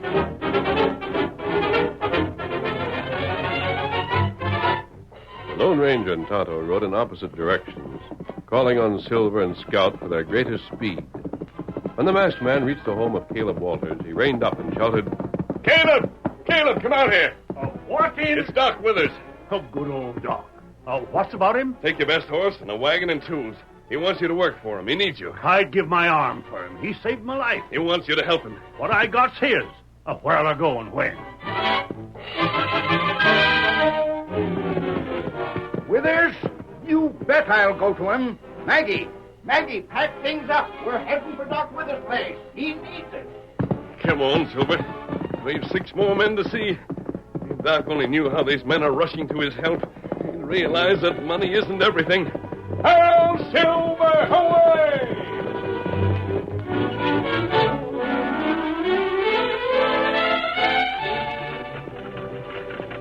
Get along there. Get going. Before nightfall, a dozen men were riding toward the little shack in the hills of Gilpin County. Their own work was set aside. It was Doc Withers who needed them, and they welcomed the chance to help the generous old man they loved. Hi, Pete. Where you going? Doc Withers, and you? Doc Withers? I'll beat you there. Hey, boys. Ain't seen you since Vicksburg. Yippee! It's the old 79th Artillery getting together again. Doc Withers sent for me. We're all going there. There's Steve Jackson coming in from the south. Get up there, boys.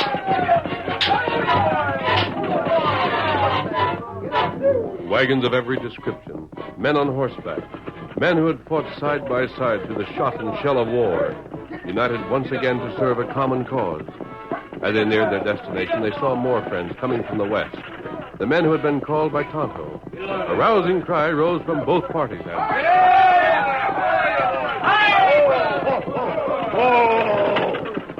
What Doc Withers want? Where's Doc? What do we do now? Where are we going? And then from the north raced a solitary rider on a snow-white horse, the man who had brought them together. He reined up and...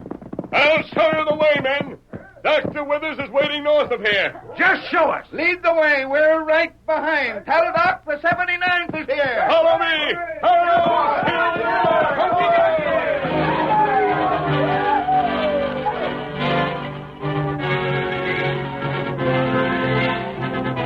There was a gala reunion when the men reached the worthless claim that Dr. Withers had bought.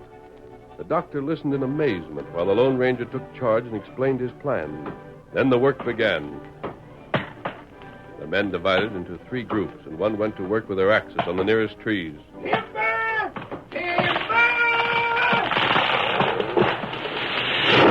As the trees fell, their branches were lopped off and trimmed. Construction work began. Foundation piles were set in place, then stringers and risers. A huge addition to the shack began to take form. In town, the second gang went to work remodeling and enlarging the little Withers home, in spite of Mrs. Withers' protests. That man's took leave of his senses. Margie, what's got into him? I don't know, Ma, but we're sure going to have a scrumptious place.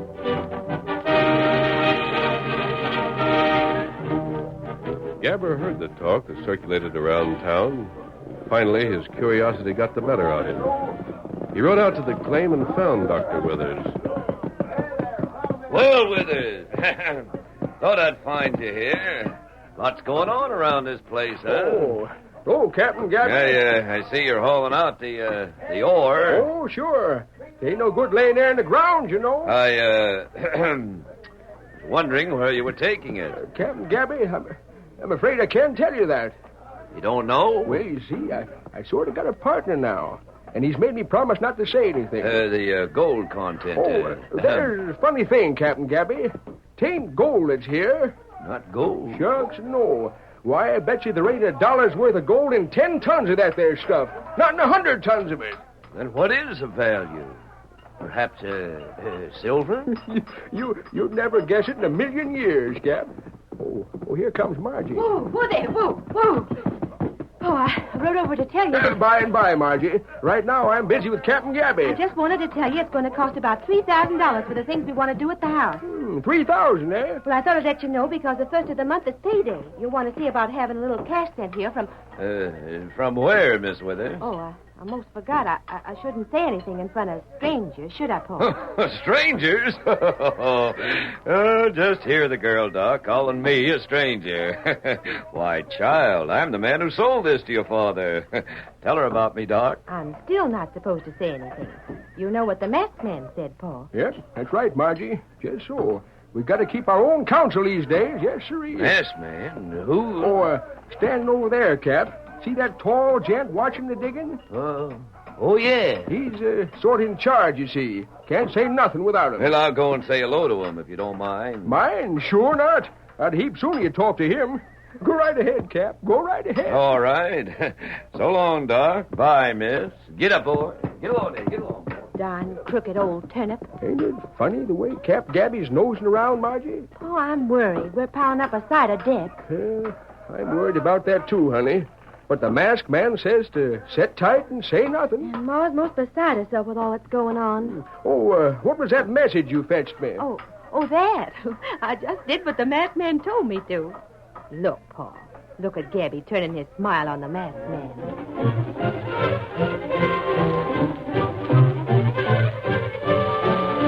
Gabby spent a restless night. The next day, called at the claim again. He watched the construction and tried to talk with the masked man once more. The Lone Ranger had no time for him. Then, in desperation, Gabby went to the sheriff. I'll see that you're took care of. You help me, Sheriff? Are you sure you know what you're talking about? Why, sure I am. I don't know, Gabby. I know what I'm talking about. That claim's worth a fortune. I'm not fooled by the way that masked man and Doc Withers say it ain't. Well, they got something there I want. I got all my cash here, every dime of it. I aim to make a deal or bust. And I want you along to witness it so's Withers can't back down by and by. Well, if you know what you're doing, it ain't no skin off my nose. Come on. Where is Doc Withers? At the mine, of course. Spends all his time there watching himself get rich. Let's get started.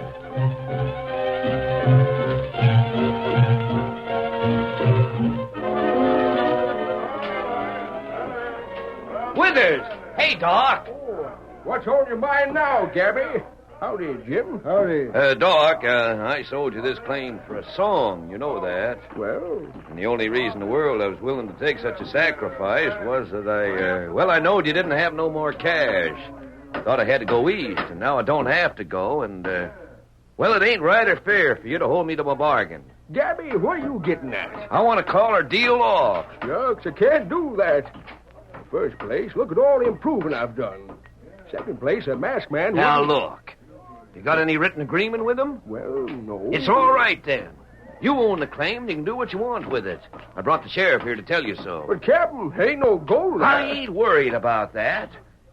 You got some secret place that you're lugging that dirt to, ain't that so? Well, yeah. The masked man found the place. And it's proven right valuable, ain't it? Well, it would have some value. Some? Oh, I should smile. Now, look, Doc, I'll be fair with you, you'll be fair with me.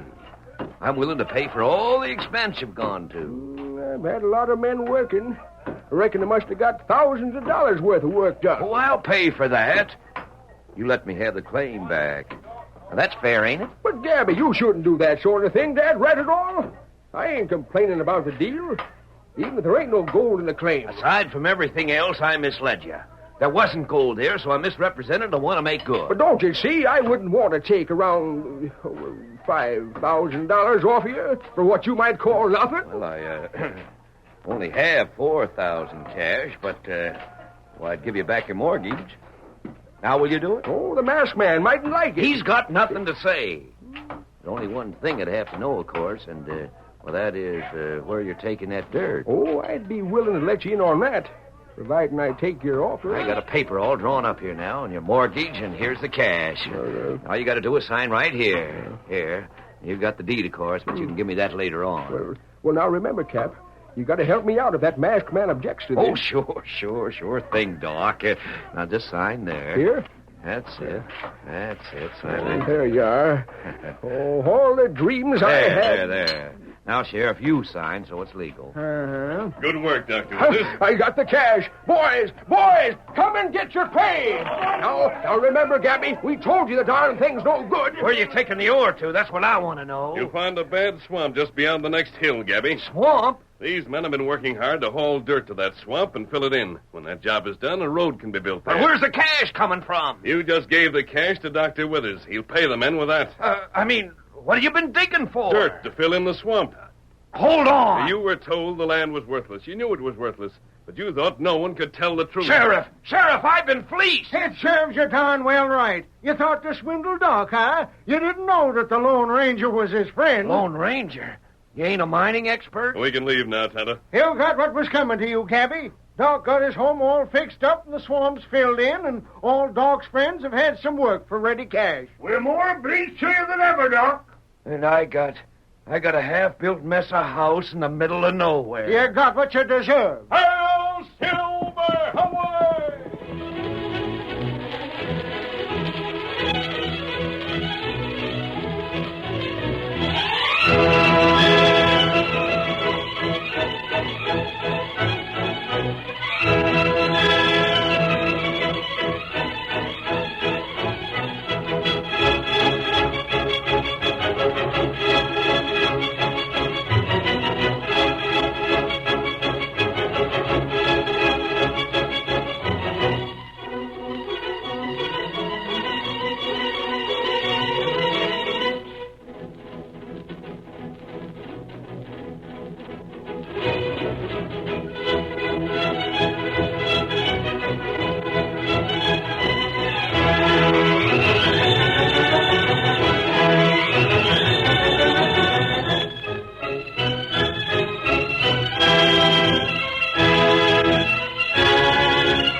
Just heard is a copyrighted feature of the Lone Ranger Incorporated.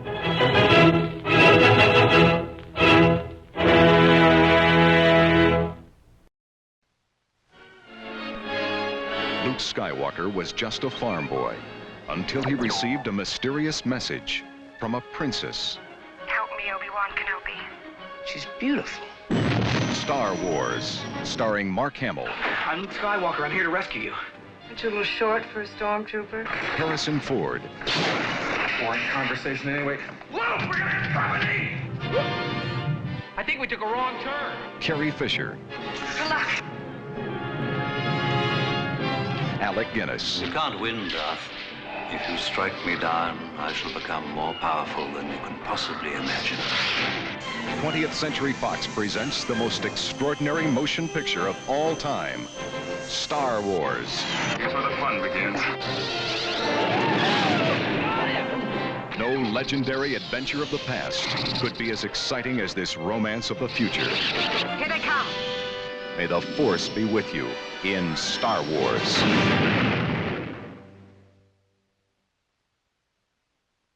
Up next on Nightly Old Time Radio Shows, enjoy the adventures of Nick Carter, Master Detective.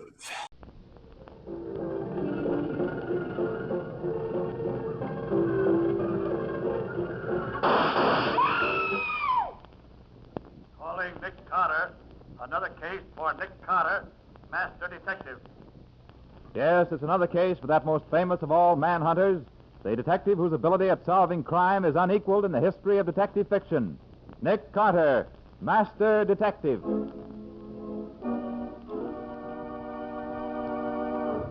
Tonight's curious adventure is Death Across the Tracks. For Nick Carter and the mystery of the night freight.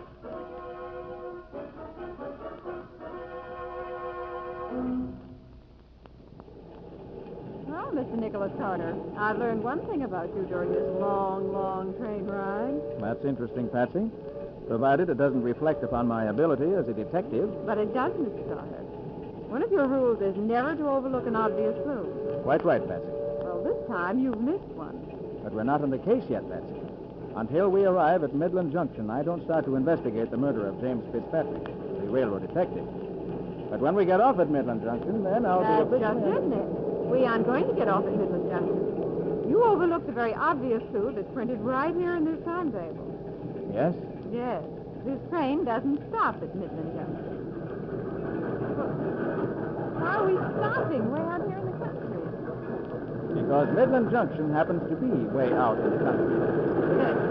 They're stopping the limited just for us? Just for us, Patsy. You see, the clue you found is counteracted by another you didn't know about. And that is that I happen to be handling this case for the Midland and Eastern Railway. It was their best detective who was murdered. They called on me to pick up where he left off. Well, come along, Patsy. This is where we got off. Okay, I'm coming. Watch that high step. Thanks, Nick. You're Mr. Carter? That's right. And this is Miss Patsy Bowen. How do you do? How do you do? I'm Roger Baybrook. I'll talk to you about the case after the limited pulls out. Stay right here until I come back. Roger Baybrook? Well, I've heard of him, Nick. Isn't he that big real estate man who bought up a whole county just so he could run it the way he wanted to? That's right, Patsy. And this happens to be the county. He owns nearly everything in it except the right-of-way of the Midland and Eastern Railway. He just came in on it. Look at all those men with shotguns Baybrook's bringing back from that water tank. They're deputies, Patsy. Probably out looking for the man who murdered James Fitzpatrick. I suppose one of them is the sheriff. They all look dumb enough. Why is it, Nick, that whenever we land half a mile from nowhere, we always find a hick sheriff who thinks he can give lessons to the great Nick Carter? That's really the exception rather than the rule, Patsy. I hope that rule won't apply in this case, Miss Bowen. Oh, you startle me, Mr. Baybrook. Don't mind Patsy, Mr. Baybrook. You'll find me quite ready to cooperate with the local sheriff from the moment I meet him. You've already met him, Mr. Carter. You mean that you're the sheriff? Well, you see Mr. Baybrook's badge, don't you, Patsy? Oh, yes, sure. Mr. Carter, I shall now give you the details of the murder of James Fitzpatrick. Let's go into the railroad station. That's where it happened. All right, Sheriff.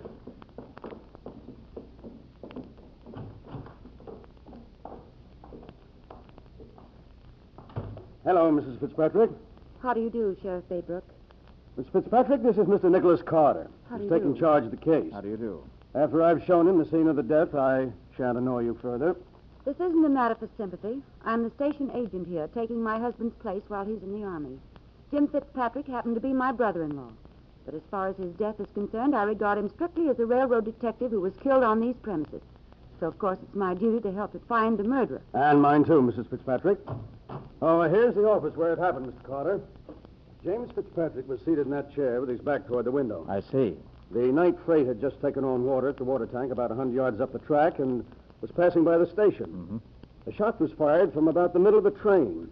The bullet smashed the window and found its mark in Fitzpatrick's back. A revolver bullet, Sheriff? No, a rifle bullet from a high-powered Mannlicher rifle. A firearms expert identified it this morning. I see. And what was the speed of the train as it passed the station? About 20 miles an hour? Well, that or a trifle less. There are about 30 boxcars, each fully loaded and sealed. The assassin must have been perched between two of those cars. Yes, undoubtedly. The top of a boxcar would be well above the level of the window. Precisely. Well, Sheriff, have you any suspects?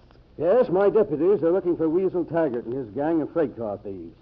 We feel sure they've been responsible for the epidemic of freight car robberies we've had around here. Had Jim Fitzpatrick connected Weasel with those robberies? Yes, he had. We feel sure that's why Weasel killed him. Uh-huh. I'm going to make it my job to scour the country for Weasel and his gang. Well, you can handle the rest of it. Goodbye.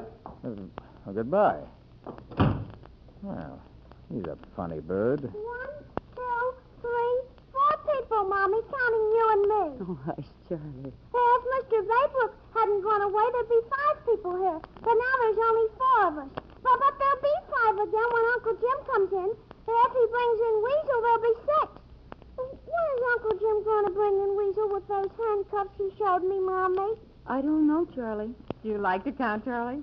Gee, yes, I like to count all kinds of things, especially freight cars. Now, come along, Charlie, and I'll get your supper ready. Oh, call me if you need me, Mr. Carter. I've really got to see this guy. Quite all right, I will. He's a bright little chap, isn't he, Nick? Yes. And he's established one point for us, Patsy. Hmm? Before he was killed, Jim Fitzpatrick was on the trail of Weasel Taggart and expected to get him. Oh, you better answer that, Patsy. All right. Hello? Hello, Miss Special Privilege. How does it feel to have a limited stop for you? Scubby Wilson.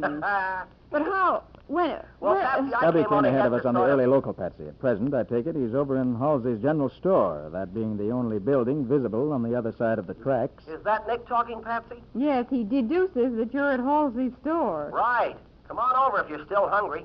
Hungry? Well, how'd you know I was hungry? Because you always are. Uh-oh. Oh, bring Nick along with you, and while you're eating, he can talk to Jeremiah Halsey, the Encyclopedia of Midland Junction. If Nick can sort out the clues that Halsey hands him, he'll have this case right in his pocket. We'll be right over, Scubby.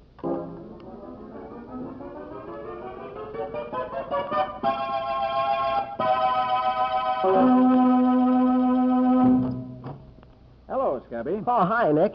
Mr. Halsey, my friends. The intelligent one is Nick Carter, and the beautiful one is Miss Patsy Bowen. Oh, Scubby. How do you, boys? Glad to see you. How do you do? Come in, Sid.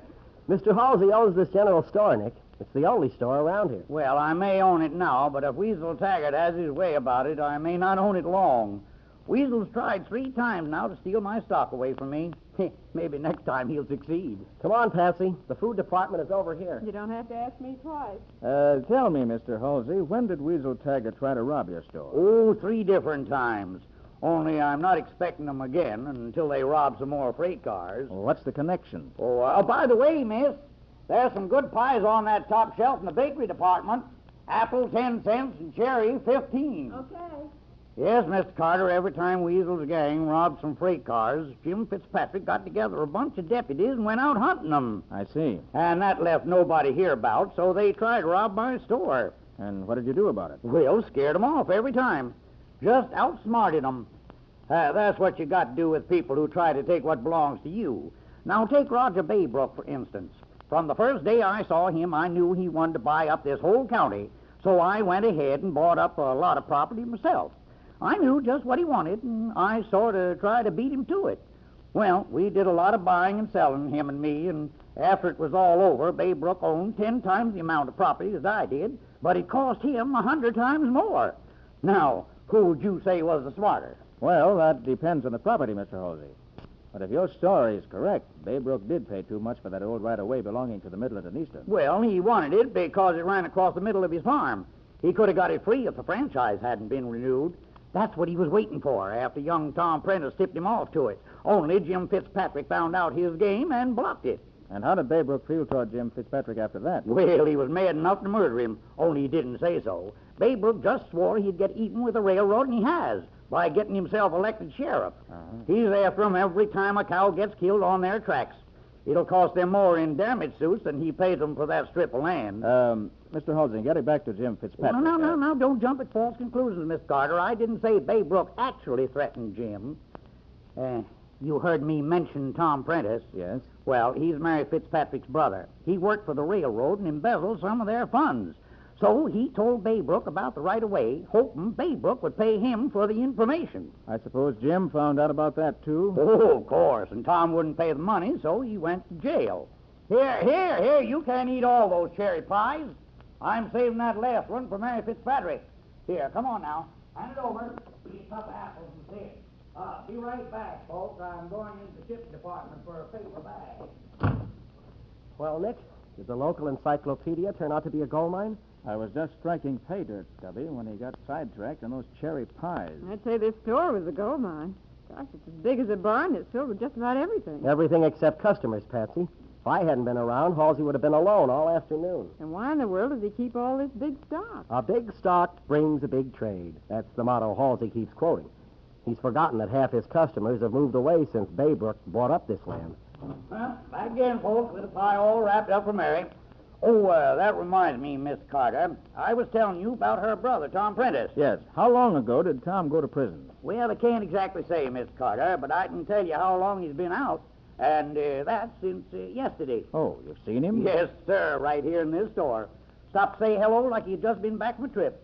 But let's get over to the station before the night freight comes along and blocks us off. It's kind of dark, and if you want flashlights, I got some nice 69 centers in the hardware department. I have my own light, thanks.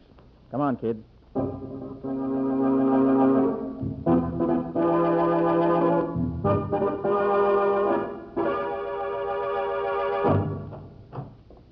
Hello, Mrs. Fitzpatrick, we're back. Hello. Mr. Halsey will be along in a few minutes with a friend of ours, Scubby Wilson. Hello, Mr. Carter. Well, hello there, Charlie. Hello there, Charlie, darling. I told you to stay in bed. Oh, but I have to work, Mommy. If Uncle Jim isn't here, I've got to count the freight cars and report. How high can you count, Charlie? Gee, I only counted to 20 last night, then Mommy yelled and awful loud. Are you going to yell tonight, Mommy? No, dear. Now run back to bed. Now, hurry now. You can count the cars while you're in bed. The big freight is just about starting. Okay. Hello, Mr. Halsey. Oh, hello, Charlie. Hi, Mary. Hello there. Thought you told me you liked cherry pie, so I brought one along for you. Thank you. Oh, say, just got a good idea. Maybe Mr. Carter ought to look over those bills of lading and other papers Jim used to keep. Yeah, you might find a clue there.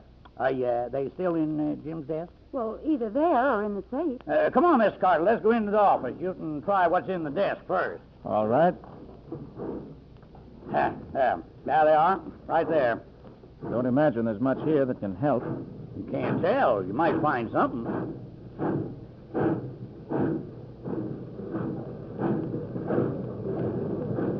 No, Mr. Halsey. Afraid there's nothing here in the desk that I can use. You're sure now, Carter? Did you look real careful through that pile of papers in the wire basket? Yes, I did. What about that old safe in the corner, Mrs. Fitzpatrick? Maybe they're in there. Well, I don't know the combination, Mr. Carter. Jim never gave it to me. Don't let that worry you, Mrs. Fitzpatrick. Nick opens safe doors almost as easily as you open an icebox. Well, I'll go and give it a try anyway. The killer's out there again, riding the brakes like he did last night. Are you hurt, Nick? No, Patrick. If I hadn't gotten up from that desk just when I did, that bullet would have gone right through my head. We got to stop that freight. The killer's on it. I'll telegraph the next station to flag it down. Have him get the sheriff to search the train. That won't do any good. The killer will jump off as soon as the train gets out of town. Well, there must be some way of catching him, Nick.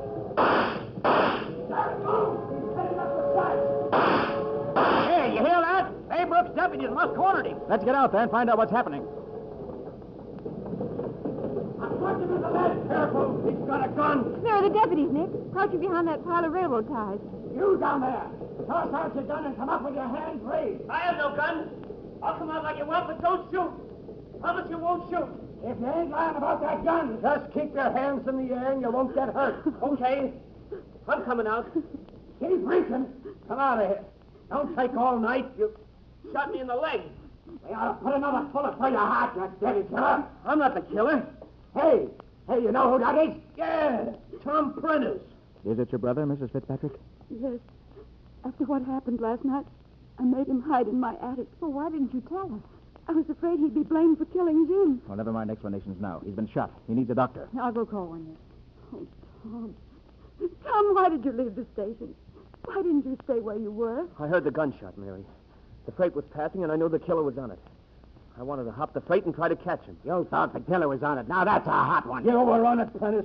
If our bullets hadn't made it hot for you, you'd still be on it. I had just hopped on when you started shooting. I tell you, I was going to try to find him. Hey, what's happened? What's going on here? What's going on here? What's going on?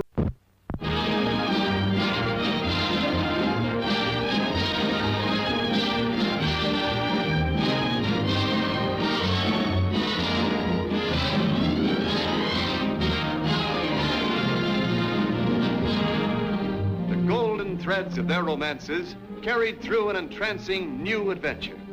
A story complete in itself, not only greater than Four Daughters, but one of the few perfect entertainments the screen has ever offered.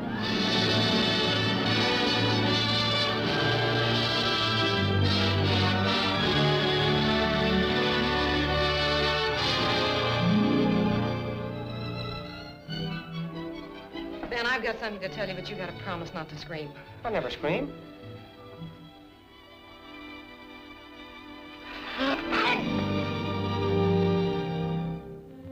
Oh, Ernest, we're much better off. We don't have to worry about our child.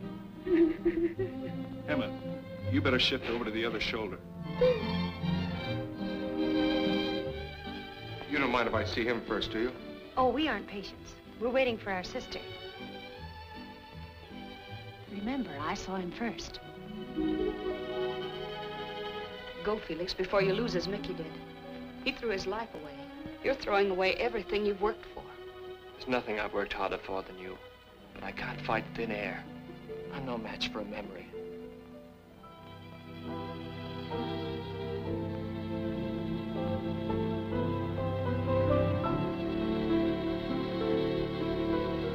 You think they'd let me win? They. The fates, the destinies. Well, you put all this together and you got Michael Borden.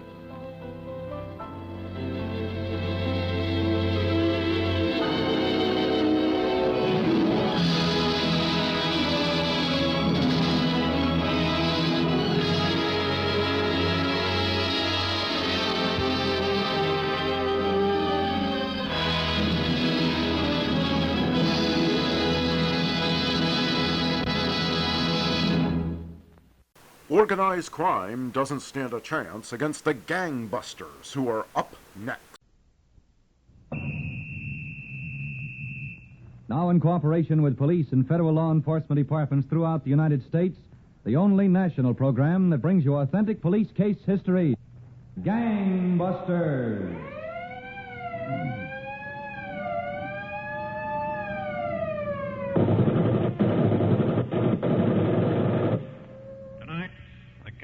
Safe-cracking Combine, whose leader ruled the gang by brute force, but who couldn't subdue a trouser cuff nor a washed-out blonde. And now to Gangbusters and facts that show the operation of our law enforcement officials in their war against the underworld. Gangbusters has asked Jack Harville, Chief of Detectives, Detroit, Michigan Police Department, to narrate by proxy tonight's case. The inside facts in the case of the safe-cracking Combine. Chief Harville, a few minutes ago, you told me that one of the biggest problems of police is organized crime. That's exactly so, Don Gardner. When criminals band together for the purpose of large-scale operations, the job of the police becomes so much harder. You'll see what I mean in tonight's Gangbusters case. About 2 years ago, in the city of Detroit, we had numerous complaints of safe burglaries on the west and north sides of the city. Despite efforts of dozens of detectives, we weren't making too much progress in the investigation, partly because of an event which took place in a certain house on the north side one night. In the kitchen of that house, a short but powerfully built man sat playing solitaire. As the door to the living room opened and another man approached, he looked up from the cards.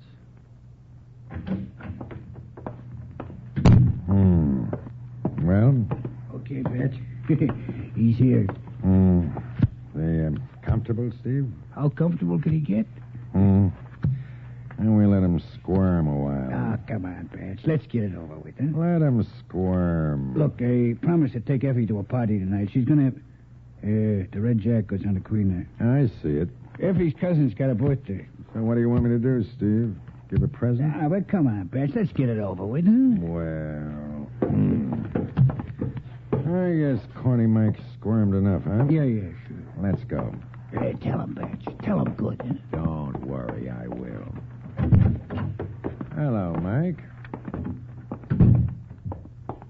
Glad you could make it. What goes, Patch?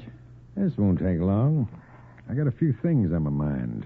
I come to do some talking myself. First, you listen. Look, Patch, what's the idea of getting me down here? You'll listen, Mike, so you'll listen. Steve, Thought we made a bargain, Mike. I thought there wasn't going to be another safe job on the north or west side without my say-so. What are you talking about? What do you think, Mike?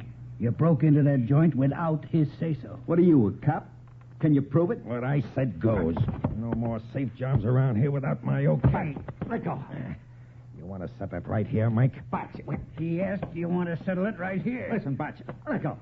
Please. I'm listening. Okay, I did that job. Me and the Shallop brothers.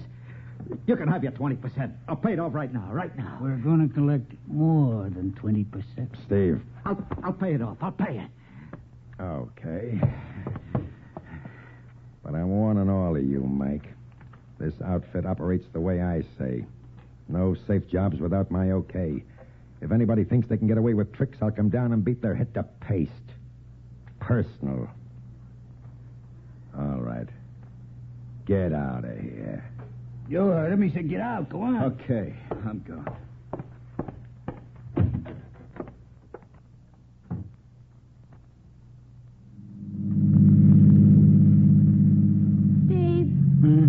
Let's stop and get something to eat.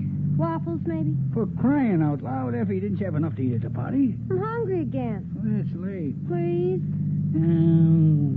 Where do you want to go? How about the Top Hat? It's not far. Okay. Steve? You were telling me about Batch. Now, look, Effie, I'm telling you again. I told you all I could tell you. Okay. Batch is getting to be a pretty big shot, huh? You said it. As big as this town's ever seen. I don't know. I've seen bigger. Yeah, well, show me a guy's ever organized things the way he has. Nobody even cracks a safe without his say-so. You mean even Corny Mike said he'd go along with Batch? He'd let Batch be the boss? I don't believe it. Corny Mike ain't so tough. Not if you know how to handle him. There's going to be some dough in this deal, Yeah, too. for Batch. Yeah, I'll get my share. Maybe.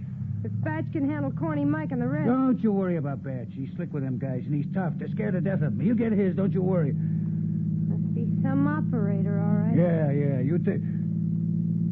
Look, Effie, forget I told you anything about what was going on. Oh, don't worry about me, Steve. I wouldn't say a word, not to nobody. That's a smart kid. Don't you worry, baby. You'll get taken care of. Anything you want. Just ask. Just ask and you'll get. Thanks, Steve. I knew I could depend on you. And Batch.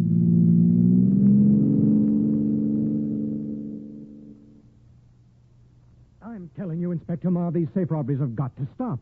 23 safe robberies in 6 weeks. It's ridiculous. I can assure you, Mr. Edwards, we're doing everything we possibly can. Apparently, it's not enough, Inspector.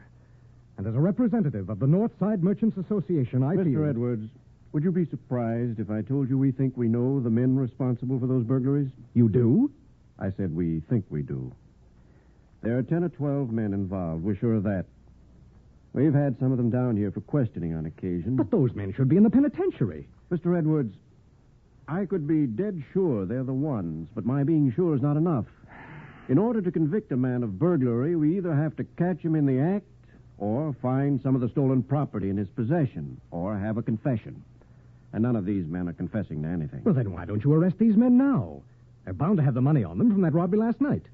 Mr. Edwards, if these men broke into your furniture store and took some cash from your safe, could you pick out your own bills or coins and swear that they were yours? Well, neither could any other victim. When only cash is taken, and the burglars are careful to leave no fingerprints or other evidence at the scene of the crime, a burglary conviction is almost impossible.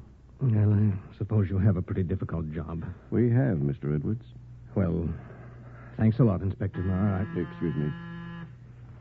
Yes? Detective LeFew, Inspector. Can I see you? Come right in, LeFew. Mr. Edwards just leaving. Yes, sir. I hope you understand our problem's a little better, Mr. Edwards. I think I do. Well, you know where to reach me. Goodbye. Oh, excuse me. Sure. Come in, LeFew. Well, Inspector, we had men in back of Corny Mike all last night. Didn't make a move out of his house. How about the Schaller brothers? Lost them in traffic. It could have been them, or even Batch. We didn't have him under surveillance either. All right, LeFew. Stick with as many of them as you can. The only way we'll get these boys is to catch some of them in the act. Then maybe we'll get a statement involving the others.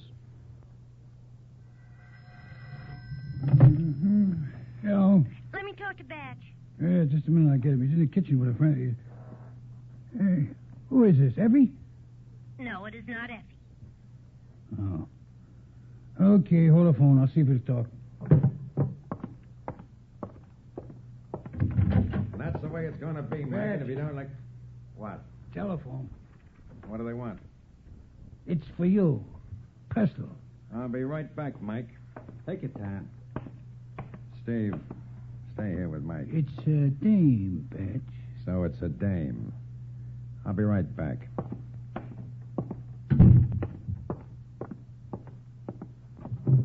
Hello. Hello, Batch. Effie. I'm busy. I just wanted to tell you, Steve... Now, look here, Effie. I'm tired of this monkey business. Stop bothering me, will you? Batch, I just want to be friends. Be friends with Steve. That's enough. Leave me alone. Batch, you and me could really... I got no time to talk about it. Dumb twist. Mess things up. So you and Batch know what you... Well, Mike, you going to get through with it? Look, Batch. Batch. That was Effie on the phone. You're crazy. It was. I know her voice. You mean you think you do? It wasn't Effie. Okay. Wasn't Effie. Well, Mike? We can get in a safe, all right. We can get the dough. We can get out, all right. Good. I'm glad to hear it. But this whole thing was my idea. I found a joint. I cased it. I worked out the angles. So? So I don't feel you're entitled to any 20%. Don't you? Batch said he wants 20%. Not for sitting on a throne like a king, you don't get no 20%. I don't figure on sitting on a throne like a king. This time, Steve and I are going along. So, Don, the criminal Stanley Grelak, known as Batch, and his henchmen, Mike Kornichuk and Steve Constantine, conspired to stage still another safe burglary on Detroit's north side. But they had no idea of how close detectives under Inspector James Marr were to the evidence they sought. Now back to gangbusters. You were telling us, Chief Harville, how the gang of safecrackers under the direction of Stanley Grelak, alias Batch, had planned still another safe burglary on the north side of Detroit. That's right, Don. They knew the doors and windows of the furniture store they intended to loot were protected by a burglar alarm. They also knew the occupants of an apartment on the second floor of the building were out of town. After the criminals gained entrance to this residence by picking a lock, they cut a hole in the floor leading to the private office of the owner of the furniture store. After nearly 2 hours of quiet work, they were about ready to scramble through the opening and crack the safe.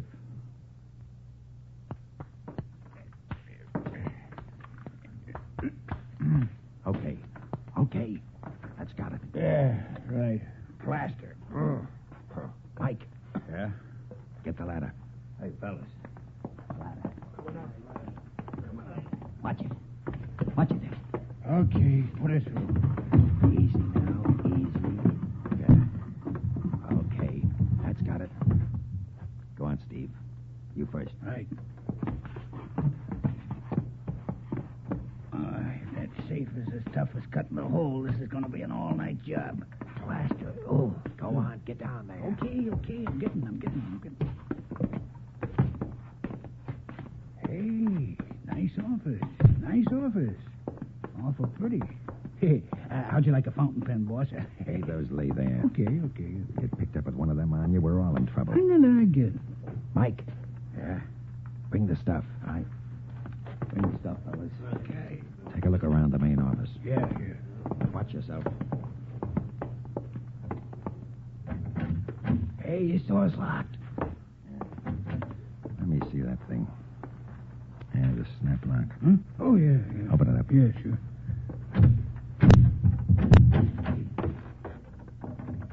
Good. They can't see nothing from the street. And there's the safe. Mike, you coming? Can't do it without me. Let's go. I'll watch it in here. There's a trap wire in front of the safe. Careful, Steve. Trap wire. Trap wire, yeah, I'm careful. It's around someplace. Okay, see it over there. Yeah, there it is. You walk right into it. Okay, we don't have time for fights. Back in the office. Come on. Inside. Yeah. The door. Is it locked? Yeah, it's locked. boys, let's get out of here, huh? Up the ladder. Come on. Up the ladder. Hold it. Stay away from that ladder. What for? They'll nab us, sure. Yeah, and they'll nab us quicker on the street if we get out. We stay right here. Oh, no. We stay right here. The doors and windows are all okay. They won't see nothing. We might get away with it. All right, Patch. You got a customer. All right, Patch, but keep your fingers crossed, boys.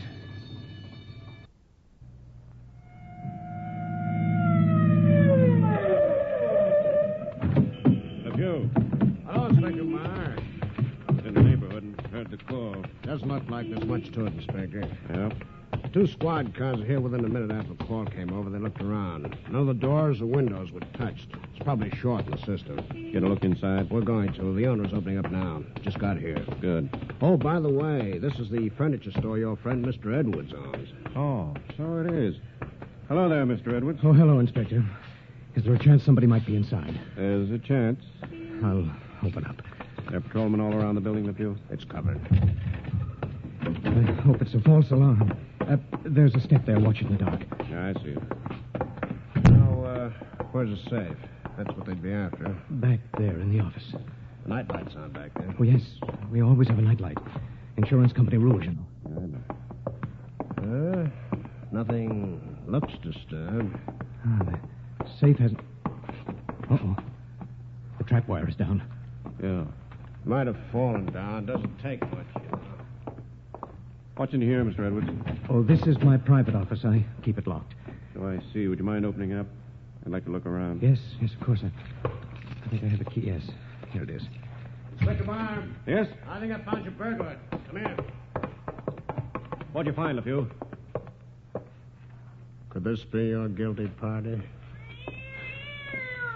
She certainly could. You mean the cat could set off the trap wire? Easily. All it takes is the slightest touch. Contact's made, and that's it. Wonder the cat hasn't given you this kind of trouble before, Mr. Edwards. Well, we only just got the cat yesterday. I'm beginning to have trouble with mice, you know. You'll take my advice, Mr. Edwards. Either get a new system for catching mice or a new system for protecting your safe. Otherwise, you'll be down here 2 or 3 times a week answering that burglar alarm. I suppose we'll try mousetraps. Run along, kitten. You've caused enough trouble for one night. Come on, LePew. Let's go. Right. Good night, Mr. Edwards. Just a second. I'm coming, too.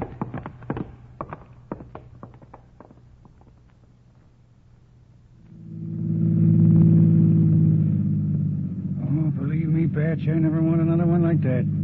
Boy, that was as close as I ever wanted. We got away, didn't we? Did we? Boy, I can't believe it yet. Now, look, Steve. The same thing I told Mike and the other boys goes for you. As soon as you get home, take those clothes and wash them out good. But, Patch, these pants are wool. They shrink up to my knees. Then get rid of them altogether. Burn them. What are you worried about? I'm worried about one of us getting picked up.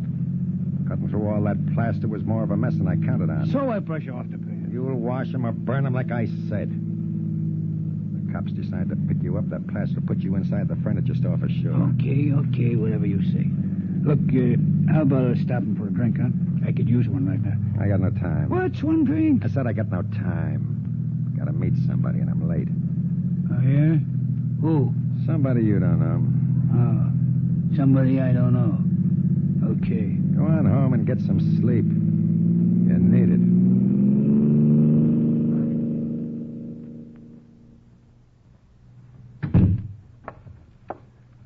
Morning, Steve. Where you been, Effie? All night. Didn't expect you'd be up yet. Who went to sleep? Where you been, huh? I tried calling every place, so I come to wait for you. Why? Why do you think? I want to talk to you, that's why. Well, I knew you'd be busy on the job practically all night. I stayed at my cousin's. Heh. What does that mean, heh? Heh. Okay. Batch tell you what happened on the job? Batch, I didn't see Batch. No, you saw your cousin. Now, Effie, I swear, if I ever catch you with another guy, I'm going to kick your pussy. You'll never catch me. Were you with Batch or was you? I wasn't. Tell me the truth, were you? Steve, don't. Were you? Don't. Were you? No, I...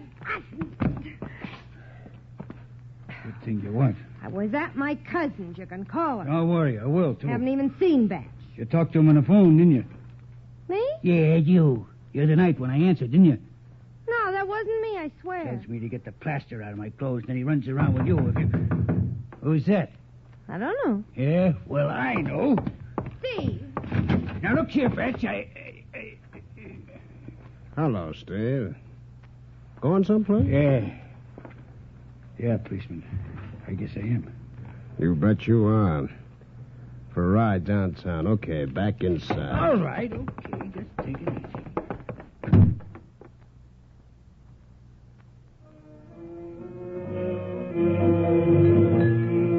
I don't know, Batch.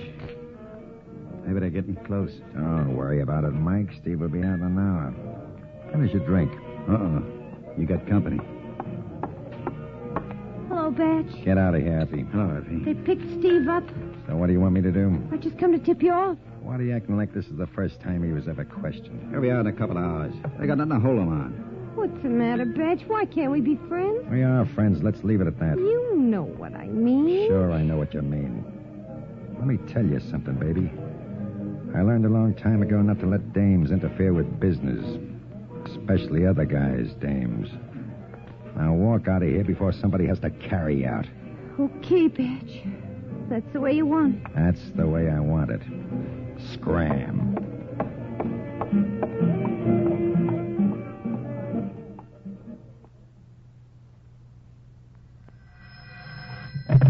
Detective Bureau, a few talking. Inspector Marr, Yes, sir? I want you to bring Steve Constantine to my office right away for questioning. Oh? Did you get a report back? You bet we did, and I think it's just the thing that's going to break this case wide open. Now back to Gangbusters. Where'd you say you got these pants, Steve? I borrowed them from a guy named Graham. I told you, Johnny Graham. Before you said it was Joe Graham. Joe Graham, Johnny Graham. What's the difference? How come they fit you so well? We're the same size, Joe and me. Where's Joe Graham live? In Jackson. He's from Jackson. Where in Jackson? In Jackson. How should I know? When'd you borrow them? Yesterday. Just yesterday. Joe come over and he wanted me to do some work in the garage, so he had an extra pair of pants, and I put them on. We done the work. In the garage? Yeah, in the garage. We cleaned out some stuff and put sawdust down where the oil leaks, and, well, you know, all that kind of thing. So I says to Joe, Joe, this is some job, and he says he never expected it. Well, after we finished in the garage, we sat down for lunch, and then... Yesterday, huh? Sure, yesterday. Right after you borrowed the pants. Well, not right after, maybe an hour. That's funny. That's funny. Your cleaner said those are your pants. He had them cleaned there 3 times. He showed me the marks.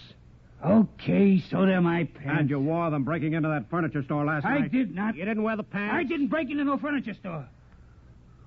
You ever see one of these, Steve?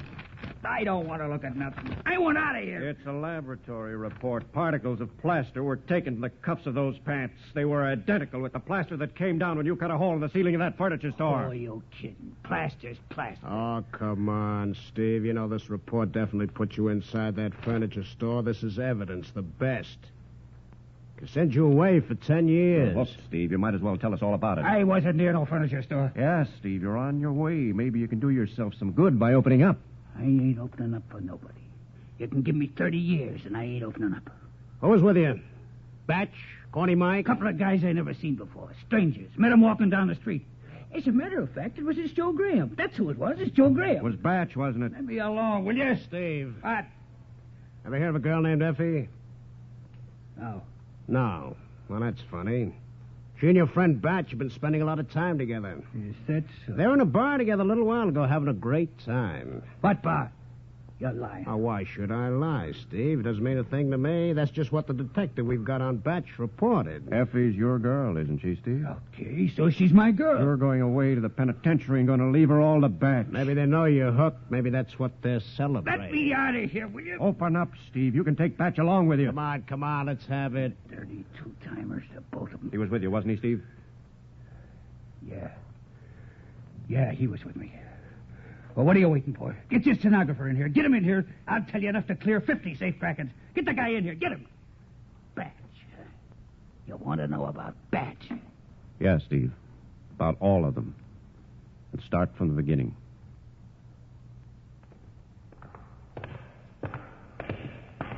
Well, Pat, welcome to the country club. Take it easy. Keep your mouth shut. We'll be out in the street in an hour. Okay, Batch. This is your cell. Much obliged. Hi, Mike. Come in, Batch. We need another hand for the stud game. Copper, don't lose that key. You'll be needing it in a few minutes. We got Rich working. Now, don't kid yourself, Batch. This time you're hooked. Steve opened up. You're lying, copper. Am I? You'll see what he has to say as soon as we get you upstairs. Well, make yourself comfortable.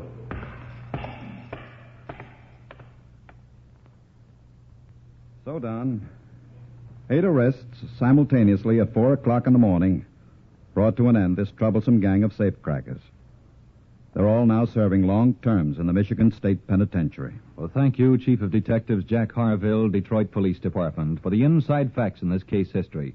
And congratulations to members of the Detroit Detective Bureau who successfully concluded this difficult investigation.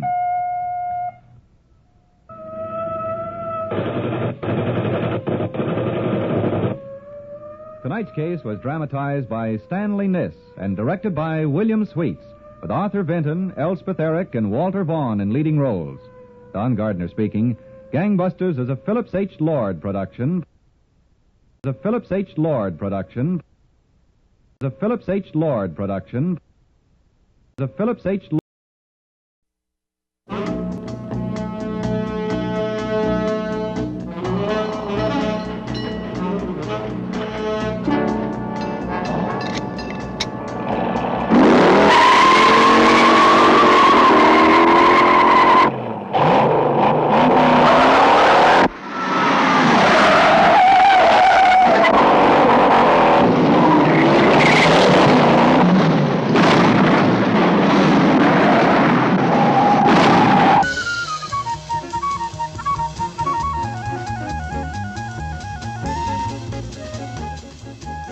Lieutenant Frank Bullitt, some other kind of cop. Pity the guy he works for. Lieutenant, don't try to evade the responsibility. In your parlance, you blew it. What the hell is going on here? A high-speed pursuit? 2 men are killed? An officer in the hospital? A witness almost murdered? Captain Baker would like to have a word with you. Now listen to me, Lieutenant.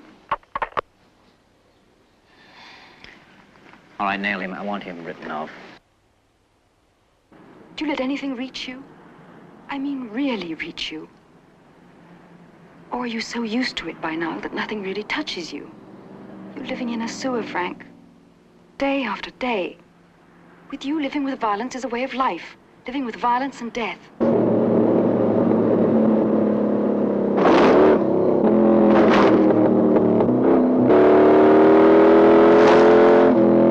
The way Frank Bullitt's swinging, you know he's heading for a crash with that wall of official disapproval.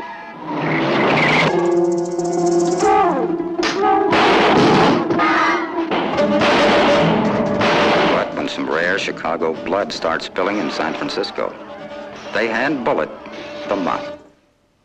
Now, what went wrong, Lieutenant? Who else knew where he was? What? Who else knew where he was? What have you been implying? Well, they knew where to look for him, and they used your name to get in. Are you suggesting I disclosed his whereabouts? You believe what you want. You work your side of the street, and I'll work mine.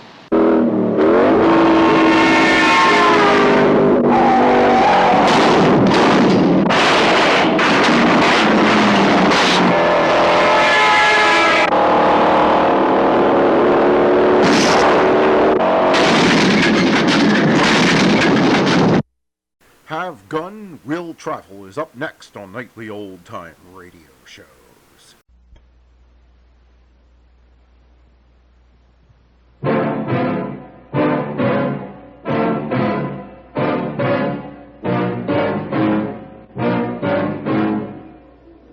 You forced me to wager my life against $1,000. Now you can wager yours against 30 miles of desert with a companion who hates you and half a canteen of water.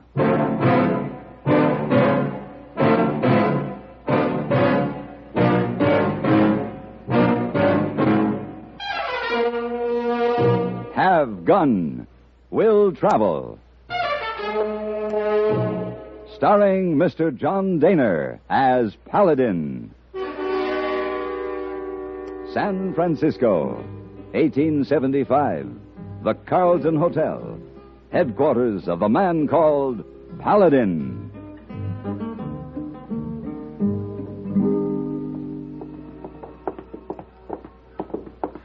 Mr. Paladin, this gentleman, Mr. Morgan, look for you. Mr. Morgan, how are you? Hello there. I was looking for you in the lobby, and I asked the boy here where I might find you. I tell you, Mr. Paladin often take a place of concealment behind potted palm with a chessboard. Yes, I hope I'm not interrupting. No, not at all. You bring 2 brandies, please. Hey, boy. Oh, yes, sir. Sit down, Mr. Morgan. Thank you. So, what can I do for you? Well, I'm leaving for Silver City early tomorrow morning with my fiancée. You could see to it that I get there alive. Well... there's no need to go into all the details of the background, but the situation basically is that my railroad holdings are considerable. A man named Danbury and his syndicate are determined to buy me out, and I don't want to sell. It seems to me that's your privilege. Yes, but Danbury's the kind of man who gets what he wants, one way or another. There have been attempts on my life recently. Mr. Danbury has peculiar business methods. I have narrowly escaped a bullet on 3 different occasions, Paladin. The latest this morning. 3 misses isn't a very good average. Perhaps they're just trying to frighten you into selling. That's what I thought the first 2 times, but not now. Will you accompany us to Silver City, Mr. Paladin? I'll pay whatever you ask. I'll be ready to leave at sunup.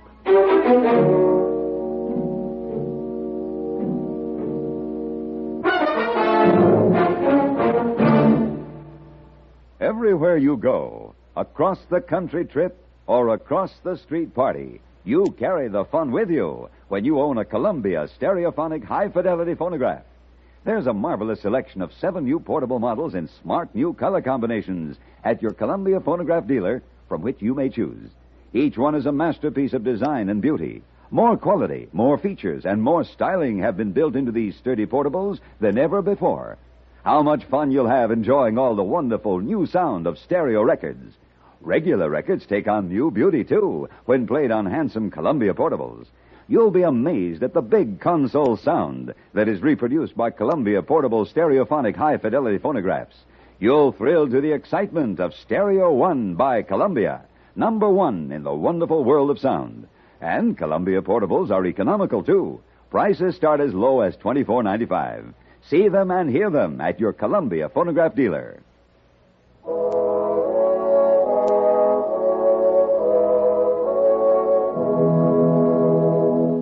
Silver City was a 2-day ride through a hot, dry stretch of desert.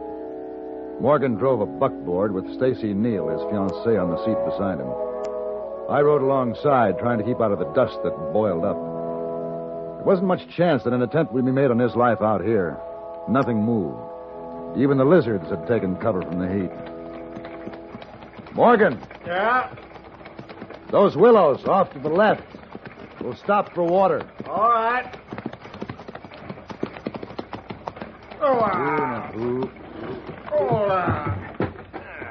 Can I give you a hand, Miss Neal? Thank you.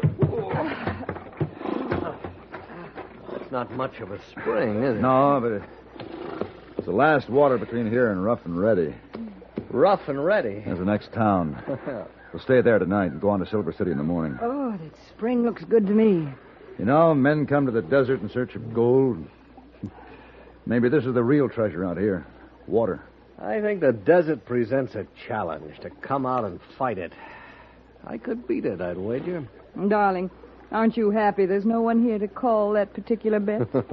I think we better get moving. Why, what's the hurry? Look behind. Huh? The rider on that far rise. How long has he been there? I noticed him just after we stopped. I suppose he's been following us? Maybe. Chances are he's just another traveler heading for this spring. I don't like it. Well, the town's straight ahead. After the horses are watered, the canteens are filled, you go on. What are you going to do? Double back. Do a little checking. I backtracked for some distance, then stopped by a sandstone bluff to wait for the man riding down the trail toward me. When he drew alongside, he reined in. Something I can do for you? Yeah. Just give me a little information, like who you are, where you're headed, and why. That's a lot of information to give out to a stranger. My name is Paladin. You're still a stranger to me. But I don't mind telling you I'm Howard Gorman. I've heard of you and your gun. Well, now. 12 men, isn't it? Yes. Uh-huh. Come to think of it, maybe it's about time I started thinking about adding that lucky 13th. Oh? There's something about nosy people. I got the idea that maybe you were following us. Why'd I want to follow you? I'm not sure. But it's my business to find out. That's fine. I like to know you're tending to your business. But just stay out of mine. There's something about nosy people gets me riled.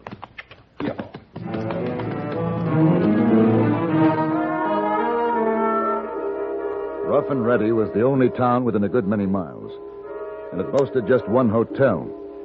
So I wasn't too surprised to find Gorman in the dining room when we went in to dinner. He was sitting at a corner table, deep in conversation with a well-dressed man. He keeps looking over here.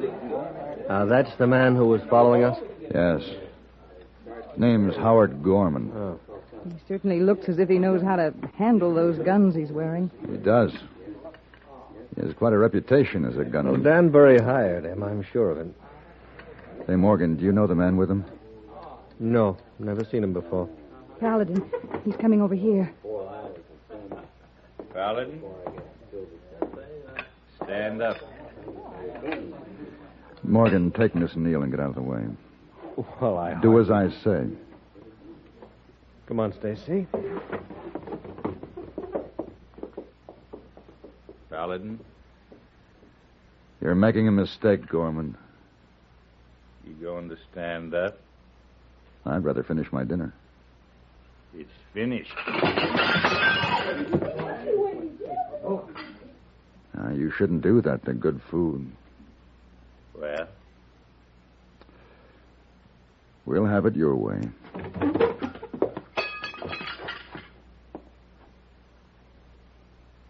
I told you I'd killed 12 men, remember?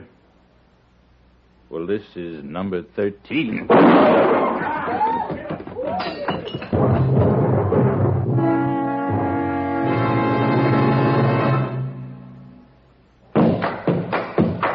Winston tastes good like a cigarette should because... There's filter blend up front ahead of the filter. And the flavor you get in a Winston cigarette comes from filter blend. Filter blend means fine tobacco. Filter blend up front. And the flavor you get in a Winston cigarette comes from filter blend. Filter blend is a mighty good reason for you to smoke Winston, because it means tobacco specially processed for filter smoking. A Winston secret.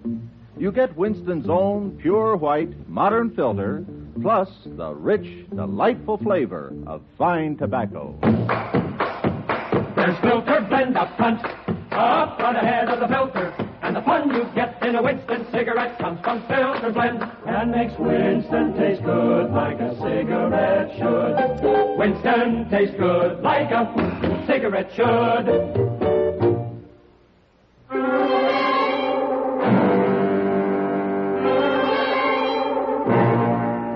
I'd been forced to kill a man, and I wasn't sure why. It was a fair fight. Gorman drew first. But somehow it didn't make any sense, and I didn't like it. Later, I went to the bar and ordered a bottle and a glass. Paladin. Oh, Morgan. Drink? Oh, no, thanks. Paladin, I think we should discuss a little business. What are you going to do, dear? Talk him out of his fee to cover your losses? Stacy. Now, Paladin, here is your pay in this envelope. Well, you're very generous, Mr. Morgan, but I haven't finished the job. How's that? Well, our arrangement was for Silver City. Oh, well, it doesn't matter now. It's ended. I don't understand. Gorman is dead. That is, there's no danger now. Morgan, if it had been Gorman shooting at you back there in San Francisco, he wouldn't have missed. No matter, Paladin. It's finished. Come along, Stacy. Not now.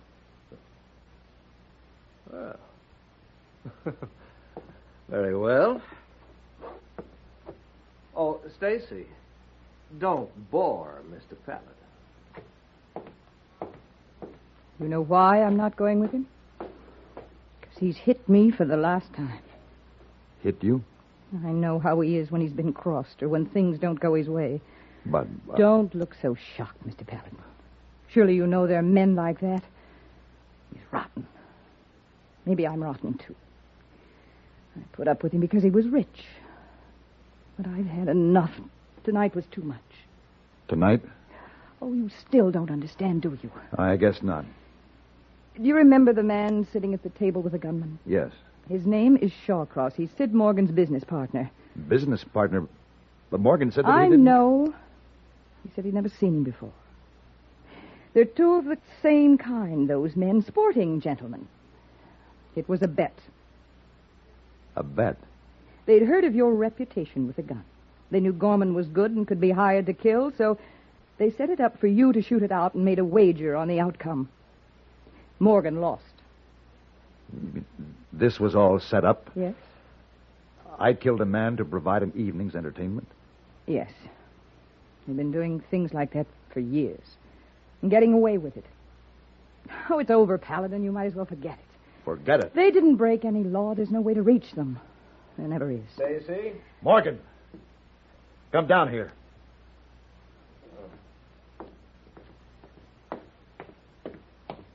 Yes? I was very interested in what Miss Neal had to say. Oh.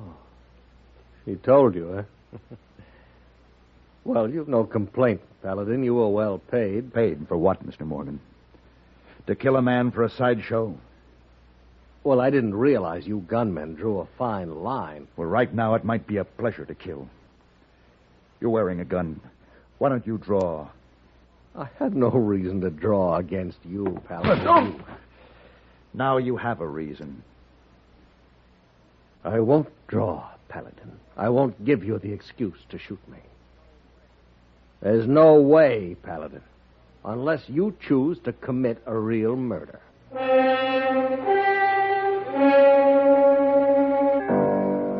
I spent a long night with no sleep and an anger that kept growing. But finally I had to face the fact that probably the lady was right. It was over. I should forget it. It was early morning when I stopped at a desk on my way out of the hotel. Yes, sir. The lady, Miss Neal, has she come down yet? Come down. Oh, yes, sir. All of them did. They left in a buckboard before dawn 2-3 hours ago. What do you mean, all of them? Well, lady and Mr. Morgan and Mr. Shawcross. They all left together? Yeah. Lady, poor little thing. Poor little thing? What do you mean? Well, she was crying. I kind of got the notion she don't cotton to the idea of going alone. Have them bring my horse around. I have some riding to do.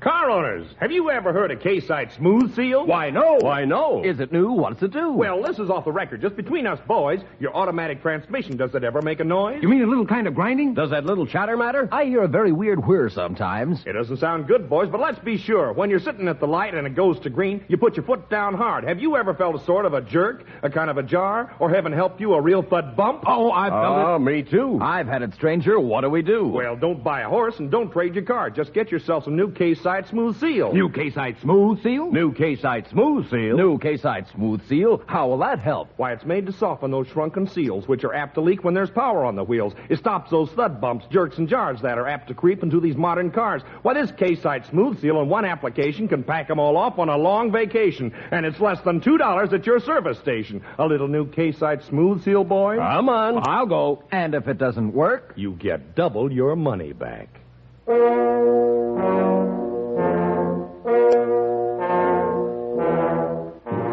I had no trouble picking up the tracks of the buckboard, but my travel was slow.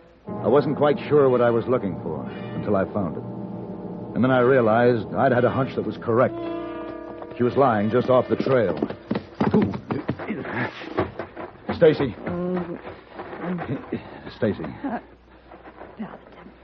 Here. Here's water for you. Water? Yeah. Now, take it easy. No, not too much now. Good. This was his way of getting even for what I told you. Yes, I realize that.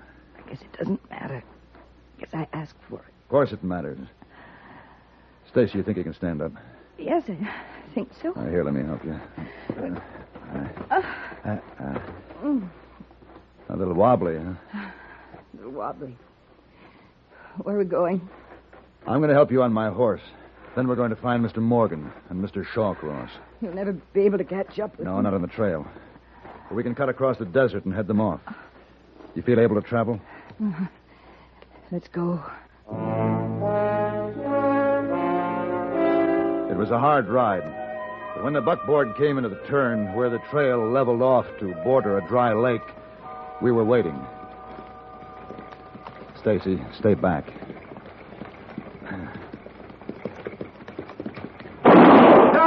Hold it!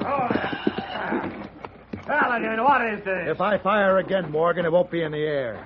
Now, don't be hasty, Mr. Paladin. Yes, Shawcross, I understand. This gun won a bet for you. Gives you some respect for it, huh? All right, get down. A Paladin, whatever it is. Get down. Throw your guns on the ground. Now, Paladin, wait now. You're a smart man. And we have money, Paladin. We have lots of money. So I understand. I'm sure you're a reasonable man. Certainly, but I'm also curious. I'm curious as to just how far your money will go in protecting you. Let us go on to Silver City. You just name a price. Silver City? Yes. Yeah, I'll show you a shortcut. Oh? Silver City is due east, across this dry lake. 30 miles exactly, about a 3-day walk. Well, you better get started. Walk? Are you insane? I told you, I'm curious. You left Stacy to take her chances with the desert with no water. Well, but Paladin... You're going to have better odds. I'll give you a canteen. This is murder. Oh, no. It's a wager. I made a bet with myself that 2 men carrying a canteen of water could walk 30 miles across this desert. You can't mean that. Oh, but I do. All right. You're going to force us to do this, Paladin? I am. Very well. In spite of what your intentions might be, we will consider it a challenge, Shawcross. All right. The canteen, Paladin. Here. Thank you. Let's just understand this much, Shawcross. We make it to nightfall before taking any water. Yes. The important thing is not to lose our heads. By all means. One thing, Paladin. You'll pay for this. Suppose you get started.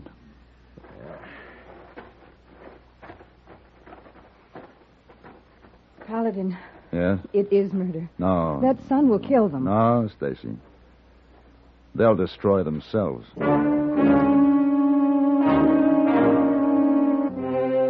We watched the figures of the men grow small in the distance. Then I tied my horse on behind the buckboard, and we started out across the dry lake, driving slowly behind them, keeping them always in sight. Hours passed, and the sun beat down without mercy. And more hours passed. Their plan didn't seem to work. What's that? Saving the water, have you noticed? You can see them passing the canteen back and forth. Yes. Oh, Stacy. I don't belong here. Where? In the judgment seat. Nah, I'm going after them. I thought you would. Come on. Paladin! Paladin, look! Oh, no. Hurry, you've got to stop him!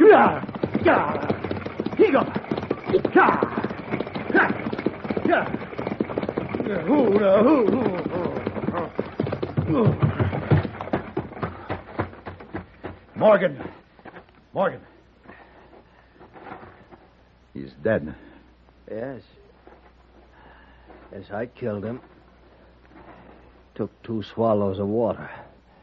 He was only supposed to take 1. I killed him with this rock.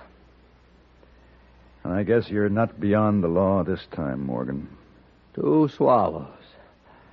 The agreement was 1. Come on.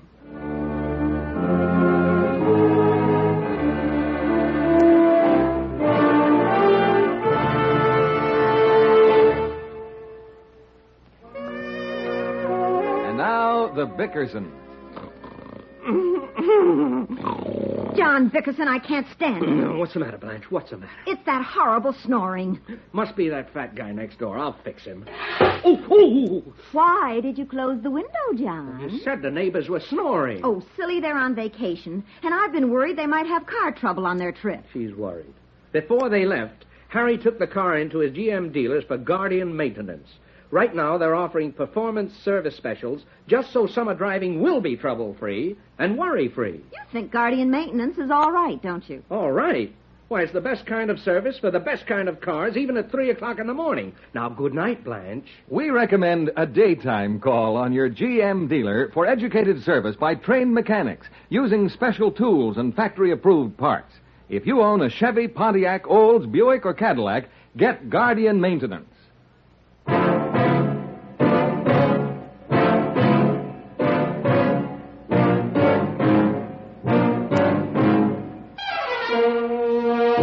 Have Gun, Will Travel.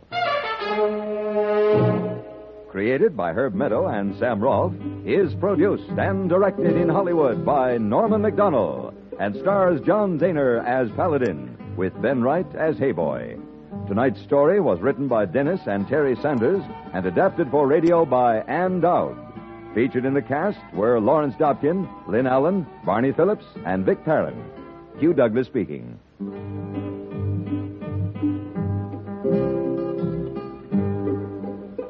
Join us again next week when CBS Radio presents Have Gun, Will Travel.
Telling you about not 1, not 2, nor even 3, but 4 of the loveliest little women it has ever been my happy privilege to meet. Margaret O'Brien, June Allison. I'm Hugo. Ha-ha. Elizabeth Taylor, and Janet Lee. Thank you for the flowers, Peter. This is Janet Lee. May I intrude for a moment? I want you to meet Jo, one of the 4 little women. At Jo's age, a girl can be beautiful, and yet so lonely. She had a thirst to know more about life than her books could tell her, and so she went away, very determined to find out for herself. And she returned, wiser, sure, no longer a girl. The old days can never come back. We can't be playmates any longer. We're man and woman now.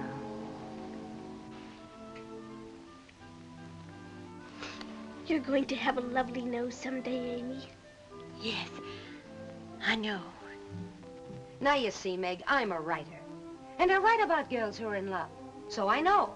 You have none of the symptoms. You eat all right, you sleep like a log, you're not twittery or cross, and you don't mope in corners. Therefore, You're not in love. Oh, you'll feel differently, Joe, when someone falls in love with you on a soft summer day with the sun setting through the trees and your lover's arms stealing around you. Ha! I'd like to see anyone try it. Would you?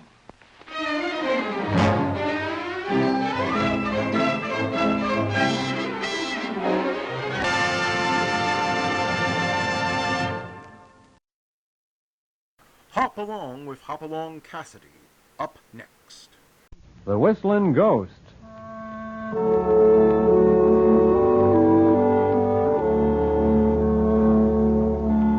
Hoppy and California are on their way back from the state capital up north after taking care of some Bar 20 business. California, who used to live in this territory, has talked Hoppy into taking a shortcut to Elbow Creek, where they plan to spend the night before they finish the ride down to the Bar 20 the next day. They should have been in Elbow Creek hours ago, but California's shortcut has taken a lot longer than he expected. Oh, Dad, burn it, Hoppy. Now I went and got us lost. If I'd knowed I was taking us the long way around, I'd have kept my mouth shut tighter than a sprung bear trap. Oh, we're not lost, California. We just don't know where we are. Well, I ought to know. I practically growed up in Elbow Creek. Mm-hmm. Hey, hold on a minute. Yep, right up here is Patty Bowman's cabin. A friend of yours? Friend? Oh, why, Patty and me was like brothers once. Say, Hoppy, why don't we bunk there tonight, huh? He'd be glad to put us up. That's a good idea. I could sure use some sleep. And by golly, I could sure use some supper. Oh, boy, bacon, beans. Always hungry. Oh, he didn't seem to be in his cabin. No light, no smoke in the chimney. Listen. Yeah. That's Patty. That's the way he always used to whistle. That's his tune. I'd know it anywhere. Oh, he's in the ravine down there. Let's go down and meet him. Patty! Patty Bowman! What kind of hospitality is that? He's a-shooting at us. Hey, Patty! It's me, California Carlson, your old friend. Hey, them last two shots was close. Well, I'm glad that last one wasn't any closer. Come on, let's get over behind the cabin. Yeah, I'm right with you, Hoppy. Oh, Patty must be out of his head. Shooting at us like that. Wait, look up there. He's riding off over the hill. See him? Where? Oh, yeah, I see him all right. Did you see that horse? Red and gold skewball stallion. Yeah, big, too. Well, no chance of catching him now. Come on, let's get in at town.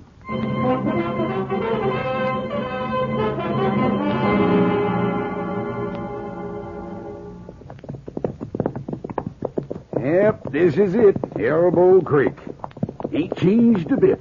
That's the Palace Bar over there. Let's go in. I'm thirsty. How about you, California? For a non-drinking man, you sure do have an awful hard time passing a bar.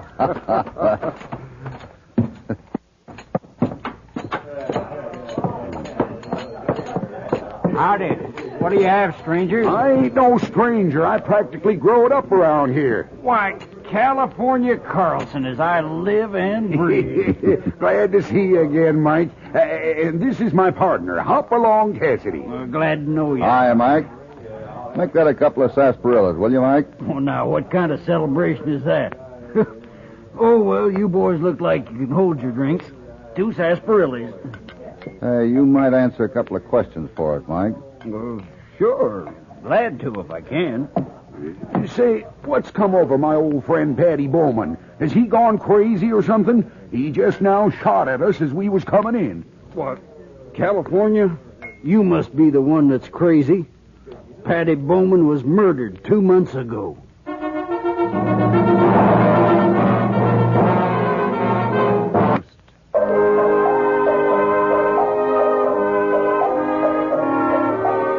On their way to Elbow Creek, Hoppy and California stopped by the cabin of California's old friend Patty Bowman.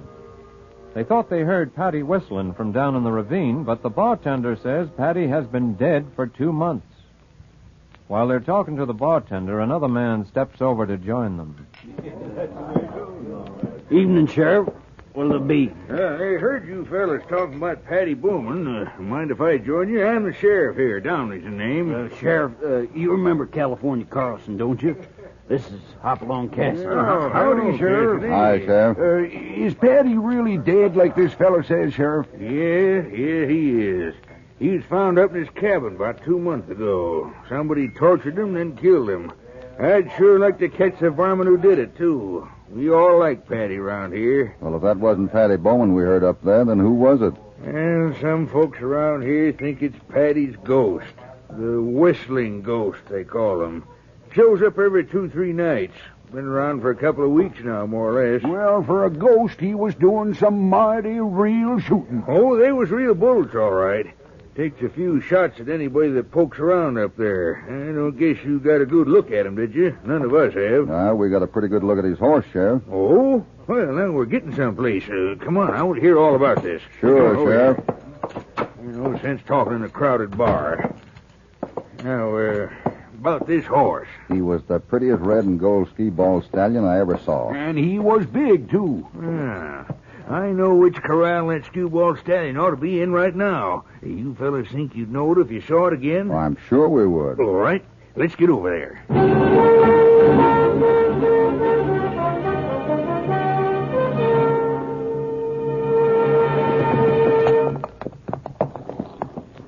Whose place is this, Sheriff? A fellow with the name of Slade. Slade? Oh, I remember him. Tall, black-haired Dutchman with bright, squinty eyes. Runs the assay office. Yeah, that's Slade, all right.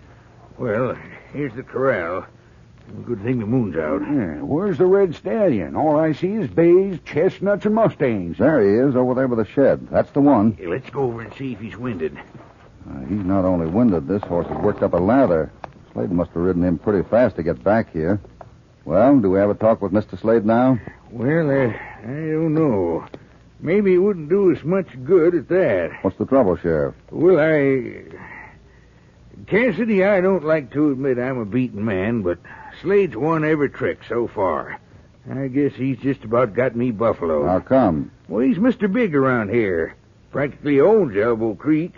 If I accuse Slade of something I can't prove, I'm out. He'll see to that. Just what are you trying to prove? Well, I think Slade is the Whistling Ghost, and I think the Whistling Ghost killed Patty.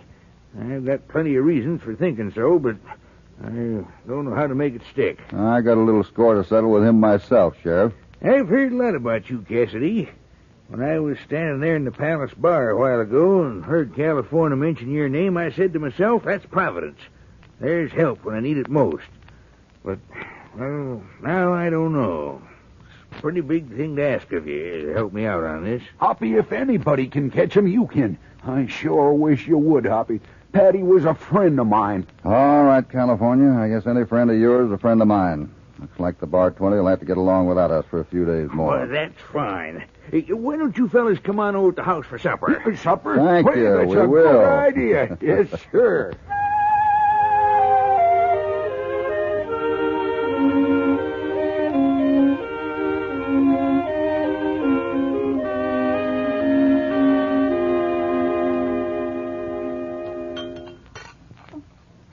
You men about ready for dessert? We got 3 kinds of pie, apple, mincemeat, and custard. Now, there's 3 reasons why I wish I was a married man. Apple, mincemeat, and custard. Oh, my goodness.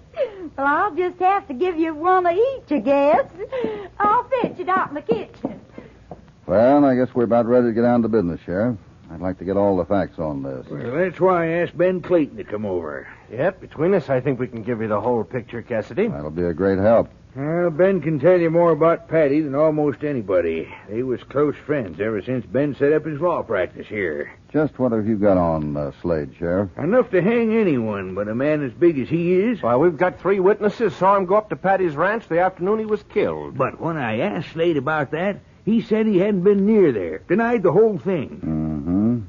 And what about your whistling ghost? Well, you saw the horse he was riding. Yeah, Sheriff and I rode up to Patty's place about a week ago. We both heard this whistling ghost, but he got away. And where was Slade at that time? He said he was in the back room of his office, working late.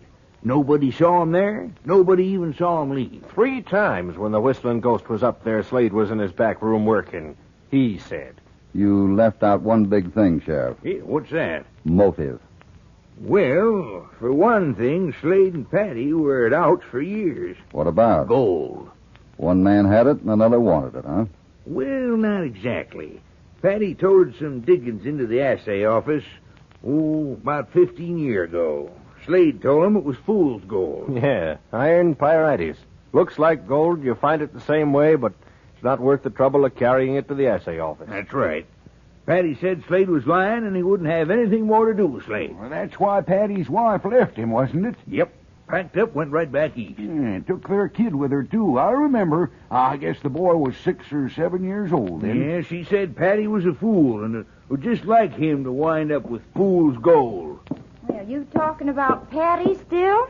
Oh, he did take it awful hard when his wife left him. Figured she wouldn't have done it if it hadn't been for Slade and that fool gold business. Well, here's the pie. Mm-hmm. Oh, boy, does that look good. Clayton, speaking as his lawyer, what happens to Patty's ranch now that he's dead? Well, I wrote to his family, but they haven't even answered. I imagine they'll want to sell. You know, some folks say the whistling ghost is haunting the ranch, so he can get the price down and buy it cheap. Has anyone been trying to buy the ranch since Patty is killed? Yes. Slade. He came to my office and made me an offer a few days ago. My theory is Patty wouldn't sell, so Slade killed him, expecting to pick up the ranch cheap after Patty was dead. But why does he want it if there's no gold up there? That's just what I'd like to know. I searched Patty's cabin from top to bottom after he was killed, and I didn't find a thing. I think we'd better ask the whistling ghost what he's after. Oh, I can see it coming. We're a-going ghost hunting. Well, now, he's not always up there just when you want him.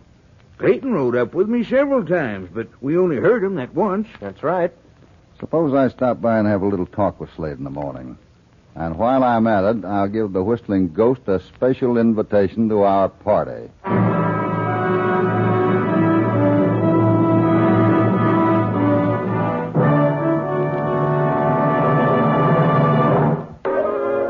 While riding through Elbow Creek, California learns that his old friend Patty Bowman has been murdered. So now, Hopalong and California are digging their spurs into fresh trouble trying to run down the murderer. The sheriff suspects that the whistling ghost who haunts Patty's cabin is none other than Mr. Slade, owner of the assay office. So now, Hopalong and California are calling on the Dutchman to see if they can't pick up a few interesting facts. Yes, sir? What can I do for you? I'm looking for Mr. Slade. He's busy and back right now. Couldn't I help him? I'm looking for some information. There's a piece of property around here that's for sale, I understand. I know what's on top of the ground. Now I want to find out what's under it. Well, what property are you interested in? Patty Bowman's place. I see you know something about it. Yes, I've heard Mr. Slade speak of it. I think maybe he'd want to handle this himself. Lorraine, go tell Mr. Slade a man is here asking about Patty Bowman's ranch. All right, Mr. Archer. I'll go get him right now. Well, the gold business must be pretty good around here. There's quite an office staff. Oh, somebody finds a little gold now and then. Mr. Slade and Lorraine ran the office till lately. I'm just learning the business. Archer, get me that folder on the Rainbow Mine. Yes, sir? Where is it? It's in the top drawer where all the folders are. How long is it going to take you to learn where things are? You were here 3 weeks now. You can't even sharpen a pencil without asking me how to do it. I don't know why I hired you in the first place. Yes, sir. Oh, quit picking on him. He's trying. You stay out of this. What are you doing back here anyway? Well, I just came back to tell you there's 2 gentlemen up front asking about Patty Bowman's ranch. Why didn't you say so? Well, California Carlson. Howdy, Slade. This is my partner, Along Cassidy. Oh. Hi. What can I do for you, fellow? I'm looking for some information about the Patty Bowman ranch. Why ask me about it? You're running the assay office. You ought to know all about the property around here. I want to know if there's gold on the ranch. Oh, sure. Fool's gold, plenty of it. Is there any of the real stuff? I told Patty Bowman 15 years ago that all he had was fool's gold. What I said then still stands. Then how come you want to buy the place? Did you come in here to ask questions about your business or my business? Maybe your business is my business, Slade. A man riding a skewball stallion just like yours shot at us last night. That makes it my business. No, wait a minute. I'm talking. The Whistling Ghost was out last night up at Patty Bowman's place. He was riding a horse that looked mighty like your horse. Just what are you getting at, Cassidy? That red stallion didn't work up a lather between this office and the corral at your house. If you want to stay healthy, Cassidy, keep your nose out of my business. And stay off my property, too. Now get out of here. I haven't finished, Slade. If you're going to get tough, you'd better be able to back it up. Maybe this will convince you. No! That'll get you nowhere, Slade.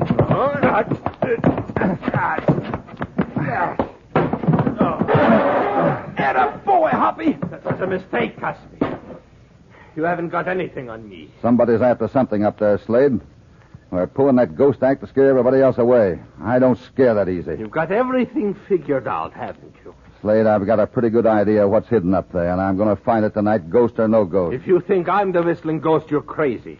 I've got my own theory about who that is. I'll bet you have. Come on, California. We've had our say. Let's get out of here. Sure, Hoppy.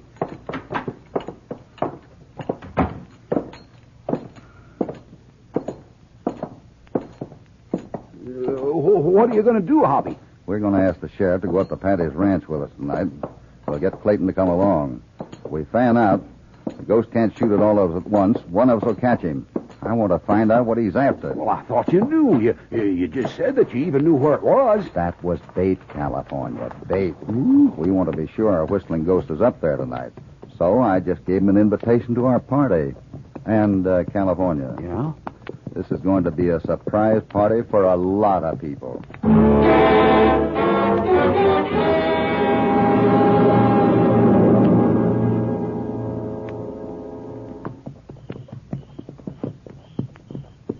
Over there. See? I don't think we're near enough yet. Now, this is foolish.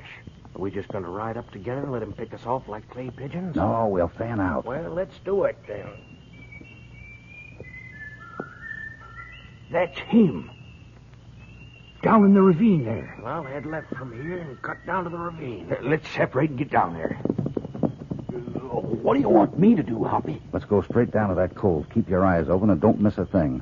We got to work fast or somebody will get more than he bargained for tonight. Hey, listen. He's whistling again. Hoppy, somebody got him. Come on, let's get down there. He's down here somewhere. Here he is, over here, Sheriff.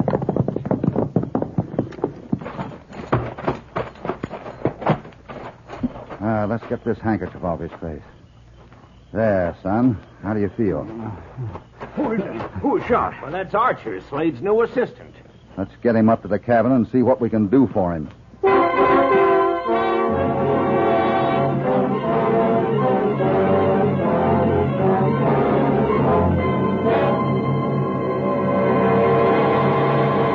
All right, that'll stop the bleeding. You feel better? Yeah. Thanks a lot. Lie back and rest. What's he doing up here? This is your whistling ghost, Sheriff. Archer? But Slade's the whistling ghost. Ain't you got one ghost too many, Hoppy? No, California. Archer is the only whistling ghost around here. But Cassidy, He was up here trying to trap Slade. You see, Archer is Patty Bowman's son. Patty's boy. Well, Patty's I'll be... son, Davy? Davy Bowman? Wait, he didn't kill Patty, did he? Of course he didn't, Sheriff. He was trying to trap his father's killer. That's why he was playing whistling ghost. You mean we're looking for two people? That's right. We've got our whistling ghost, but we still have to catch our killer. Slade must have followed me up here a while ago. I guess he almost got me the way he got my father. But Hoppy, we saw the whistling ghost on Slade's horse, remember? Davy borrowed Slade's horse to come up here. Yeah, but what was the big idea? He was using himself as bait, figuring the man who killed his father would see through the ghost act and come after him. That's right, and I could trap him when he came after me. And another reason he hung around up here was to keep people away from the cabin while he was searching it. Isn't that right, Davy? A lot of good it did, too. I guess Dad was just kidding me in that last letter. Why? What did your father write you, Davy? Well, he was going to sell the place and come east to live with me. Is that all? Well, he said he had been going over his records, and he thought he could get a pretty good price for the ranch, considering what he'd taken out of it so far. Just as I thought. The way he wrote it sounded like he had something pretty valuable. There was. Gold. But then I got Clayton's letter saying he was dead and the ranch wasn't worth much. So you came out to see for yourself? Well, if there was any gold here, I didn't see it. Well, I did a little talking around, enough to make me suspicious, and I got a job at Slade's office so I could keep an eye on him. There's just one more thing, Davy. What are the words to that song you were whistling? Well, might as well tell you since there's nothing to it anyway. Dad used to sing, "Here's a little lesson for the young and for the old. A fellow is a fool to hanker after gold. And just about the time you think you're getting pretty warm, you find it's always further than you can stretch an arm." Now we're getting somewhere. I thought the song might tell me where something was hidden, but I looked everywhere and I didn't find anything. I covered all the walls from floor to ceiling, and they're all solid. You say your father mentioned in his letter that he kept a record of all these transactions? Well, he must have. He said he'd been going over his records. But I didn't find anything like that. We've got to find that record book. It'll show who Patty was selling his gold to. That's the one man who knew Patty had gold hidden. With that evidence, your man's as good as hung, Sheriff. Why, I searched the cabin from top to bottom after we found Patty, and I didn't come across anything like that. Well, Sheriff, I guess this is no time to worry about hunting business records. We can come back in the morning and find them. Huh? Right now, this boy needs a doctor. Come on, let's get him back into town. Clayton, why don't you ride on ahead and have a doctor ready for us when we get there? That's a good idea. I'll see you later. Yeah, all right, Ben. We'll meet you in town. Yeah, come on, boy. Well, let's get going. Can you manage the ride, Davy? Of course I can. My shoulder's all right. It doesn't hurt much now. Well, Cassidy, this was sure a good night's work. If it hadn't been for you, I never would have thought of looking for two different people. Next to you, we got our whistling ghost, and pretty soon we'll have our killer. Maybe sooner than you think, Sheriff. What do you mean by that? Hoppy, I knowed you was up to something when you hustled us out of that cabin so all fired quick. What are you going to do? In about 5 minutes, you and I are going back to the cabin, California. Yeah? After all, we gave our killer an invitation, didn't we? And to heck with this shoulder. I'm staying with you.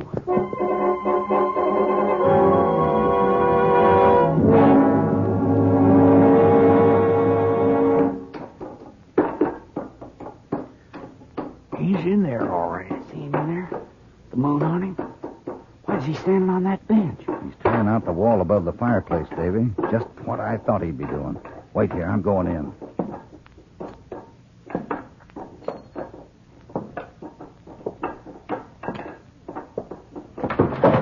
Okay, that's enough digging for tonight. Look out, Hoppy! He's got a pickaxe! All right, come down off of that bench. I got some things to say to you. And keep your hand off that gun. Don't come any nearer, Cassidy. Now let's try it without the artillery.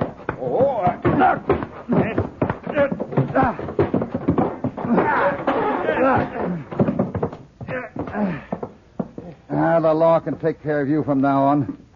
Sheriff, light that lantern, will you? Why, Ben Clayton. I never would have thought it. Are you sure it's him, Cassidy? The same thing fooled both of us, Sheriff. As long as we thought the Whistling Ghost was the killer, it never occurred to us to suspect Clayton. Yeah, that's right, but I see it all now. Clayton was still searching for that record book. He guessed part of the verse's meaning right. That line, and just about the time you think you're getting warm, does point to the fireplace. But I looked all over up there.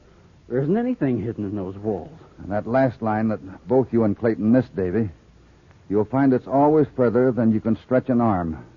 That verse was sung to you when you were a little boy. It's just a little further than a boy's arm will reach. Why, sure, that's what Dad meant. Sheriff, if you'll help me lift this stone slab mantelpiece off, I think we'll find Patty's cash and record book inside. There. Of course. Why didn't I think of that? It never occurred to me to look up there. Hey, will you look at that? Well, there must be thousands of dollars worth of gold nuggets and dust in there. I knowed you could find it, Hoppy. Why, this must be the record book you were talking about, Cassidy. Let me have a look at that, Sheriff. Uh-huh. I thought so. June 4th, Clayton sold 2 ounces. August 10th, Clayton sold 10 ounces. Well, this is the proof. No wonder Clayton was frantic to get this book. Hoppy, I knowed when we started looking for the fellow that killed Patty, he didn't have a ghost of a chance. You think so, California? Look behind you. California, don't you know we just caught the only ghost there was around here?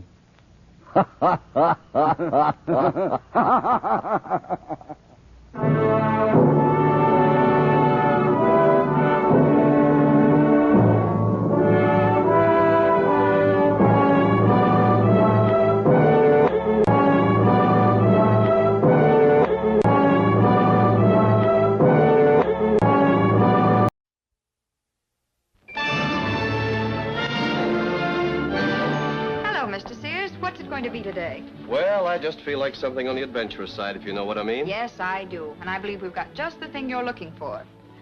Jack London. Say he's still the greatest adventure writer of them all. The best one he ever wrote was The Sea Wolf.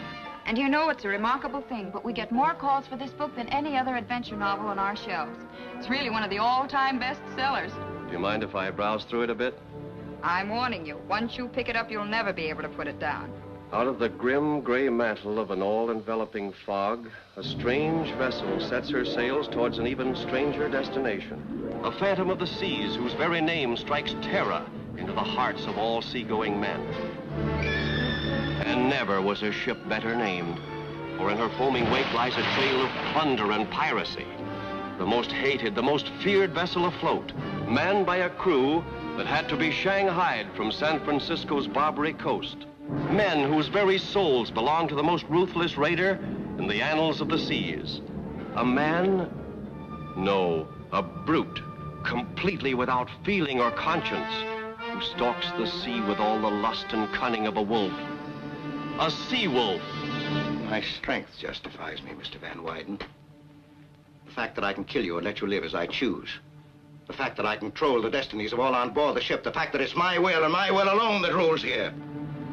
It's Edward G. Robinson as Wolf Larson in a portrayal that far surpasses anything he's ever done. Ida Lupino as a girl of the Barbary coast, the one girl in the midst of 100 desperate men. Oh, give me a break, will you? Will you? You won't be sorry. I promise you, you won't. You're not on the Barbary coast now. You're on board my vessel. You behave yourself or you'll spend the rest of the voyage locked below. Oh, I didn't mean it that way, Skipper. Honest, I didn't. Don't hold it against me, please. Oh, please give me a break, will you? John Garfield, as you've never seen him before. The only man to challenge the iron discipline of the sea wolf. He isn't talking to a dog, he's talking to a man. You're a man, huh? I've spit in the eye of better men than you for saying less. You're disobeying orders, Leach. I don't like the way you give them. Supposing I told you it don't make any difference to me anymore. You gotta fight. You can't quit. This ship is a scavenger, and he's the worst scavenger of them all. There'll be less of you come back alive from this voyage than went on it. Hey, Larson, tell them about your brother, Death Larson. Tell them about the fear that comes into your heart at the mention of his name. I fear no man. No man.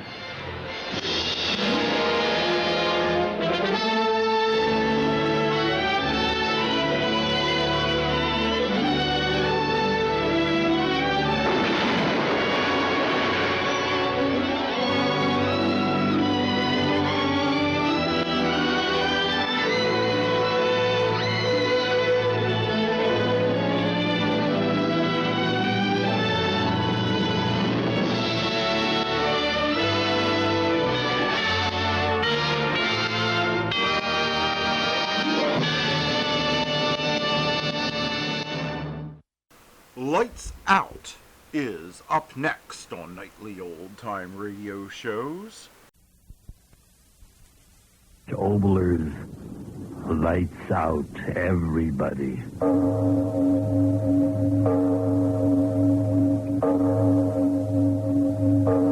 It is later than you think.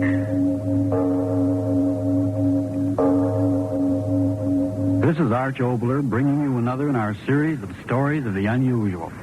And once again, we caution you. These lights-out stories are definitely not for the timid soul. So we tell you calmly and very sincerely, if you frighten easily, turn off your radio now.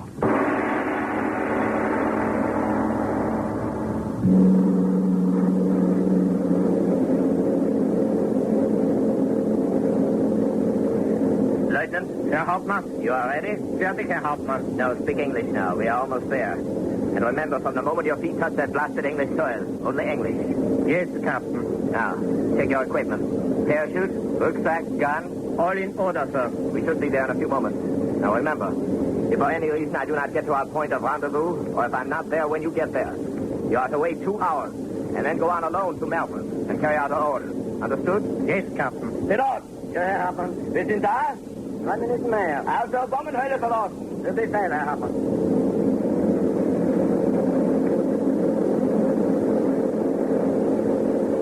Go. Bomb hatch is open. It's time to go.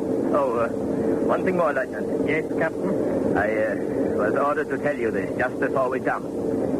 If you are successful in your part of this mission, the General wishes me to inform you that the Führer himself will reward you. Now jump. Heil Hitler. Heil Hitler. Pilot, I'm going. Viel Glück, Herr Hartmann. Danke. Heil Hitler.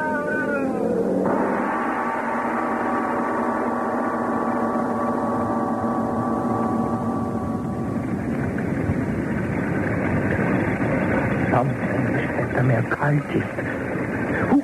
Oh, Captain. You all right, sir? No, Captain, you fool. The name is Edward. Yours is Thomas. Understood? Yes, Edward. Oh, you are hurt. My foot twisted when I landed. Oh, perhaps you had better... Are you going to tell me what to do? Oh, no, sir. Give me your arm. Yes, sir. Yes? Yes, Edward. 1/2 kilometer down the road is the house. In the morning, Bearcroft will meet us there. What's your foot? My foot will be all right.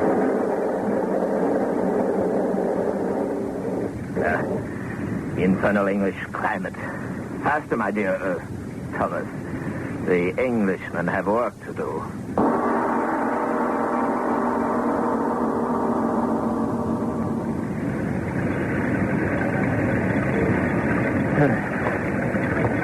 You see, my dear Thomas? You should never doubt what intelligence gives you. 10, 11, 12 steps. So, now the key. You have not lost the key? Oh, no, sir. I have it here. Get the door open. Infernal rain. Huh? Open it. It is stuck, sir. Yes, let me. What's the matter with you? It is open. In, quickly.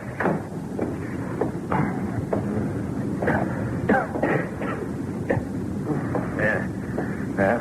Now we can turn on our lights. These British, how well they built the old piles of masonry. Come. We will build a fire and make ourselves quite comfortable until Bearcroft arrives in the morning. Yes, Edward. There is no longer any danger of our being observed. Yes, Captain. Captain. What? I thought I heard... You heard what? Laughter. Infernal flashlight. Give me yours. Yes, Captain. Now, walk on. This house is empty for years. You should know by now that our military intelligence makes no mistakes. Yes, Captain. Captain. I heard. Go to the right. Remember your orders, Thomas. Yes, Edward.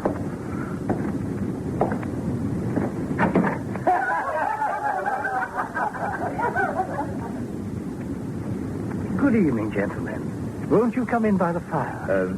Yes, thank you. Come, Thomas. My name is Burley. I am Edward Cooper. My friend Thomas Davies and I got lost in the rain. We thought this house was quite deserted. Deserted? Not for 500 years. Well, may I present Lady Burley? How do you do? How do you do? My great-aunt, Mrs. Westland. How do you do? Now, William, they can beat the rest of the family later. Does someone give them a drink? They're soaked to the skin. Here you are, gentlemen. Oh, yes, gentlemen. My son-in-law, John Pearson. How do you do? How do you do? Drink them while they're hot, gentlemen. Thank you. Really, you gentlemen should get out of your wet things. Would you like to go up there? No, thank you. We're quite all right. But confused. Confused? Yes, Mr. Davies and I were told on good authority that this property hadn't been occupied for the past 25 years. My dear man, where do you think you are? Melford Towers. Good heavens, young man, you are lost. You certainly are. Milford Towers, that's too... Why were you to Milford Towers on a night like this? Please forgive our inquisitiveness, Mr. Cooper, but after all, Milford Towers is quite deserted, you know. Yes, we know. What do you mean, sir? Mr. Davies here and I started quite early. Lost ourselves completely. It got dark and, well, here we are. Oh, yes. And all of you. I say now. What is he going to do with the gun? What is he going to do with the gun? Make that old woman keep quiet. Old woman? Lieutenant Colonel Scharmsnaven. They mustn't be toten. I said to keep your hands up. German women. German spies. Not spies, old woman. German soldiers. You're in civilian clothing. German soldiers, Englishmen. Soldiers. Soldiers to rescue a soldier. William, what are they talking about? How long did you think we would permit you to keep our great Rudolf Hess imprisoned? Now, Rudolf Hess! What are you? Shut your mouth. How dare you? You two. No, here. Now, quiet, all of you. Nimm den nächsten Zimmer und schreck sie. Alle? Alle. Quickly. Go. All of you. Do as he says. What do you want me to shoot? The next room, quickly. Well, I suppose...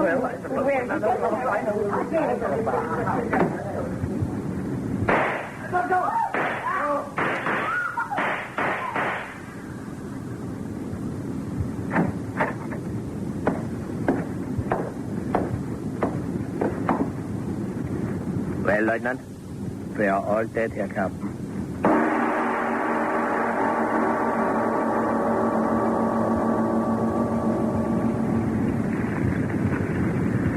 No more wood. The room is warm enough. Yes, Captain.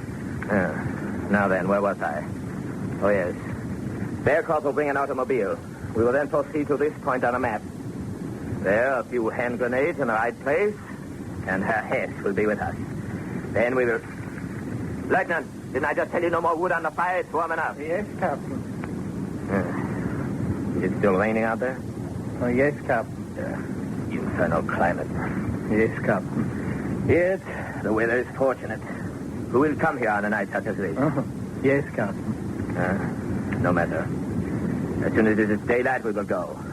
7 in the morning, Bearcroft will be there. We'll meet him. Yes, Captain. Yes, Captain. Yes, Captain. Does none of this mean anything to you? No, never mind. You're a good soldier. You believe, you obey. Always, Herr Captain. I, too. So we will win, always. Yes, Captain. It will be most satisfactory, eh, Lieutenant? To tell about this little adventure when we get home. To come right in under the noses of the British and... What are you listening to? I don't know, sir. There's nothing. Be God, man, why do you stand there with your head twisted like an old woman waiting for... I heard... Be still.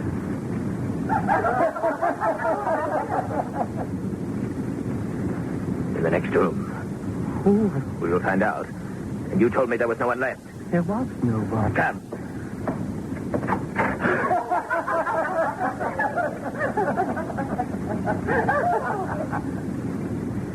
Good evening, gentlemen. Won't you come in by the fire? Stay. All of them. My name is Burley. May I present Lady Burley? How do you do? Shot them. You said you shot them. My great aunt, Mrs. Westland. How do you do? Now, William, they can meet the rest of the family later. Someone give them a drink there. Soaked to the skin. I did kill them. You dirty liar. Here you are, gentlemen. Your drink? No. You blasted Englanders. What is this trick? Oh, yes, gentlemen. My son-in-law, John Pierce. Stop talking. This time you will die.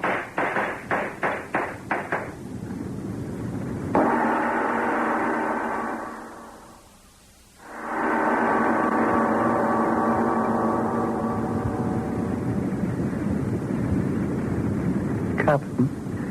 What? Could you tell me the time, please? 12 minutes after 3. Why? How soon will we go? In the morning. You want to get lost again in that infernal woods? No, Captain. What is the matter with you? Nothing, sir. No, I understand. Your dereliction of duty. You think I will report? No. Help me carry out our orders tomorrow. And the fact that you did not shoot those Englanders as I ordered will never reach the ears of Berlin. Anyway, they are dead now. You know that. I know that. It is ended. Okay. It is they. No, I shot them myself. I saw the bodies fall. It is they. No, it isn't. It cannot be. I'll show you. I'll show you. You see, they are dead.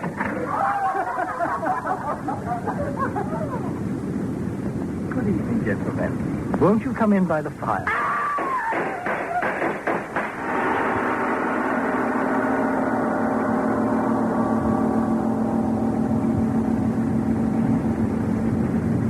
Lieutenant. Lieutenant, I'm talking to you. For hours you sit. Blast, you say something. I order you to say something. I have nothing to say, sir. Well, you can speak. You infernal fool, you. Why are you so afraid? You have your gun, your hand grenade, the knife. Why be afraid? Stop turning your head that way. Listen to me. There's nothing to listen to out there. There's nothing out there. Nothing. If they will do nothing. They are dead. You want to go into that room and see that they are dead? They are dead. Oh. Why should I have to convince you? 3 times? How often must I tell you? I saw the same thing happen in a campaign in Poland. Poland? Why do you hold on to my words? Yes, in Poland. The first campaign, there were snipers in the village. We wiped out everyone, men, women, children. But the next morning, the vermin were there again. Huh? We thought they were there. I didn't see them. Others did and went running through the streets throwing hand grenades. There was an explanation, of course. There is an explanation for everything. The men who thought they saw, were tired. Their eyes played tricks. I heard the doctors in my division talking. They said it was tricks of the mind. Those people are dead. They must be dead. You too are afraid. Blasted insubordinate idiot. How dare you? I'm not afraid. I'm afraid of nothing. If they would only come. I believe in the Führer and his destiny. I can never be afraid. If they laugh again. Stop talking. I order it. They will not. My infernal leg. Swollen. Lieutenant, listen. To what? Not to anything. To me. Go in the next room. Look. You question an order? You said they were dead this time. Why look at? I order you to go. Do not just sit there. Tell me what you're thinking. Tell me. I'm thinking that maybe this is what I've always been afraid of. In Czechoslovakia, in Holland, in Belgium, in France. This is what I always was afraid of. Of what? Someday, I would wait for them. Them? I commanded a firing squad in Slovakia. We shot women. What's that got to do with this? In Belgium, too. Women. What are you talking about? In Poland, the tank I was in was covered with the blood of the children and women. You blasted fool. You are a soldier of the greater German Reich. I think to myself, why don't I just leave you here and run? You would not dare. I think to myself, what is the use? Sooner or later they will come for me. Who will come for you? The dead. Shut your mouth. The dead are dead. We exterminate the vermin for the glory of the great Reich. I always suspected you, Hans Miller, you weak-minded fool. I explained everything to you. Hallucination, always hallucination. I know what I will do. What? If they laugh again, I know what I will do. Yeah. Grenade. What are you going to do with that hand grenade? I hold it. Take your fingers off the firing pin. No. I order you. No. I am your superior officer. Put that grenade down. No. You maniac. What are you going to do? Sit and wait. For what? If they laugh again, we were wrong. You and I. You and I in the field. How dare you? All wrong.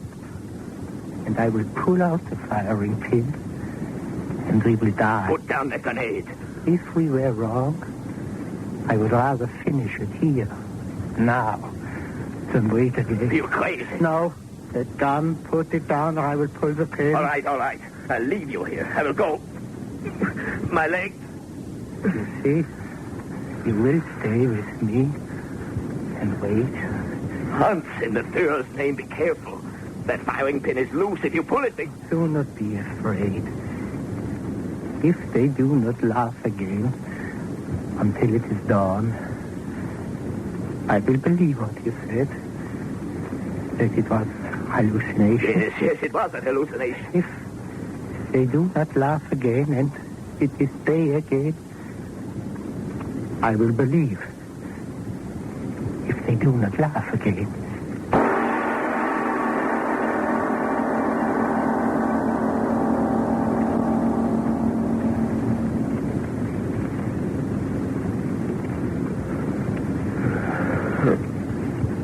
If I could sleep.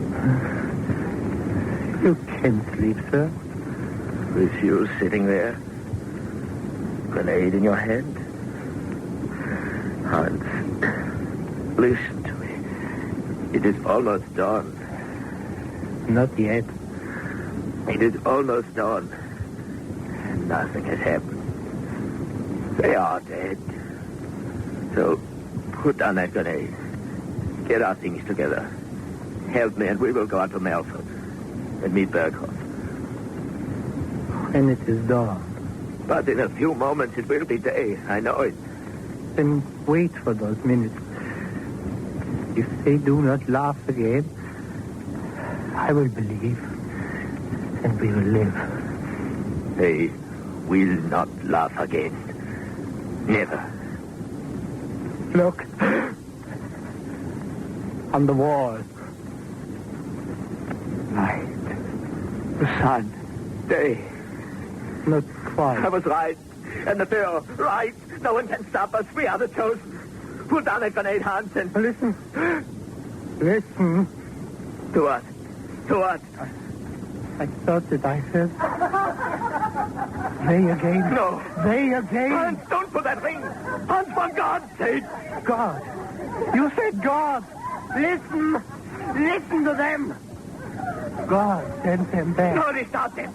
Hans, put down the grenade. The dead come back to repay us for what we've done. No.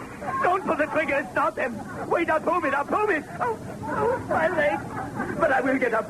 Wait, Hans. I'll open the door. I'll show you they are dead. Someone else in there. I'll show you.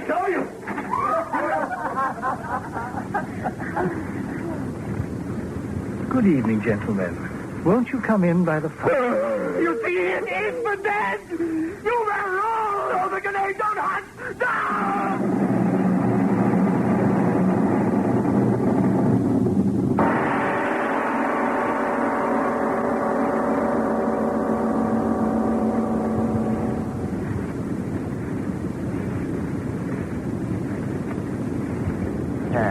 Good morning, Rika. Oh, good morning, Harold. Lovely morning. Aye. Certainly rained last night. That's thunder. What brings you out so early, Harold? Oh, me old woman told me she had an explosion or something just at daybreak, so I come over. Explosion? Aye. She must have dreamt it. Birds singing in the morning. No explosion here. Aye. But I do wish they'd tear down these old ruins. It does no good leaving them stand there to remind us that Sir William and all his family were killed by a German air bomb 3 years ago. 3 years ago last night.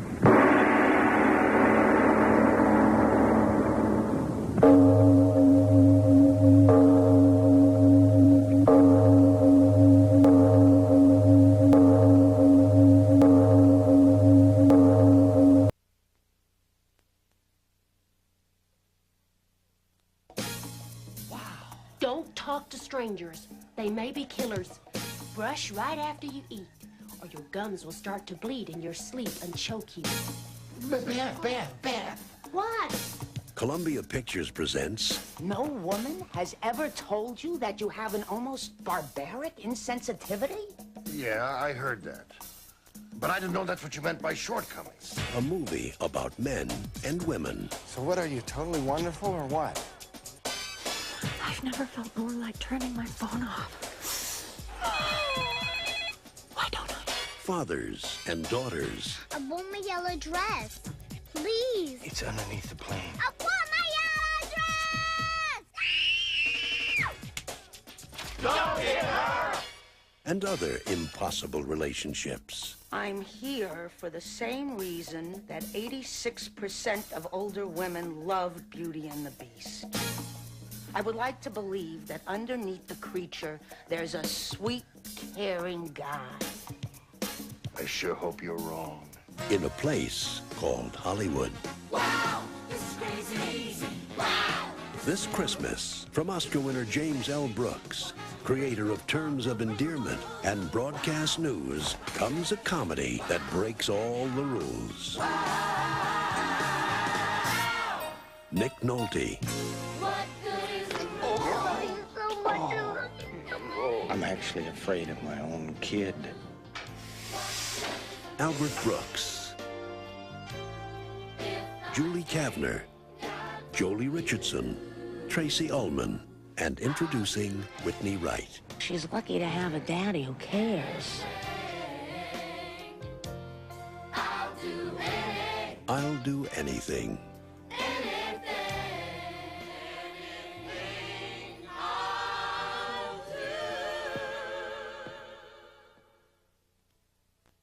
The character first introduced in The Third Man is up next with The Lives of Harry Lime.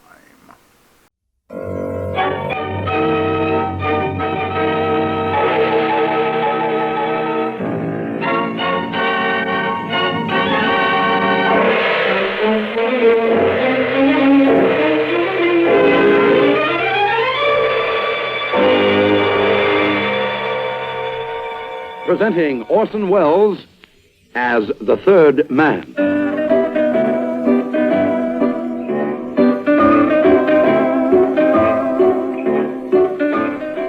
The Lives of Harry Lime. The fabulous stories of the immortal character originally created in the motion picture The Third Man, with zither music by Anton Kara.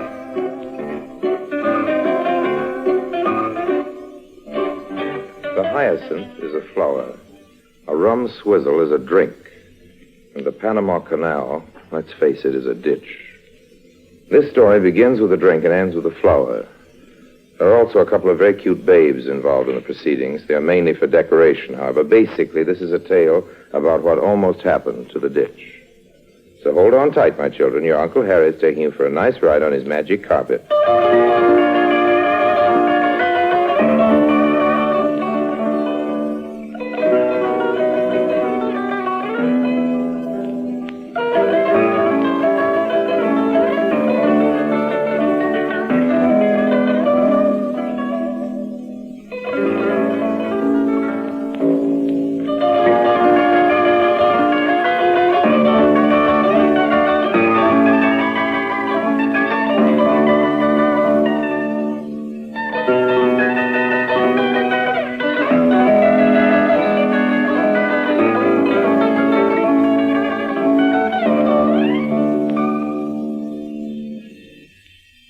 And now, Orson Welles as Harry Lime, the third man, in Hyacinth Patrol.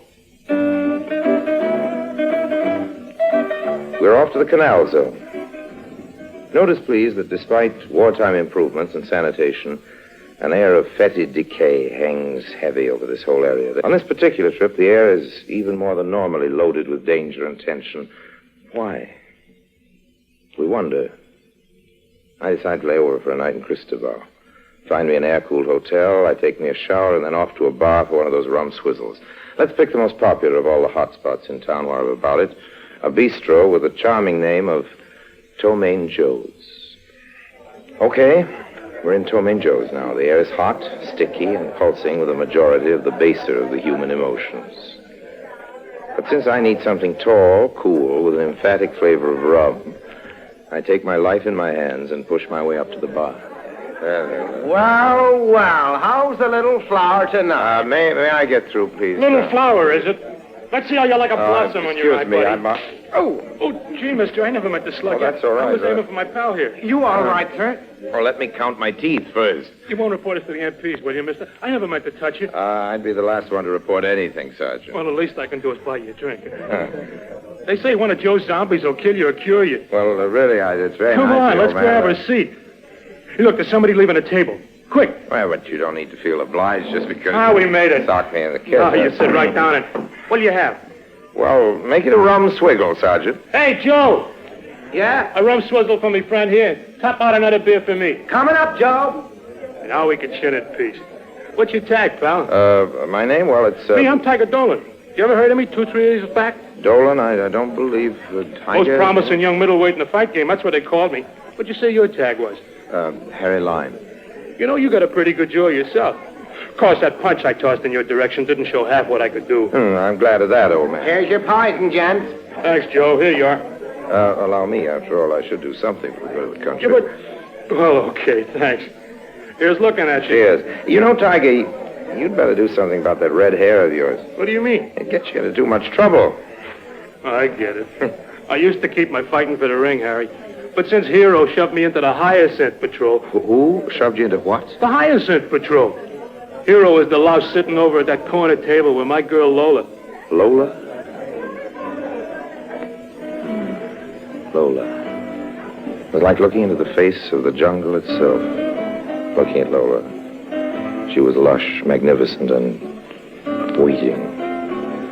Her eyes were insolent, her mouth voluptuously curving and cruel. Her hair the dark red of aging blood. You see what I mean? She met my gaze, slowly smiled, and then... Hey, Harry, ain't you listening to me? Yes.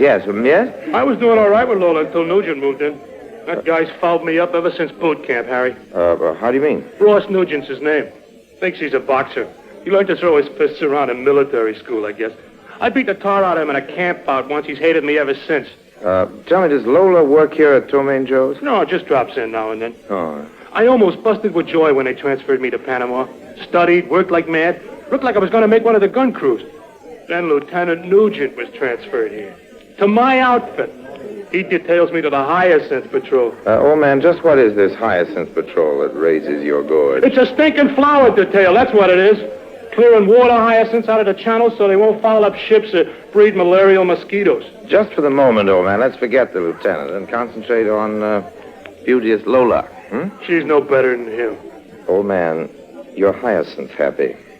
In Lola, I detect a vast improvement over your lieutenant or indeed almost anyone else. I smiled at Lola. She returned the courtesy with interest. Lieutenant Nugent caught our pleasant little interchange and frowned. Oh, what's the matter, Lola? Am I boring you? Why? What do you mean, Ross, darling? Isn't one man at a time enough, or do you constantly play the field? Ross. Who's the man with Dolan? Why, I don't know. Is that why you smiled at him? Really, Ross, if I hadn't smiled at you when I was with Tiger one night, we might never have met. Oh, yes, we would. You'd seen to that. I don't have to sit here and put up with that. You sit here and like it. Joe. Oh, Joe! Yeah? Come over here. What are you going to do? Wait and see. Yeah, Lieutenant. Anything wrong? Yes, something's wrong. See that red-headed sergeant sitting over there with that other fella? Tiger? Sure. Throw him out. Oh. Well, I don't know, Lieutenant. They've been behaving them and... You want your place listed as out of bounds? No, sir, no. Only I... Throw him out. They've been annoying the lady. Here comes Joe. You ready for a refill, Harry? Not just at the moment, Tiger, old man. This swiggle is swiggling very nicely. What about you? I never turned down a small beer. Helps drown a darned hyacinth. I'm very sorry, gentlemen, I'm but the one that's sorry, Joe. Look, fresh out of beer. Rustle me up another one. No, I must ask you to leave. What's that? You're disturbing the peace. We're disturbing the what? There've been complaints, Tiger. And, about us? From who? The lieutenant over there. Your friend Nugent. That's all, brother. Hold on there, Sergeant. Hold on. You're getting out. In my own good time, pal. First, I'm going to have a word with the lieutenant. Now, just wait a minute now. Come on, boys. Take your hands off of me. Oh, so you want to leave the hard way, eh?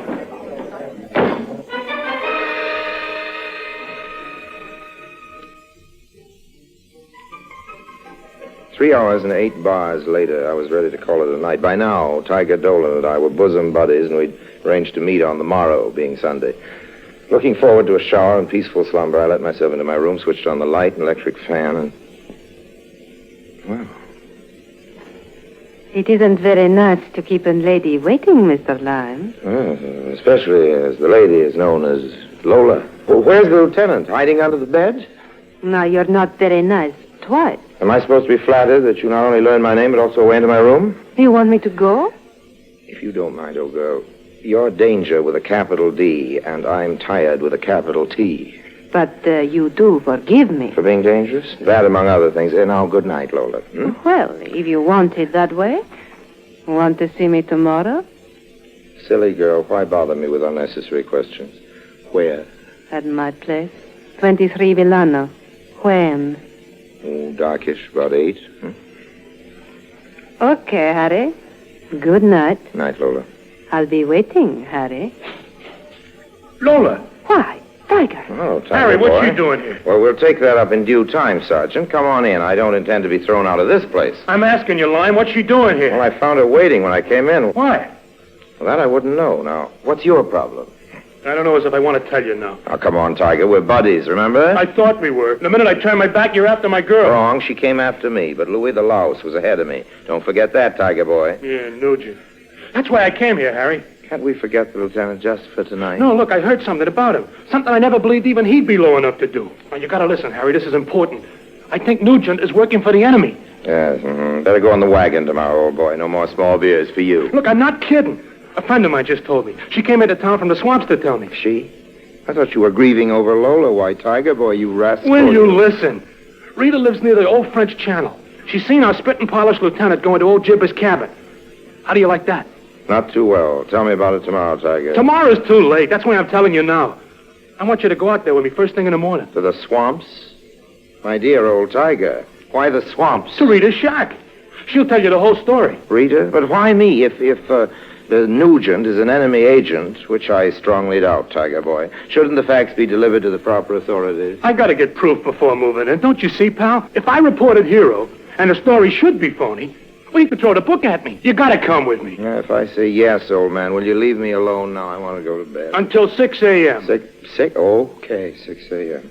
Okay, Tiger boy, I'll go to the swamps with you and listen to Chloe. Her name is Rita. Chloe Rita. It's still going to be 6 a.m. Hold on, Tiger. What if Nugent should be an enemy agent? Then we'll be in it up to our necks, Harry. Who knows? Maybe we'll get a couple of medals on our chests. Or bullets in our gizzards. Get out of here, Tiger boy. I've got an appointment with Lola. How's that? In my dreams, Tiger. After all, a man can dream, can't he? That is, if he can ever get to sleep.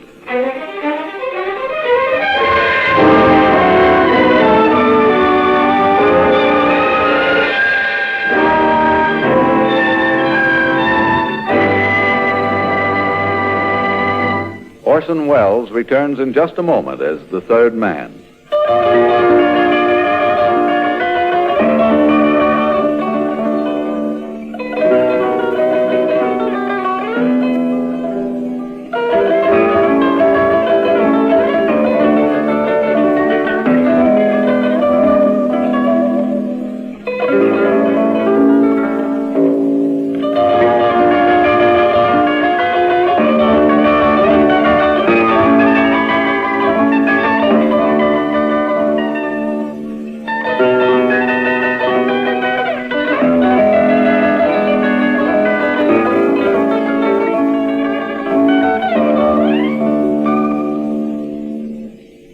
Orson Welles as the third man continues with The Hyacinth Patrol.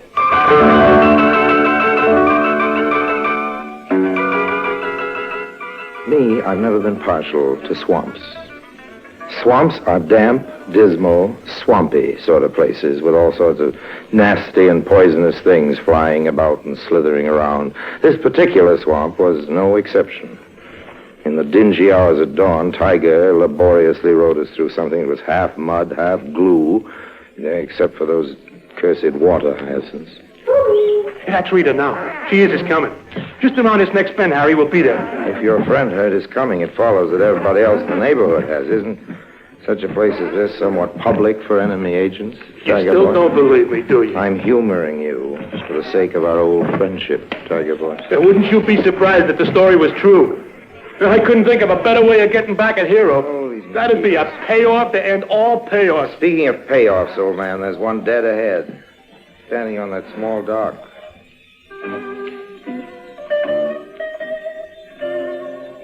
was Rita. And as Lola had been all jungle, this small, dark Panamanian girl with glowing black eyes and fawn-like grace was whatever loveliness that a dawn in the swamplands could ever hold. She had the quality of, well, how shall I say it, of just being hatched from some magical prehistorical egg, blossoming from an age of ooze and monsters into a new young world. To put it succinctly, Rita was quite some tamale. Here's your friend, Tiger. You bet, Rita. True blue all the way. Come this way, please, where no one can see us.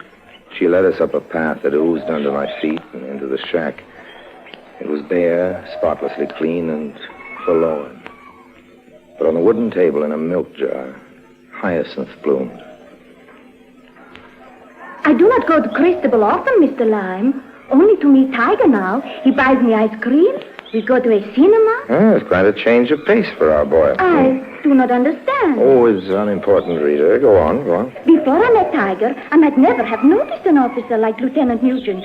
Or I should say, I would not have noticed anything strange about his visits to Gibber. I would not have thought anything about them one way or another. Then there's this Gibber. Yeah, what about him? Loony. He has lived in the swamp as long as I can remember. I grew up knowing that Gibber was not quite right in the head. We have a saying here, Mr. Lime. Such people as Gibber have too much swamp water in their bodies. It reaches their brains. It is bad. Well, there are more liquids in swamp water that are bad for the brain, honey. See, usually, such people are kind, like children. But Gibber never was. He was always alone. Never had a friend, not even a dog, until Lieutenant Nugent. You see, Harry, didn't I tell you? Yeah, even so, this strange friendship doesn't necessarily prove there's anything dirty afoot, Tiger. Maybe Nugent has hidden qualities. Maybe he's befriended this old man out of the kindness of his heart. You see what I mean? You Tiger believe boy? that? No, I'm afraid I don't. How long does Nugent usually remain at Gibber's? 1, maybe 2 hours. Does he have to row there, too? No, Gibber's cabin is landlocked. You can walk there in half an hour. I'll first see the lieutenant when I'm looking for watercress. Next time I hide and watch, because I know Tiger does not like him. Well, what do you think, Harry? Much as I hate to say it, I think we ought to visit this Gibber individual, Tiger boy. No? Good heavens, no. These things are done by easy stages. As for our next move, into the boat, pick up the oars, my hearty, and row. Row me back to civilization.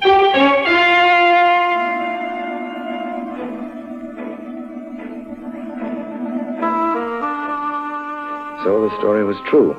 At least it looked that way. Certainly Nugent's visits to an obscure swamp half-wit were pretty suspicious.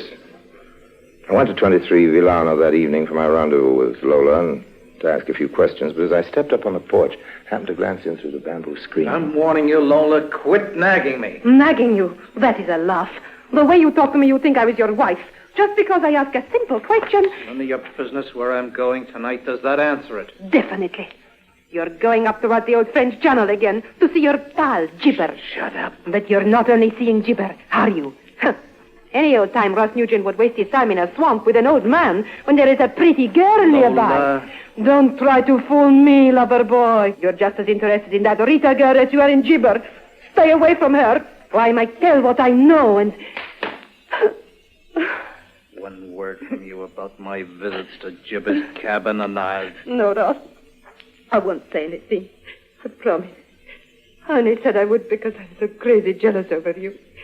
Believe me, darling. Please believe me.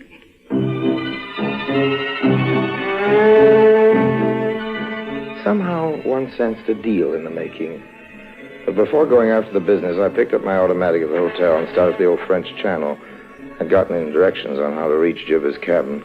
I made the mistake of using Rita's cabin as a landmark. I thought I saw her flitting in the shadows as I passed near the place, and then a familiar voice sounded. Is that you, Harry? Yes, Tiger boy, it's me. Well, what are you doing up here? It is most dangerous, senor. For a tourista to wander in the swamp at night, you might get lost. Yeah, I knew where I was going, Rita. As a matter of fact, I was going to Gibber's. Gibber's? Yes. Without me? Well, I thought it best, Tiger boy. Might not be good for you to get involved. I haven't anything to lose. You think I have? I wouldn't miss out on being in at this kill for anything. I come too? No, Rita. You stay here and keep the swamp fires burning till we get back. And if we don't come back in 2 hours, you know what to do, baby. See, Tiger, I'll do like you told me. What's all this? Well, it's just in case of trouble, Harry. Not that I'm expecting any, but just in case.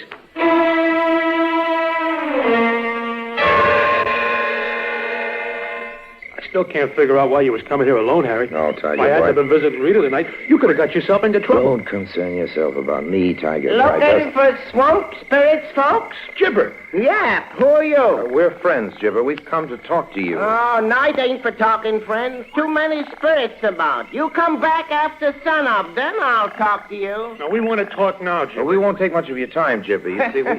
Time don't mean nothing to me, friend. Days come and go and get swallowed up by the night. All right, Chipper. You can bring him in now. Nugent! Come on, get in, friend. Tiger boy. It appears that the hunters have walked into their own trap. Search him, Chipper. I'll keep him covered. Okay. Hold on, you two. You won't get away with this, Nugent. I seem to be doing all right, Dolan. Tiger gave us the usual beat-up cliche of the circumstance, Lieutenant. We must forgive him. His mind is somewhat limited. Huh? You're Harry Lyne. I made it my business to learn your background. And you should know I might prove helpful to you. You gone nuts? You don't know who you're tied up with, Dolan. Lyme has more crimes to his credit than I'll ever have. Well, they all pale beside your hidden profession, Nugent, old boy. You're in a position to serve your adopted country very well, aren't you? I think so. Let me get at the guy. Don't make a move, Dolan. I got their guns, Lieutenant. Very well. Bring him inside the shack.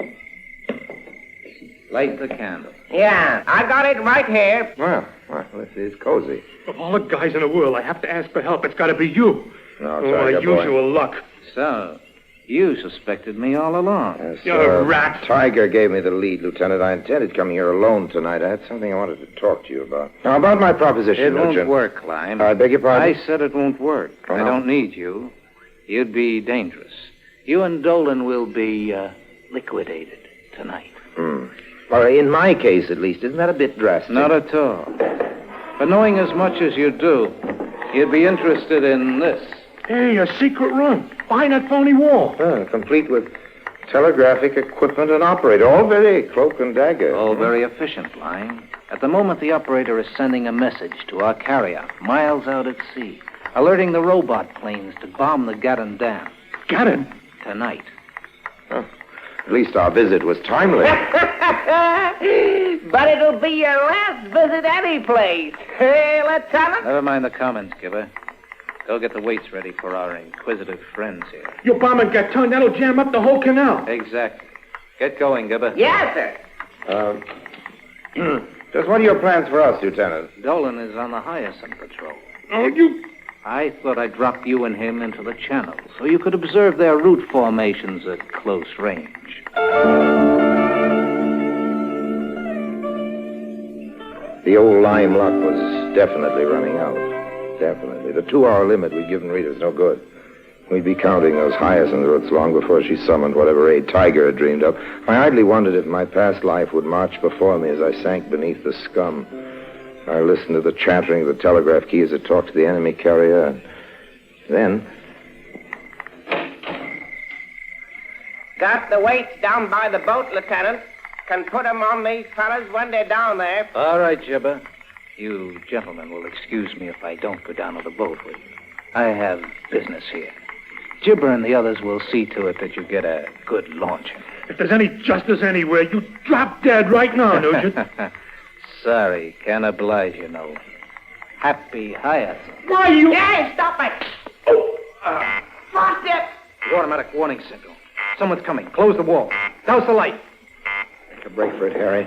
Don't tell me what to do, you Don't try to double-crosser. sneak out, Dolan a lime. I'm at the door with a gun. Ahoy! You in there, Sergeant Dolan? The Hyacinth Patrol. What? Come in and get us, buddies! The Hyacinth Patrol gathered more than blossoms that night. Nugent and the other enemy agents were rounded up, the whole canal zone alerted for attack, the enemy carrier found and destroyed, and all because little Rita went for aid the moment we started for Gibber's cabin. I didn't see Tiger Dolan for a few days, and then...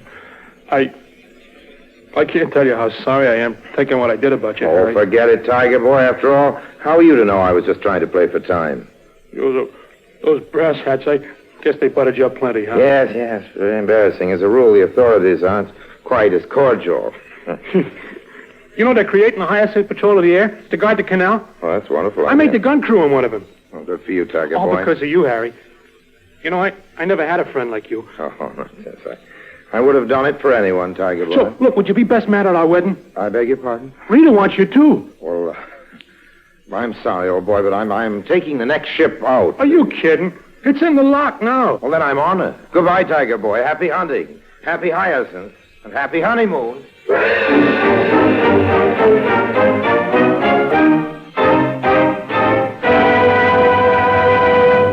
Harry Lime returns in just a moment.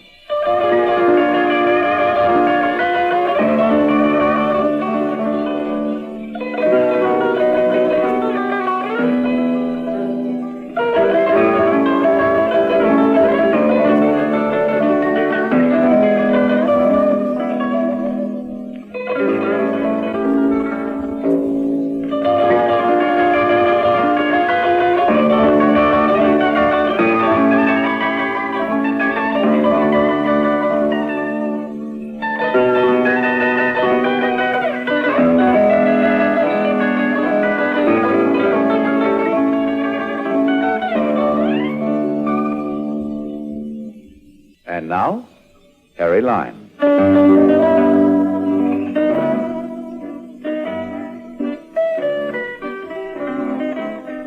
We close this story with a very pretty and sentimental tableau, with yours truly on the deck of a departing ship waving goodbye to the young couple, Rita and Tiger Boy.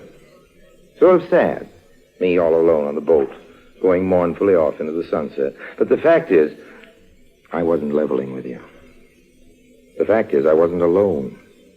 The lady's name, you may remember, was Lola. I persuaded her, without having put up much of an argument, that the big ditch with all its hyacinths wasn't really worthy of her charms.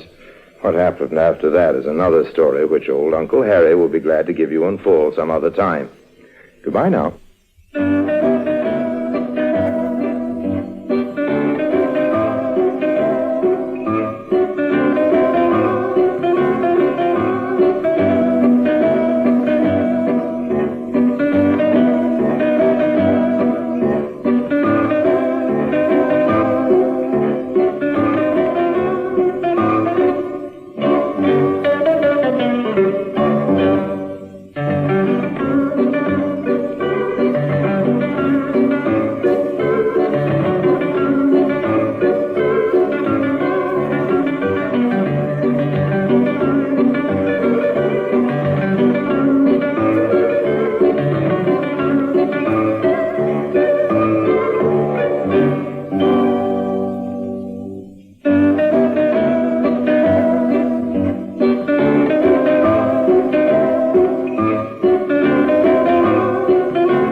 All right, it's that time of day again. It is time for the Trivia Minute. And here we go. The city of Helena is the heart of Lewis and Clark County, resting between Yellowstone National Park to the south and Flathead National Forest to the north. In 1864, four Georgia men decided to search for gold, one last time, and named the place Last Chance Gulch. Helena became the territorial capital of Montana in 1875 and was almost called Pumpkinville or Squash Town. Helena was home to several notable people, including the founder of Scientology, L. Ron Hubbard. Do you really want to be known for that? Actors Gary Cooper and Dirk Benedict, musician Isaac Brock, and Charlie Pratt. Helena has a total area of 16.39 square miles, of which 16.35 is land and 0.04 square miles is water. And that was the Trivia Minute. I hope you enjoyed this stream. I hope to see you again next time. Until then, God bless and have a wonderful day.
Thank you.